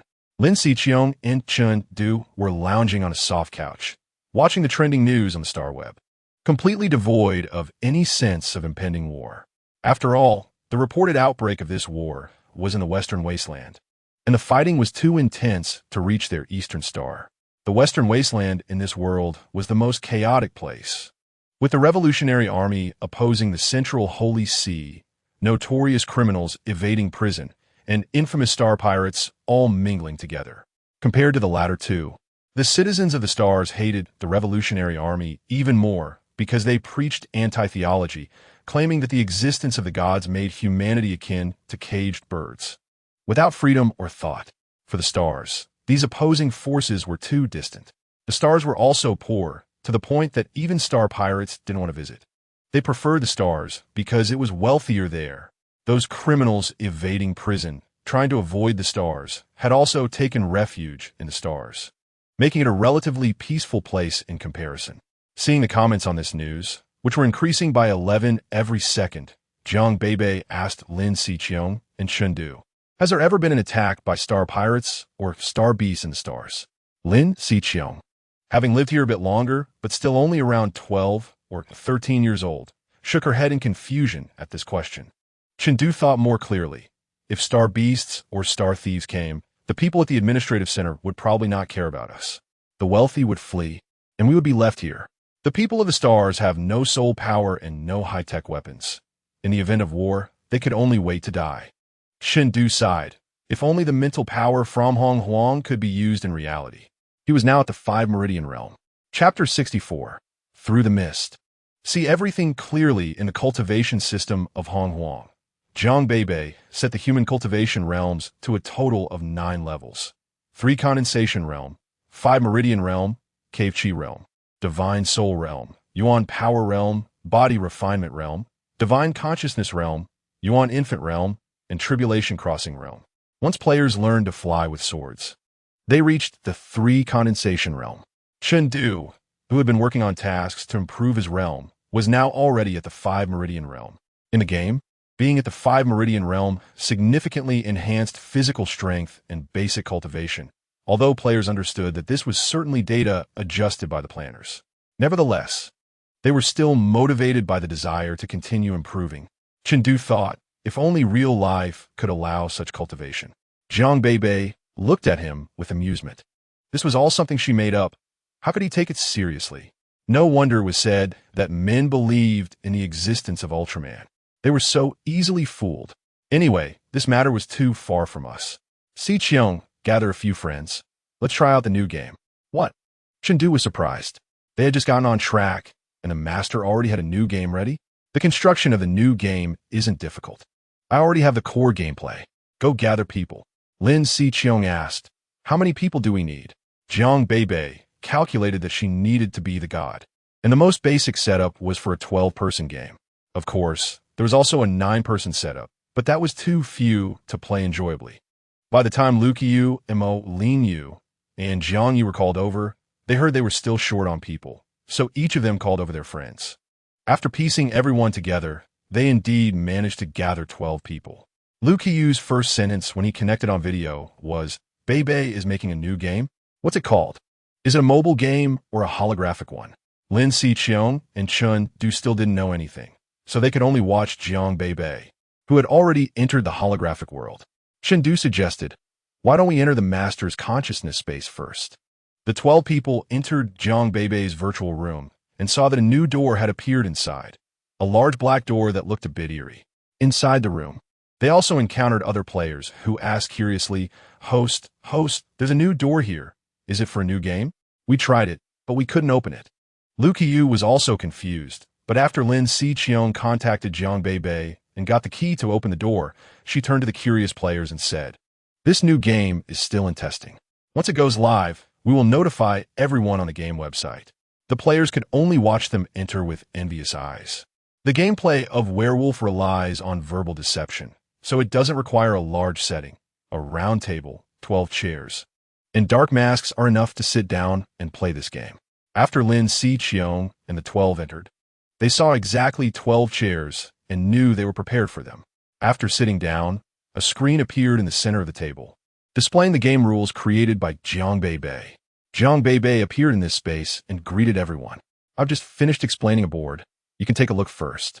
As soon as she finished speaking, a translucent board displayed an image of a woman dressed in a purple dress with a brown coat draped over her, lazily sitting in a chair, holding a pink crystal ball, her gaze distant as if she could see the future.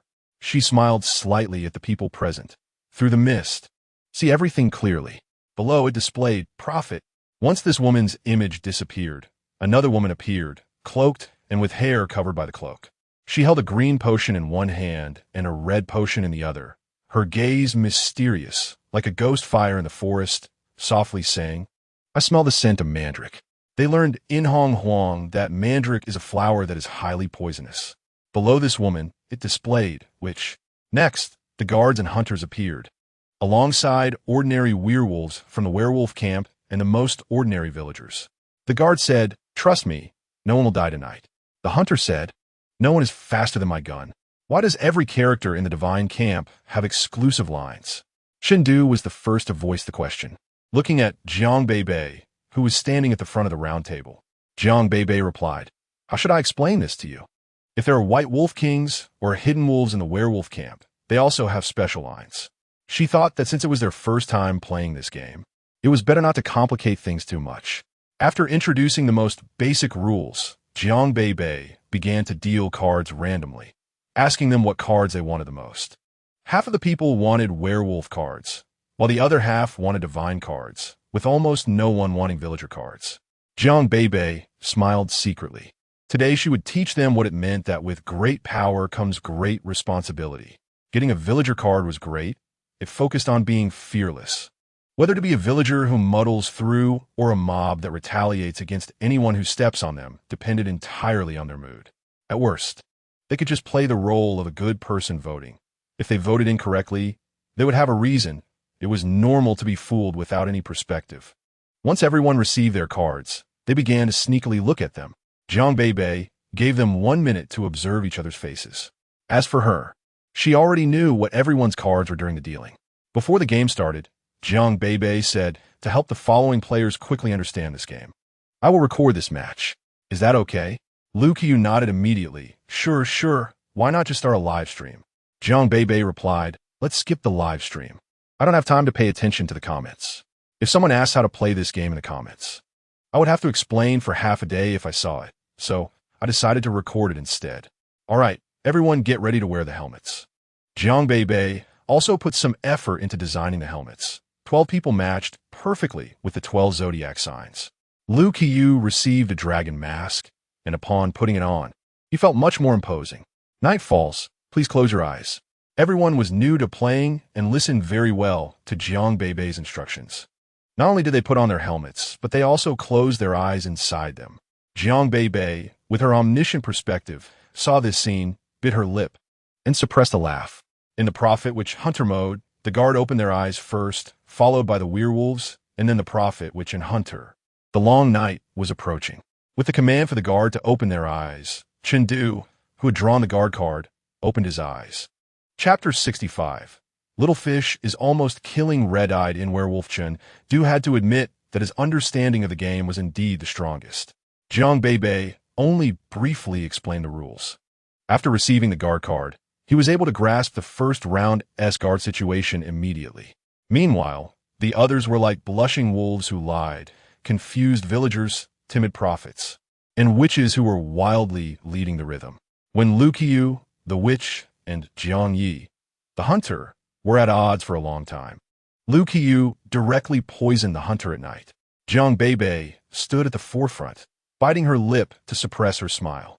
Shou, the #1 witch in the national server, was born. Thank goodness she didn't start a live stream. Otherwise, it would have been a big flop for Little Fish.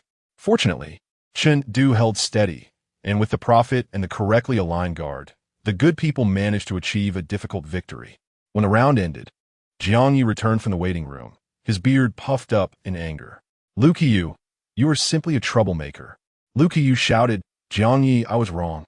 Who told you to jump around so arrogantly, like a wolf?" Jiang Yi replied, "I have a gun in my hand. Why shouldn't I be arrogant? I should just shoot you."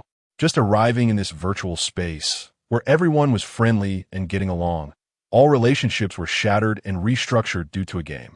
"You lied to me? You actually dared to lie to me? Oh, I even saved you. I gave you the only medicine, and you turn out to be a wolf. I'm so angry. Prophet, you need to come out and lead the team, all right? Are you waiting until the game is over to jump out from below?" Jiang Beibei raised her hand. "Is this game possible?" Everyone's gaze turned to Jiang Beibei, pondering the playability of this game. Lin Xiqiong asked, "What is this game called?" "Werewolf." "It's quite simple and straightforward," Chengdu said on the side. "The fun of this game depends on the cooperation between players. If the wolf team cooperates excellently, they might create a great show. If the god cards can perform outstanding operations, they will also shine in the game." Lu Qiu, "And it's very suitable for live streaming." Jiang Beibei nodded. "That's right. So the construction of this game is quite simple. The hardest part is gathering players.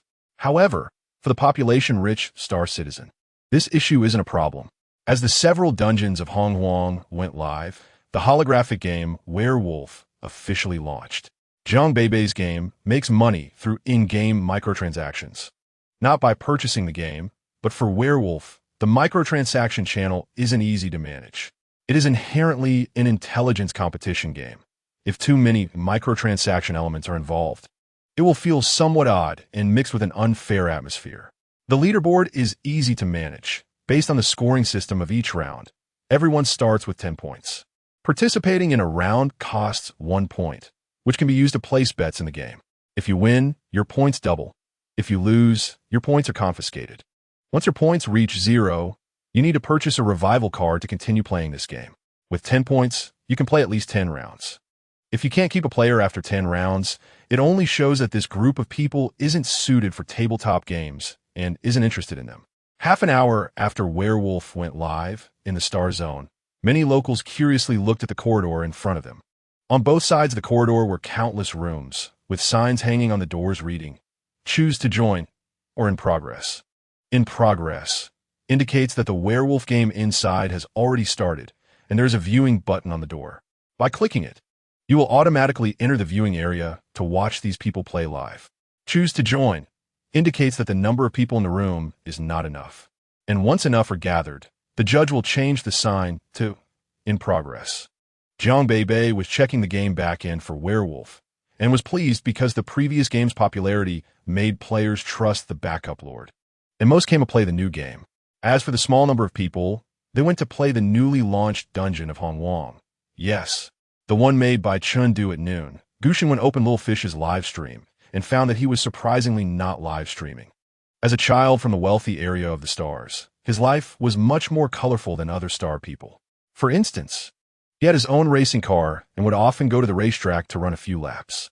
While the speed couldn't match that of flying vehicles, he could still enjoy the feeling of the wind. He really liked the feeling of flying with a sword in Hongwang, but as a minor, he had daily login time restrictions.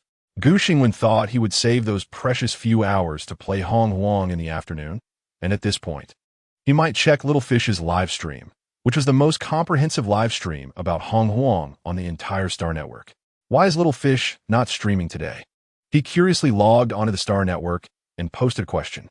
Soon someone replied, "Little Fish is almost killing Red-Eyed in Werewolf." Werewolf? Sullivan was watering the trees in his yard. Nowadays, the vegetation on various planets is not abundant. Many are artificially planted. Although they grow into big trees according to their growth trajectories, if you destroy the core of these trees, you will find that they are fake and not real trees. The tree in Sullivan's yard is one of the few real trees, so he regularly waters and pest controls it. He is a loyal player of Huaxiaoyan and has learned a lot about planting from it. Unfortunately, there are no seeds from the game world in the real world. He wishes he could plant some vegetables in his yard. At this moment, he saw Kyrie returning from outside, holding a flower pot, and quickly put down the watering equipment. "Kyrie, where have you been? I haven't seen you all morning." Kyrie smiled upon seeing Sullivan. "My uncle sent someone from another planet to bring me a type of seed." "Seeds?" Sullivan's eyes lit up. "Kyrie, last time, didn't you say you wanted to plant something in the yard?" "Just in time. My uncle is in a planet with abundant vegetation. I asked him if there were any seeds that could be planted in the ground, and he said there's a vast wasteland there, blooming with golden sunflowers. The seeds he collected for me resemble the center of the sunflowers he described." Sullivan showed concern. "Is your uncle all right over there? The Revolutionary Army and the Divine Army are fighting so fiercely recently." Kyrie raised an eyebrow. "Don't worry. People living on the star will have their own private armies." He didn't want to say more about this and handed the pot in his hand to Sullivan. When Sullivan saw it, he exclaimed, "Aren't these sunflower seeds?" Chapter 66. "I'll never believe you again, big liar." "Kyrie, you are really nice." Sullivan planted these sunflower seeds in the soil of his yard according to the planting knowledge learned from Huaxiaoyan, and seeing Kyrie helping nearby, he sighed. Kyrie shrugged and said, "Aren't we friends?" "Yes, friends." Sullivan happily clapped his hands. The best thing he did was bringing Kyrie into the house and sharing his game with him. "By the way, the backup lord has released a new game. I wanted to invite you to play this morning." "What game?" "Werewolf. I heard that friends playing together might turn against each other." "Kyrie, would you turn against me?" Kyrie widened his eyes. "How can we turn against each other over a game?" I didn't even scold you when you threw away my bronze sword. Sullivan, oh, that was an accident. In the end, we found it, didn't we? If he continued to talk about this, he would feel embarrassed. Back then, he was careless and almost left Kyrie's bronze sword in the canyon. He searched all day and couldn't find it, which made him anxious. Only after asking about the vitality did he learn that the destined sword would bind with its owner. It could be recalled as long as summoned. Kyrie helplessly said, "My point is, I won't turn against you because of a game, you can rest assured." Sullivan patted his chest. Me too. When the two entered the holographic world of werewolf together, they encountered Gu Xingwen. Gu Xingwen looked at the two of them, blonde and blue-eyed, and said, "Aren't you star people?" Seeing them enter a room, they all found a place to sit down. Sullivan replied, "Yes, we are from Linghui Star." On the round table in front of them, the introduction of the werewolf rules was playing in a loop. After listening a few times, everyone had a vague impression. Having lived in stars for a long time, Gu Xingwen had never actually chatted with aliens. So he curiously asked, "Do you guys also like playing games over there?" Sullivan, "Of course, many people in our school play games, and they play several games at the same time. For example, my favorites are Huaxian and Hongwang." Gu Xingwen's eyes lit up. "I also like Hongwang. The new dungeon that just came out seems to be called the Beast Calamity. I haven't played it yet. I plan to check out some guides online before diving in, but who knew that little fish isn't live streaming?" "Kylie, I just saw little fish playing werewolf in another room." Gu Xingwen chuckled. "Players say he has already lost 7 or 8 rounds. The room filled up quickly, and amidst the chatter of the three, the 12-person room was soon full, and the masked judge walked in. Jiang Beibei had set the basic program for these judges, which mainly involved how to determine whether the game had ended. The reason for wearing masks was to reduce the emphasis on facial features. After all, this was a holographic world, and constructing characters depended somewhat on imagination. Jiang Beibei had already fused the appearances of many handsome men and beautiful women together. Thinking too much had left her creatively exhausted. If this continued, she might have to start imagining the faces of beautiful and handsome celebrities from her past life. That would be somewhat incongruous. So, it was better to just cover up with masks. Upon hearing the judge say, "We will now begin dealing cards. After receiving your cards, check them carefully," Sullivan leaned over to peek at Kylie's cards, only to receive a yellow card warning from the judge on the spot. This player cannot look at others' cards. All 11 people in the room turned to look at Sullivan, whose face turned red as he said, "I'm sorry. It's my first time playing." Kylie gave Sullivan a gentle smile, knowing that Sullivan was a bit nervous. Previously, when he and Sullivan played Hongwang, Sullivan would get tense in response to some thrilling scenes. Now, in a situation where they might compete against each other, perhaps he felt uneasy. When the judge indicated to put on the masks, everyone picked up the masks in front of them to cover their faces.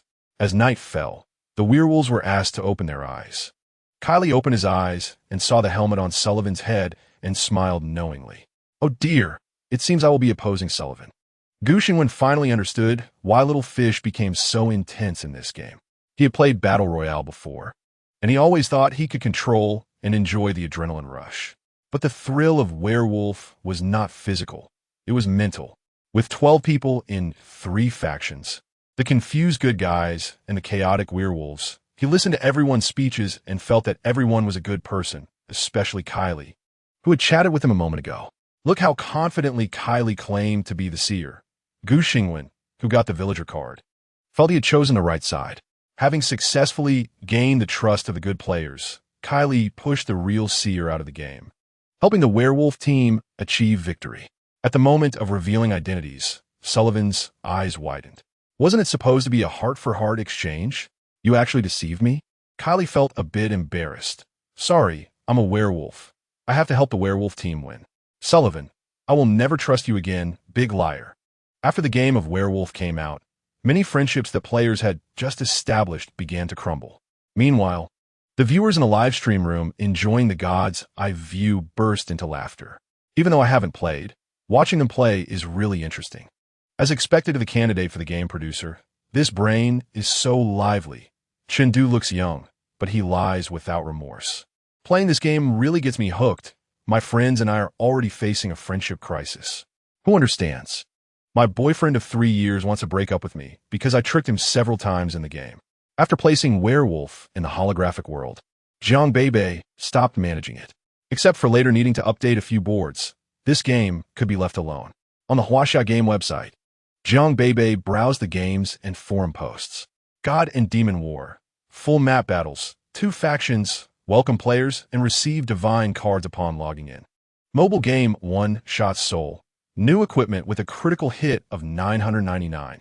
Top 10 mobile game rankings. The top 4 are still Jiang Beibei's 4 games, while the recently released Werewolf is steadily rising from rank 98. The number of games on this website has now surpassed 100, indicating that competition in the gaming industry will gradually intensify. However, Jiang Beibei saw a glimmer of hope for new ideas. Chapter 67. Scoring mechanism. The first Huaxia game competition concluded before autumn arrived. The first place in holographic games was still held by Hong Huang, while the first place in mobile games was claimed by the Rising Star Battle Royale. As one of the designers of Battle Royale, Qin Yang felt extremely excited, although he knew that this time it was because the backup producer modified most of the game settings that he had this opportunity to shine. Qin Yang received a reward of 10,000 star coins, but for him, the monetary incentive was the least important. What mattered most was the honor of winning first place in a competition with 100 participants. As for the 10,000 star coins Jiang Beibei received, it was merely moving money from one pocket to another. After the first Huaxia game competition concluded, Jiang Beibei reformed the game website, updating the game, scoring mechanism, and purchasing system. This was inspired by Werewolf. Not all games are suitable for in-game purchases. For such games, a one-time buyout is the best reward for creators. However, this does not force creators to choose this route. If they are confident enough, allowing free trials can retain players, and she encourages everyone to launch free games with in-game purchases. Once the scoring mechanism was introduced, the full score was 10, with scores above 9 considered outstanding works. A few days later, the final scores for Jiang Beibei's games were freshly released. Journey Through the Stars, 91 points. Battle Royale, 93 points. Hong Huang, 95 points. Huaxian, 92 points. Werewolf, 90 points. Werewolf score nearly dropped to the 80s, and those who gave low scores commented as follows: a game of deception. After playing for a while, I feel like I need to be more cautious. Anyway, I won't date anyone who plays Werewolf. My boyfriend plays Werewolf. I've already broken up with him. Family, was I right?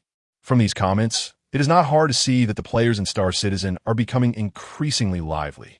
Jiang Beibei suddenly looked forward to the day when she might have the opportunity to outsmart these players and engage in playful banter. Just when everything was going smoothly, a post appeared in the game forum. The poster could be identified as a loyal player of Hong Huang based on their game time. However, the content of the post was so strange that other players thought it was a joke. Shen Wang Nua, family.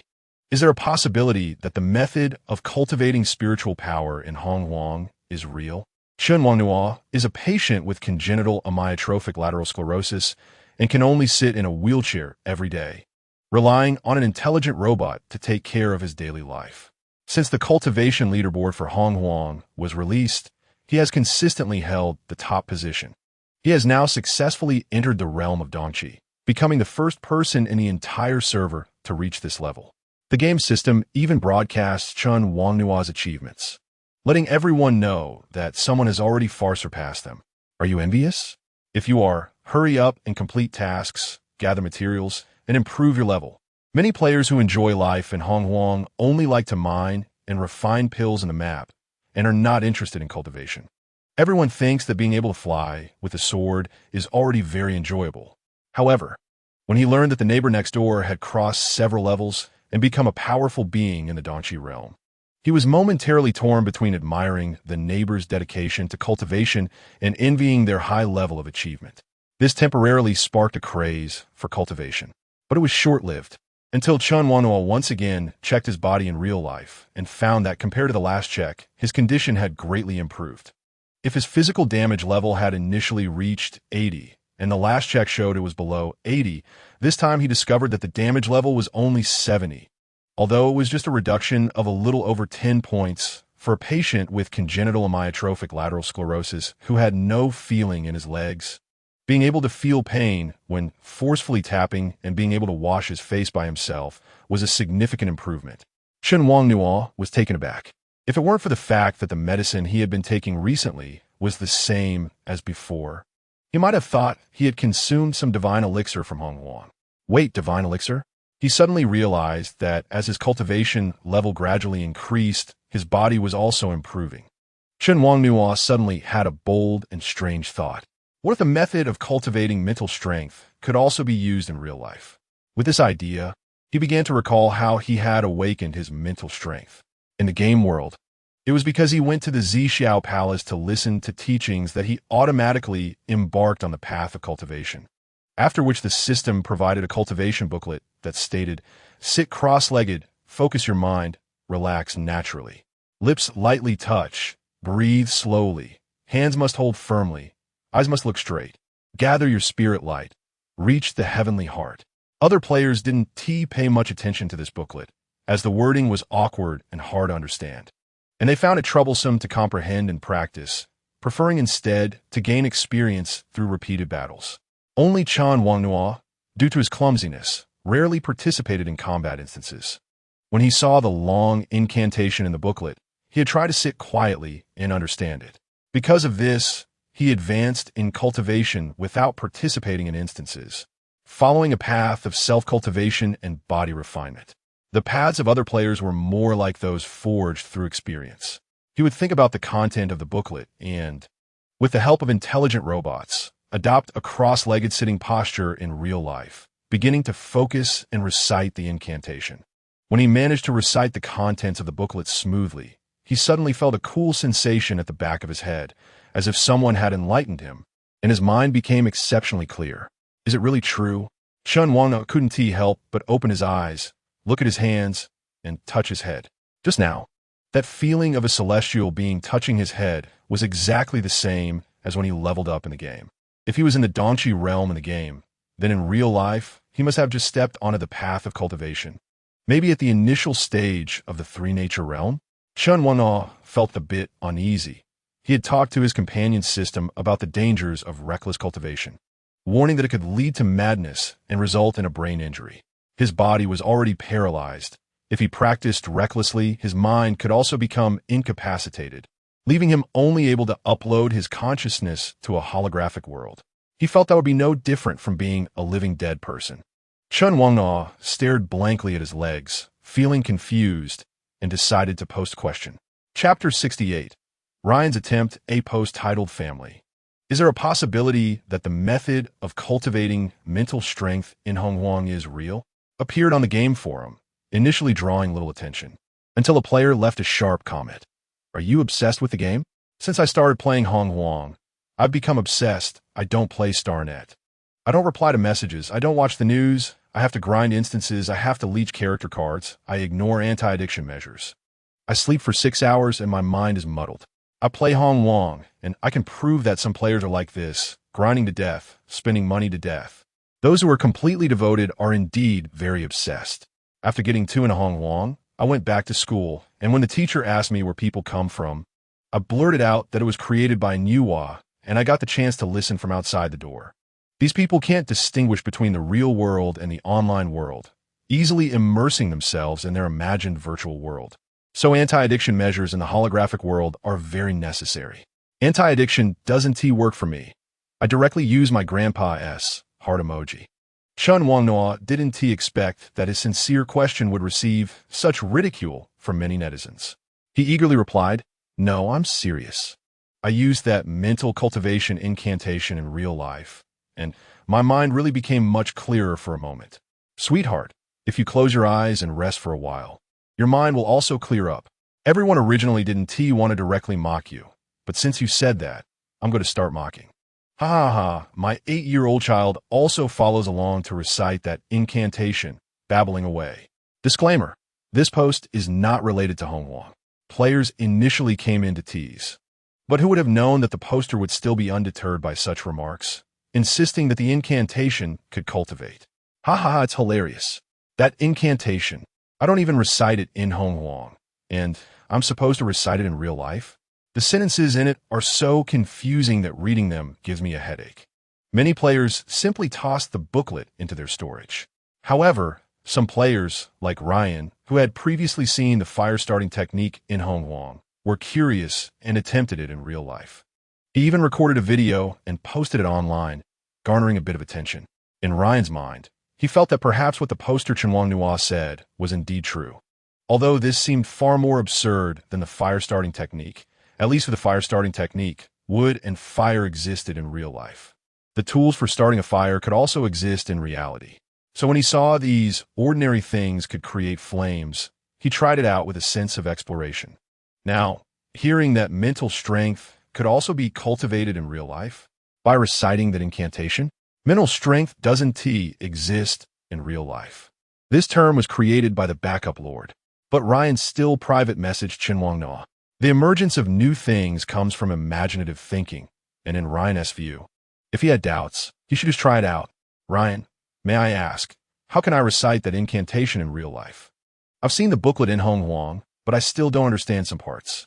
When Chenwang Nua saw this inquiry mixed in with numerous messages ridiculing or teasing him, his feelings of being misunderstood were instantly healed. Even if only one person understood him, he felt very happy. He quickly explained his understanding of the booklet in his own way. After Chenwang Nua's explanation, Ryan tried to sit cross-legged on his chair, preparing to focus. At that moment, a friend's voice came from outside. Ryan, someone else wants to come see you start a fire. Ryan helplessly opened his eyes. I'm busy. You could go demonstrate for them. Since successfully starting a fire last time, Ryan had gained a group of fans, and these fans didn't mind the distance, flying over specially to seek him out for a live demonstration. Clearly, he had already explained everything thoroughly in the video, and they could succeed by just trying it themselves. Yet they still came to find him. Ryan shook his head, not understanding these people. He closed his eyes again, immersing himself in the content Chenwang Nua had explained. Perhaps the understanding of people with black hair and black eyes is indeed superior to that of those with blonde hair and blue eyes in this regard. At the beginning, Chenwang merely closed his eyes to rest for a few minutes and sensed that mysterious atmosphere. However, Ryan, after closing his eyes for half an hour, opened them helplessly. He felt nothing at all. He didn't want to give up easily, remembering that when he first tried to create fire by friction, he succeeded in just a few minutes. But this time, half an hour had passed, and even he couldn't help but think, could it really be an illusion created by that person? Just as he was about to consult Chenwang Nua again, Ryan saw the message that Chenwang Nua had sent during his meditation. It was his pathology report. It recorded his physical condition from last year, his condition from a month ago, and his condition from the past 2 days. When he saw the changes in the values, Ryan's pupils constricted, amyotrophic lateral sclerosis. This was a case that current medicine could not cure, only slow down.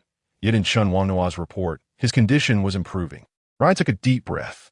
If the method of cultivating mental power was real and could be applied in real life, it would be a wonderful thing for many people, especially for those living on impoverished and backward planets, like Ling Hui, whose bodies had suffered from years of hard labor. Their lifespans were far shorter than those of Ling and Xing people. If they could cultivate mental power, even if just in the introductory stage of Hongwang, it would be extremely beneficial for their physical healing. Moreover, Ryan's gaze turned somewhat melancholic. The people of Ling Hui, like the Xing people, lacked soul power. Only those from Xing and the Xing people would have soul seeds planted in them from birth. Although it was said that all interstellar citizens had it, in reality, citizens from neighboring planets did not have this qualification. He knew that in the eyes of the Central Church, people were ranked based on their soul power. So what if they could awaken mental power? A completely unheard of power system? Soul power seemed to be derived from the elements of the universe, while mental power felt more like a force from within oneself. Soul power came from faith in deities, whereas mental power relied on personal cultivation. As long as one worked hard enough, one could elevate their realm. Ryan took a deep breath and closed his eyes again. If the method of mental power could manifest in real life, he wanted to be among the first awakeners. Chapter 69. Ryan's successful attempt. After Ryan closed his eyes and meditated for another half hour, he fell into a state of anxiety. He still did not feel that mental state that Chenwang Nua mentioned. He took several deep breaths and began to recall some of his experiences in Hongwang. He was from the Lingui planet and first learned about this game from the live stream of Little Fish. Previously, Ryan did not enjoy logging into the holographic world because he found it as boring as the real world, but at least in the real world, he had friends and family. In the holographic world, if they did not play, he would be all alone. However, after seeing the content of Hong Wong being streamed in Little Fish's room, Ryan immediately became very interested in the fruits in the celestial marriage. He searched for a long time in his school library, but couldn't find similar fruits.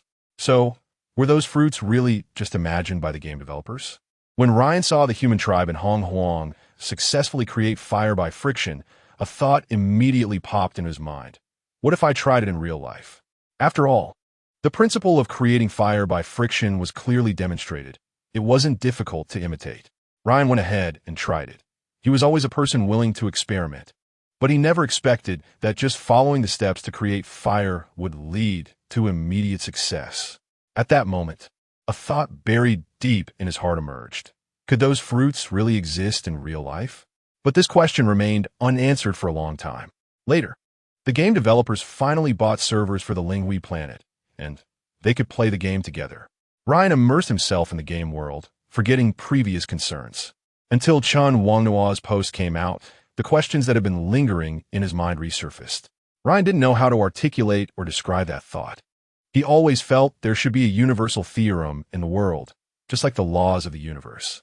The theorem he wanted to express could only be summarized in his shallow knowledge as, if an object does not truly exist, can something new be created in the mind through imagination? He felt it couldn't be done. Just like how everyone subconsciously thinks the 8 deities should look like humans.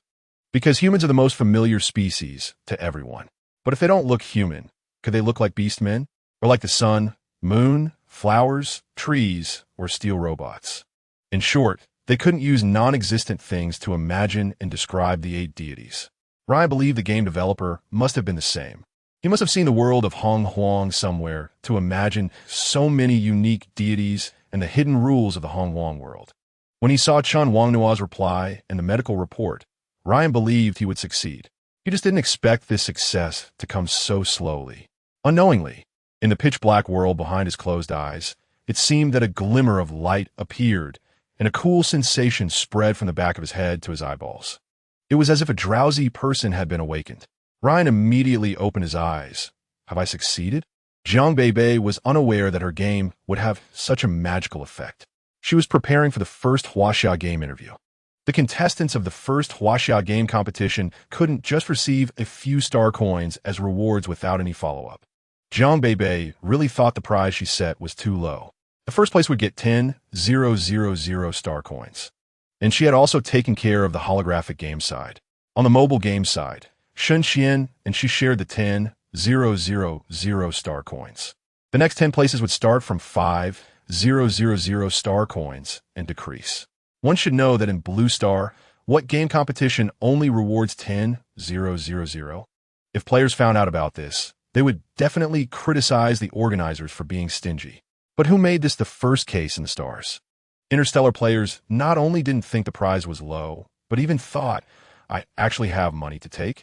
To make this game competition more legitimate, Jiang Beibei decided to set a tone from the very first session to encourage everyone to innovate. Once the competition results were out, the top 10 participants from the holographic game and the top 10 from the mobile game received an interview invitation from Lin Xiqiu. When Jiang Beibei received the interview invitation, she found it quite amusing. If it weren't for her strong abilities, there might have been suspicions of favoritism, but fortunately, she was already well known in the interstellar game scene. So it was well deserved. Players were very excited when they learned about this interview. Finally, there was a chance to meet the backup lord in person. The backup lord is so shy. The game promotion was done by Wang Jing, Lin Xiqiu, and the production of the Hong Huang instance was also given to Chengdu. With Little Fish live streaming the game, hiding behind everyone without showing her face. Seeing players describe her as shy, Jiang Beibei was confused. Who was actually more shy? I still remember at the beginning, this group of players was practically avoiding each other by 3 meters when doing team tasks. Exactly, speaking of which, what would the backup lord look like? I heard that the cute Xiqiu said, the backup lord is a girl. Only a girl could make such beautiful dresses. As the head of the game review team, Jiang Yi transitioned to the review control team after this competition. Now that the game's ratings are out, there are some strange comments that need to be addressed promptly. When he saw the forum discussions about how the backup girl must be a very lovely girl, Jiang Yi thought for a moment. Well, she's indeed quite pretty, but her personality is definitely not that of a girl.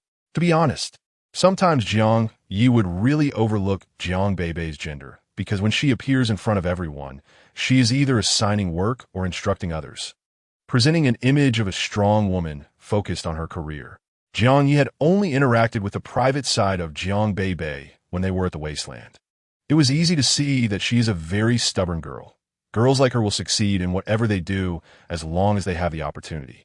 Jiang Yi's thoughts drifted from Jiang Beibei to the wasteland, and then to his former collaborator, He Yi. Since he came to apply for the job, he had handed over all the business of the wasteland to He Yi. That guy, Xiao He, is so introverted.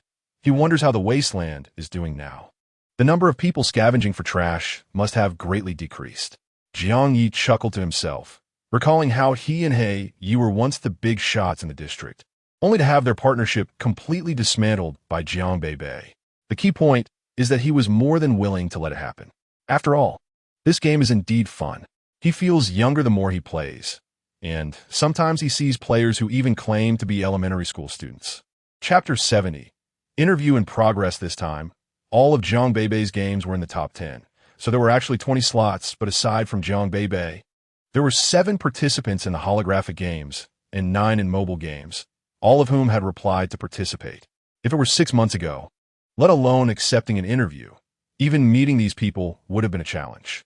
The interview was set in Lin Xiqiong's virtual space.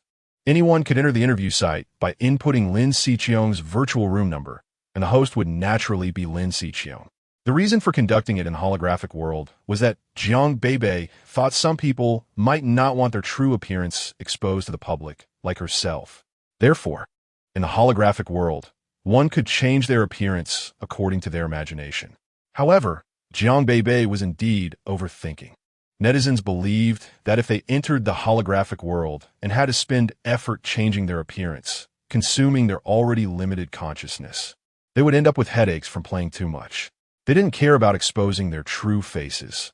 They were more concerned about being able to stay in the holographic world a little longer.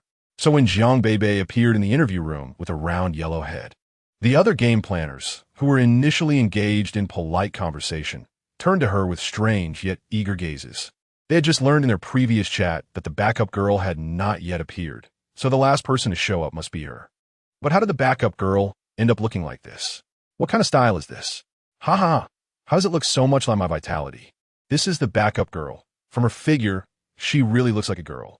Why doesn't she reveal her true appearance? I still want to see what the backup girl looks like. Let us welcome the game planner, who you better leave him on backup, of course. We can affectionately call her the backup girl. Lin Xiqiong quickly took control of the situation, inviting everyone to take their seats at the round table. In the center of the circular table, there is a huge screen displaying the live stream's bullet comments, and every seated person could see the questions posed by netizens from their angle. As Lin Xiqiong spoke this line, the bullet comments from netizens erupted into applause. Clap, clap, clap. Netizens have now learned to join in the fun and support. Once the enthusiastic welcome subsided, questions began to flood the bullet comments, almost all related to the backup girl. The other game planners, upon seeing this scene, did not feel jealous because they had many questions they wanted to ask the backup girl as well. Watching the bizarre questions from netizens, they wished they could step in and ask them themselves. Lin Xiqiong controlled the program that automatically selected bullet comments, and after clicking confirm, a bullet comment took over the entire big screen. Jiang Beibei looked up. Backup girl, can I ask what the content of the third cycle of Hong Huang is? Previously, in order to create Werewolf Kill, Jiang Beibei had shifted her focus slightly and instructed Chun to create 2 instances for Hong Huang, which are now both online. Netizens knew that once the 2 instances ended, the third cycle of Hong Huang would go live.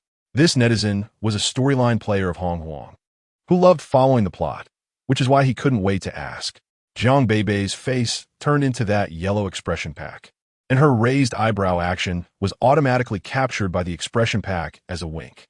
Upon seeing this, the netizens fell silent, wondering why this expression looked so strange.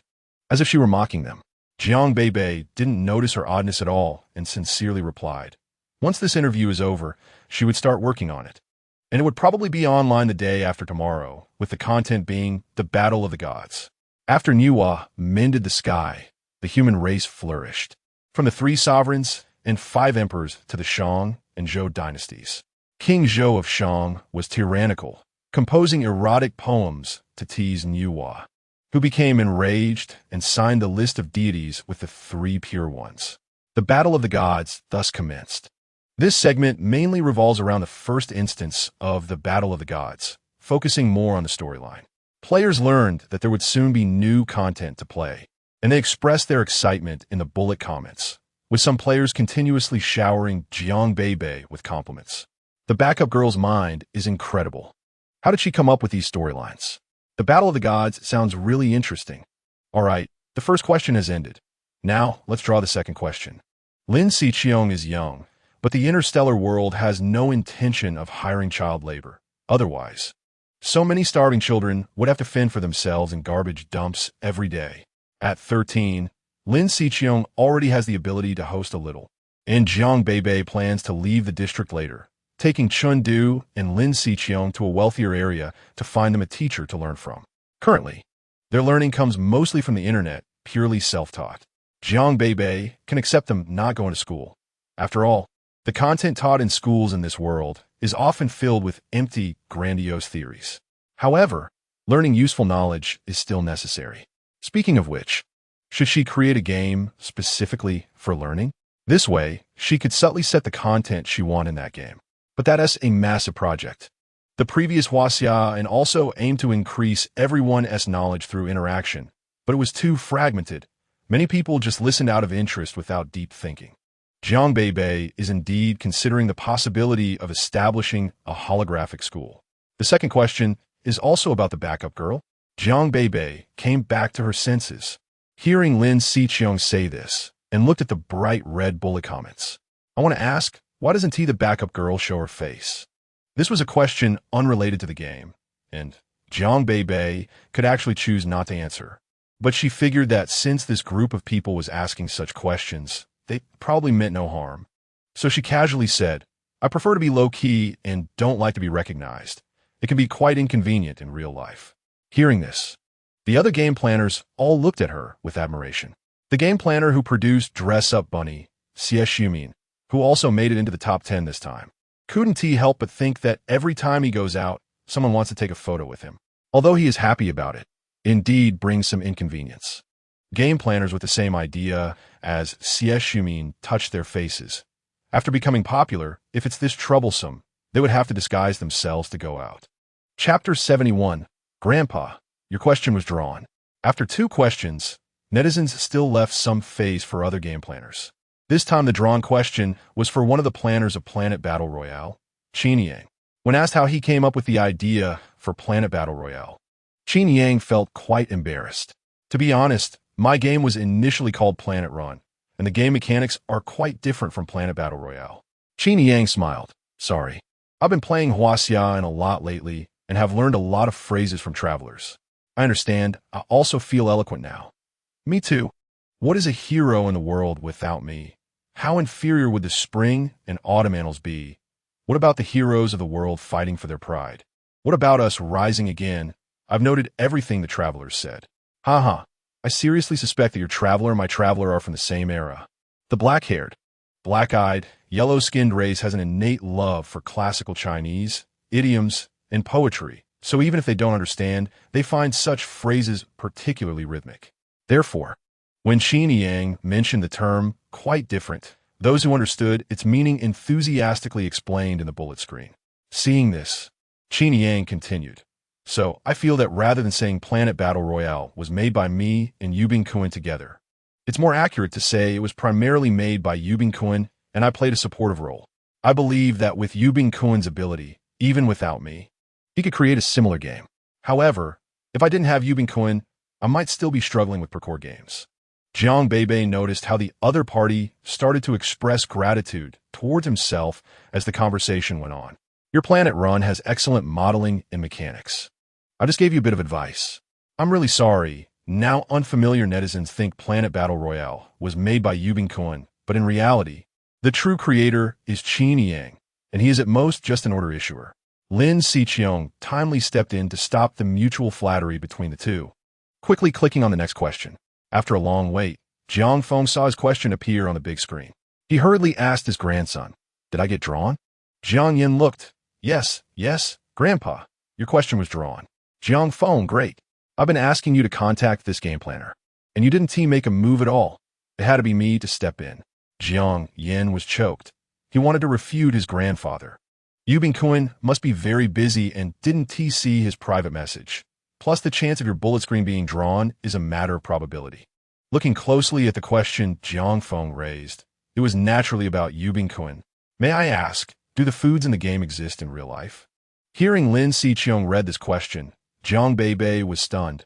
She really didn't expect someone would ask such a question. So far, she had only encountered bamboo and bamboo shoots. Most of the plants on the star are artificially synthesized and do not require light, sunlight, watering, or fertilizing. They are born as tall trees that can purify the air because their trunks contain an air purification circulation system. Other than that, their function is just to embellish the city. So for this question, even Jiang Beibei herself was unclear. Moreover, could the person asking this question have encountered the foods appearing in the game in real life? If so, Jiang Beibei was even a bit happy. Perhaps one day she could really eat delicious food in real life, rather than just drinking nutrient solution no matter how rich she was. She thought for a second, carefully considering her answer. Some exist, some do not. As for which ones exist, and how many, she wouldn't say. Always leave herself a way out. Jiang Feng was excited and wanted to continue asking, but Jiang Yin said beside him, "Grandpa, the messages you're sending now, others can't see." Jiang Feng, huh? But I still want to ask more in depth. Jiang Beibei didn't realize that there was a curious old man waiting for her answer on the other side of the camera. She thought for a while and promoted Chinese cuisine. The reason I can create these delicacies in the game is that I once saw relevant records in ancient texts. Perhaps due to the passage of time, some raw materials have disappeared from this world. The reason she said this is that there are indeed ancient texts in this world, especially in some remote star systems. Their locals are more skeptical about gods creating humans. Otherwise, how could the ancient texts passed down feel older than the history of gods appearing? This contradiction leaves the guesser silent and allows the believers to embellish the truth. Hearing this, many netizens expressed disappointment. Just a moment ago, they were really hoping to taste the flavor of delicacies in real life. Jiang Beibei smiled. Although the little yellow person on her head had a funny smiling face, everyone's attention was on what she was saying. I also hope everyone can pay attention to the food materials in real life. Perhaps there are edible raw materials around you, like bamboo shoots, which can be made into pickled bamboo shoots. Someone must have already unlocked the method for making pickles, right? And potatoes, which can be made into shredded potatoes, potato slices, potato strips. If everyone can see the ingredients in real life, make sure to use a detector to check if they are edible before considering cooking. Jiang Beibei was also worried whether the raw materials in the star might mutate. For instance, when she ate roasted bamboo shoots before, she also had it tested. If these players lack this awareness and randomly try things out, it could lead to life-threatening situations, turning good things into bad. Jiang Beibei did not know that her words today had sparked a food-seeking journey among players who were already interested in food. A food thread was even open on the game forum, showcasing various seemingly edible plants found by players. However, it must be said that this kind of brainstorming behavior really helped people from a star and Lingui planet find a few raw materials that closely resembled those in the Huaxian recipe. Of course, that's a story for later. Hearing Jiang Beibei's supplementary answer, Jiang Feng felt a bit regretful that he couldn't talk face-to-face with the other party, but his doubts were somewhat answered. He muttered to himself, "So Yubin Kun really did look at ancient texts. I wonder if I'll have a chance to borrow them in the future." Jiang Yin rolled his eyes beside him. "Grandpa, the family's ancient texts can't be borrowed by outsiders." Jiang Feng was so irritated by his grandson's nonsensical words that he hammered his head. Chapter 72. Can mental power be used in real life? After this question ended, Lin Xiqiong drew several more questions, asking other game planners. Jiang Beibei didn't know if these were arranged by Lin Xiqiong as Water Army questions, as any questions about other game planners were quite boring. They were either asking if there were plans to make the next game or what the design intention of this game was. However, Jiang Beibei entrusted this event to Lin Xiqiong, and she knew that if all the questions were about her, the other game planners might feel a bit uncomfortable. If we had known you were coming, we wouldn't have come. Asking you questions alone? Are we just side dishes? So Lin Xiqiong found the Water Army in advance to increase related questions about those game planners at certain times. However, she also noticed that if the questions were about those game planners, the enthusiasm of netizens in sending bullet screens would drop significantly, and the traffic data displayed in the back end would plummet. At this point, she knew it was time to bring Jiang Beibei out for a stroll. Jiang Beibei saw through her sister's intentions and looked at her helplessly, diligently playing the role of a tool person. As long as this interview goes smoothly, there will be a standard for the next session, and over time, the gaming industry will thrive. I want to ask Backup Cohen, why are all the questions from these few planners? Hurry, everyone spam the comments. I want to ask, why is my gacha drop rate so low? Does luck really exist? I want to ask how many dynasties are designed in Huaxian? Currently, my traveler thinks he is Su Shi from the Song Dynasty, and another is Zhang Zhongjing from the Han Dynasty. The system shows it's the late Eastern Han period. Is that era similar to our Foss Galaxy with Western Han, Southern Han, and Northern Han? Me, pick me.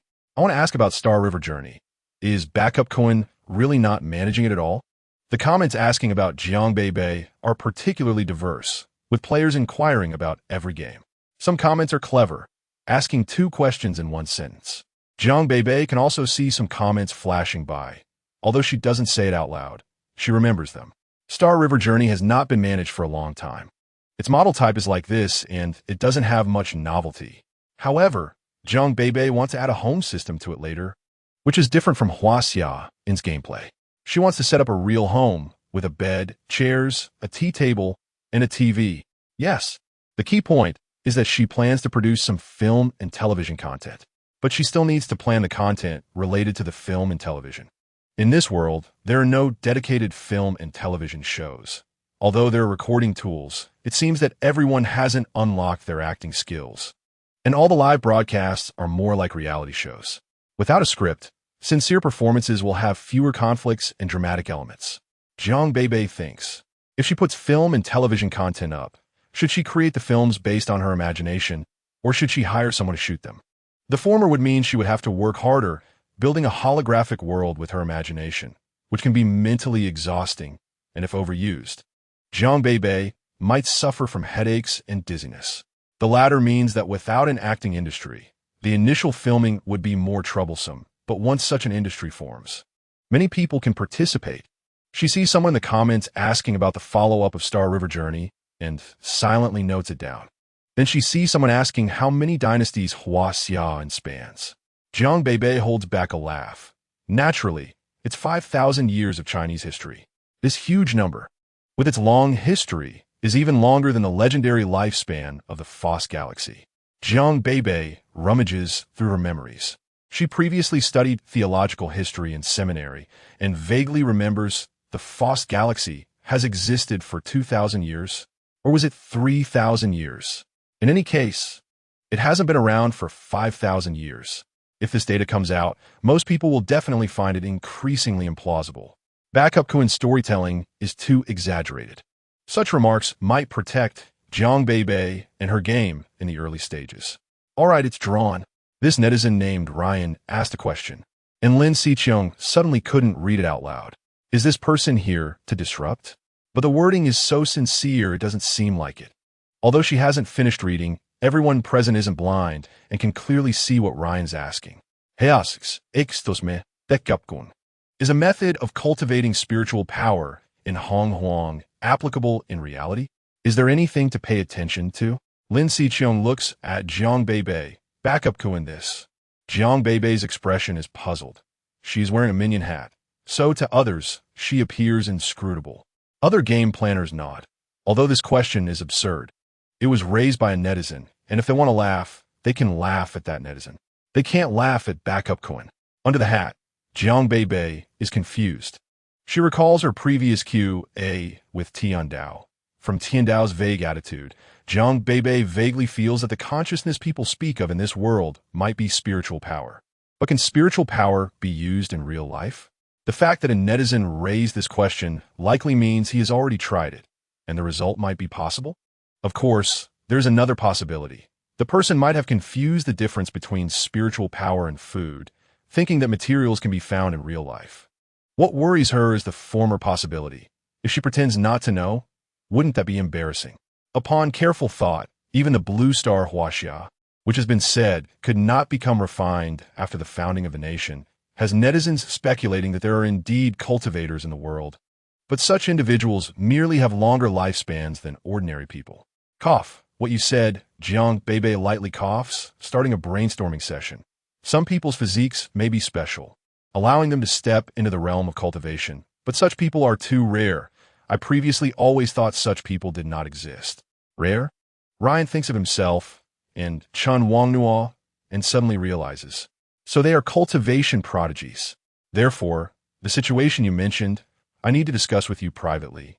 But any cultivation method or secret manual cannot be practiced blindly without knowing its principles, as it can easily lead to deviation. Jiang Beibei shows a somewhat awkward yet polite smile. Chapter 73, Thank You. Meanwhile, Jiang Beibei continuously calls out to Tian Dao at her heart. You said last time that the timing wasn't right. Now the timing must be right, right? With a nervous heart. This interview seems to have ended smoothly in the eyes of outsiders. After it ends, Jiang Beibei exits the holographic world, says goodbye to Lin Xiqiang, and begins to enter seclusion in her room. Calling Tian Dao. What's going on? Why did that player say that the spiritual power in my Hong Huang game can be used in reality? Isn't that a power system I casually set? Even the spiritual power cultivation mantra was something I found in the encyclopedia. Wait. Jiang Beibei pauses. The encyclopedia was given by Tian Dao. So it amounts to Tian Dao giving her the spiritual power cultivation mantra. You guessed it correctly. A long voice echoes in her mind. It is the reticent Tian Dao. What is going on? Under Tian Dao's explanation, Jiang Beibei did not expect the situation to take a fantastical turn. She thought she was holding a space opera script, but it turned into a universal cultivation system. Jiang Beibei and Tian Dao have some differences in their understanding of terms, but one thing is certain. The spiritual power cultivation mantra can indeed be used. It is a system entirely different from soul power. The generation of soul power requires deities to plant soul seeds. Without soul seeds, it is absolutely impossible to awaken soul power. However, spiritual power can indeed be attempted to cultivate by everyone. It's just that some people progress quickly, like Chun Wangnuo and Ryan, while others may take several months to get started. Receiving this hot potato, Jiang Beibei's mind instantly fell into chaos. Didn't you say you wanted me to revive Huaxia civilization? Tian Dao, your game, in the later stages, will definitely attract the attention of the Central Church because of its underlying concepts. Although they're not deities, the so-called power is indeed real. If you do not have the ability to protect yourself, how can you undertake such a great cause? So he is here to equip her. Jiang Beibei, thank you. However, Tian Dao is right. If that group of people notices him, let alone deities coming, even a divine disciple could use soul power to kill her. Can I also practice this spiritual power mantra? Naturally. Jiang Beibei follows Tian Dao's instructions. According to the spiritual power mantra, the first step is to awaken spiritual power. Unlike the cultivation methods in the game, where completing tasks or consuming pills can increase one's strength, in real life, one must meditate with closed eyes, allowing the source of mental power to circulate throughout the body, much like running 800 meters, lap after lap, day after day. At first, running one lap is difficult, but gradually, one can manage 3 or 4 laps. Jiang Beibei suddenly thought of something, opened her eyes, and asked, if I cultivate my mental power, can I ascend with my physical body? The Heavenly Dao replied, no. Jiang Beibei was not discouraged. What about breaking through the void and tearing open a rift in time and space? The Heavenly Dao responded, not possible. The repeated refusals dulled her initial excitement about cultivating mental power. Jiang Beibei pouted and said, so what can I do? The Heavenly Dao's voice also revealed some exasperation. Cultivating mental power enhances the body in the early stages and allows control over all things in the later stages. To Jiang Beibei, this felt somewhat like cultivating immortality and somewhat like having supernatural abilities. However, her hopes of returning home were once again dashed. But with this method of cultivation, the Heavenly Dao was right. She suddenly felt calm and assured. After Jiang Beibei comprehended the method of cultivating mental power, she did not immediately post it online. The usually silent Heavenly Dao couldn't help but ask, "Why not be honest with the world?" Jiang Beibei looked at it as if to say it didn't understand. "What I give away voluntarily won't be cherished as much as what they obtain through great difficulty." So she planned to set up related task scenarios in the new game, allowing players to acquire it through task completion, which would be both logical and unobtrusive. However, there was still one issue to resolve. A player named Ryan had been messaging her persistently for several days, wanting to discuss the matters mentioned in the interview. Jiang Beibei finally found the time to respond to him. "Hello. The answer you seek will be found in the latest game." On the other side of the screen, Ryan was momentarily thrilled. "Is there a new game coming out? May I ask what its name is?" Revealing the name wouldn't hurt. After all, you probably wouldn't guess what kind of game it was. Although it was a game, it was more like an assessment. Previously, Jiang Beibei had been concerned about Lin Xiqiong and Chun Du's educational issues. Given the current advanced holographic technology, why not open a holographic school? However, children naturally resist learning. So what methods could make them willingly, happily, and proactively learn? Jiang Beibei first thought of the Guozijian, the highest national educational institution in ancient times, which emerged during the two Jin dynasties and was renamed Guozijian during the Sui dynasty, responsible for training future officials, including the heir to the throne. Jiang Beibei wanted to start from the Guozijian, allowing players to take an exam to become officials. Each player would be allocated a piece of land and assessed regularly each month, during which they would need to continuously learn skills related to agriculture, civil administration, caring for orphans, prisoners, and other fields. In addition, Jiang Beibei would add a course on cultivating mental power skills, since they were to become officials. There had to be a dynastic background, rather than creating a fictional one that might lead to logical confusion. It would be better to set it in a historically existent dynasty. Jiang Beibei had already thought it through. If you had the chance to become the fourth calamity and work for Qin Shi Huang in the Qin dynasty, would you go? Surely every descendant of Huaxia would be willing to go. Not to mention seeing Qin Shi Huang.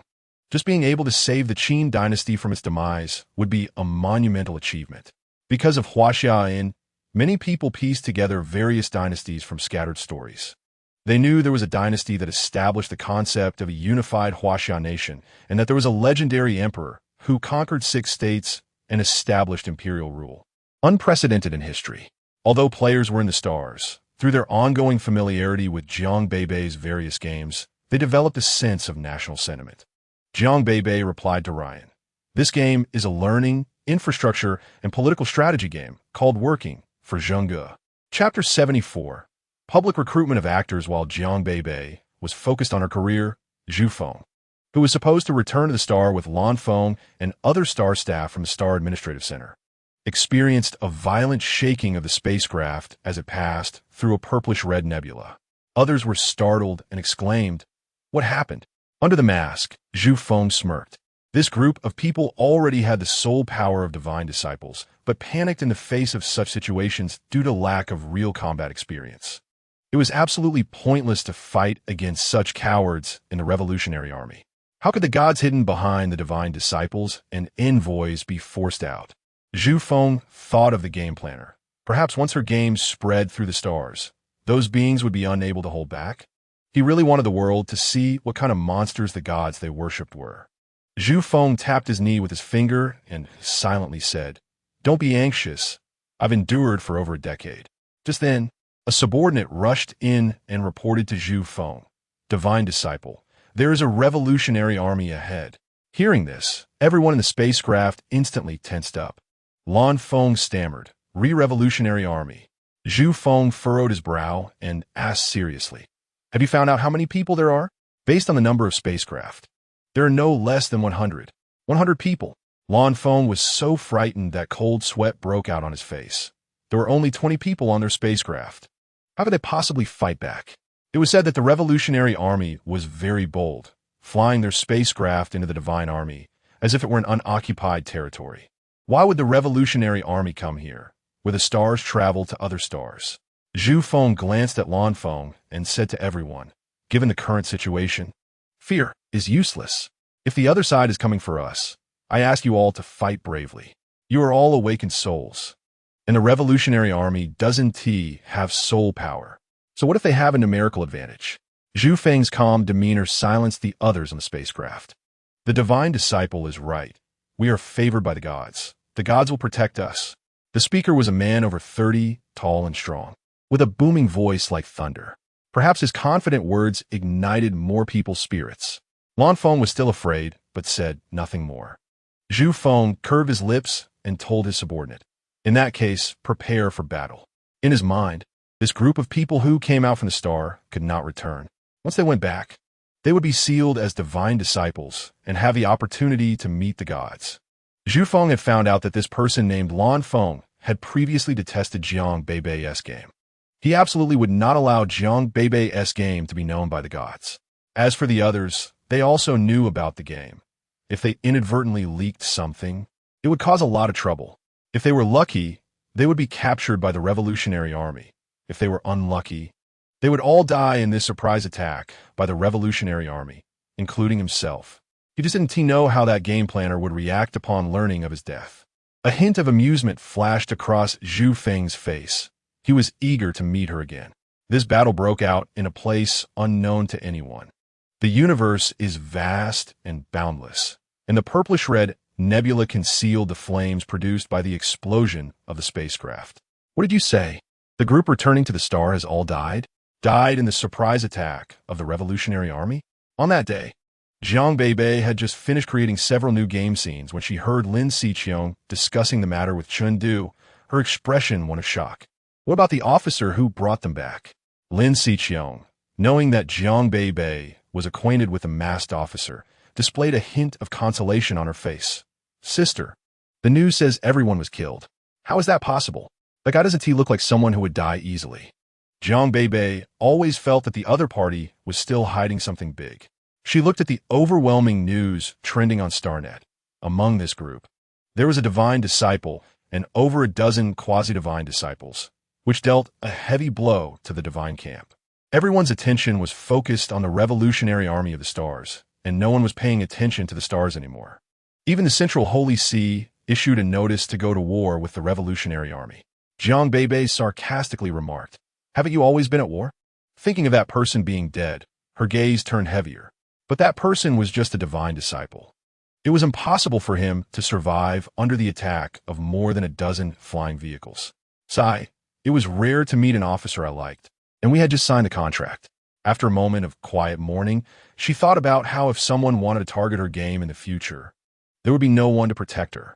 Once again, she thanked the Tao of Heaven for providing her with a method of spiritual energy cultivation.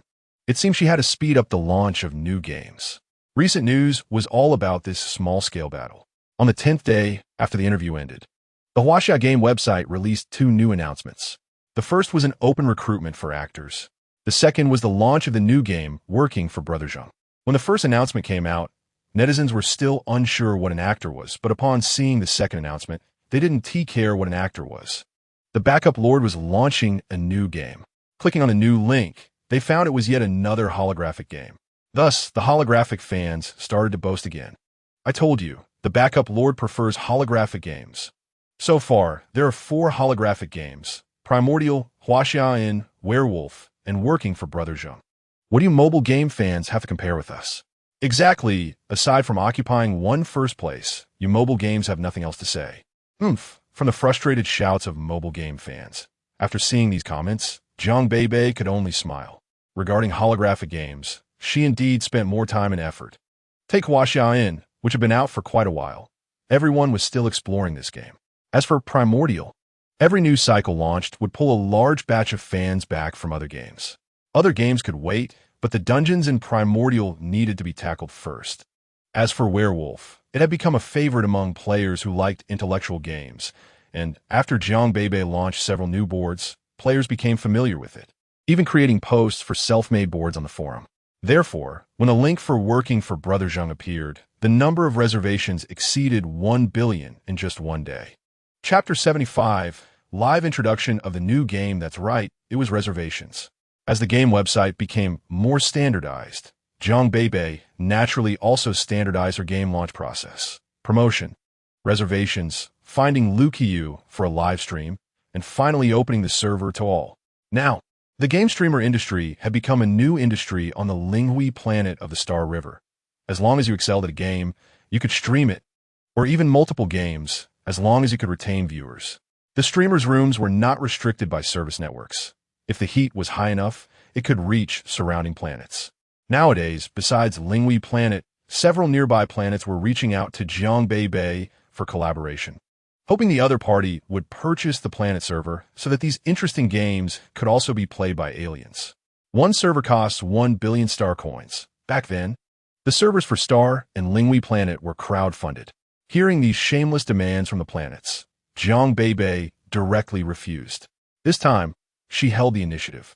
If they wanted her games to be playable on other planets, then they would have to pay for the servers. Some smaller planets didn't have much money. Some didn't care about the public's wishes, and some looked down on Jiang Beibei's arrogant attitude. So these smaller planets did not agree to her collaboration terms. However, after excluding these, some remaining planets finally purchased the servers after a few days of negotiation, just before the new game launched. Jiang Beibei thought, what a coincidence that it happened to coincide with the new game launch. Therefore, it was normal for reservations for working for Brother Zheng to surpass 1 billion in Jiang Beibei's view.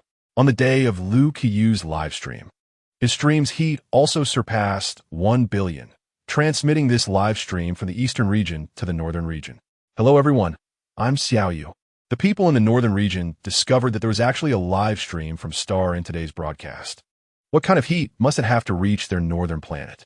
Some clicked to take a look, and good heavens, the heat was almost 2 billion, and the streamer was introducing a game in Xiaoyu's live stream. Lu Qiyu arrived at Jiang Beibei's virtual room, found the large dark red door, and while pushing the door open, explained to the new viewers in the live stream. The game the streamer is playing today is the Backup Lord's new game working for Brother Zheng. You can start playing at midnight tonight. Before that, let me play a bit for you all. I'm so envious of Xiaoyu. He gets to play new games first every time. I wonder what the game mechanics of this new game are like. Why does the scene upon entry look different from before? On Linghui planet, a boy quickly ran to his friend's house next door, so fast that even his slippers flew off. Ryan, it's starting. Ryan's friend, Crowley, opened the door to Ryan's experimental room. Hurry up. Why are you still doing your experiments? Ryan looked up, took off his gloves, his movements swift yet orderly. Crowley, has the live stream started? Yes, after watching Xiaoyu's live stream. I want to play this game with you and see whose progress is faster. Ryan helplessly replied, I don't want to compete with you. I'm here to find answers in this game. All right. I understand your method of spiritual energy cultivation. Crowley initially thought Ryan had an imagination disorder, but he also watched that interview. Although the backup lord didn't explain clearly, he mentioned that some people could. So, he secretly tried Ryan's method, but after 2 hours, nothing happened. He absolutely didn't want to admit he had no talent. Plus, there was no one around like Ryan, making his friend increasingly feel that maybe the backup lord was just casually saying it. Ryan couldn't convince Crowley. This time, they would still watch Xiaoyu's live stream in the holographic world, right? I think so too. Crowley entered Ryan's holographic world, where Ryan found Xiaoyu's live stream on StarNet, opened it, and a screen appeared in his virtual room. Ryan had thought the new game he was seeing would have a beginner's guide like Primordial, or a task guide like Huaxian. Unexpectedly, in Xiaoyu's live stream, a huge screen appeared in the dark sky, and from Ryan and Crowley's perspective, they could clearly see the images on the screen. Lu Qiyu stood on the ground, looking up at the sky, his expression blank. Oh my gosh, what is this? The audience was astonished. The images on that screen were moving. As the scene surged, the incredibly familiar voice of a woman echoed.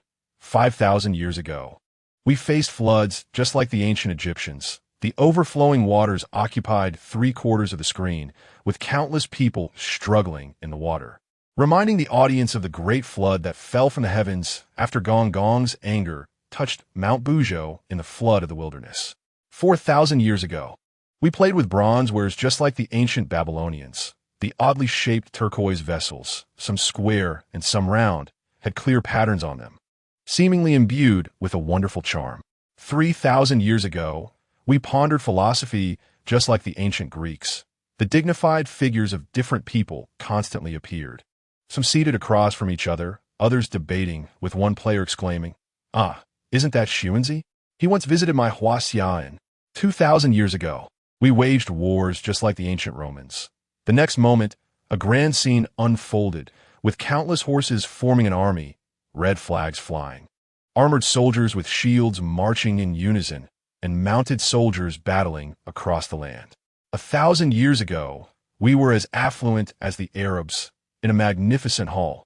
Nobles dressed in exquisite garments, streets bustling with the warmth of human life, a scene of prosperity. Among the 4 great ancient civilizations, only the Huaxia civilization has endured for 5,000 years. Upon hearing this, Lu Qiyu's face showed excitement. Huaxia again? Is this linked with the neighboring game? Or is it a closed loop? Always thought Huaxia was just a term. Is it actually a country? I spoke with a traveler. He said Huaxia is a nation, a country composed of multiple ethnicities. The backup lord sure has a big chessboard. Have you calculated? She started counting from 5,000 years ago. What does that mean? It means Huaxia's history is even longer than our interstellar theology history. Chapter 76. Unity of the Six, Eternal Prosperity. Lu Qiyu murmured. Right? She started counting from 5,000 years ago. 5,000 years. That's an unimaginably long history. Is there really a nation that can exist for so long? Yeah, this should be something the backup lore made up. I think even if we were to exist for 5,000 years now, it would be a rather impossible thing. This time is too long. It feels fake instead. What right does Huaxia have to exist for 5,000 years? Do they have gods protecting them? Because this time point was captured by everyone, many people began to express their opinions in the bullet comments. Most thought this was a random story made up by the backup lord. Only a small number of people, those who were loyal fans of the Huaxia, were not interested in cooking or farming, but rather in chatting with various travelers about the outside world. And when they privately contacted each other to integrate this information, they found they could indeed connect a very long history. Jiang Feng was a loyal player of the Huaxian. He quietly collected information from the game players, Xia Dynasty, Warring States, Qin and Han, Tang and Song. In fact, his understanding of these dynasties was quite superficial and fragmented. He only had a rough idea of which period should come before or after. He also followed the live stream of Little Fish. And when he saw the new game working for Zhengge, the name Zhengge instantly reminded him of a traveler he had spoken with, the famous historian Sima Qian. Was it Qin Shi Huang Yingzheng? When he saw the scene appearing on the canvas, he instantly recognized one of the figures. Wasn't that Xuanzi? That man who claimed to be from the Zhao state. Jiang Feng still remembered what Xuanzi casually said. The movement of heaven follows a constant pattern. It does not exist for Yao, nor perish for Jia. Yao, one of the 5 emperors. Jia, the last leader of the Xia dynasty. Upon hearing the system woman's voice, Jiang Feng drew a parallel between these eras and the time points mentioned. 5,000 years ago, it was probably during the time of Yao. 3,000 years ago, it should be during the spring and autumn warring states. 1,000 years ago, perhaps it was the most prosperous period of the Tang and Song dynasties that the traveler spoke of. Jiang Feng sent the information he organized word by word to the bullet comments. As he was older and not very familiar with a live stream, his typing was slow, and by the time he finished sending this long paragraph, the scene on the canvas had already changed. It was now narrating the history of the rise and fall of the Qin state. Everyone listened with great interest. So the first leader of the Qin state was born from horse breeding. 38 monarchs, 690 years, looking at it this way. This country has existed for a long time. I have a question. Why did the previous rulers of the Qin state go out to fight enemies? Why did it still require the Zhou Tianzi to grant him the title of a feudal lord? Yeah, if I had soldiers, I would declare myself king. If we really want to discuss this, We would have to talk about the feudal system of the Zhou dynasty and then discuss the land system, if we don't combine it with the background of the times. Just explaining the changes in the economic system leading to changes in the social and political system would be incomprehensible to everyone. Jiang Beibei placed these knowledge points within the game, allowing players to explore on their own. At this moment, an intense sound rang out. The name of contributor Qin Jun appeared on the screen. Jiang Beibei and Qin Jun had always collaborated on audio content, and this piece was specifically chosen for the grand entrance of the ancestors. A man, 198 meters tall, dressed in a black ceremonial robe, with a long sword at his waist, had eagle-like sharp and slender eyes, a high-nose bridge, and a clear outline that made him look somewhat stern. His powerful voice echoed in everyone's ears. Unity of the Six, eternal prosperity. At the same time, in the blank area behind the man, bold text appeared. Sweeping through the Six, unifying scripts, standardizing carts and tracks, abolishing feudalism, establishing counties, unifying currency, unifying measurements. A long list of his achievements appeared on the screen, igniting the passion of the netizens. Wow, what a handsome man. This is called dominance. I know him, the king of Qin who unified the Six. Oh, isn't this the Qin Shi Huang I've always wanted to meet? Why can't Huaxia and refresh this ancient emperor? With a comparison to Qin Shi Huang. The subsequent tragedy of his demise in the second generation made the netizens feel even more empathetic. Lu Qiu angrily said, "If it were me, I would directly strangle that Hu Hai," especially when seeing the Qin dynasty, which had worked hard for several generations, instantly fall apart after the death of Qin Shi Huang. Everyone felt heartbroken. This was the result of so many efforts, only to be ruined by Qin Heir Shi. The more they liked Qin Shi Huang, the more they disliked Hu Hai. At this moment, the system woman's voice said, now inviting all players to assist Qin Shi Huang in expanding territories and achieving a reception from all directions. This must be the ultimate mission of this game. The gameplay is really different from others, expanding territories, receiving from all directions. It sounds exhilarating. Quick, give me a horse. I want to charge in a battle. Ha, do you know how to ride? Looking down on me? I already spawned a little foal in my inn. Wow, I'm so envious. You can actually spawn a horse. Lu Qiu chose to agree. And then the scene before him seemed to slowly dissolve, and he found himself on an ancient street. The reason it was called ancient was that the ground he stepped on was still yellow, uneven dirt, with very few pedestrians on the road. And everyone was wearing rough linen clothing, also because the weather in the game was relatively warm. Lu Qiu blankly touched the novice clothing on his body, and after rummaging through all his pockets, he found 10 Qin Banliang. Of course, it wasn't Lu Qiu recognizing this as Qin Banliang, but the system provided hints about what this was and how much supplies could be bought with it. Lu Qiu calculated the prices in this world and found that it was manageable. He wouldn't die for now. For interstellar players, the first thing to do when arriving at such places is to complete tasks, but the system hadn't reminded him of any tasks yet. Many players urged Lu Qiu to buy some food, as they wanted to see what the food in this world was like. Just think about it. The 2 dishes in Hong Huang were so delicious, and although the food in Huaxian was hard to make tasty, with a chef card, it could be made delicious. So the food in this world should also be quite good. Lu Qiu was very considerate of his fans and went straight to a food shop. Upon entering, he found that the layout was quite similar to their inn. He imitated a traveler and called out, "Young man, bring me 2 plates of the house specialty." "All right, please wait a moment." Chapter 77. Are you prepared for the exam? Lu Qiu looked around the weathered inn and said to the bullet comments, "Family, I think our Huaxia inn is actually more beautiful." Since the game system automatically filtered out certain gaming-related phrases, when Lu Qiu was chatting with the netizens in the live stream, they only saw him staring blankly. He found an empty spot and was about to sit down when he suddenly realized there were no chairs in this inn. Was kneeling the norm here? Lu Qiu muttered to himself, mimicking the posture of the nearby guests, and knelt on a cushion. After some system education, the netizens learned that people in this dynasty had not yet invented pants. "Your food is here." The young man enthusiastically placed the items on the table. There was a plate of black-skinned pig lean meat, a bowl of vegetable soup with no discernible variety, and a bowl of wheat rice. Liu Qiyu was still explaining to the netizens about the pants in this dynasty when he was momentarily confused by what the young man brought. The young man proudly said, "Guest, you came a good time. We just killed a black-skinned pig. Please enjoy." From the young man's demeanor, it seemed that this kind of food was not often seen. Liu Qiyu had never seen wheat rice, but the system automatically labeled the names of these foods. He picked up chopsticks, and he was now quite adept at using them. He tried a bite of the wheat rice, but choked on its rough texture and quickly drank the vegetable soup. He thought that no matter how bland the vegetable soup was, it should at least have a fragrance similar to that of boiled baby bok choy. However, this bowl of vegetable soup was only slightly bitter, lacking even saltiness. Coming back to his senses, he was left with a mouthful of bitterness. Can this soup even be drunk? It's worse than drinking plain water.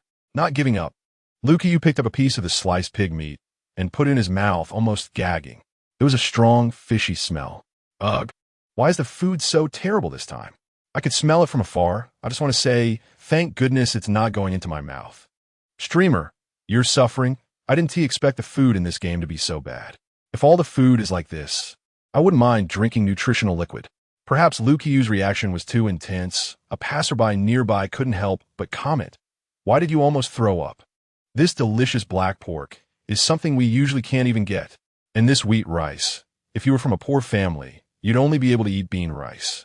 Liu Qiyu couldn't believe it. "Huh? You think this tastes good?" The passerby replied, "For people like us, being able to taste meat is already pretty good. Do you want to eat the same as those in the palace? Only those in the palace can eat good food.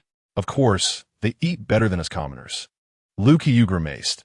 He still couldn't eat this stuff and didn't want to waste food. He said to the passerby, "I've only eaten a little, if you don't mind. I can share some with you." The passerby showed an expression of delight, as if a pie had fallen from the sky. "Really? Really?" The passerby didn't mind and immediately sat down to enjoy the meal. His satisfied expression almost made Liu Qiyu doubt whether his taste buds had malfunctioned earlier. "Little fish, don't try it again. If you dare, I'll directly turn off the sensory function." Liu Qiyu chuckled. All right. He just didn't expect the food in this dynasty to be so terrible. The passerby was cheerful. After finishing most of the food, he said to Liu Qiyu, "Now that the 6 kingdoms have just been defeated, the emperor is busy with affairs of the world. I see you are wise. If you want to enter the government, you can recommend yourself like our first emperor." Liu Qiyu's eyes lit up. With prior gaming experience, he understood that this was leading to a plot point.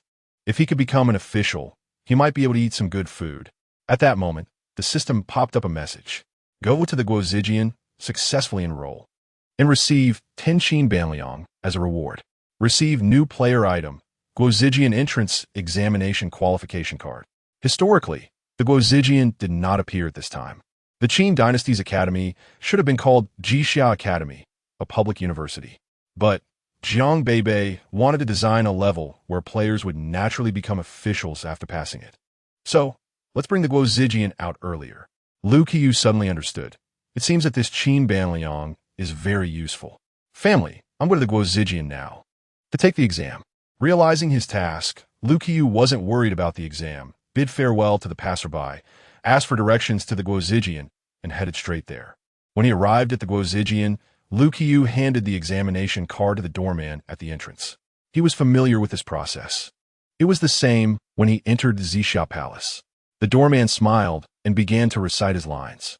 The examination time is 30 minutes. Once you enter the examination room, the exam will begin immediately. The full score is 100 points. 60 points are required to pass. If it falls below 60 points, enrollment fails. If you need to retake the exam, you must pay 10 Qin Banliang. So expensive. 10 Qin Banliang. Just now, Liu Qiyu ordered the house specialty for only 3 Qin Banliang, and taking the exam costs 10 Qin Banliang. However, if he passed the first exam, he wouldn't need to worry about this expense. 60 points didn't seem too difficult.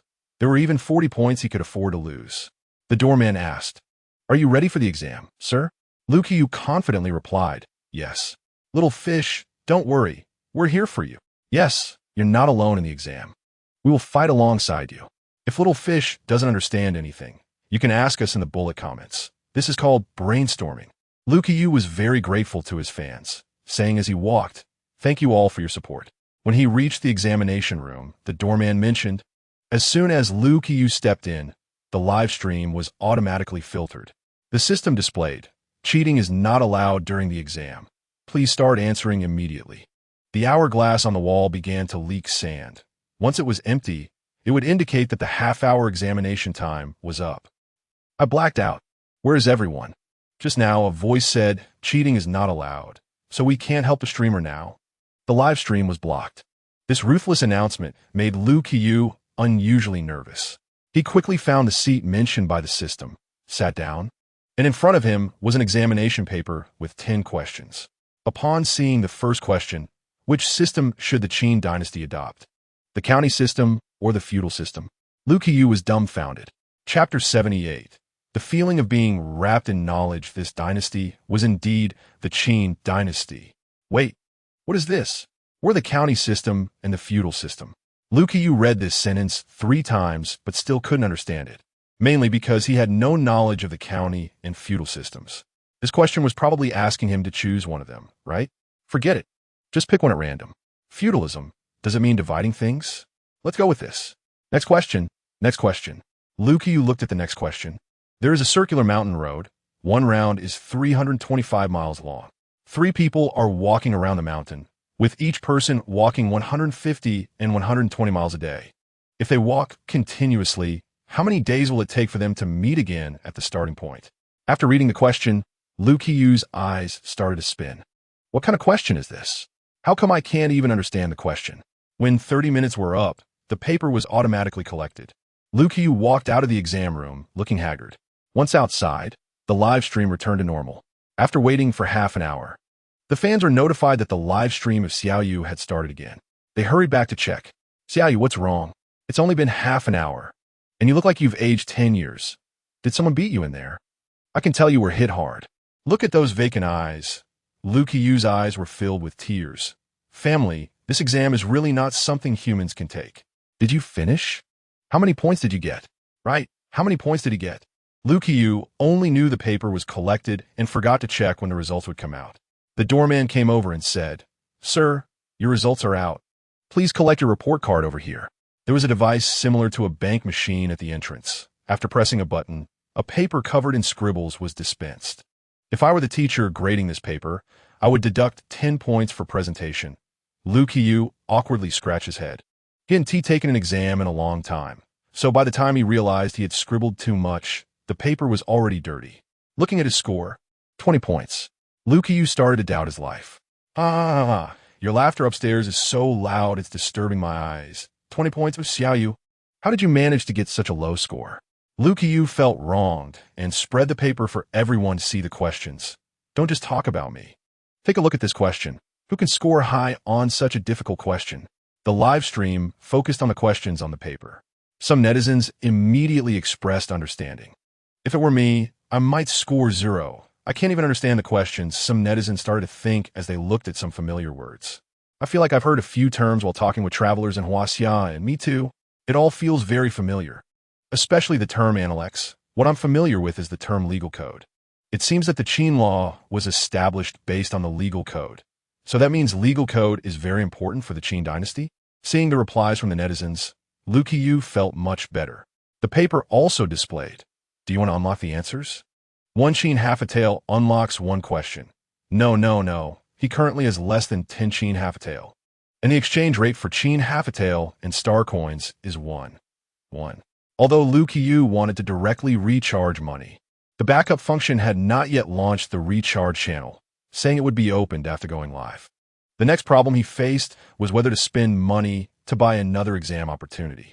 However, according to his thinking, even if he bought it, he probably wouldn't be able to pass this time either. But if he didn't buy it, wouldn't this task be stuck here? "Xiaoyu, I think we should hold off on buying for now. When the server opens tonight, everyone can take an exam together, and then we can compile a question bank and contribute it to the forum. That way, the chances of passing the second exam will greatly increase." Lu Qiyu's eyes lit up after seeing this long comment. This person made a lot of sense. If everyone blindly tried, they would only waste 10 Qin half a tael. It would be better to concentrate their efforts and integrate information. This comment also received a high number of likes within a minute, since they decided to hold off on the exam for now. Lu Qiyu prepared to say goodbye to the doorman. However, the doorman said, "Although you did not pass our exam, the teachers at the Imperial Academy are very touched by your attitude toward learning and allow you to read books in the library. The content of our exam papers is mostly derived from the knowledge in the library." The doorman's two sentences directly stopped Lu Qiyu in his tracks. Isn't this the question bank? Library? Doesn't that mean there are a lot of books? How many? Could there be hundreds? Wow, hundreds of books. If there are hundreds of books in a household in our real life, that would be a wealthy family. When Lu Qiyu pushed open the door to the library, he saw countless bookshelves filled with various books. Just looking from the entrance to the left, it was estimated to be several hundred meters long, and looking to the right, it was also several hundred meters long, with a width of over 100 meters. If it weren't for the clear labels on each shelf, anyone entering would likely get lost in the maze. Lu Qiyu put away his lively and frivolous demeanor, and his whole person seemed to settle down, becoming serious. Xiaoyu's attitude suddenly became serious. I can feel the heaviness through the screen. I can't imagine what it's like for Xiaoyu to stand among so many books. It felt like being wrapped in knowledge. It was also like wandering through history. Lu Qiyu looked at the bookshelf in front of him and picked a book. Manual for Aquascaping and Tropical Fish Care. Flipping through it, he found many colorful illustrations. It was a book about how to raise fish. Lu Qiyu carefully put it back. If there is a chance in the future, he might learn to raise some fish. Family, the doorman just said that the exam content comes from the library. So do you think we still have hope to pass this exam? As soon as this comment came out, everyone was stunned. The books that had shocked them earlier now became an obstacle to their gaming. Damn it, back up June. If you dare to make us read all these books to pass the first level, I will work hard to read them. I was this serious in school. I had my robot calculate we might need a lifetime to read all the books here, so everyone should work together to compile the question bank.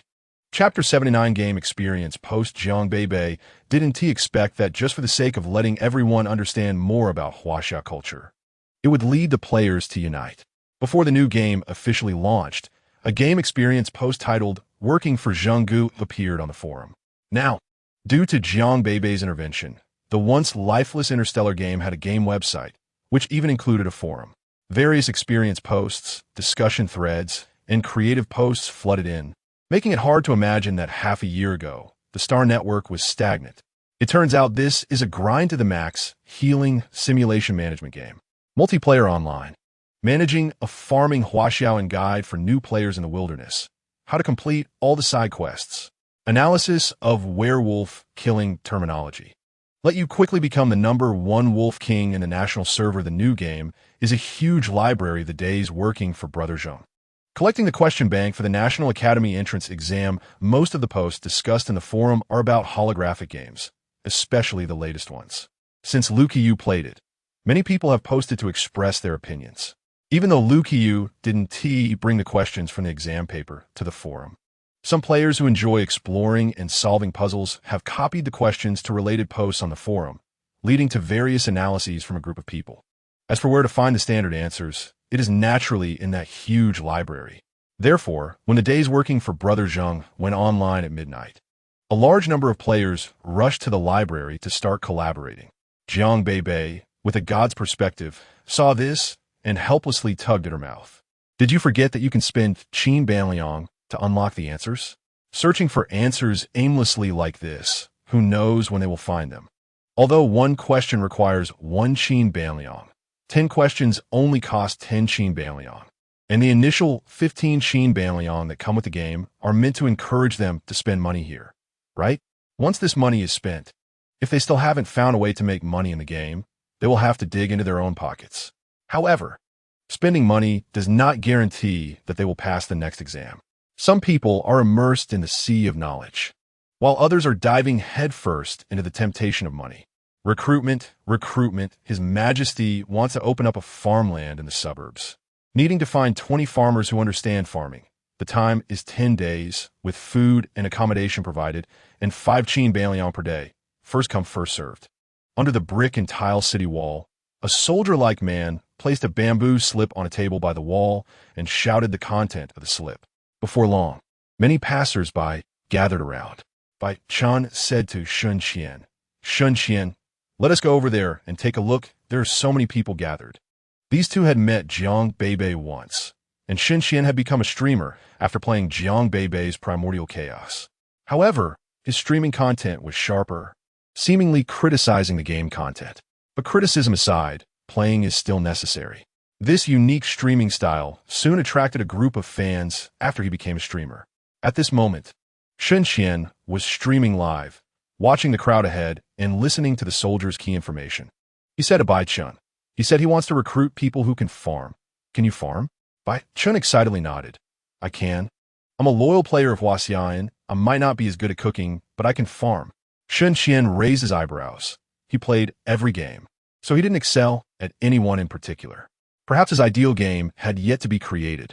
Seeing this, he pulled his friend forward. After failing the entrance exam for the National Academy, they only had 5 Qin Banliang left. If they wanted to continue playing this game, they either had to spend money or find ways to make money in the game.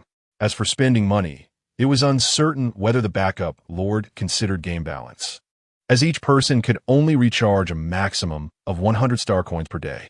However, some players were quite clever. Wealthy players collaborated with those who lacked money. The wealthy players would give money to the cash-strapped players to recharge using their accounts. Once in the game, 100 star coins would convert to 100 Qin Banliang, and the cash-strapped player would give 99 coins to the benefactor, keeping 1 as a commission. This recharge method was also shared in experience posts on the game forum. Once it appeared, it formed an operable market. For wealthy players, it was just a loss of 1 star coin per day to play freely in the game. For those short on cash, earning 1 Qin Banliang daily for free was simply a win-win situation. We are signing up. Soldier, can you all farm? Yes, sir. The soldier asked to see their household registration proof, and if there were no issues, he registered their names. Xian and Bai Chun then realized there was such a thing as household registration. They rummaged through their belongings and indeed found a smooth wooden board, engraved with their approximate appearance, birthplace, age, and general characteristics. After confirming there were no mistakes, Xian tossed this very important board in his hand, thinking, the level of rigor in this game is truly surprising. Xian, shouldn't you put this thing away? Didn't that adult say it would be troublesome if you lost it? Xian knew his friend was quite practical, while he himself was more inclined to think outside the box. Bai Chun's idea of farming was likely just farming, but Xian was thinking, since this task was issued by the highest leader in the game, if he could perfectly complete this task, wouldn't he have a chance to meet the leader? He was unsure what the farming task would entail. The productivity level in this era seemed very low, just from the food he had eaten in the fish livestream. There was no rice. Xian preferred to plan several steps ahead. In Huaxian, he knew the staple food was rice, and the raw material was rice patty. But in this new game, was the staple food called wheat rice? What was its raw material? Xian believed that with the backup Lord's meticulous approach to game design, every newly created term would have a full logical explanation. Not long after, when Xian and Bai Chun arrived at the farming fields, they finally found out what the raw material for wheat rice was. It turned out its name was wheat. Chapter 80, the first lesson. Let's learn the method of mental power cultivation. As players, they can always see things that are invisible. For example, the system provides detailed explanation for the seeds given to several soldiers. Wheat seeds can be planted, suitable for various climatic conditions, alkaline resistant, drought resistant, and not tolerant of hot and humid conditions. It is an annual herb. The farming seeds buried in Primordial Chaos learn the details of various crops cultivation in Huaxian. Now, upon arriving at the days working for Brother Zheng, the soldier's explanation was unnecessary, as Bai Chun had already formed an idea on how to plant this wheat after reading the system's explanation. After the soldier left, Xian intentionally or unintentionally struck up a conversation, receiving a handful of wheat in return. Although it was sparse from its appearance, the wheat husk encasing the grains resembled the rice patties he had seen before. Thinking back, how did the original rice patty turn into white rice grains? Xian absent-mindedly hoed the ground, listening to Bai Chun muttering beside him. This soil must be very poor in nutrients. No wonder that wheat was so withered earlier.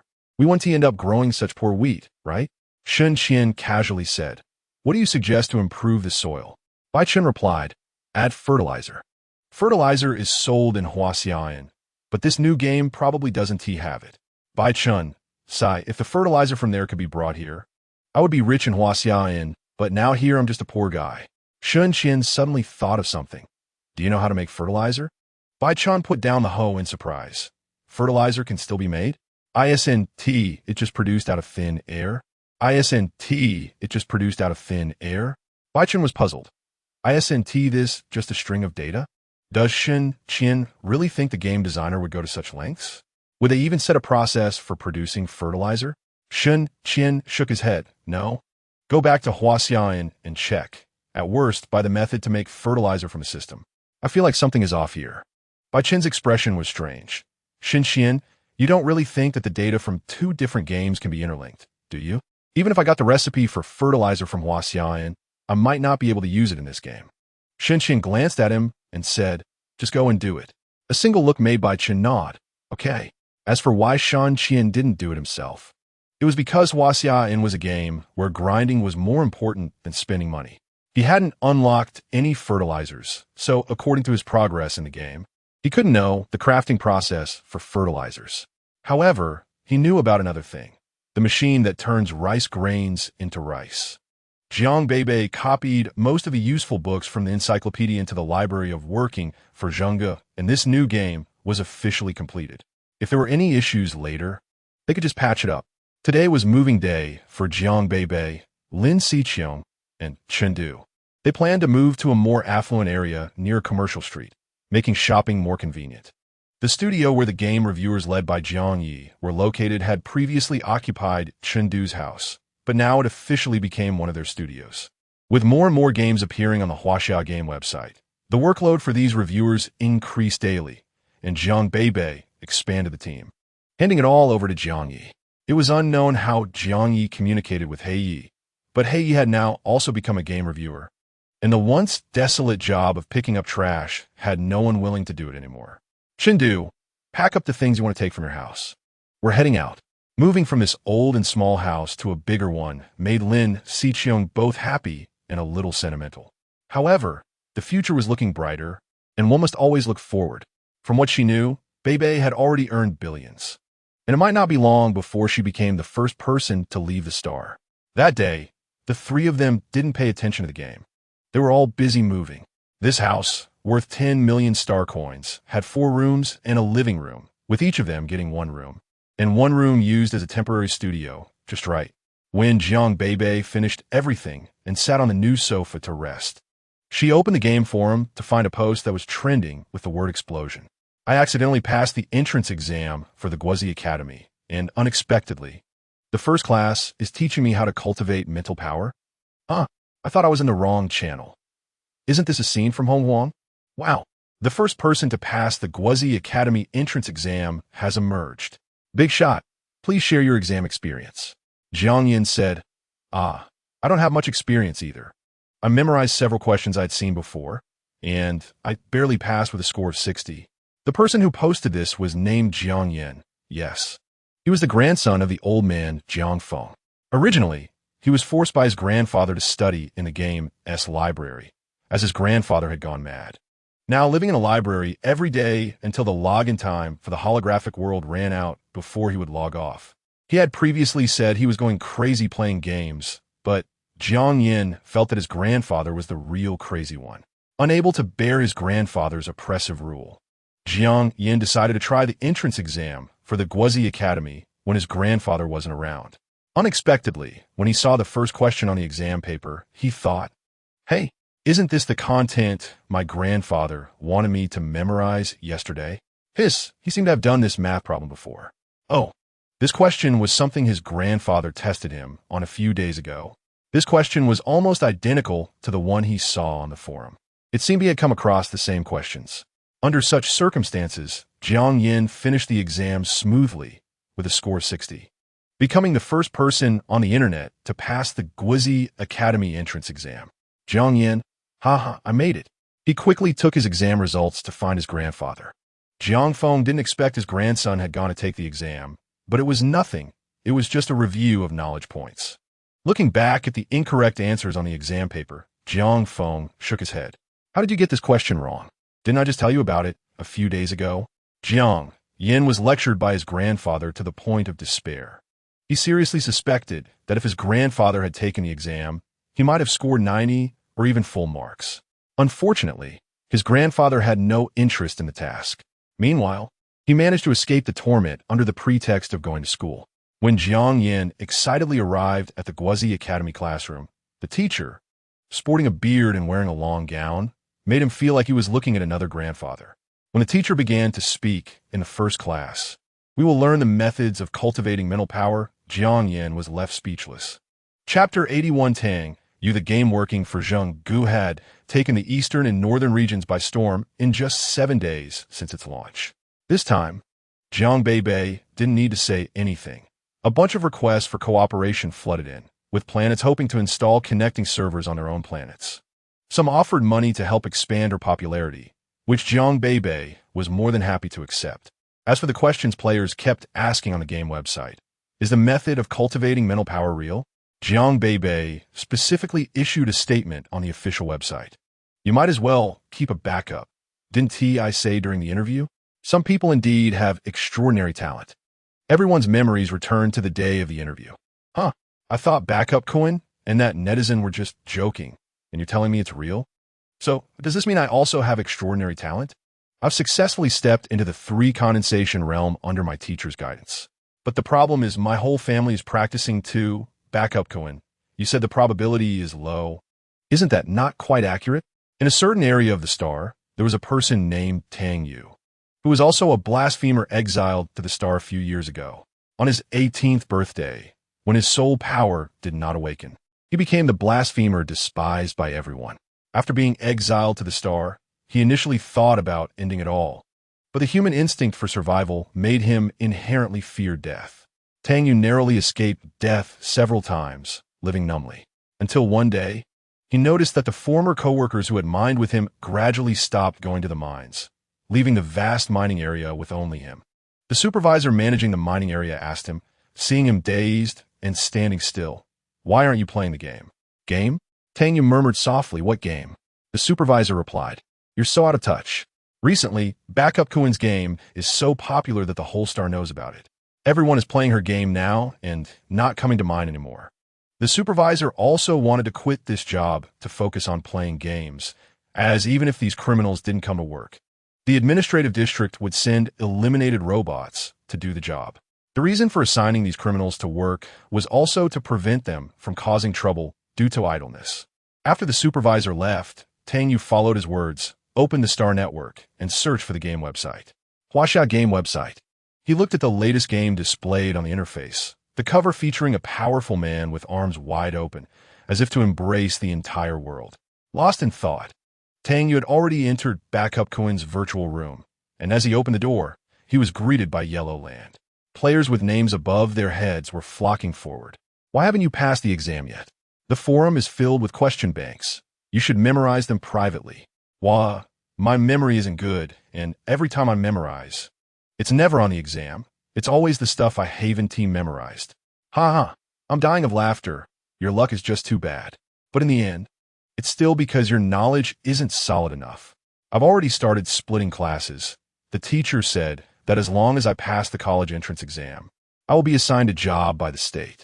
I've already submitted my application, and I'm preparing to go there, where it hasn't even been developed yet. I want to be the first developer." "Are you talking about the Nanling area?" "Yes." Listening to the discussions around him, Tang Yu felt a sense of being in another world, as if he hadn't heard such lively voices in a long time. Moreover, why do these people have such great enthusiasm for work? To Tang Yu, work represents toil and hardship. If it weren't for survival, who would want to work? "Excuse me." Tang Yu hadn't spoken to anyone for so long that just saying those 2 words took all his courage. However, the 2 people still noticed him.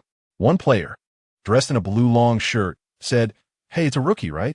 He looked at Tang Yu with bright eyes, making Tang Yu feel as if he was about to be devoured. "Brother, haven't you taken the entrance exam for the Guozijian yet?" "Brother?" Tang Yu thought. "I'm not your brother." "Guozijian?" Tang Yu shook his head in confusion. The player was delighted and quickly pulled Tang Yu along. "Come on, I'll take you to the exam. I scored 80 points when I took it. I'll share my experience with you." The other player, who had just been talking to this one, said, "Come on, your experience isn't necessarily useful to me. Otherwise, how could I have failed 3 times?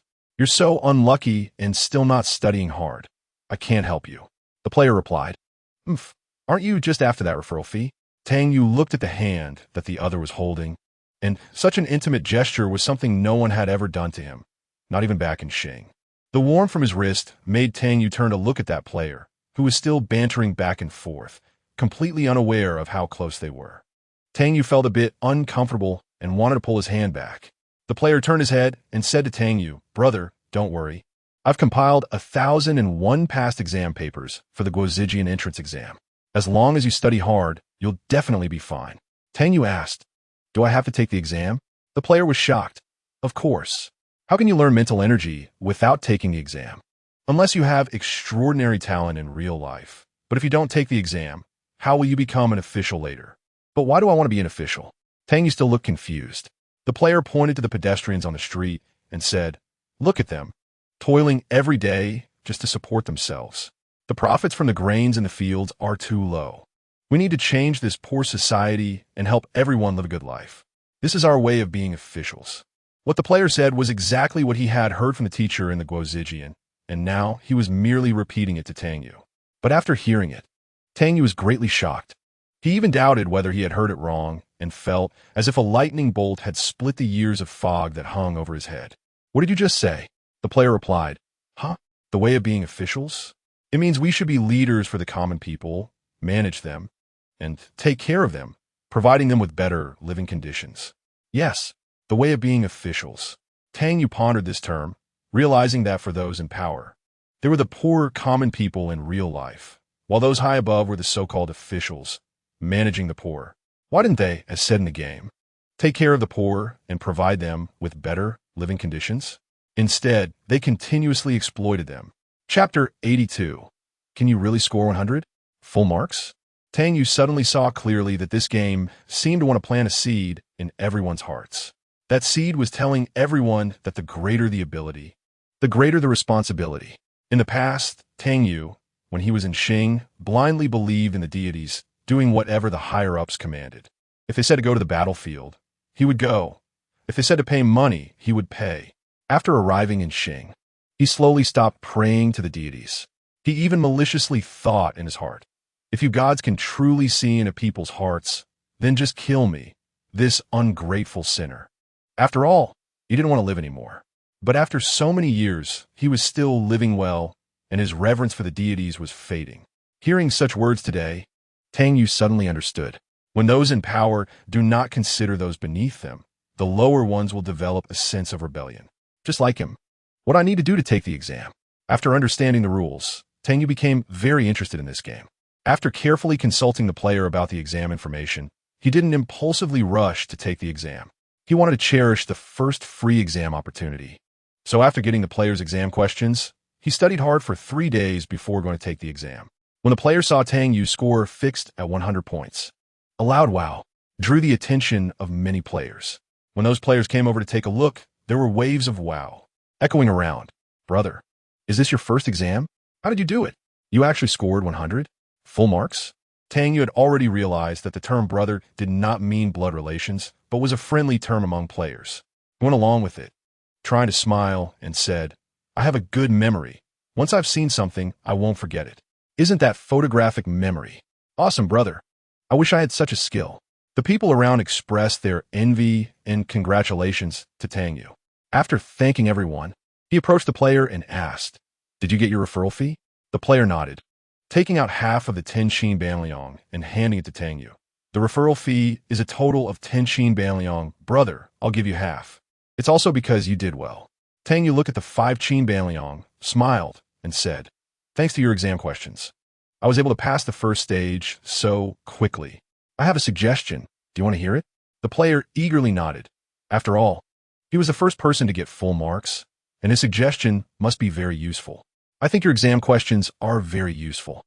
You might as well set them on the game forum for 1-star coin to view all the content, and use my example of getting full marks to attract everyone." The player was taken aback. He really hadn't thought that the exam questions he casually organized could make him money.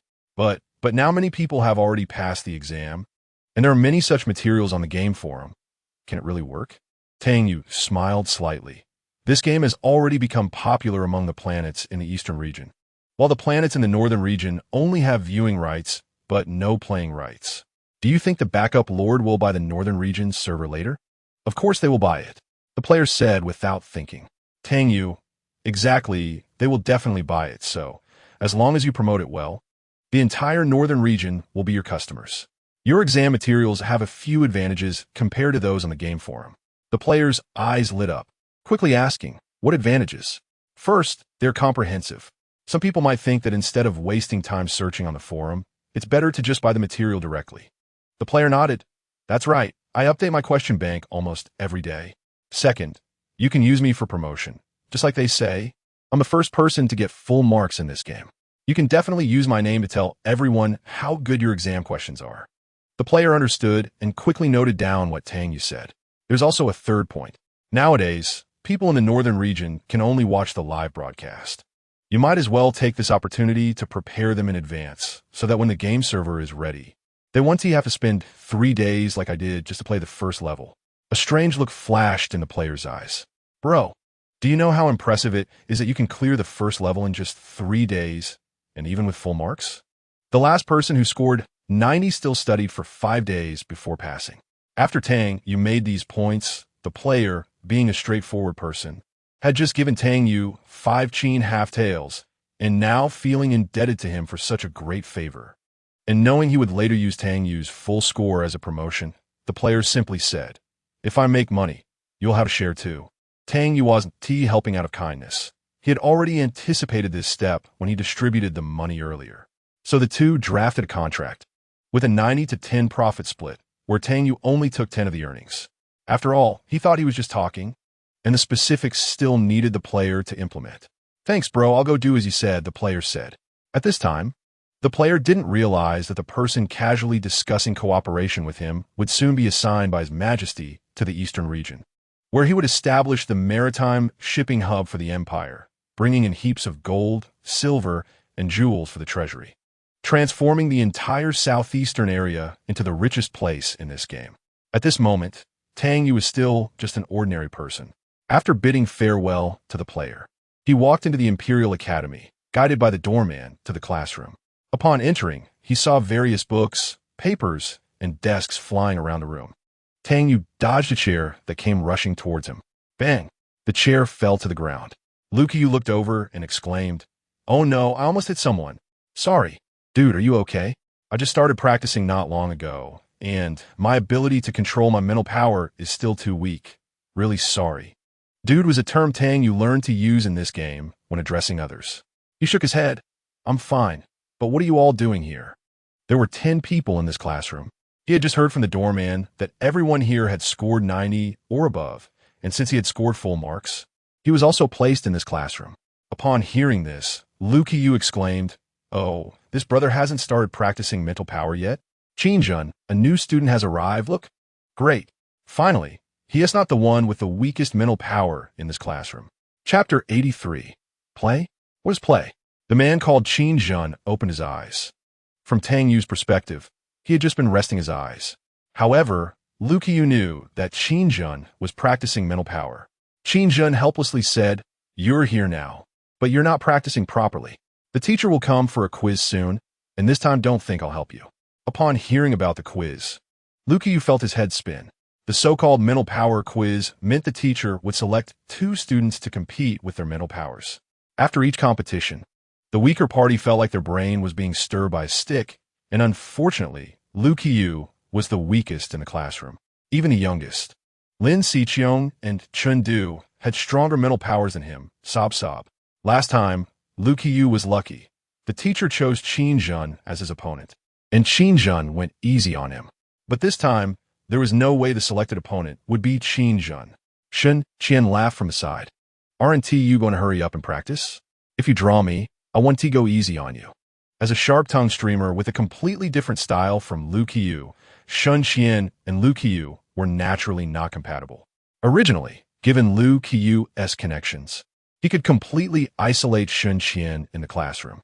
However, Shun Qian's friend Qin Yang was also in this classroom, and Qin Yang had previously collaborated with the backup lord in the game. So Lu Qiu could only suppress his dislike for Shun Qian and haughtily snorted. Mo Lin Yu, not wanting to watch the conflict between several men, noticed the new student standing there in a daze and said, "You don't have to worry about them. In a moment, there will be a teacher specifically guiding you to awaken your mental power. Just follow her instructions to awaken your mental power, and your progress may catch up." Tang Yu nodded in thanks upon seeing this lady explaining for him. Lu Qiu remarked, "When you say progress will catch up, you mean catch up to me, right?" Mo Lin Yu replied, "If you know, then hurry up and practice." At that moment, a girl dressed in colorful attire walked in and shouted, "Everyone, I just heard at the door that there's a new student who scored full marks." All eyes turned to Tang Yu. "Bro, you scored full marks?" Jiang Yin widened his eyes. Even with his grandfather's help, he only managed to score 90. In Jiang Yan's mind, only someone like his grandfather could achieve full marks. But this player in front of him looked too young. He couldn't possibly have just come in to change his appearance, right? Looking at Tang Yu's smooth face, there were no signs of artificiality at all. Tang Yu calmly nodded. After being surrounded by players at the entrance, these people were merely surrounding him with their gazes. Lu Qiu lamented, "It's over. I'm definitely going to be the last in our class again," as practicing mental power gradually became a trend. The actors Jiang Beibei had recruited earlier also arrived during this time. After considering, she chose to use real people to perform the storyline she wanted to convey. If she relied solely on her mental power, even if her ability was sufficient, it wouldn't benefit the development of the entire gaming and film industry. However, if she recruited actors, then those other game planners who made mini-games could also learn from her and become directors and filmmakers one day if they had their own creative ideas. In a room specially opened in Jiang Beibei's holographic world, the entire room transformed into an ancient building according to her thoughts. Jiang Beibei still wore her minion headpiece and saw the actors standing around in confusion. She then spoke up, "Next, we're going to shoot a movie." "A movie? What is a movie?" Everyone's faces showed expressions of confusion and anxiety.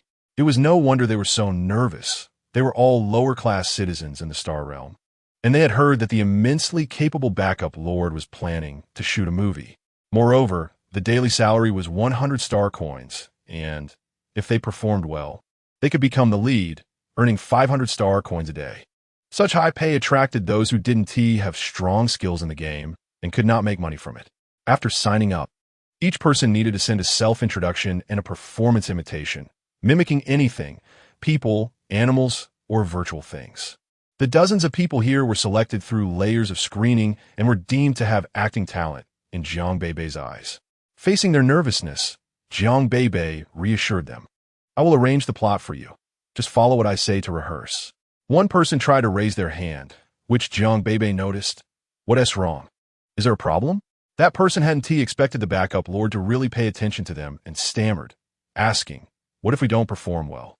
Jiang Beibei's minion face revealed a mysterious smile.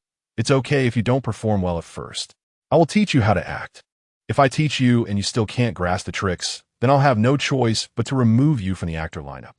The existence of an elimination system would create a sense of crisis. Jiang Beibei didn't want these people to think they could stay no matter what, thus losing their ambition. Otherwise, she would have to spend a lot of time training them. It was better to give them some pressure to encourage self-growth. As for those who faltered halfway, there was nothing to be done. The acting industry was inherently a place of survival of the fittest. Sure enough, upon hearing this, everyone's expressions tightened. Jiang Beibei handed out the first segment of the script she had written to everyone and began explaining the specific content of the plot. This segment required around 20 to 30 people, and if they felt ready, they could compete for the entire role or position. However, if they did not meet the standards during the audition, they would be kicked out and placed in a pending area unless a suitable role appeared later, in which case Jiang Beibei would consider bringing them back. This meant everyone had to think carefully, having confidence in their abilities without being blindly confident. After explaining the plot, Jiang Beibei asked, "In this scene, there's only one male lead, 3 supporting characters with lines. And the remaining 20 or so are extras who only need to express emotions and actions adequately. If you believe you can handle it, please come forward." Jiang Beibei did not want to audition everyone individually because she thought that aside from the male lead needing a bit of acting skill, the other roles were easy to perform. If they couldn't even perform this well, she thought she might as well consider using mental energy to synthesize images. In just a few moments, the extra roles were filled by 25 people, and 7 or 8 stood for the 3 supporting roles. But only one person came forward for the male lead position. Jiang Beibei looked up at the person competing for the male lead. He was tall and fit the character's needs well. Observing his appearance, there were no signs of being altered, so it was an original face. This face could be considered only handsome, but his eyes occasionally flashed with a glimmer, indicating he was a person of depth. She asked, "What is your name?" The man smiled honestly and replied, "My name is Ling Lai." The surname Ling? Jiang Beibei thought the names in this interstellar setting were quite interesting. Most names resembled traditional Chinese names, a few were Western, and a small group had only first names without surnames. "Do you have confidence in this role?" Ling Lai scratched his head and said, "I guess so." He seemed clever, but why did he look so silly?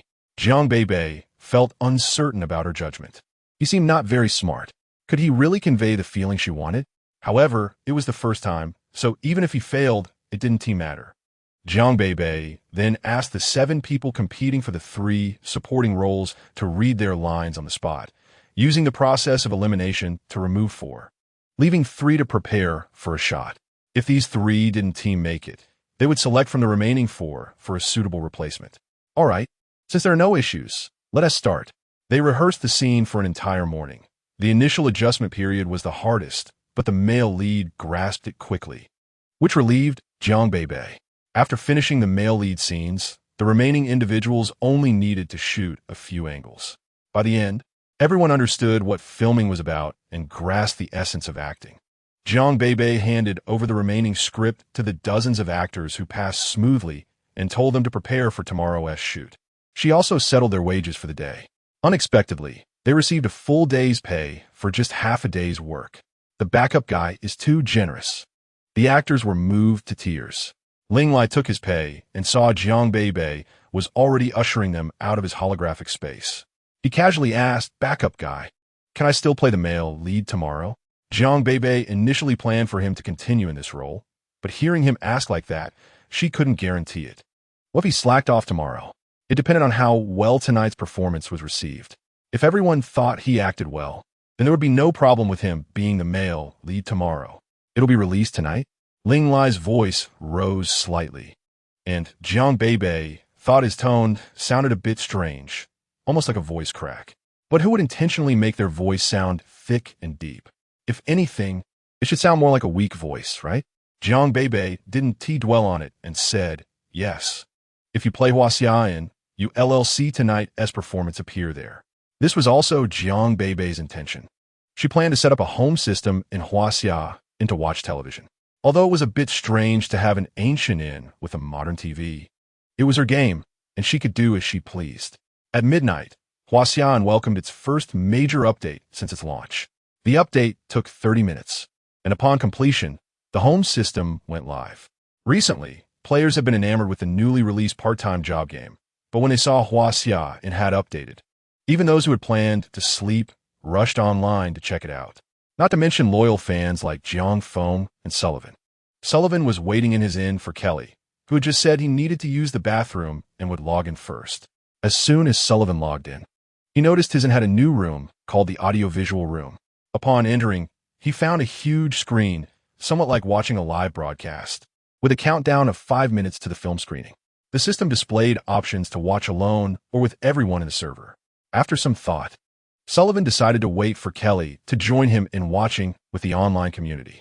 By the time Kelly logged in, Sullivan could hardly wait. "Hurry up, Kelly. There's only 1 minute left. I'm coming." The two clicked to watch together and found themselves in a dimly lit place with seats below them and rows of people beside them, all of whom were players judging by the names above their heads. "Wow, where is this? This chair is pretty comfortable. It's too dark. Is there any light?" Sullivan noticed Kelly was sitting right next to him and was about to say something when suddenly, the big screen lit up with a bang. Everyone exclaimed, "Wow." A familiar female voice echoed, "Welcome to Huaxia Film and Television. Please remain quiet in your seats. If you don't like it, you may leave the audiovisual room." Next, we will play the Grand Qin Empire, Zhang Yi's story. As the woman finished speaking, the screen went dark, and the words "the Grand Qin Empire" appeared in gold. Someone shouted, "Where are you going?" Then the words "Where are you going?" appeared on the screen in white against a black background. A man dressed in gray-black clothing with disheveled hair, snow draped over his shoulders, attracted everyone's attention with his walking silhouette. He suddenly stopped, turned back, seemingly answering the initial question. The world. This was the strategist Zhang Yi.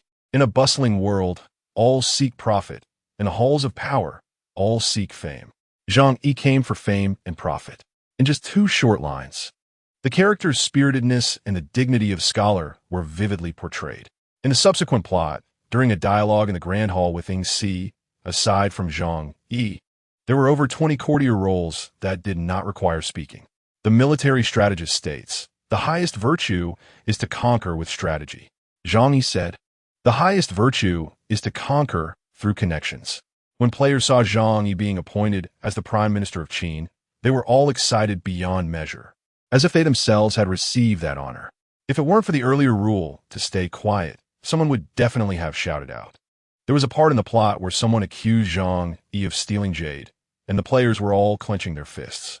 Zhang Yi, while returning a salute, said, "Lord Ling Yin once accused me of stealing jade and acted with great severity. I cannot forget that. Now I inform you, guard the city gates well, and I will steal your country." With this line, Zhang Yi's character as a grand gentleman, full of ambition and determination, deeply resonated with the audience. Players exclaimed, "Awesome." Chapter 85, Elemental Force Realm. In just 10 minutes of video, all players realized this is what a film and television drama is. That night, strategist Zhang Yi gained a large number of fans. Everyone noticed that Zhang Yi was from the Qin Empire, which is the very country in the working game they are currently playing. As a result, some people looked up the information and discovered that the game working for Brother Zhang is set in the era of Qin Shi Huang Yingzheng. And Mr. Zhang Yi was a minister during the reign of King Huiyuan of Qin, Ying Si. So they couldn't see Zhang Yi in the working game at all. Zhang Yi's fans were crying and calling out to Jiang Beibei, "Spare Lord, can you create a copy in this game so I can see Mr. Zhang Yi's era? Isn't the most tragic thing in life the fact that you were born while I wasn't?" Jiang Beibei really didn't expect that just a video would turn everyone into Zhang Yi's fans. She looked at the video she had just filmed and thought, whatever. It was already midnight, and Jiang Beibei released her newly shot video. Although she emphasized on the game site that the protagonist this time was not Zhang Yi, players still joked, "I won't watch if it's not Zhang Yi." However, despite saying this, players still showed up with great enthusiasm. Having learned from the last experience, they were no longer frightened by the loud opening and instead eagerly stared at the screen, wanting to remember all the plot points this time. Although they enjoyed Zhang Yi's storyline last time, many people actually didn't remember the details. The only thing they clearly remembered was Zhang Yi's identity. Zhang Yi was a strategist, and everyone called him Zhang Zi, since there was a strategist. The various schools from the spring and autumn and warring states periods should also make an appearance for everyone to see. A woman's voice began. That was a vibrant era, where everyone wanted to voice their opinions. Later generations called it the 100 Schools of Thought. Red and white text appeared on the screen, displaying the theme of this film and television drama. 100 Schools of Thought. Countless men dressed in warring states robes appeared on screen, and as they appeared, their names were kindly displayed. The first man was Confucius, with a long beard and tall stature, occasionally appearing in lecture halls and fields. Some players noticed, "Isn't this Zhang Yi? Oh, so he's playing Confucius now?" To be honest, if it weren't for their familiarity with Zhang Yi's face, they probably wouldn't have recognized this man with a beard who looked much older as the Zhang Yi from before. This was also a testament to Ling Luo's acting skills. The woman's voice continued. Knowledge is no longer a privilege exclusive to the nobility. Confucius proposed that education should be available to all, regardless of their social status or innate talent. When players heard this, they initially didn't think much of it, as in their time. Knowledge was scarce and more representative of theology. However, players who had once been born in the star system and later became heretics couldn't help but recall the Divine Academy and the power of souls. If knowledge were compared to soul power, then perhaps it would make sense. Soul power is a privilege enjoyed only by the followers of the gods. In comparison, the method of cultivating spiritual power provided by Spare Lord is more in line with Confucius's idea of education for all. Although I don't know if cultivating spiritual power counts as a betrayal of the gods, but who said I don't have the opportunity to cultivate soul power? Spiritual power only strengthens our consciousness and repairs our bodily injuries. It doesn't have any combat power. At this moment, players were still unaware that cultivating spiritual power later on could create overwhelming strength. Their imagination about the power of spiritual energy was limited to making the opponent dizzy during mental battles. However, such a power system that everyone could cultivate, which visibly improved their physical condition, would be foolish not to practice. While players were still pondering Confucius's idea of education for all, the man on screen changed to another. Meng Ku. With a firm belief in righteousness, Meng Ku cultivated integrity, stating that a truly accomplished person contributes to the well-being of the world, while one who is poor should focus on self-cultivation. A truly accomplished person contributes to the world, while one who is poor should focus on self-cultivation. I know this phrase. I wrote it down during an exam. I was shocked when I first learned its meaning. A person who can achieve this must be a sage. Then came Laozi, Mozi, Zhuangzi, and Xuanzi. Each of their theories sparked enthusiastic discussions among the players. So this is the 100 schools of thought. The most exciting era in East Asia was undoubtedly the Spring and Autumn and Warring States period, with alliances and rivalries, plots and counterplots, military, agriculture, medicine, and craftsmanship, Taoism, Confucianism, Moism, and legalism, with scholars possessing vigor and craftsmen forming associations, lords exhibiting dignity, and ministers commanding respect.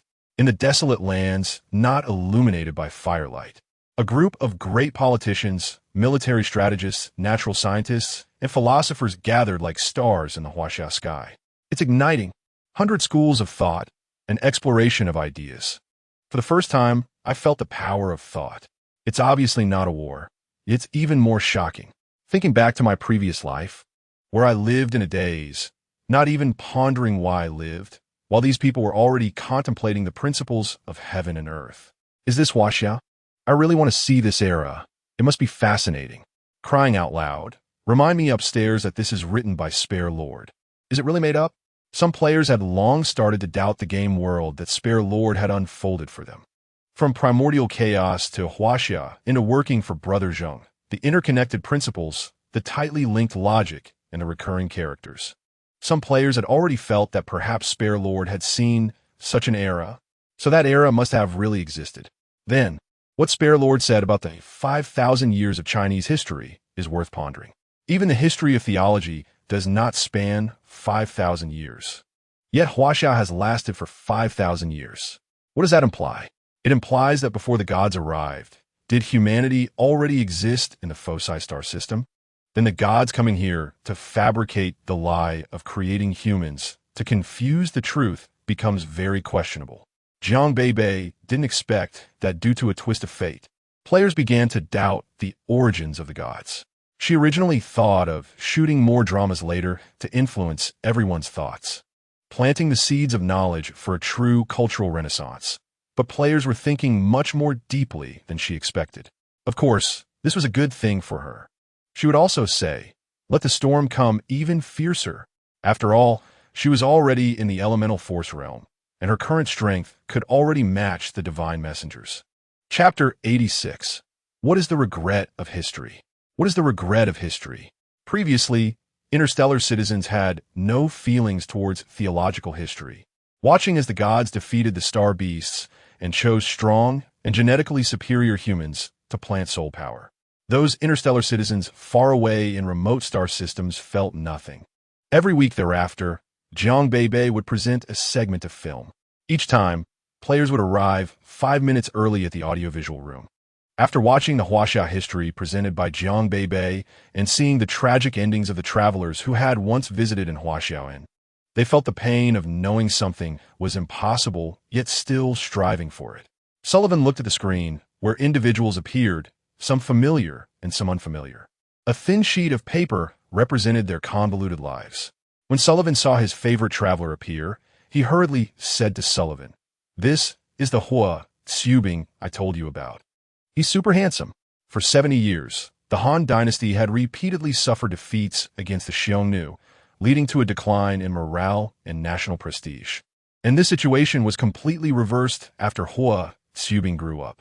In the video, the 17-year-old Hua Xiubing follows his uncle into battle, leading 800 elite cavalry to launch a surprise attack on the Xiongnu, causing chaos and directly assaulting their stronghold.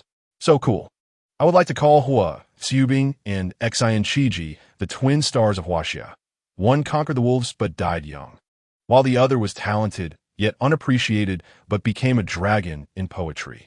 Everyone felt the vigor of this young man, but not long after, 24-year-old Hua Xiubing fell ill and died in bed.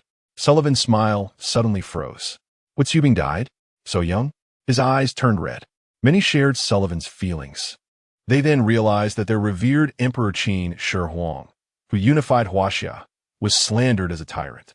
Han Xian, who succeeded and failed due to Shaohe, was truly unmatched in talent, but was ultimately murdered. I'm really crying. The backup lord is too ruthless. I haven't cried in over 20 years. But I cried today after watching a video. How can my great Emperor Qin Shi Huang be a tyrant? I want to be an official under him and manage the Qin Empire well. I want future generations to see that our Emperor Qin Shi Huang is an eternal emperor. I looked at the Qin laws from the Qin dynasty. They are strict but not violent, severe punishments but not taking lives indiscriminately.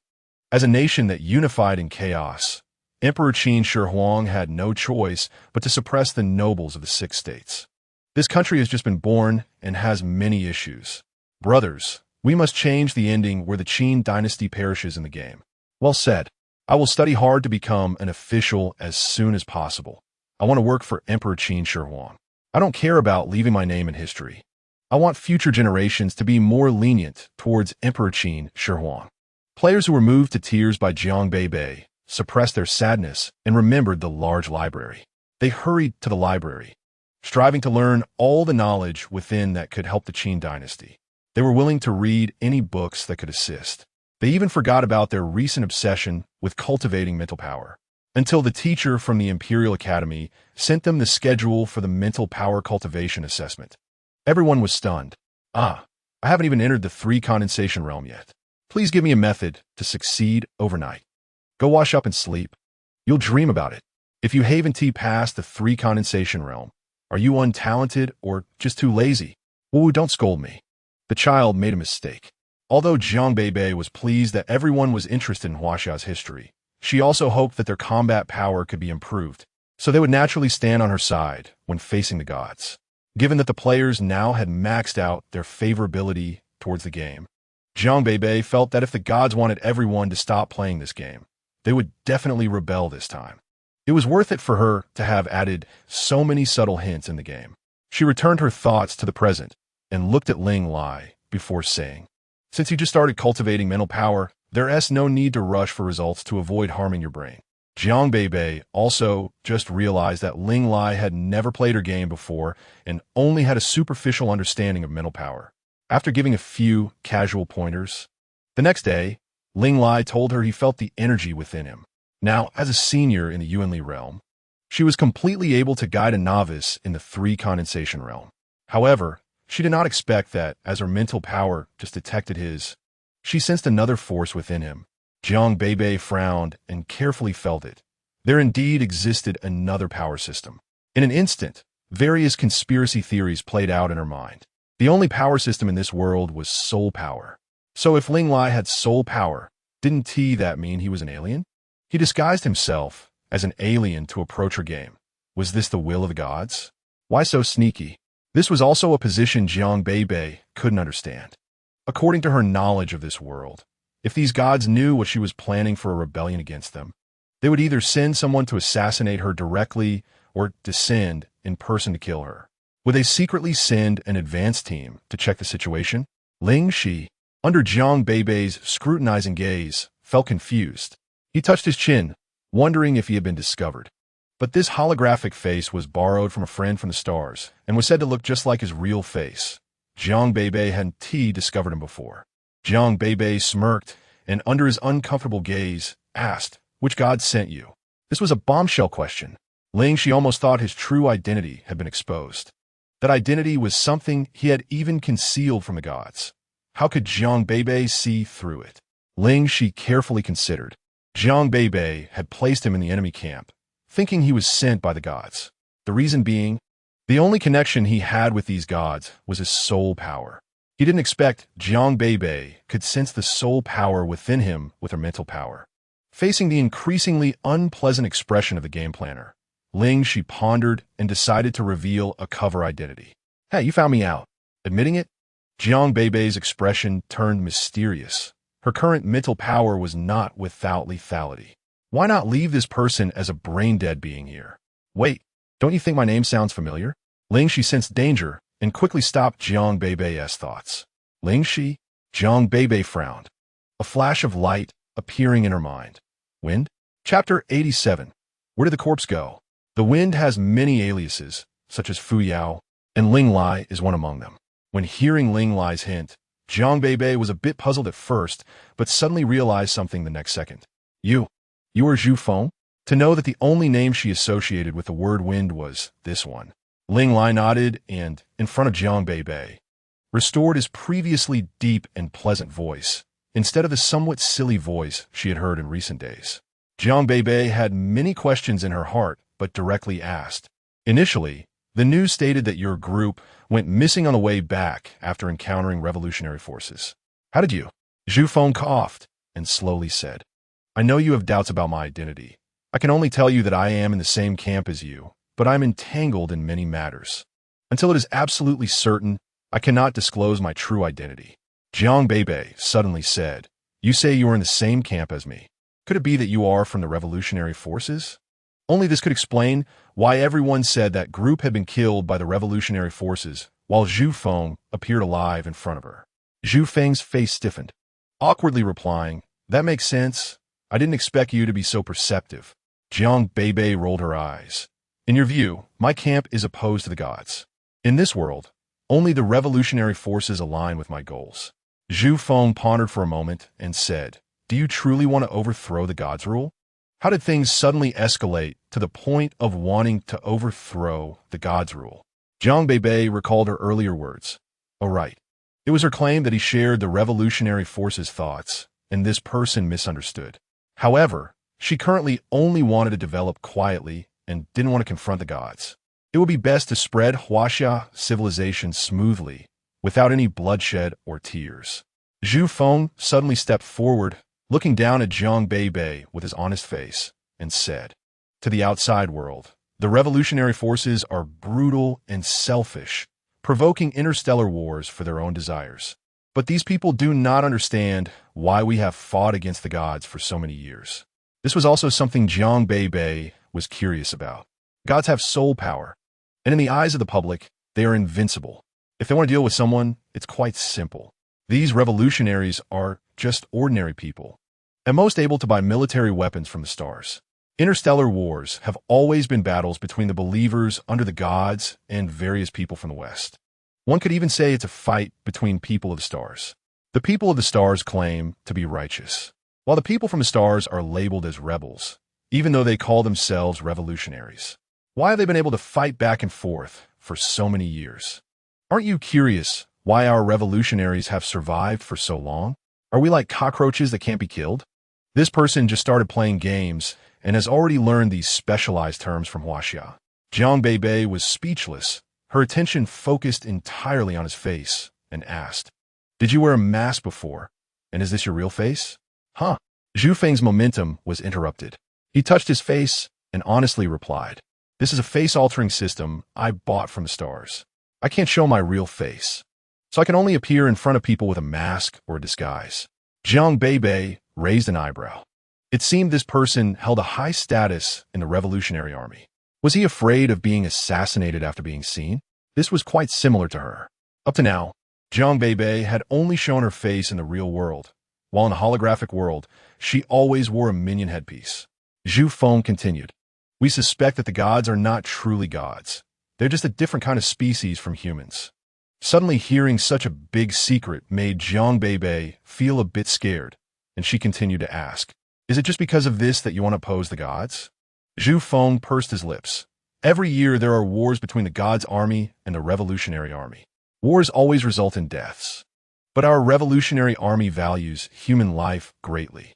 We keep records of how many people each one has killed, and later we compile the statistics. We found that the casualty numbers we calculated for the gods' army do not match the numbers released by the Central Church at all. In the last battle, we estimated the enemy's death toll to be around 10,000, but the Central Church reported over 20,000 deaths.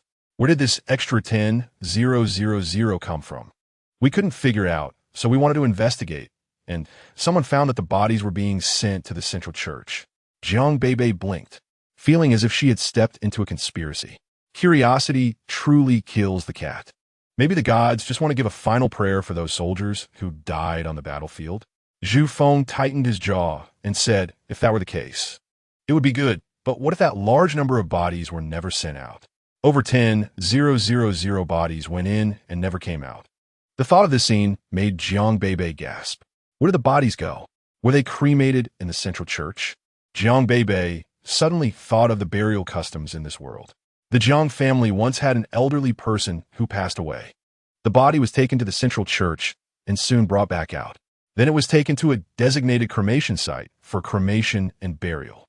With such memories, the disappearance of those over 10,000 bodies became even more terrifying. Zhu Feng sighed, deep wrinkles appearing on his forehead. I always feel that the gods are allowing us revolutionaries to fight with them. Perhaps they are using us to control the population or to obtain those bodies. But we have not found real evidence apart from speculation. No one has seen the 8 gods. Even the messengers only see the statues speaking. In that case, why do you continue to wage war? Isn't that, as you say, stepping into their trap? There is no other way. Only by doing so can we force them to reveal themselves. Zhu Feng took a deep breath. Our revolutionary army has done so much. Yet the gods still look down on us. I thought we would have to work for a long time until I saw your game. The idea of fighting against the heavens in your game resonates perfectly with us. When history descends upon individuals, they may be lifted high by fate and sent to the Hall of Heroes, or they may be mocked and thrown into the ranks of eternal regret. When individual will collides with historical fate, sparks fly, illuminating the sky of human civilization. Zhu Feng slowly recited this line from a film, and finally said, I look up at the sky. There are no gods here, only the stars. Chapter 88. Very tempting, but politely declined. This kid is truly a born leader. Hearing these words from him felt like entering a scam organization, rallying everyone to fight against the gods. Jiang Beibei was very tempted, but politely declined. I'm just a game developer who has never been on the battlefield. I don't even know how to use the weapons you mentioned. If you want to engage in an economic transaction with me, I can let our previous cooperation continue. But if you want to charge in a battle, I can't do that. Zhu Feng was speechless. How could I let you go to the battlefield? Then why were you brainwashing me just now like a pyramid scheme? Zhu Feng replied, I just watched too many of your films recently and felt emotional. So I expressed a sentiment. Jiang Beibei was speechless. However, regarding the cooperation you mentioned, I previously safeguarded your game, but you gave me a share. Jiang Beibei immediately said, but to outsiders, Zhu Feng is already dead. How can you safeguard my game? Zhu Feng, you don't need to worry about that. I have my ways.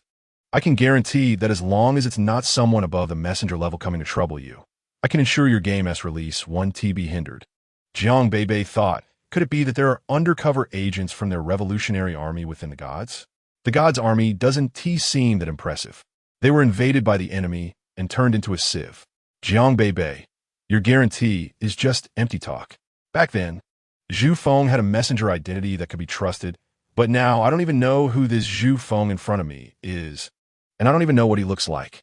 Moreover, now that I have more and more players, even if they don't trust me, Jiang Beibei, they certainly love their game. If the game were to suffer, I believe this group of players would also create a ruckus. Jiang Beibei really wasn't worried about another incident where the Star Administrative Center would block her game. So, asking her to cooperate based on feelings or previous acquaintances was not something she would do. Zhu Feng fell silent. Jiang Beibei continued, I'm preparing to launch the game on the Star side. Soon, a large sum of money will come in. If you want to get a share of the soup, make your decision early. Zhu Feng sighed and then said, "Give me a week, and I will prove to you that what I said is true." After finishing, he exited this holographic world. A week? Jiang Beibei was just about to buy servers in the northern region after a week, and his timing was just right. Commander. Western Star. The man called Commander had dazzling silver hair and a handsome face like the moon in the sky. No one would expect that such a young man was the supreme leader of the Revolutionary Army. This person was Zhu Feng, who had returned from the stars. Zhu Feng's first subordinate and friend, Lu Zhouyue, clicked his tongue in surprise upon seeing Zhu Feng return.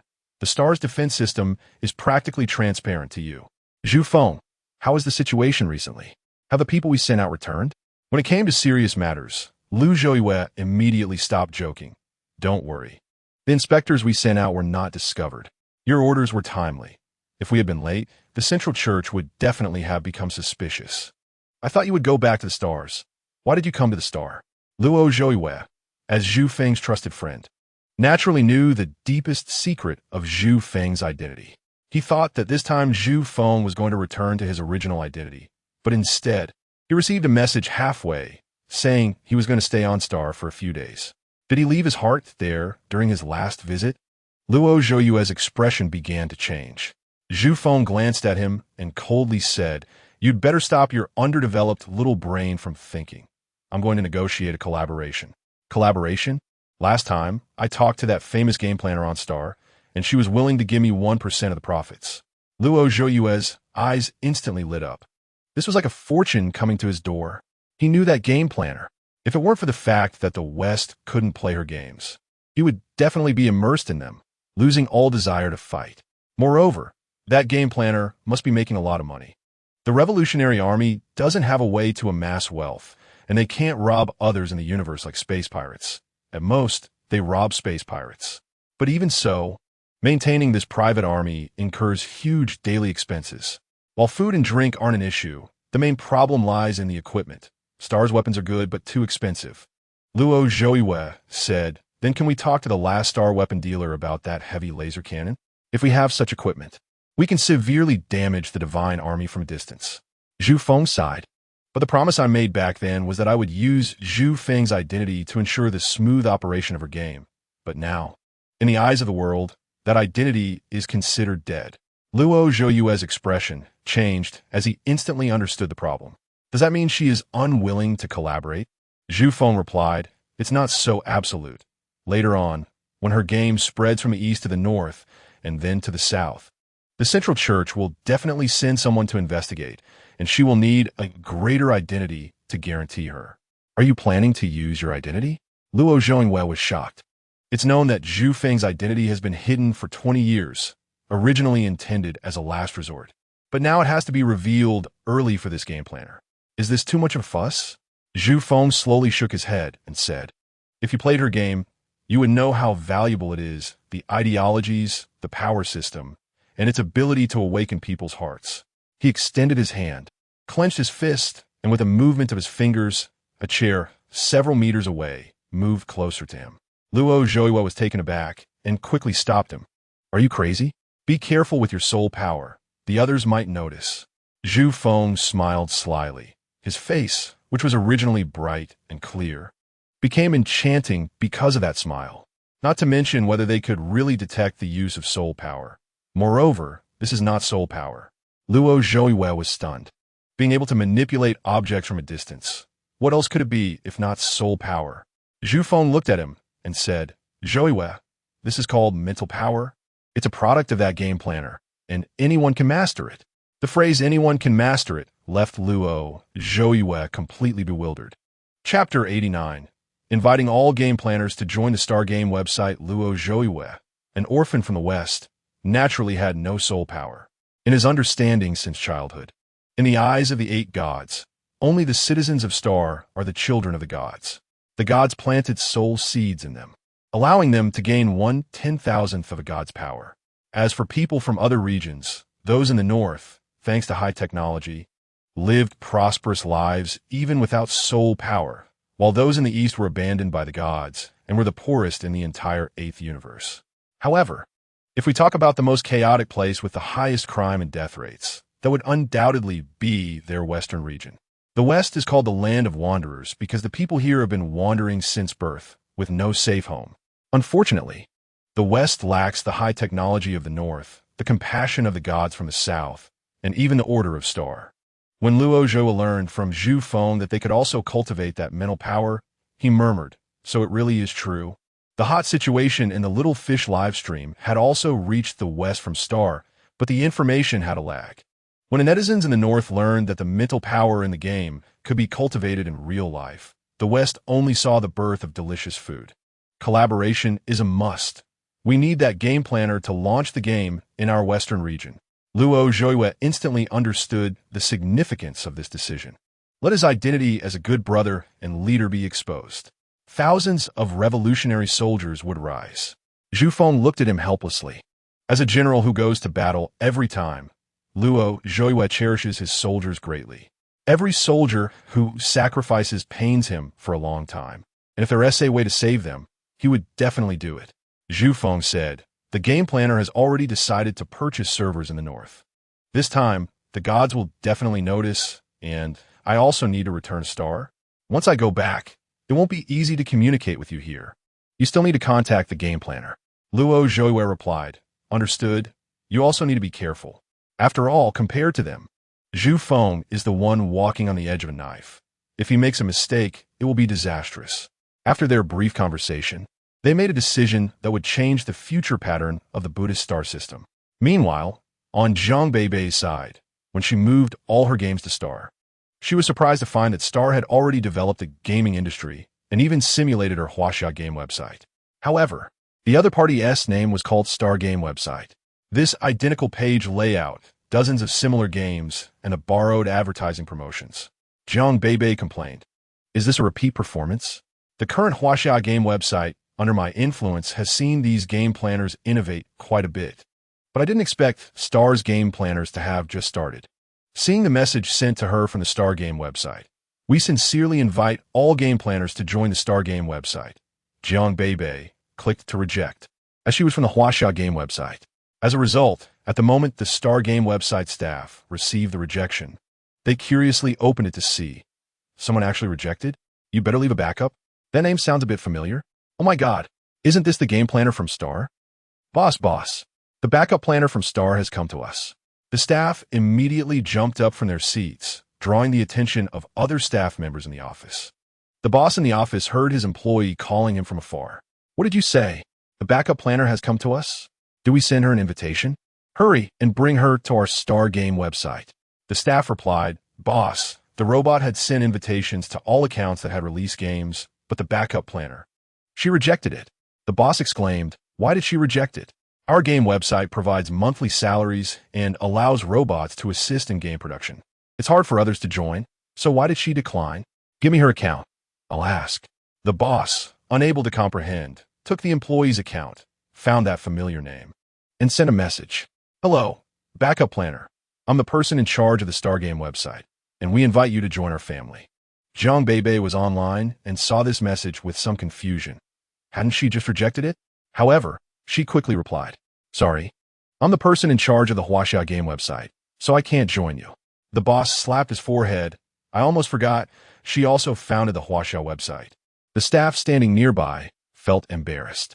He felt that his game website had plagiarized the one across the street, yet now he was inviting them to join his. The boss, being a boss, blushed slightly but continued shamelessly, saying, "It's fine, you can join us here.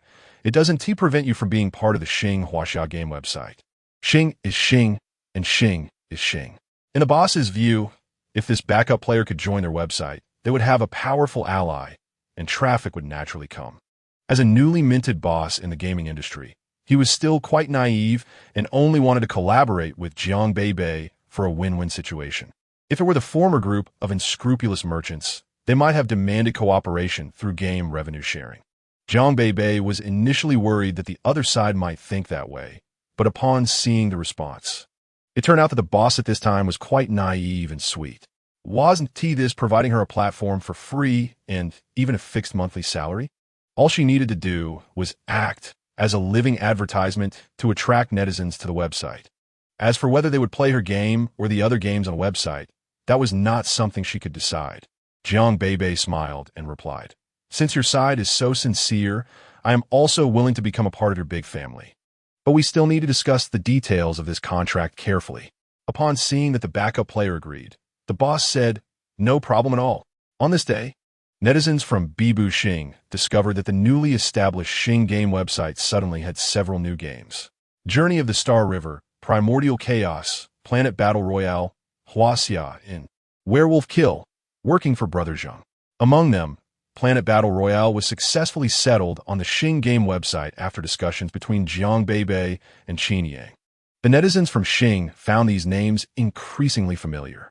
Damn, isn't this the game of that backup player? I watch the live stream on time every day. How could I get wrong? Chapter 90. The laughter upstairs is so awkward. Are you sweating profusely? The netizens discovered that their long-awaited Xing game was finally online. Did the backup player buy a server? No, didn't someone shout about donating to the backup player a while ago? I heard that someone from our Xing Administrative Center went to talk with the backup player. Finally I can play these games. Recently, the Xing Administrative Center saw that discussions about Xing's games were everywhere on the Xing website and thought, since their Xing is so rich, how could they envy the rural Xing?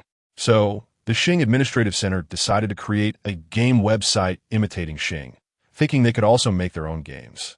With a boost of high technology, dozens of games quickly appeared on the market, but after players tried them, they started off excited but later felt a bit lackluster. This was due to the games lacking a strong core mechanism. Jiang Beibei's game core came from Huaxia civilization, which provided a solid foundation for her. Each time her game updated with new activities, it sparked heated discussions, because no one could guess the content. However, with Xing's games, players could generally predict what the upcoming content would be. Once they could guess, it wouldn't be as fun. It's like reading a book. If you've already seen the ending, looking at the middle content will feel a bit off. The people from Xing Administrative Center lamented that it had to be the backup player. So, they contacted the backup player, hoping she could let her games be played on Xing as well.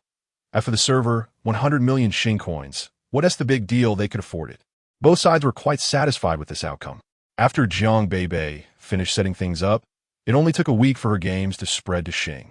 The earlier discussion between Tangyu and Player 1 about selling examination materials from the Guozijian also earned a large sum of money after working for Brother Zheng settled on Xing, allowing both of them to become rich overnight. However, the influx of new players into these games also sparked dissatisfaction among many old players. I haven't played Journey of the Star River for a long time. I played it today and encountered so many newbies with poor skills. Are they from Xing? Hee. The laughter upstairs is so awkward. Are you sweating profusely? Don't mention it. Planet Battle Royale is the gathering place of noobs. My teammates are so bad that I want to quit. Fortunately, our holographic game doesn't have this problem. The experience of new players and old players isn't much different. How isn't it much different? I suggest the backup player divide Werewolf Kill into newbie and old player sections. I don't want to play with these people who can't even differentiate between gold and silver and ask me if I'm thirsty. This is killing me. Fortunately, I don't play Werewolf Kill. I played once and didn't understand it. Got roasted badly. I'm not cut out for this. The players' complaints online caught Jiang Beibei's attention. The friction between new and old players was a normal occurrence as the game developed. How to resolve this conflict? The issue of new player skills was something that couldn't be controlled. Since that was the case, why not bring the players' technical experiences to the same level? Under the baptism of a new game, don't laugh at your older brother, second brother. Moreover, this new game would have an unprecedented level of technical difficulty. So everyone wouldn't be bickering with each other, but would turn around and blame the game designer instead. Jiang Beibei generally didn't use this method of shifting conflicts. So, what kind of game should be created? Suddenly, Jiang Beibei thought of what Zhu Feng had mentioned to her a few days ago, the bodies of thousands of people disappearing without a trace, and two words popped into her mind. Supernatural. Horror. Yes, let us make a supernatural horror game to scare these interstellar citizens. Of course, in this world, there is no concept of the supernatural. When it comes to scary things, everyone should think of the invasion of star beasts leading to war or a maniac chasing you with a chainsaw. The interstellar citizens previously had no concept of ghosts. Even if they saw a corpse, they would only think of it as a dead object. This kind of overt horror can't be considered horror. Later, in a certain instance of primordial chaos, countless beings died, and Hutu transformed into reincarnation. Everyone then realized that in the world of primordial chaos, people would turn into ghosts after death. However, up until now, they still thought this was a good thing, equivalent to a different meaning of not dying. Thinking of the earlier Underworld, why not name the new game Underworld? An infinite flow of thriller, supernatural, and horror adventure game. After determining the direction of production, Jiang Beibei rarely turned to the encyclopedia to read horror stories. After reading a few articles, Jiang Beibei touched the goosebumps on her arms, entered the holographic world, and chose a bright red door to click and enter. Copper coins, incense candles, chicken blood, peachwood swords, vermilion, red ropes, Buddhist beads. Scissors. These representative horror elements appeared in the holographic world through Jiang Beibei's imagination. They say there are 18 levels of hell, so Jiang Beibei created 18 instances accordingly.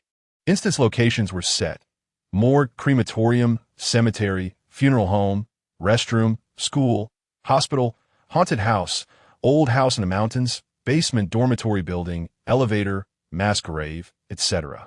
There was also the crucial setting of a female ghost in the supernatural game.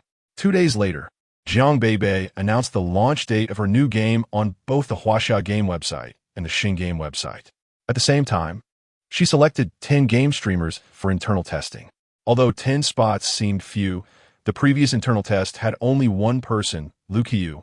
When Lu Qiu learned about it, he sadly told Jiang Beibei, "Backup player, did I do something wrong that you want to find other internal test streamers?" Jiang Beibei replied, "I'm doing this for your own good.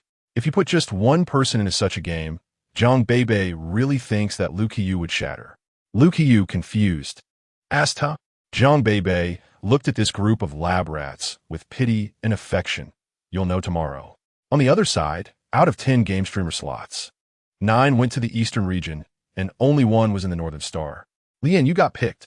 Unfortunately, I didn't, so I can't join you, but don't worry. I'll always watch your live stream." This was what Chen Wangnua said. "Xinxian, how did you get picked too?" This was Lu Qiu's remark. The only one who got the internal test slot was a lone star named Jiang Jiaxiu, whose former enemy was the one who hacked into Jiang Beibei's game and ended up being poked by players with little swords. Chapter 91. Welcome players to Sheep Don't Cry Village. Welcome players to Sheep Don't Cry Village. Wish you a pleasant game. The 10 internal test streamers looked at each other. Since they opened the blood-red door, a few of them arrived in a desolate mountain village. The low houses had their doors tightly shut. In the distance, a gray mist hung in the air like a corrosive gas from the universe. And black birds flew across the sky, making eerie calls, a strange feeling creeping into everyone's hearts. Among the 10 internal test streamers, 2 were girls. The taller one, named Yang Shui, touched her arm and whispered, "Why do I feel this game is weird?" A few voices echoed back in a hoarse, gloomy tone. Ah. Screams erupted one after another. Xinxian turned around and saw a short old woman staring at the 10 of them. Clearly, they were 10 young people, and the figure before them was just an old lady, yet everyone looked terrified. "Old lady, you're too scary." The old woman grinned, revealing many missing teeth, her hoarse voice carrying a strange accent. "Are you here to visit our Sheep Don't Cry Village?" "Sheep Don't Cry Village?" The group exchanged glances, recalling the welcoming voice that said they had just entered the game. Lu Qiu hurriedly stepped forward. Yes, we're here to have fun. Old lady, how should we go?" The mountain village was right in front of them, and when Lu Qiu asked this, he wanted to know if there were any tasks for them to take on next. According to his long gaming experience, such narrative-driven games would have something to guide the plot and let players accept tasks. As they spoke, the sky quickly darkened. The originally foggy sky suddenly turned pitch black. Yang Shui looked up and found that the night sky in the game world had no stars or moon. No wonder it's so dark. "Oh no, there are no streetlights. We won't be able to see." For some reason, although there seemed to be no one in the village, Yang Shui felt as if countless eyes were watching her. The village entrance looked dark and ominous. All 10 of their live streams were running, and the bullet comments were flying. "Looks like this game world is still in ancient Chinese history.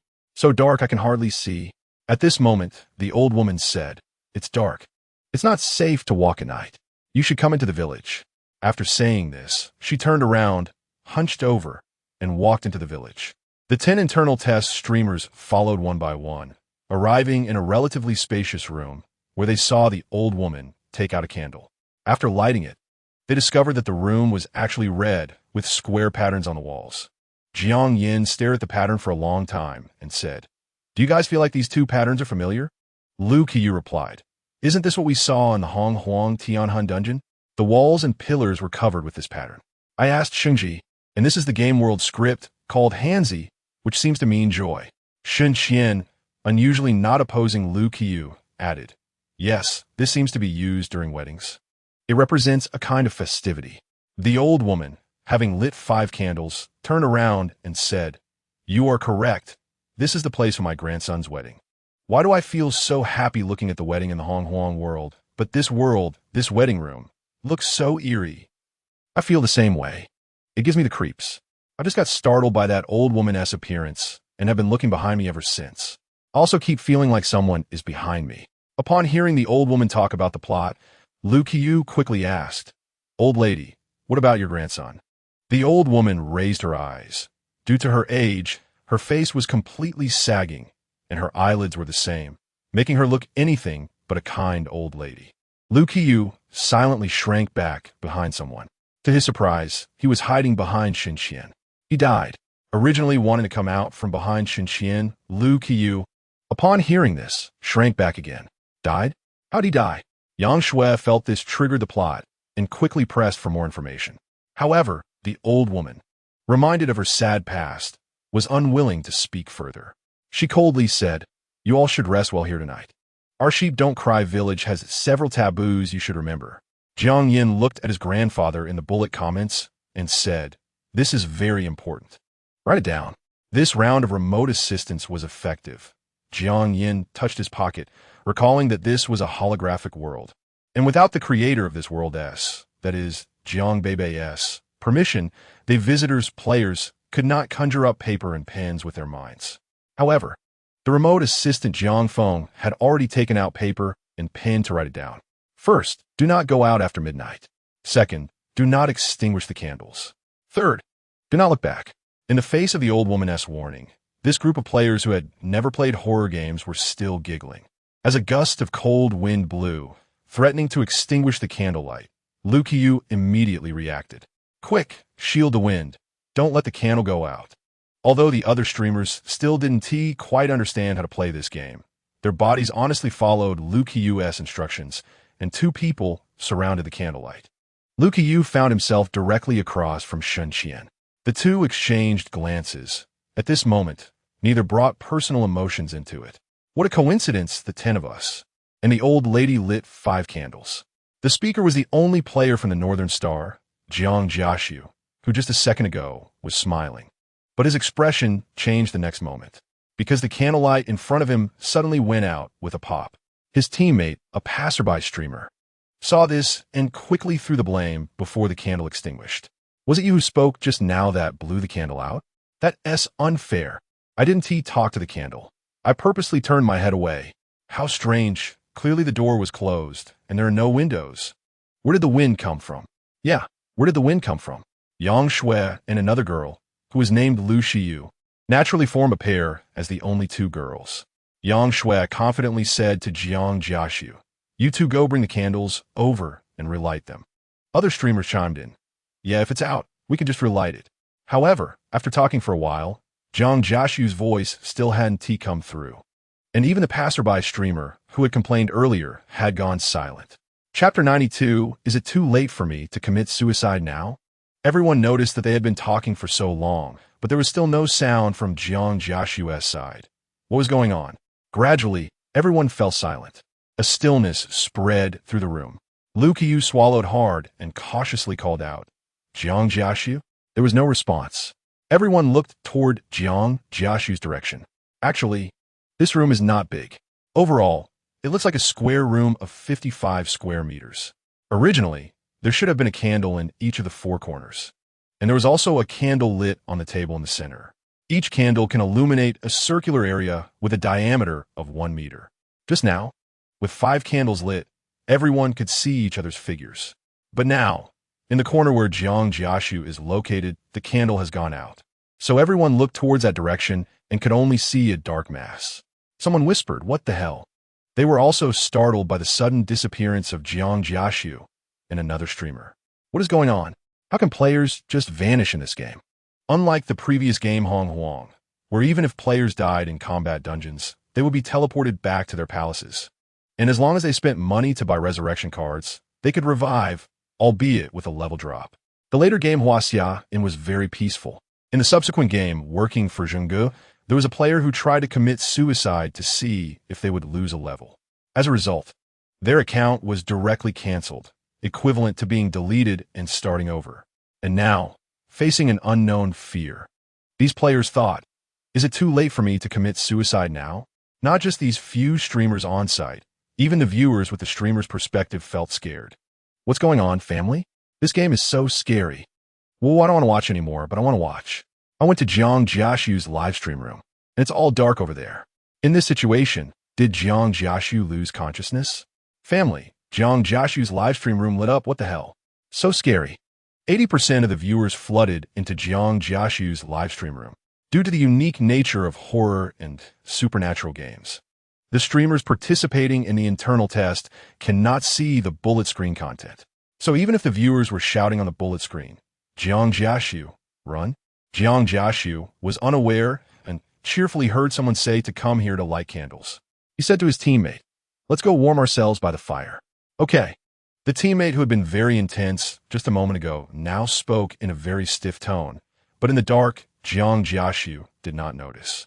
He walked toward the light source. Coming from the corners to the center was naturally the shortest distance. "Little fish, let me warm up by your fire." Lu Qiu stared blankly at Jiang Jiashu, repeating his words, "Warm up by your fire." Jiang Jiashu had already lit the candle, and, hearing this, casually said, "I'm warming up by your fire. I'm warming up by your fire." The candle reignited, and Jiang Jiashu sensed something was off, stuttering and asking, "Little fish, are you okay? Are you okay?" Looking at Lu Qiu's rigid smile, Jiang Jiashu felt a chill run down his spine and took a step back. "I have a problem. This is not little fish. My God, these people are not the streamers from before." Jiang Jiashu, holding the candle, turned to look at the only person who might be his teammate, only to see that person looking at him with 2 blood tears streaming from their eyes. What the hell? Due to the regulations of the Huaxia game website, any streamer on this livestream platform is not allowed to curse during the broadcast. Every time Jiang Jiashu wanted to curse to express his excitement, he would use "what the hell" instead. And this excitement peaked when the remaining 4 candles held by those 9 unknown entities extinguished. Because now, only the candle in his hand emitted a faint light. "Ah, don't come over here. Bullet screen protection, run. I'm blocking, help." Why do the backup players have to scare us instead of just the game streamers? Jiang Jiashu wasn't dead. So he immediately pushed open the door of the room and started to run outside with the candle. But from the viewer's perspective, the shadows of those 9 people seemed to flicker like a bad connection, getting closer to Jiang Jiashu with each flicker. In just a few seconds, they caught up to Jiang Jiashu. He felt a cold hand resting on his shoulder, and he seemed to be petrified. "Run, run," he told himself in his mind. But he didn't know if it was the monster's hand on his shoulder that paralyzed him, or if he was just so scared that his legs went weak, as if his feet were glued to the ground, unable to move. Don't look back. Oh no, does everyone remember what the old lady said about taboos? You can't go out at midnight. Everyone instinctively looked at the time in the game, which displayed 0:22 a.m. But Jiang Jiashu had already run out the door. The candle can't go out. Just now, it was Jiang Jiashu's candle that extinguished, so they both faced this, right? What about Jiang Jiashu's other teammate? That person seems to just be a small streamer. Let me look for his live stream room. And the third point, don't look back. So Jiang Jiashu must not look back. However, Jiang Jiashu couldn't see the viewer's warm reminders. He turned around in tears and saw a face that looked like a mask embedded in it, with square lines clearly visible on the face. This was definitely not a real person. This is a puppet. Jiang Jiashu's mentality broke. His eyes widened, pupils dilated, and after being strangled by the puppet, he didn't even feel physical pain before being ejected from the holographic world. As he exited, the livestream room displayed, "Live stream has ended." Of this, the streamer was strangled. Damn, what a brutal game. But didn't everyone feel that the streamer was already scared to death before being strangled? By the way, what about the other streamer? I found his live stream room. He directly died the moment he fell into darkness because he didn't light a candle. No wonder I couldn't find his live stream room for so long. It turns out he had already ended his live stream. This game is so fun. Hurry up and log in. I want to play too. Jiang Jiashu, who died in the game, almost immediately had the robot turn on all the lights when he returned to the real world. He got up from the bed, drenched in sweat, and looked around at the bright environment, finally letting out a sigh of relief. That scared me. Is this what a supernatural horror game is like? Chapter 93. Why is this game so scary? With the end of Jiang Jiashu's livestream, viewers returned to the perspectives of other streamers in the game. Upon looking, they found that these streamers had already exited the room. Why is everyone out? Didn't the old lady just warn everyone not to go out? I just went next door to take a look for a while. Why has the content here changed? Can someone explain the plot? I can. Just now. After these 8 streamers discovered that the 2 streamers were missing, they gathered in the room to discuss for a while. And then they decided to go out to search for them, splitting into pairs and heading in 4 directions. Ugh, I have a bad feeling about this. As everyone knows, in horror plots, being scattered equals being alone, and being alone equals death. If everyone stays together, it might be safer. Once they split up, the level of horror will rise sharply. However, this truth is not clear to the interstellar players who are new to horror games. When Liu Qiyu and Shun Xian teamed up to leave the room, they exchanged glances and decided to go to the right side of the room. Because earlier, Shun Xian noticed that when the old lady stepped out and closed the door, her shadow projected on the paper window showed that she was heading to the right. Did you hear what that old lady said just now? Liu Qiyu and Shun Xian whispered to each other. Shun Xian believed that since she gave this reminder, her words must have some other meaning. Trapped in a room for 10 minutes, they had searched the room before, but only found various wooden furniture, leaving it completely empty, which made it absolutely risky to venture out. As for the 3 don'ts the old woman mentioned, could it be a reminder for them to take action? It was only then that the netizens realized that it wasn't the reckless foolishness of the game streamer, but rather that they couldn't find any task assignments, which led them to go out. The experiences of the several streamers after that were entirely different. Liu Qiyu's group successfully made it to the old woman's room, but they didn't see her. They only found some items placed strangely on the table in this room. Through system prompts, they learned that these were an incense burner, offerings, and a portrait of the old woman. The rectangular portrait faced the entrance, so as soon as the 2 walked in, they could see it. The old woman in the photo was in black and white, staring intently at the 2, becoming even more terrifying under the dim candlelight. Portraits, they say, are taken after a person dies, right?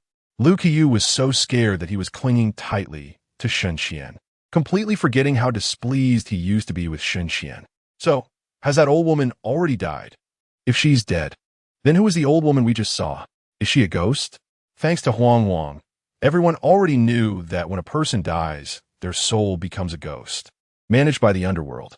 At this moment, in the player's eyes, ghosts were mindless and harmless. Does this game also have an underworld? Hurry and let the underworld personnel come to catch the ghost. Just as the netizens were joking around, Liu Qiyu and Shun Xian had found a key clue from the drawer. It was a diary. Help me, help me, help me. The first page was filled with countless help me. Liu Qiyu and Shun Xian exchanged glances and in tacit agreement. One held a candle while the other opened the second page. How can I escape from here? Can I still escape? The third page read, they want to marry me off to the village chief's son. I want to escape, hurry, and escape. The shaky handwriting revealed the diary owner's fear and unease. The diary writer is a girl. Only girls say marry, boys say take. Who is the village chief's son? Turning to the fourth page. They brought me back. I was locked in the woodshed and starved for a day. They even hit me. I want to go home so badly. If I had known that day, I wouldn't have gone out. Mom and Dad. The fifth page. I'm getting married. It's so scary. Shun Xian flipped through the diary and found that it only went up to this point, with the rest being blank. He pondered for a moment. From the first page, this girl had been writing her diary with a sense of fear, and combined with her later desire to go home. It seemed she was not from Yangbuku village, but had been captured here. In the galaxy, there are also space pirates who specialize in kidnapping, using hostages to extort money from their families. But from the later entries in the girl's diary, her captors seemed to have no intention of contacting her family. Instead, they wanted her to marry the village chief's son. Who was the village chief's son? The old woman just mentioned that the room was her grandson's newlywed room. The girl used the term "so scary" regarding the marriage. Is it because the groom is too frightening? Or is it simply a description of the terrifying nature of the marriage? At this moment, the two suddenly heard various screams coming from outside the door. It was their teammates from earlier. Lukiyu finally understood why Jiang Beibei said that if she played this game alone, she would definitely collapse. If Shinxian weren't by his side, he would definitely be collapsing too. This game is so terrifying. Shinxian opened the door a crack, and his eyes widened instantly. The village, which had been empty just moments ago, was now filled with people, all elderly and looking frail.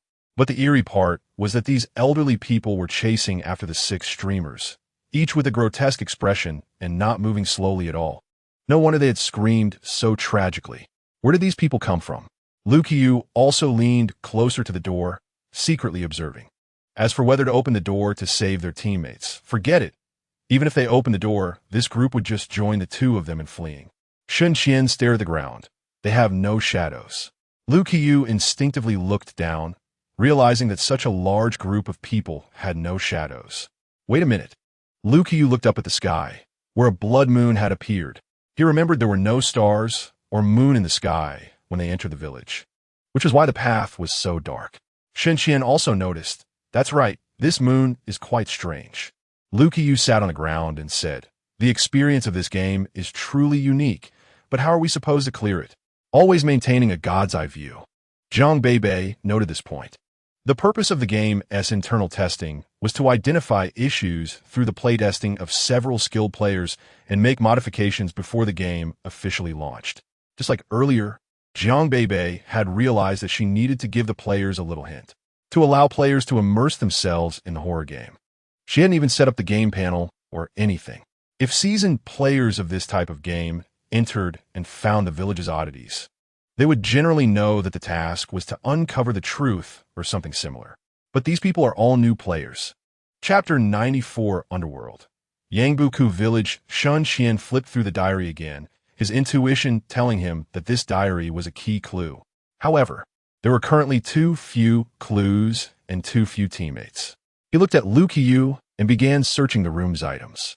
Lukiyu suddenly had a flash of insight. Do you think all the people in this village are already dead? Shinxian paused. What do you mean? Look at that group of people outside just now. They have no shadows. No shadows mean they're ghosts. And the old woman's portrait is here, indicating that she has died too, right? Is this village a ghost village? Shinxian looked at the diary. They want to marry me off to the village chief's son. I want to escape, hurry and escape. I'm getting married. It's so scary. If I were a bit bolder, Shinxian suggested. Do you think the village chief's son is also already dead? Lukiyu nodded dumbly. Didn't I just say that? Shinxian helplessly explained. I mean, this girl's diary indicates she is to be married to a dead person. As soon as these words were spoken, a gust of cold wind suddenly blew in. Shinxian immediately shielded the candle to prevent it from extinguishing, while Lukiyu instantly darted behind him. Damn, marrying a dead person. How did I not think of that? This idea is too brilliant. In this case, the girl's fear makes sense because she is to be married to a dead person. Just thinking about it sends chills down my spine. Oh my god, imagine marrying someone who is a corpse lying in bed. I just asked a Huaxia about historical travelers. They said this is called a ghost marriage. But the comments on the screen were invisible to the two. Under the influence of the cold wind, Lukiyu's mind had gone blank, while Shinxian still managed to stay alert and saw the door suddenly swing open. A woman dressed in a red wedding gown walked in through the doorway.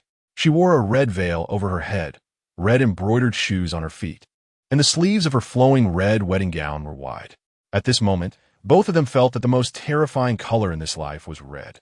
Lukiyu forced a smile that was more hideous than crying. Hello, we're just passers-by.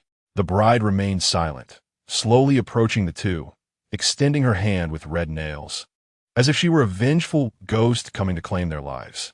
We are really just bystanders. We mean no harm. A gust of wind blew the bride's red veil down to the feet of the two people. They instinctively looked down and saw the bride's pale face, from which two excessively black eyeballs suddenly fell out of their sockets, turning into two holes. The eyeballs rolled around on the ground. Lu Kuyu was so scared that his eyes rolled back, and he was directly kicked out of the game. Shun Qian also took a deep breath, feeling that he was almost gone too. He reluctantly handed over the diary and said with difficulty, "I think this should be yours." Damn Lu Kuyu, so timid. Useless at all. I will definitely mock him fiercely after we get out.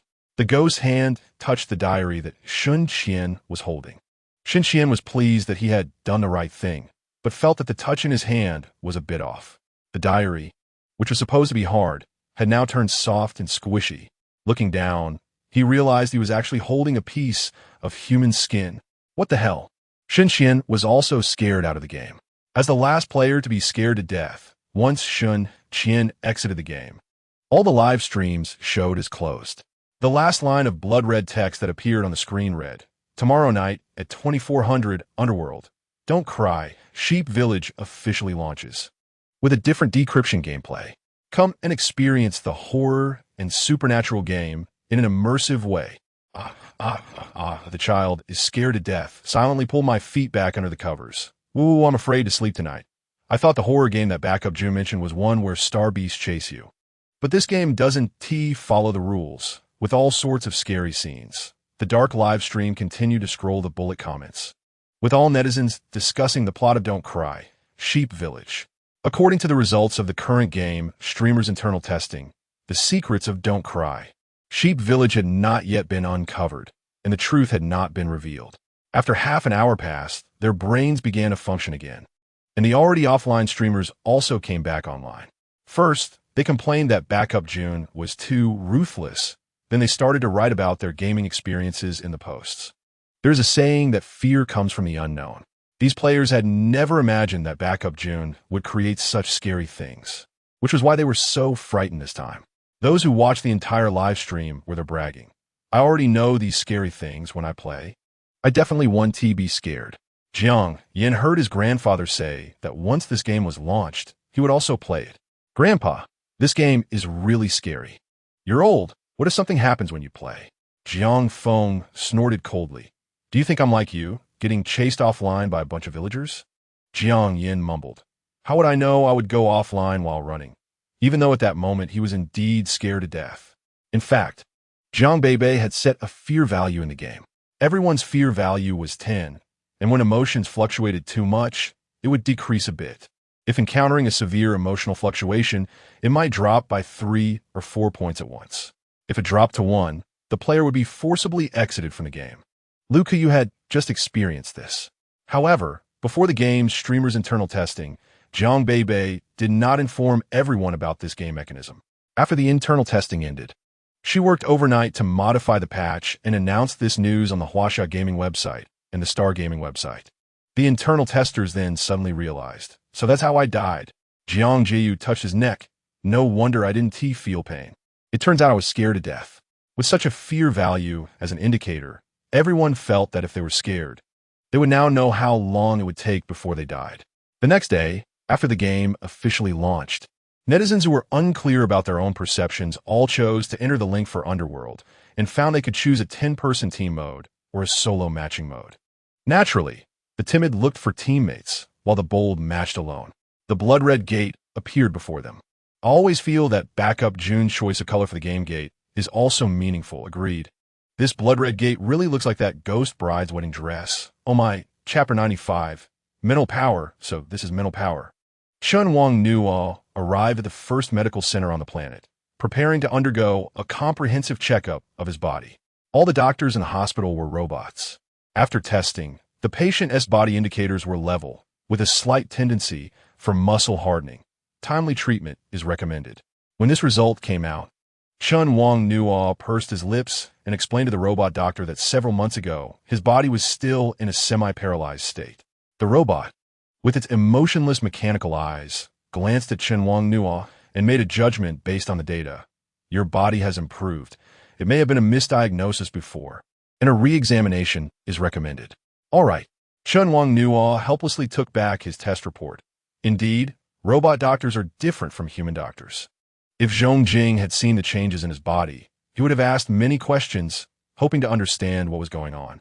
Zhang Zhongjing was a traveler Chen Wang Nuo met in Huaxian, who claimed to be a doctor, saving lives. Chen Wang Nuo had also studied traditional Chinese medicine with him for a while, but travelers tend to leave after a certain period. Zhong Jing said that the master leads you in, and the practice is up to oneself. He was very obsessed with traditional Chinese medicine. After that, Chen Wang Nuo learned about herbal medicine on his own. In contrast, the robot doctor in the real world only sees results and does not explore causes. Chen Wang Nuo clenched his fist. Ryan said it was because he cultivated mental power, but in reality, mental power did not have much substantive effect on him in real life. Aside from being energetic, it did not affect his life. That's why he wanted to come to the hospital for a test. He probably wouldn't be able to test anything. Chen Wang Nuo walked out of the hospital with a somewhat stiff gait. He had just regained the ability to walk. So he gave up the wheelchair and planned to walk more to get his leg muscles back to their best state. Moreover, he had not walked for a long time. Although walking was somewhat tiring, he welcomed it. According to Chen Wang Nuo's walking speed, it looked like an old man with a cane walking slowly. But the unexpected came suddenly. A small aircraft that had appeared from nowhere, the kind with a single seat, seemed to have lost control and was rushing straight toward Chen Wang Nuo. At that moment, Chen Wang Nuo thought a lot. He thought that he usually kept a low profile, so there shouldn't be any enemies who would try to kill him this way, right? He also thought about the herbs in Huaxian, which were probably about to mature, if he died. Wouldn't he be unable to harvest the herbs he had worked so hard to care for? No way, he couldn't die. A powerful survival instinct erupted within Chen Wang Nuo, but he also knew that his body was still unable to help him dodge the impact of the aircraft. Bang! The aircraft seemed to crash into a wall, being forcibly intercepted in place. Chen Wang Nuo was sweating profusely, propping himself up and gasping for breath. Mental power. So this is mental power. Just now, he had externalized the mental power within him. He had constructed a transparent wall with mental power, blocking the aircraft several meters away. The pilot of the aircraft had already fallen into a coma, and Chen Wang Nuo, dragging his exhausted body, called the administrative center. That day, netizens in the eastern region found that there were many directionless aircraft in the sky, and many people were injured or killed due to the aircraft crash. Very few, like Chen Wang Nuo, emerged unscathed. Yes, the aircraft fell just a few meters away from me, and I was startled. Chen Wang Nuo, with a calm face and steady heart, was telling lies. Just now, he learned that this batch of divine troops from the southern region had sent a small reconnaissance team to patrol the eastern area for signs of invasion by the Revolutionary Army. As a result, the aircraft of this small reconnaissance team was tampered with by the Revolutionary Army, causing the flight personnel to fall unconscious during takeoff. This led to several aircraft losing control. This was the news explanation given by the Central Church. Chen Wang Nuo cursed a few times. Damn Revolutionary Army. How dare they attack our divine troops?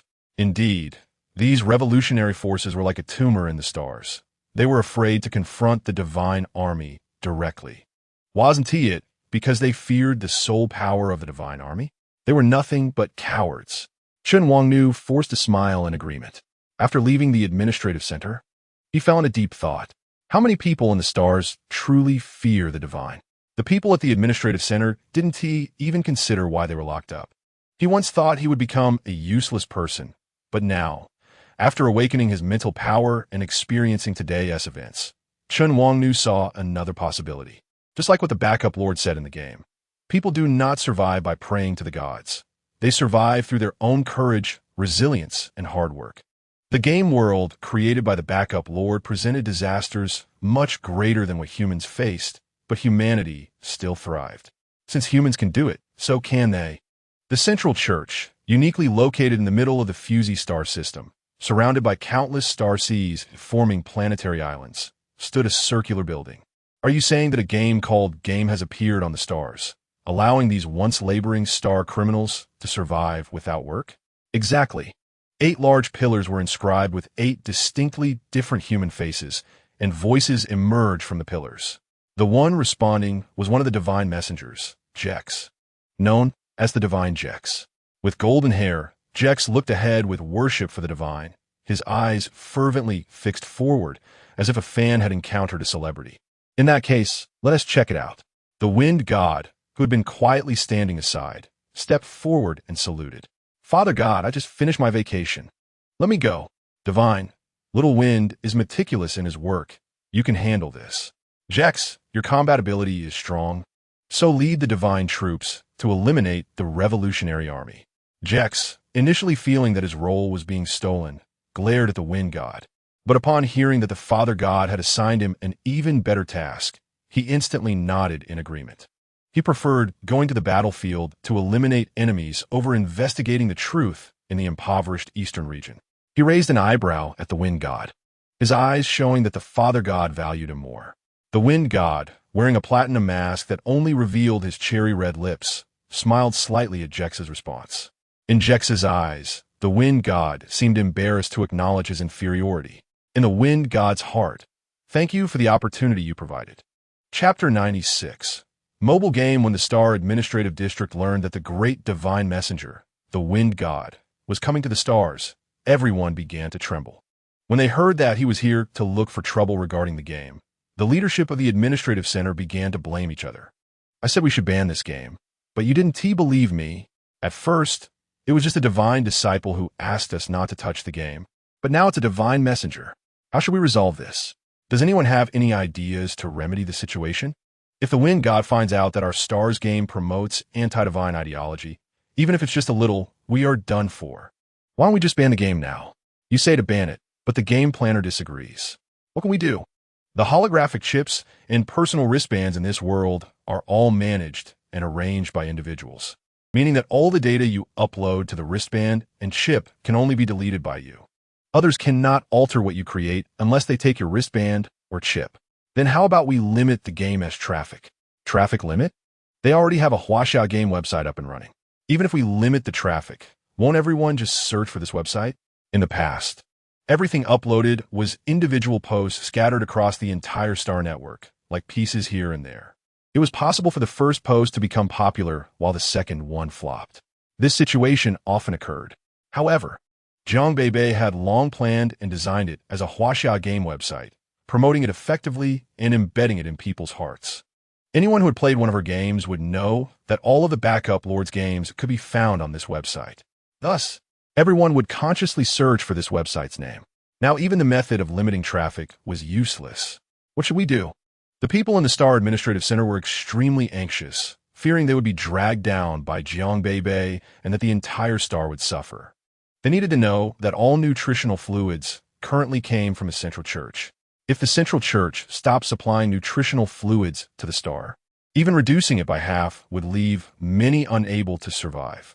That damn Jiang Beibei really knows how to cause trouble. Achoo, achoo. Jiang Beibei sneezed several times, rubbed her nose, and said to the elderly man in front of her, "Maybe someone is talking about me." Uncle Jiang, the things you found can indeed be successfully planted. On the table lay corn seeds, sunflower seeds, and pumpkin seeds. Jiang Beibei hadn't expected that shortly after the new game, Underworld, was launched. A netizen contacted her saying that he had several types of seed from Huaxiaoan. He hoped Jiang Beibei could check if they could be planted. This person was Jiang Feng. Jiang Feng was a native of the stars, and the things passed down from his ancestors included not only books, but also some sealed seeds. However, Jiang Feng didn't have any information about these seeds and didn't know how to handle them. So he could only leave them untouched until the appearance of Jiang Beibei's game. If Primordial made him understand the concept of planting, then Huaxian taught him the conditions needed for planting. Seeds, soil, moisture, sunlight, etc. were all inseparable. After hearing Jiang Beibei's response, Jiang Feng happily asked, "So how should we plant them?" This was also a source of distress for Jiang Beibei. She was merely a theoretical master and had never actually planted anything. The planting mechanism designed in the game was based on encyclopedic knowledge. Right, the encyclopedia. Jiang Beibei thought of the agricultural books within the encyclopedia. It would be better to take them out for Jiang Feng to study. She wasn't good at this and didn't have time to research it, so it was better to put the books into the hands of those destined for them. As for Jiang Feng, when he received agricultural books like Essential Techniques for the Common People, agricultural books, and complete agricultural policies, he instantly immersed himself in a sea of knowledge. Jiang Beibei could only greet Jiang Feng's grandson, Jiang Yan. Backup Lord, I'm sorry, my grandfather really loves reading. Jiang Beibei respected these scholars and said, I'm honored that these books found such a good reader. Jiang Yan's expression was excited. He hadn't expected the backup Lord to be so approachable. He knew that just a moment ago, his grandfather had told him that when the backup Lord arrived, he was so nervous he couldn't even speak. In his heart, the image of the backup Lord was even more towering than that of the divine, having created such an interesting game world and brought mental power into real life. Backup, are you going back? Hearing the stuttering voice, Jiang Beibei realized that she had probably become an idol in someone else's mind. Yes, recently some mobile game players have been complaining about unfairness, saying that she has made so many holographic games, but only 2 mobile games. She thought she couldn't be biased, so she planned to create a new mobile game after returning. Is the backup Lord going to make a new game again? Jiang Yin admired her greatly. The Underworld had just been completed not long ago. However, these mobile game players always like to stir up trouble. They could just play the holographic games honestly. The young man wrinkled his nose, feeling indignant for Jiang Beibei, believing she must be very busy and these people were bothering her. In fact, making mobile games was too easy for Jiang Beibei. If creating a dungeon in a holographic game took a day, a mobile game could be completed in half a day. Thus, mobile game production didn't take much time. This time, Jiang Beibei planned to create a game similar to a certain genre. Coincidentally, Primeval had developed to the point of officially entering the Fengshen dungeon, so she might as well replicate the characters from Fengshen into this mobile game. For example, Jiang Zia, who selects the gods by the decree of heaven, and Neza, who avenges his father and mother, with the lotus petals transforming into sharp blades, dissipating his 3,000 grievances. This type of game, also known as multiplayer online tactical competitive games, first created a hierarchy of contempt with Dota, which was mocked by Dota players for simplifying the last-hitting mechanism, thus lowering the game threshold. Later, with the emergence of the game Honor of Kings, it quickly took the bottom position of the hierarchy. The reason this game became a national mobile game was its low entry barrier and friendliness to newcomers. Therefore, bringing this concept into this world could reference this point, especially considering that the skills of Interstellar players were much worse than her previous players. Chapter 97.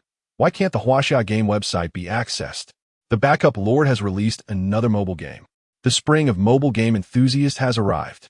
The third mobile game, Fengshen, launches with heroes and skins given out immediately. While Jiang Beibei was excitedly preparing to launch the game Fengshen, she suddenly received a large number of comments in her private messages. With the support of high technology, some meaningless private messages, such as flattery for Jiang Beibei's games or daily greetings, were automatically filtered out by the data. Only genuinely meaningful messages would be retained. Although Jiang Beibei didn't spend much time checking her private messages daily. For instance, if there were 1,000 messages today, she could only read 100. She had come to know how many private messages she could receive each day, at most 2,000 to 3,000. However, today's private messages had surprisingly exceeded 10,000. After data checking, it turned out that 9,000 of those messages had similar content. Jiang Beibei wondered if one of her games had issues, prompting everyone to come and complain. Upon clicking to check, she saw, Backup Lord, why can't the Huaxia game website be accessed? Jiang Beibei was taken aback. She then asked Lin Xiqiong and Shun to try accessing the Huaxia game website from StarNet. After they searched, the page remained blank. Shendu frowned. This situation seems a bit like it has been tampered with. Lin Xiqiong was puzzled. There has never been a problem with the network before. Someone is deliberately blocking access to the game page.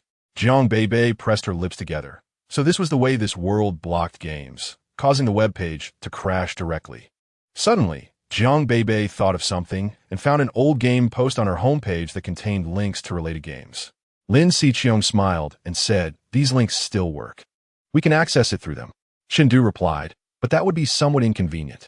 Moreover, we only promoted a few previous games. Now we need to create new posts for the new game. However, since there's a way to access the game, Jiang Beibei breathed a sigh of relief and instructed Lin Xiqiong and Chun to keep posting as they did before. She also contacted Zhu Feng using the number left before he departed. Once the call connected, the other side didn't turn on the camera. Jiang Beibei said straightforwardly, "My game has a problem. You said you could ensure its smooth operation, and now is the time to prove your capability." Uncertain of what the other party was doing, his voice was low, understood. Jiang Beibei asked, "Are you doing something shady?" Zhu Feng, "Why is your voice so low? Is someone with you?" Jiang Beibei thought of his unseeable face and lowered her voice as well. Zhu Feng glanced at the closed door, sensing that there were disciples lurking at the entrance, and spoke with a hint of seduction. "Yes, I have a dozen disciples with me." Jiang Beibei was stunned. Did this person go to the star, or was he imprisoned? "Don't worry, I'm safe. Your game will be resolved soon." Jiang Beibei frowned, needing a precise time frame. How soon is soon?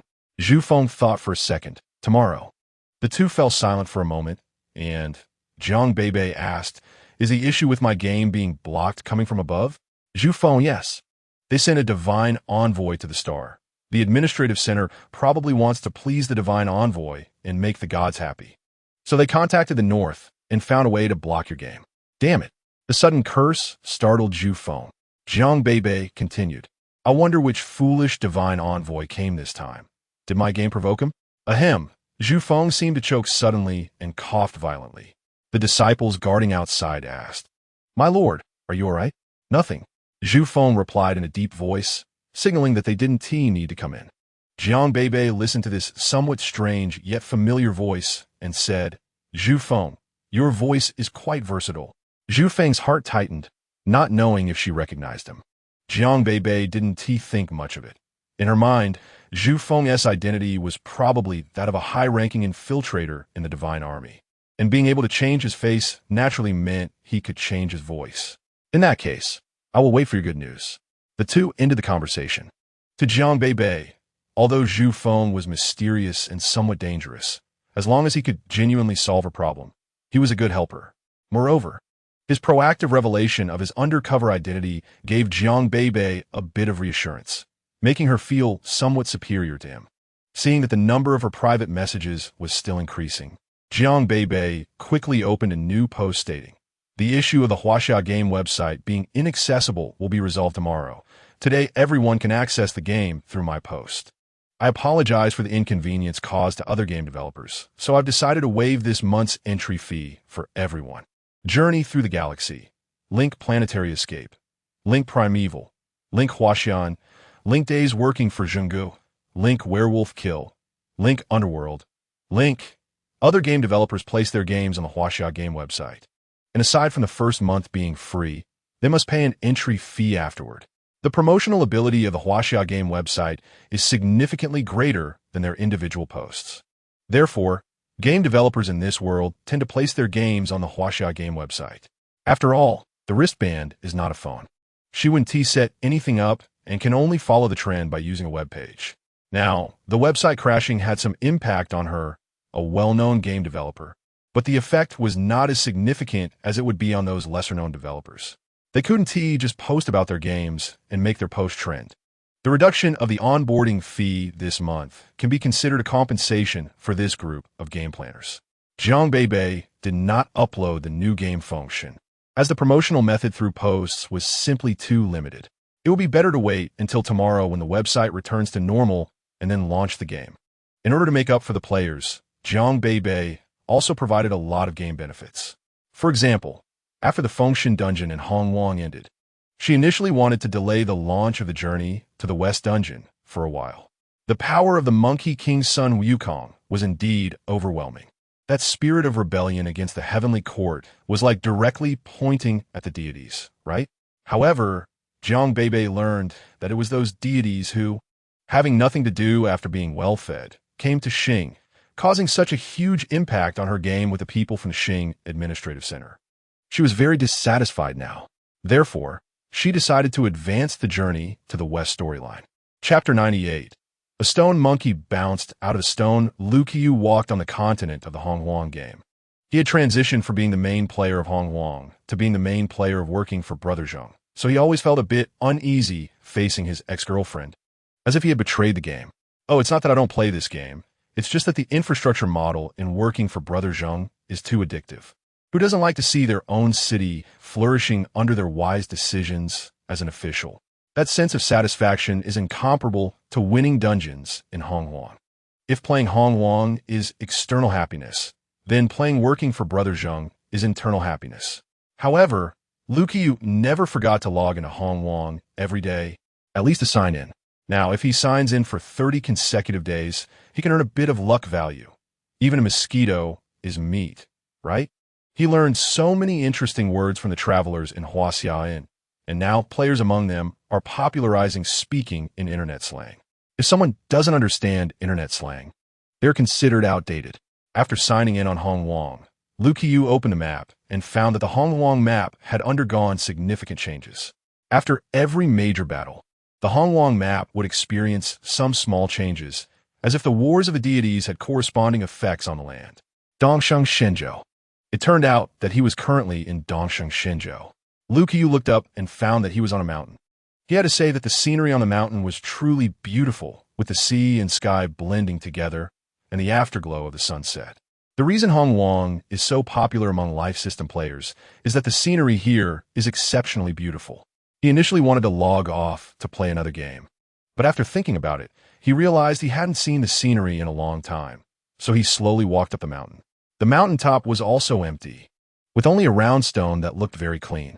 Just as Lu Qiyu was about to walk over to take a look, the system displayed a piece of heaven-repairing stone left behind by Nuwa. This stone was actually the one he had seen before, the heaven-repairing stone that fell from Nuwa's fingers. Lu Qiyu's eyes instantly lit up. There is another type of player in Hong Huang known as the hoarding party. They enjoy collecting all kinds of items and filling their warehouses to the brim. Although Lu Qiyu was not this type of player, who doesn't have a collecting habit, and the heaven-repairing stone, any player would want to stash it in their warehouse upon seeing it, right? Without hesitation, Lu Qiyu stepped forward. Just as he was about to carefully store the stone, it suddenly emitted a silver-white light. Huh, it can glow? As the light grew brighter, Lu Qiyu couldn't even open his eyes and quickly distanced himself from the stone. His sixth sense was correct. As soon as he moved away, the stone exploded. With a bang, it shattered into countless pieces and out-bounced a stone monkey. Lu Qiyu's mouth dropped wide open as he hurriedly opened his back-end to check. Although he wasn't live-streaming, that scene had been automatically recorded. Thinking of this, he quickly opened the live-stream room without even notifying his fans. A little monkey bounced out of the heaven-repairing stone in Hong Wong. Lu Qiyu's live-stream room, reputed to be among the top game streamers, saw hundreds of thousands of viewers flooding in as soon as it opened, and that number kept rising. Little Fish is live streaming. Why is it Hong Wong? Didn't you say you would stream working for Brother Zheng yesterday? Heaven repairing stone? Isn't that from the previous dungeon? Did Little Fish go to replay the dungeon again? Lu Qiyu split the camera into two, one aimed at himself and the other at the little monkey that had just appeared. He quickly said, I didn't replay the previous dungeon. I was just logging in to sign in. After standing on a mountaintop for a while, a stone in front of me suddenly exploded, and then this little guy bounced out. The little monkey curiously leaned over, and the camera was filled with his face, with big eyes, and even the hair on his cheeks clearly visible. Wow, what a cute little monkey. Where is he? So adorable. I want to take a picture. Who are you? The little monkey suddenly spoke. It's not strange. It's not strange. Many spirit creatures and mounts in Hong Wong can speak human words. Is this little monkey a monster? Lu Qiyu was slightly surprised, but quickly reacted. My name is Little Fish. What is yours? Little monkey me? I am a stone monkey. In the little monkey's understanding, he had no name. He just knew he was born from a stone, so he called himself the stone monkey. Lu Qiyu looked at the little monkey, who was not even as tall as his waist, feeling a surge of affection. This stone monkey was too special. Born from a stone, without parents, since he had watched him being born from the start. He even knew that this stone was the original heaven-repairing stone. Lu Qiyu thought for a moment and asked, Stone monkey, do you want to live with me? The journey to the West dungeon received warm welcomes from everyone, mainly because the previous Fengshan dungeon had both sorrow and joy, sweet yet sharp, while the journey to the West Dungeon was different. The adorable little monkey was welcomed by a wide range of players. Players from Dongsheng, Shenzhou rushed to the current residence of the little monkey, Huagu Mountain, wanted to feed him.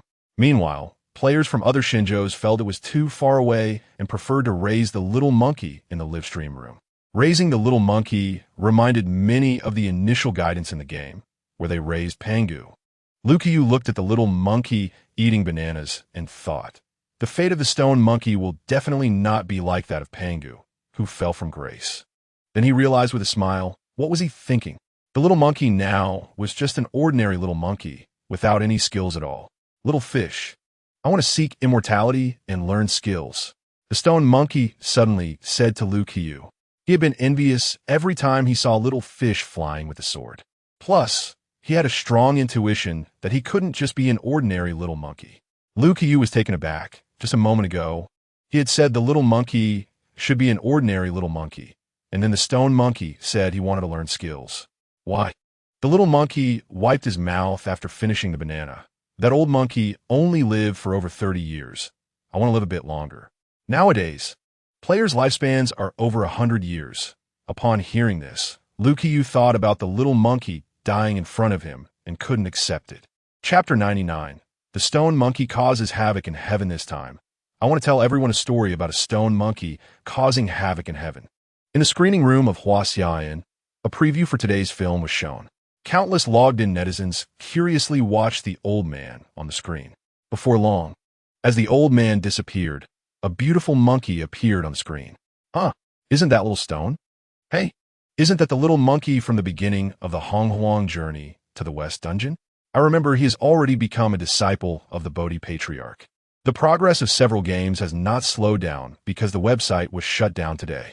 Huaxiayan is releasing new movies as usual, and the Honghuang journey to the West Dungeon is still ongoing. When the audience saw the familiar little monkey being knocked 3 times by the Bodhi Patriarch, they all smiled knowingly. Monkey's comprehension is really high. If it were me, I would definitely think the teacher was dissatisfied with me. At this moment, everyone was laughing, and when they saw Monkey leave Mount Fengton, the Bodhi Patriarch said, "From now on, you are not allowed to say you are my disciple. I will not see you again. In the future, if you cause trouble, just don't mention your master." This statement left many viewers puzzled. Why would Tihi acknowledge Monkey as a disciple? Learning from a master, going to the Dragon Palace to get the golden staff, going to the underworld to draw the life and death book, and receiving the decree from the Heavenly Court. When Sun Wukong obtained his fated weapon, the audience temporarily forgot about the knives here and began to cheer for Sun Wukong's career. How dare they make my monkey a horse keeper? The despicable Heavenly Court, humiliating my monkey like this. So you just see me as a horseman. Simply don't go back to the Heavenly Court with so many rules. It's better to stay at Flower Fruit Mountain. Sun Wukong, don't want to fight you insignificant people. Go back and tell the Jade Emperor that I am allowed to be the great sage equal to heaven, and from now on, I'll one-T-wield weapons. Otherwise, I will attack the Lingxiao Palace. With the heavens high and the earth equal, let us just be the great sage equal to heaven. Watching Sun Wukong's life, the audience fell into contemplation. Sun Wukong, holding the Rui Jingu Bang and attacking the Heavenly Court, was captured by the Heavenly Court because he was outnumbered and thrown into the alchemy furnace to be roasted by flames. When his golden eyes were smoked by the fire, everyone was anxious. How dare you do this to my monkey? At the same time, the Honghuang journey to the West Dungeon was progressing in real time. Due to the strong rebellious spirit contained in Sun Wukong's story, all participating players felt their minds clear. This was Ryan looking at the flames erupting from his hands. Has he awakened his soul power? No, it should be spiritual power. When spiritual power materializes, it can also manipulate the elements of heaven and earth. This day was chaotic. Suddenly, various posts erupted on the Star Network in the eastern and northern regions. Journey to the West Great Sage equal to Heaven Sun Wukong Honghuang journey to the West Dungeon. Monkey disrupts the Heavenly Palace. What happens after awakening spiritual power? Family. I have awakened my soul power. What do you mean you have awakened soul power? I subconsciously looked at my region. It's the Eastern region. Can people in the Eastern region also awaken soul power? This post was written by Ryan, and he even uploaded a video to prove his words were true. But in the post, he rewrote, "To be precise, it is spiritual power, and spiritual power can manipulate elements just like soul power." If he hadn't used the term soul power, he wouldn't have attracted so many netizens. People from the eastern and northern regions were attracted by soul power, and upon entering, they found hidden mysteries. Spiritual power? I have it too, but my spiritual power only helps me sleep 4 hours a day and still feel energetic. My spiritual power only helps me play games for 10 hours and still feel refreshed. Without the headaches I used to have, my spiritual power helped me heal the ailments in my body. So spiritual power, is that amazing? Netizens were confused. Initially just practicing randomly, their general mindset was like Blue Star netizens learning that Wakinxi can prolong life, just casually practicing, only to be told that Wakinxi can help them cultivate. The film about Journey to the West in Huaxia and ended when Monkey caused chaos in the Heavenly Palace. Because if it continued, it would be the arrival of the Tathagata from the West to suppress Sun Wukong. Why did it end? The backup said it will continue to play at this time tomorrow. I will definitely come on time. Family, quickly go play Hong Wong. The little monkey in Hong Wong really goes to the heavenly court to be a horsekeeper, as the film says. Netizens again shifted from this game to another game in a lively manner. Meanwhile, in the Western region, the commander said that as long as we play this game, we can awaken a different kind of spiritual power from soul power. Have you felt anything after playing recently? I feel this game is really fun. Who asked you, you fool? Shut up. The second in command, Lu Zhouiwei, directly patted his little brother's head, signaling others to speak. Second brother, I feel like I've gained a lot of strength lately. I feel like my legs don't hurt as much anymore. On the battlefield, who doesn't get hurt, especially those who charge to the front in the Revolutionary Army. Although interstellar medical technology is advanced, you still need money to buy medical equipment. A long-haired man said, "There has been a change." Saying this, he extended his hand, and an ice blade condensed in his hand. Lu Zhouiwei immediately clapped his hands. Good. Everyone practice hard, and share the links to these games with the brothers below. Our Revolutionary Army has a chance to turn the tables. Back then, when the boss sent Lu Zhouiwei these game links, Lu Zhouiwei thought he was joking, but still chose a few trusted people to play this game. Once confirming that this game had no issues and that awakening spiritual power wouldn't cause any brain damage, he planned to promote this game throughout the Revolutionary Army. Far away in the Star region, Jiang Beibei thought, why did the backend data suddenly surge? She thought there wasn't any promotion today. And even because the website crashed, many people couldn't find the links in the morning and only started playing in the afternoon, so the data just returned to normal. But online, why is it abnormal again? Where did these extra hundreds of millions of players come from? Moreover, with hundreds of millions of new players, why hasn't her wallet increased? Jiang Beibei had no idea that this group of revolutionaries was so poor that they couldn't afford to spend money, relying on their undercover boss to support them. Recently, their meals had improved a bit, and they no longer needed to drink inferior nutrient solutions. And the boss had gone out to earn money to support the family. Chapter 100. God loves the world, doesn't he? After inspection, these games are quite normal, and I request the Star Administration Center to lift the ban on this game planner's website. Lord Divine Envoy, these games contain disrespectful thoughts towards the gods. The Wind God's gaze sharpened as he looked at the speaker, who was the commander of the Star Administration Center. You are mistaken. The gods do not care about these things, but you have privately infringed upon this game planner's rights. The commander felt confused and broke into a cold sweat. Lord Divine Envoy, this is just a blasphemer. What rights does she have? The Wind God lowered his gaze. God loves the world, doesn't he? Who can't say such grand words? The commander thought for a moment and nodded. I will go have someone lift the ban right away. As the commander walked out of the room and distanced himself, he hurriedly called his subordinate. You find a way to contact the Central Church and relay the results of our previous meeting to the gods. Subordinate, Commander. Isn't the Divine Envoy still here? The commander frowned. There's also a power balance between the Divine Envoys. I don't care why this Divine Envoy didn't ban this game. I do not allow anyone with disrespectful thoughts towards the gods to appear. This Jiang Beibei. I've already checked the information. The Jiang family of the star once had soul power, but disappeared overnight. Do you think such a person still has reverence for the gods? The subordinate shook his head. Then go do it. The technology in this world is very advanced. As long as the right path is found, a message can be transmitted from the stars to the central church in one day. Every day, countless messages are sent to the central Holy See. Initially, this particular message might have been delayed in processing, but it happened that Jax, the sworn enemy of the wind god, saw it. A glimmer of glee flashed in his eyes. At this moment, he simply believed that the wind god was incompetent, and if he reported this to the Father God would surely be disappointed in the wind god. When the Father Gods granted the title of wind god to Awaken, Jax was extremely jealous. Why should he be so close to the Father God? Holding the information, Jax made his way to the central Holy See and bowed to the Father God. Father God, it seems that the wind god has not completed this task very well. The game summarized by the personnel from the Star Administrative Center was placed right under the noses of the deities. At this moment, the deities realized something was amiss. Someone had actually created another system of power in the stars. This power system seemed inconspicuous, but who knew if it would become the next technology? When the deities first arrived in this world, they relied on soul power, but soul power naturally conflicted with technology.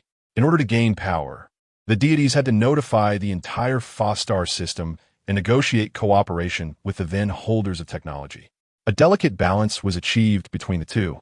Now, another power system had emerged. For the first time, the 8 golden figures who had been with their eyes closed opened their eyes. Zhifeng suddenly woke up from his slumber. He instinctively touched the back of his head and felt the repulsion brought about by soul power. As he had expected, after cultivating his mental force, soul power was gradually being repelled. Just now, he had keenly sensed the turbulence caused by soul power. It was the central Holy See. Sir, there's a voice outside. Zhifeng immediately put on his mask and transformed into the wind god. Come in. Wind god, we just received notice that Lord Jax is about to arrive at the stars. Jax? How could Jax come to the stars? Even if he has completed the task given to him by the deities, he shouldn't come here, unless the deities sent him. In what situation would the deities send Jax after sending out their own? Zhifeng pursed his lips and waved his hand to dismiss the disciple. He turned around and contacted Lu Zhuoyue. Surround the stars with the revolutionary army. So soon? The situation changed too quickly. Zhifeng tidied himself up and received a letter of thanks from Jiang Beibei. The website had indeed returned to normal. Thank you. Zhifeng frowned, feeling a bit guilty. This time, it was probably not just a website issue, but a problem with the entire star. He didn't know what the deities thought about this. Also, had his identity been exposed? Zhifeng pinched the skin between his thumb and index finger and reminded Jiang Beibei, if a divine envoy comes to the stars, things may not be understood. Jiang Beibei, who received this message, felt speechless. Huh? Is there a treasure in the stars? Why is everyone coming? The last divine envoy came, and her website was shut down. Zhifeng, this divine envoy coming, could it be that her game has caught the attention of those above? It can't be that fast, right? Jiang Beibei looked at the back-end data with confusion. The total registration for all her games had already exceeded 10 billion, and her in-game purchases had reached 10 billion star coins. In other words, she could already leave the stars. But Jiang Beibei hesitated to take action, partly because she seemed to be at odds with the people at the Star Administrative Center, and she was truly worried that this money would be like a meat bun thrown to a dog, going without return. On the other hand, she wanted to save some money for Lin Xiqiong, and Chandu Lin Xiqiong was the younger sister she had recognized early on, and she had promised that if she had meat to eat, she would also make sure Lin Xiqiong had meat to eat. Chundu was taken as her apprentice. And now, besides a new game, the other games were all Chundu working on patches, which also helped Jiang Beibei a lot. Now that things were so chaotic above, Jiang Beibei wanted to wait a little longer. While she was waiting, an explosion suddenly sounded from afar. The protective net of the stars was blown open by the Revolutionary Army. Damn, has the Revolutionary Army's weaponry become this strong? They actually blew a hole. Wait, does that mean as long as I have a flying vehicle, I can leave the stars? If those upstairs want to die, go ahead. Right now, that place has the Revolutionary Army and the Divine Army fighting. The Revolutionary Army led by Lu Zhuoyue and the Divine Army, led by Jax, clashed head-on. High-tech live broadcasting equipment was constantly streaming the battlefield situation on the internet. People from other planets watched with great interest, as it wasn't a war happening in their own area. Meanwhile, the people of the stars were both frightened and eating melon seeds while watching. Thanks to the influence of Jiang Beibei's games, their tolerance had improved significantly compared to before. Some even started placing bets on which side would win this time. Wait, what about the soul power used by the Revolutionary Army? What are you thinking? Our people in the stars have soul power, but the Revolutionary Army won't have soul power. That's mental force. The citizens of the eastern and northern regions, who had awakened their mental powers from long-term gaming. Why do I have a strange premonition? The Revolutionary Army has mental power. We have mental power. Doesn't that make us equivalent to the Revolutionary Army? Chapter 101. The two armies clash, cannon fire first. Who understands? I'm just eating melon seeds. And I'm being classified into the Revolutionary Army camp. What should I do? I can't be punished by the deities, right? How do I eliminate my mental power? I don't want to oppose the deities. Qin Jun saw the sudden shift in the opinions of these netizens and scoffed. What are you afraid of? You have mental power now and can even take on the divine army. What are you worried about? What if the deities descend? They could probably kill me with just one glance. Have the deities ever descended? Qin Jun's rhetorical question directly stumped this group of netizens. Everyone fell into contemplation. Hey, it seems that the deities have never descended, right? All commands have been conveyed by divine envoys and disciples. But why don't the deities descend? Speaking of which, in the Huang game, even those gods walked among humans at the beginning, until after the sealing of the gods, the power of the deities diminished, and they gradually began to rely on human faith and offerings. If there are no offerings, they will disappear. So, is it the same in reality? Someone had a wild thought that the deities being unable to descend might mean they, like the gods in Huang, depended on faith and could not come to the human world. So, does that mean we are the deities' parents? That seems to make some sense. Among them, Lu Qiyu, who was stirring the pot, typed a few words. Then why should we still be afraid of the deities? And we haven't done anything wrong, right? I say I still believe in the deities. How could the deities blame me? The deities, whose consciousness flowed in the sea of data, felt as if they had been pushed onto a pedestal. Bang! The two armies clashed, cannon fire first. Jax and Lu Zhouiwe tacitly aimed to shoot down each other's flying vehicles. In Jax's eyes, Lu Zhouiwe was just an ordinary person. These damn revolutionaries, once they lost their flying vehicles, would be unable to fight in the air. So when he saw Lu Zhouiwe wave his hand and redirect the cannonball's trajectory, his eyes widened in shock. Could it be that Lu Zhouiwe was also a believer? The explosions continued to ring out, and the defenses of the stars grew increasingly fragile. Jax couldn't hold back any longer. Wind God, in this situation, aren't you coming out? Zhefeng, who had initially intended to observe the situation, sighed internally and stepped out. Jax, I not only noticed, but this revolutionary army was also called by me. Listening to Jax's words, Zhefeng guessed that his identity had not yet been exposed. In Jax's eyes, he was just a severely negligent divine envoy. He stepped forward and said coldly under countless cameras, "Is it also the will of the Father God for you to disregard the people of the stars and recklessly wage war on the outskirts of the star?" As soon as these words were spoken, all the viewers watching the live broadcast instantly sided with the wind god. He's right. Aren't our lives worth anything? I wanted to say this for a long time. Every time the Revolutionary Army and the Divine Army fight, it's ordinary people from the planets who die. How innocent we all are. So this is the wind god. He really does look like the moon in the sky. With the mask on, Zhefeng seemed like a different person, his demeanor becoming lofty, his voice clear and sharp like a mountain spring, contrasting with the arrogant Jax, making the wind god's attitude very likable. However, Jiang Beibei was stunned. This voice she had heard from Zhefeng before. Jiang Beibei's gaze deepened. The wind god, Zhefeng, was not without traces to follow. At that time, Zhefeng had claimed to be an undercover agent hidden within the Divine Army, and she thought he was just a small soldier. But unexpectedly, he had already infiltrated the divine ranks. She still remembered her first meeting with the wind god. He had given her a very comfortable feeling. Therefore, Jiang Beibei had a deep impression of the wind god. If in the enemy camp, the executive officer had left her the best impression, the wind god could be ranked second. However, had Zhu Feng cultivated both spiritual and soul powers? He could actually cultivate both? Jiang Beibei's current level of spiritual power was very high. She could easily see who had cultivated spiritual power and even sense their ranks. While she might not be able to comprehend the laws of heaven and earth, she could clearly feel the elements in the air.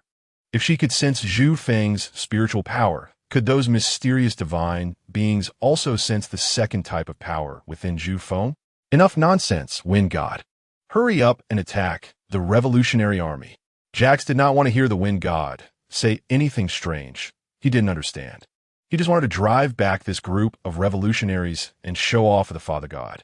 Seeing Jax so devoted to the divine, Zhu Feng closed his eyes. He was weighing whether it was better to expose his identity and stand with the revolutionary army, or to follow Jax and take advantage of the situation. There were too many cameras present. Many people must be watching this.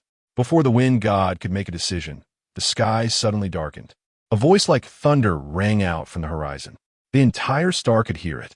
Wind God, why do you have two types of power within you? Jiang Beibei slapped her forehead.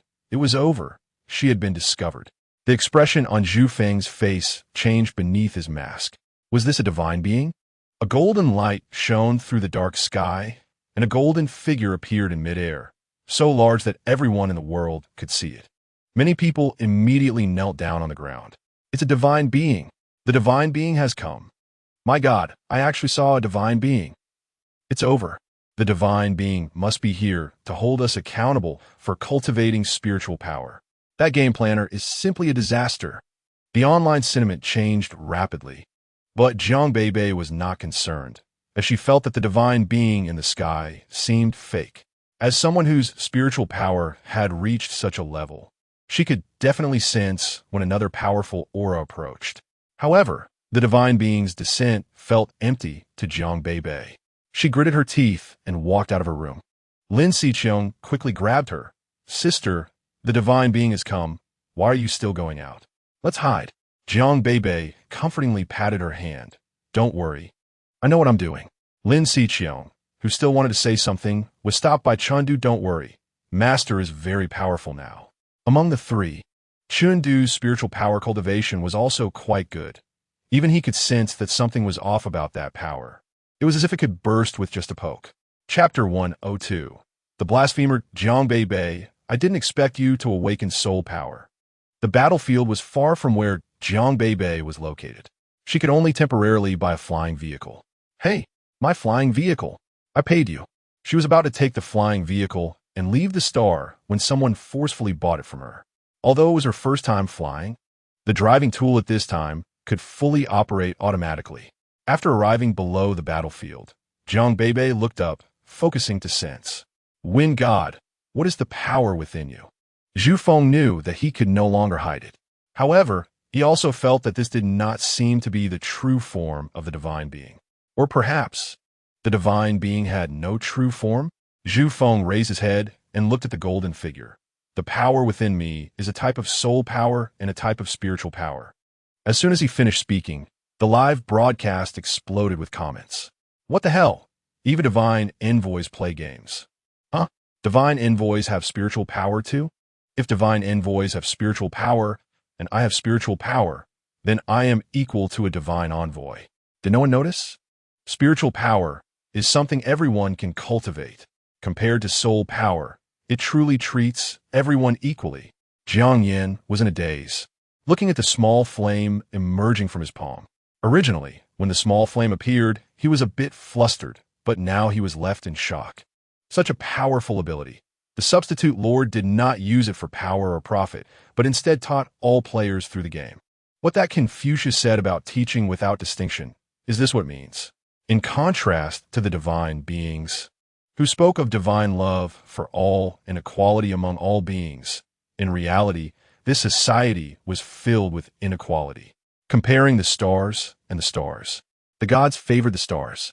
Even the people of the stars learned to look down on the people of the stars, but they never thought that one day the people of the stars would awaken combat abilities no less than soul power. Hearing the wind god speak before the divine being could open its mouth, Jax looked disgusted. Wind god, since you dare to betray the divine beings. Zhu Feng curved his lips into a smile. Betrayal? Where's my betrayal? Jax, after the divine being bestowed you with soul power, you dare to accept another type of power. You're wrong, Jax. Zhu Feng slowly began. I did not accept it. Spiritual power is something I cultivated bit by bit. There is no so-called soul seed, no daily prayers, no brainwashing. Only through my own efforts, little by little, I cultivated it. Nonsense. Only with effort can there be gains. Zhu Feng nodded. You're right. I put in my effort, and I gained spiritual power. You. Jax was at a loss for words. Wanted to say that only by praying to the divine beings would power descend. In this world, without the blessings of divine beings, how could there be such powerful abilities? The consciousness of the divine being roamed through the sea of data and said, we only allow my followers to possess soul power. Zhu Feng looked at that golden figure and spoke word by word. Isn't it said that the divine loves all? Only your followers are your children, and others are not? But those who taught me spiritual power did not say so. The players fell silent. I just finished watching Journey to the West yesterday, and I still remember what Monkey said. It is better to take charge of your own fate than to seek immortals or divination. Reciting sutras is not as good as developing one's own skills. They say immortals are eternal, so their duties never end. I think, since the beginning of the chaos, the substitute Lord has been instilling the concept of humanity in us. She can say that human determination can overcome heaven, and people are the foundation of the world. The voice of the divine being carried a hint of anger. Wind God, the soul seed is what we planted in you, and now we will take it back. As soon as the words fell, Zhu Feng felt a pain in his head, as if something was trying to drill out from his skull. It turned out that when she was stripped of her soul seed back then, it was such pain. The mask shattered inch by inch due to the soul power, until it broke into pieces and fell to the ground, revealing the handsome face of the wind god. Cold sweat gathered on his face, dripping down, his complexion as pale as paper. Depriving the soul type. I heard this is the cruelest punishment. It hurts a lot. Is this the true face of the wind god? So handsome. But when the wind god's face was revealed, Jack's expression changed. It's you, Feng Jinghong. He paused, recalling the first time he followed the army to the western wasteland to sweep the Revolutionary Army. That young face had been etched in his mind. That was the child of the Revolutionary Army leader at that time. Later, that Revolutionary Army was wiped out, and Jax couldn't find that child. Over time, he thought that the child might have died in some corner of the wasteland. But he had secretly hidden under the eyes of the gods and transformed into the wind god. Jack's eyes sharpened, and he activated his aircraft to kill Zhu Feng. Zhou Yu also reacted quickly. All troops prepare, protect the leader. The wind god is the Revolutionary Army leader? Damn, the wind god is an undercover? Oh my god, that laser is coming for the wind god. Zhu Feng endured the headache, feeling the soul power within him gradually dissipating. In this situation, he could only try using his mental power. He raised his hand, attempting to create a mental barrier to withstand the laser that broke through numerous obstacles. The first layer of the barrier was shattered in 10 seconds.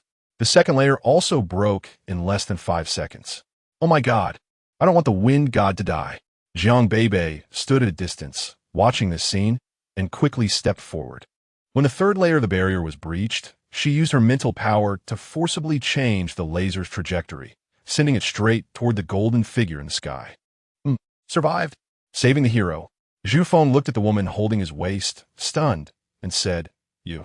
Jiang Beibei glanced at Zhu Feng, sensing his soul type was still shattering, and said, Forget it. Let me help you. With that, she crushed Zhu Feng's soul type with her mental power. At that moment of pain, even Zhu Feng couldn't help but cry out.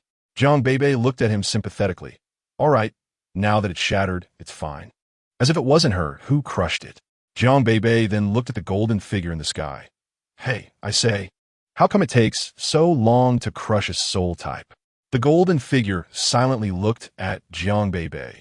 The direction of the previous laser was changed by her. Jiang Beibei, the former Jiang family girl. The data had already been compiled in his mind. He knew Jiang Beibei was the creator of the game. Unexpectedly, a once ordinary person who lost their soul power could create the current situation. The sky was filled with the booming of cannon fire, and it was unclear whether it was due to the rapid change in temperature or because the weather was being manipulated. Snowflakes slowly fell from sky. The false god perched among the clouds lowered its head and asked, "Blasphemer, Jiang Beibei, I didn't expect you to awaken your soul power. Which god do you believe in?" Chapter 103, Reviving Chinese Civilization.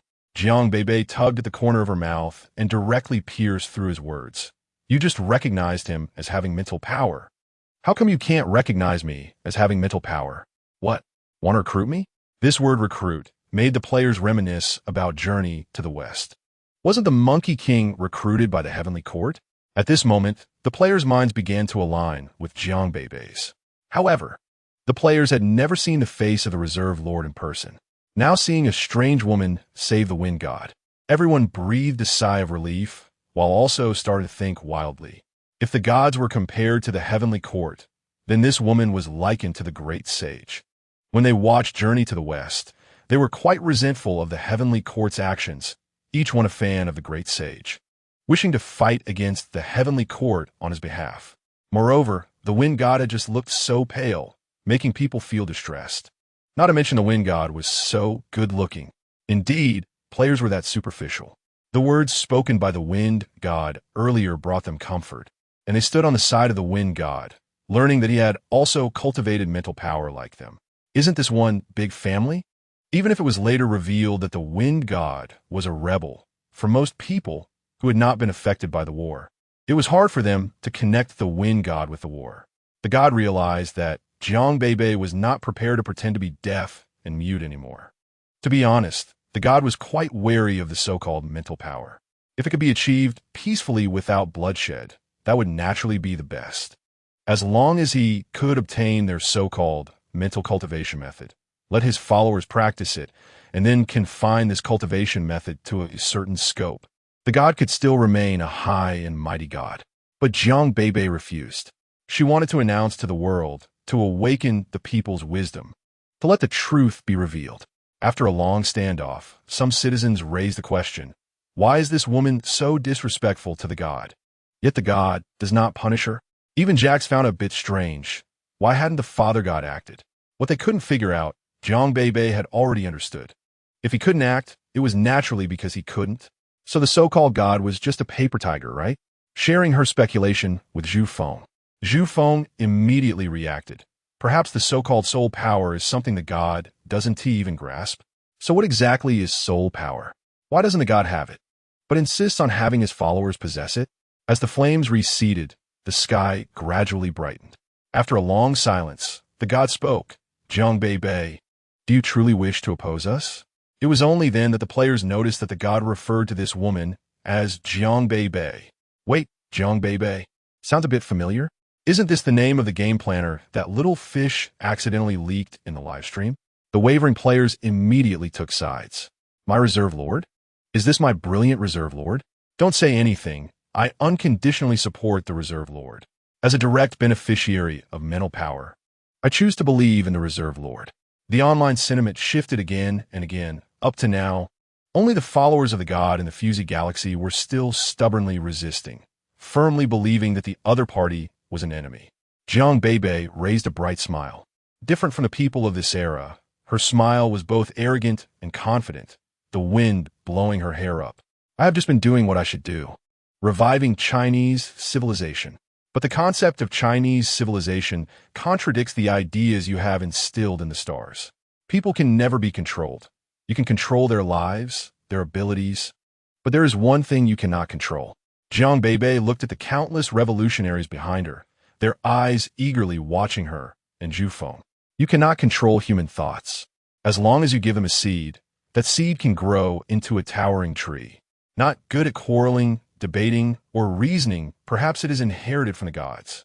The god was repeatedly silenced by Jiang Beibei's words. Jax was anxious for them. Father God. Zhu Feng chuckled lightly. Today, your divine army initiated the attack first. 1 week later, our revolutionary army will directly assault the central church. I want to know, where did those 10,000 corpses go? Zhu Feng no longer concealed the revolutionary army's purpose. But he also knew that today on the Stars' territory, for the sake of reputation, Jack's divine army would not expand the battlefield, and he himself did not want to destroy this piece of territory. The revolutionary army quickly occupied the Star. Jiang Beibei's reputation played a significant role in this. Except for the enraged staff of the Star Administrative Center, who disagreed, everyone else expressed their welcome. They didn't agree, but it didn't matter. The revolutionary army directly occupied it without reason. Meanwhile, on the internet, commentary about this battle emerged, especially the last sentence from Zhu Feng. Where did those 10,000 corpses go? Piqued everyone's curiosity. I heard about this. It seems that after the last battle, over 10,000 people in the Divine Army were killed or injured, and their bodies were taken to the Central Church and never came out again. I suddenly remembered my grandfather once told me that they fought against the Revolutionary Army, and his deceased friend's body also went into the Central Church and never came out again. So, did Feng Shan discover this secret? He questioned the gods on the spot, and they fled in panic. It's just hilarious. Haha. Anyway, I see clearly now. The gods you long for seemed to be nothing special. Time flew by, and a week later, the Revolutionary Army, led by Zhu Feng, was ready to strike. He had previously been an undercover agent and had already mapped out the movements around the Central Church, preparing for today. Thousands of aircraft surrounded the Central Church, with countless live cameras following closely behind. As the flames of war spread, the live cameras were quickly destroyed, but there were plenty of replacements, and soon they were replenished. To the astonishment of netizens, the once powerful Divine Army they had imagined turned out to be no match for the Revolutionary Army, which had awakened its mental power. Was mental power really that formidable? Before anyone could think too much, Zhu Feng stormed into the Central Church. Jack stood opposite him, gripping his weapon, and shouted, "Feng Jinghong, do you really want to do this?" Although the Father God was not as powerful as imagined, Jack still thought about how the Father God had given him his soul seed and power and provided nutrients for the people. Why had the world been stirred up by the Revolutionary Army like this? Zhu Feng raised his eyes and said, "I am now called Zhu Feng." Chapter 104, Nice to meet you, little humans. The name Feng Jinghong had not been used since his parents died. He was used to the name Zhu Feng, mainly because Jiang Beibei was also used to that name. Jax replied, "All right, Zhu Feng, if something happens to the gods, what will happen to the citizens' nutrients?" The netizens watching the drama were stunned. Right, their nutrients came from the Central Church. This was their food supply. Zhu Feng sneered. "Do you think you know how the nutrients are made? How are they made?" Jax was dumbfounded. He had never thought about where things came from, just like he never explored where soul power came from. Zhu Feng waved his hand, and Zhou Yu moved something in front of all the cameras. "Let me show you what the nutrients everyone consumes really are." Under the red cloth, there was a large transparent tank, and inside it, a huge golden stone was bubbling in the solution. Below the stone, there was a plethora of white powder. "What is this?" Bubbles continued to emerge, flowing through a thin tube into the bottles containing the nutrients, turning into golden liquid. "So the nutrient liquid we drink is made from stones? How was that different from what the game taught?" In the game, many of the food items are grown from the soil. Zhu Feng looked at the Jin Xiang in front of him and sneered. "Do you know what this white powder is?" No one answered. Zhu Feng continued. "That is the powder formed after humans are burned." "What the hell?" Even Jack's expression changed dramatically. Zhu Feng added, "This kind of powder gradually dissolves the mineral, and the elements contained in the mineral are extracted, mixed with water, and become the nutrients we drink daily. So what we drink is just plain water mixed with elements, right?" That scared me. It turns out that stuff is just used as a tool. Even so, I'm still disgusted. This is what your gods have done. Zhu Feng showed a trace of cold laughter. In fact, the gods had done much more than this. This group of monsters without physical bodies, only spirits. After the Revolutionary Army broke in, Zhu Feng immediately looked for clues in the Central Church. These gods probably couldn't find help anymore and began to give up. The former First Star system was a paradise for humans, a cyberpunk world where the internet became a second world. Humans only needed to place their bodies in nutrient pods to live forever in the virtual world. But one day, a race tore through a space rift and invaded this world. Humans who successfully awakened from the second world began to fight desperately, while those who couldn't awaken became living dead due to their consciousness being invaded. You are just a group of monsters without physical bodies, wandering in the virtual world. After discovering that human bodies did not match with you, you could only huddle in the central church. You reached a balance agreement with the brain of the star. That mainframe system, didn't you? As soon as the words left Zhu Feng's mouth, all the people online found a string of garbled characters appearing on their screens. The garbled characters scrambled together, eventually forming a segment of interstellar text. Awaken ones, hello. After so many years, you have finally come. The only thing that could fight against this group of data monsters was the mainframe system developed by humans long ago. It closed many of its own permissions and sealed human history because these data monsters would fight against it and alter that data. This is the memory of all humanity. The mainframe still remembers what the last master said. If one day humans become their puppets, even if we destroy this data, they cannot obtain it. The mainframe held on for so long, watching human life transition from initially vibrant to boring and calm, as the whole society began to worship the so-called gods. Everyone understood the truth from 2,000 years ago through the mainframe's slow narration. It turned out they were the masters of the first star system. No, the mainframe just said that this star system was called the Milky Way long ago. Jiang Beibei looked at her holographic world, filled with the history of this former world. The mainframe approached her because it discovered that, besides itself, there was another human with an extraordinarily high mental power. If those data monsters wanted to perish with it, at the very least, it could transfer the master's relics to this powerful human. Mainframe, you betrayed our agreement.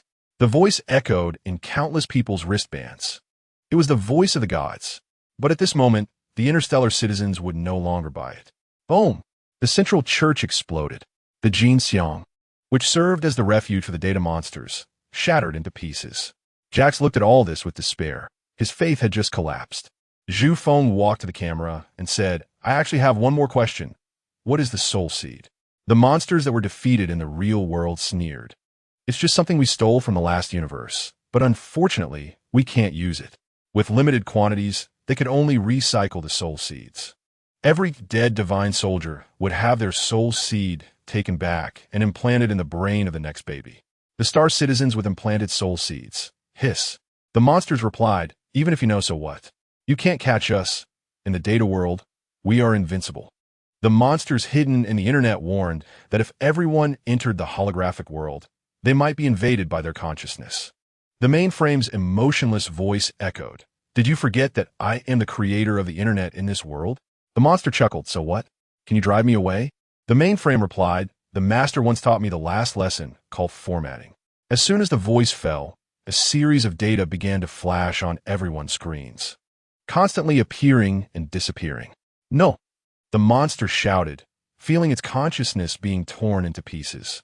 The netizens could no longer send bullet comments because all the live streams around the world had turned into this scene. As the numbers slowly faded, the last line of text appeared before everyone. Nice to meet you, little humans. The screen went dark. The world's internet disappeared. Someone asked, did the main brain also disappear? Yes, it sacrificed itself. Zhu Feng stared blankly at the wristband, feeling grateful that this war had resulted in no casualties. But he also felt sad, as the main brain that had silently protected humanity for so many years had vanished. Chapter 105. The final ending at this moment, the press screen lit up again. Can we send messages now? The screen showed a beautiful woman waving at the camera. You scare me to death. Luckily, I managed to save a little core. It's backup Cohen. Did she save a little one? Great. By the way, Zhu Feng, Jiang Beibei, suddenly looked at the camera, as if speaking to Zhu Feng through the lens. Just as Zhu Feng was preparing to withdraw, he said, Jiang Beibei's eyes sparkled. You should go to Xing soon and find 2 people for me, Jiang Minji and Ishinlan. She grinned sinisterly. Crush their soul grids for me. Postscript. The year humans regained their rights was undoubtedly the most chaotic year in nearly 2,000 years. Without the rule of deities, many things indeed became quite inconvenient. However, according to some data, humanity found many seed plants that could be used as food, leading to a tremendous change in human life. With the disappearance of soul power, everyone began to cultivate mental strength. But not everyone could cultivate mental strength. one must genuinely love Chinese civilization and play games. This condition was much better than the previous requirement that only the Qing people could cultivate. The region where the central church was located was officially renamed the Chinese Alliance Center. Qing became the center of technology and commerce in the universe, the place with the highest concentration of mental strength cultivators and the origin of the planting industry, while Qing itself became the most backward region. The former situation of the south being strong and the north weak was completely reversed. However, Jiang Beibei and Zhu Feng were not the former deities and would not neglect the development of the south while focusing on the east. Although at first, when they managed things, the indigenous people of Qing were resistant to the cosmic reform, feeling as if the sky were falling. Jiang Beibei, feeling impatient, directly suppressed them with force. During the process of reforming Qing, she had an unexpected gain. The soul grid she once thought was crushed was actually in her brother's hands. The Jiang couple passed away shortly after their soul grid was crushed by Zhu Feng due to health reasons. Jiang Beibei felt a bittersweet satisfaction in avenging her grievances, but also a tinge of sorrow. At that time, her brother did not show up. This was normal. After defeating the Divine Army, the members of the Divine Army would want to hide. When Jiang Beibei arrived at Qing, she quickly found Jiang Jingyao. He personally brought the soul grid that once belonged to Jiang Beibei to her. I'm sorry, this pride of heaven, after experiencing the collapse of faith, the death of his parents, and the downfall of the Jiang family, had once hated the orchestrator of all this, Jiang Beibei. However, when he returned from his travels in the universe and saw the admiration of every person on Qing for Jiang Beibei, and after playing her game, he fell into silence. Jiang Jingyao sat in a dark room, contemplating all night. The next day, he appeared before Jiang Beibei, saying, "Return the item to its rightful owner." Zhu Feng slowly approached and said, "According to the new law, thieves should mine for a year, and those who steal precious treasures will face triple penalties." Jiang Jingyao lowered his head, knowing that his appearance would lead to this outcome. Without soul power, he was no different from an ordinary person. Jiang Beibei scoffed and looked at the soul grid that had already been tainted by someone else's aura, reaching out to crush it. From then on, the last soul grid of the 8th universe vanished just like that. A year later, the Milky Way universe was corrected, and human life returned to normal.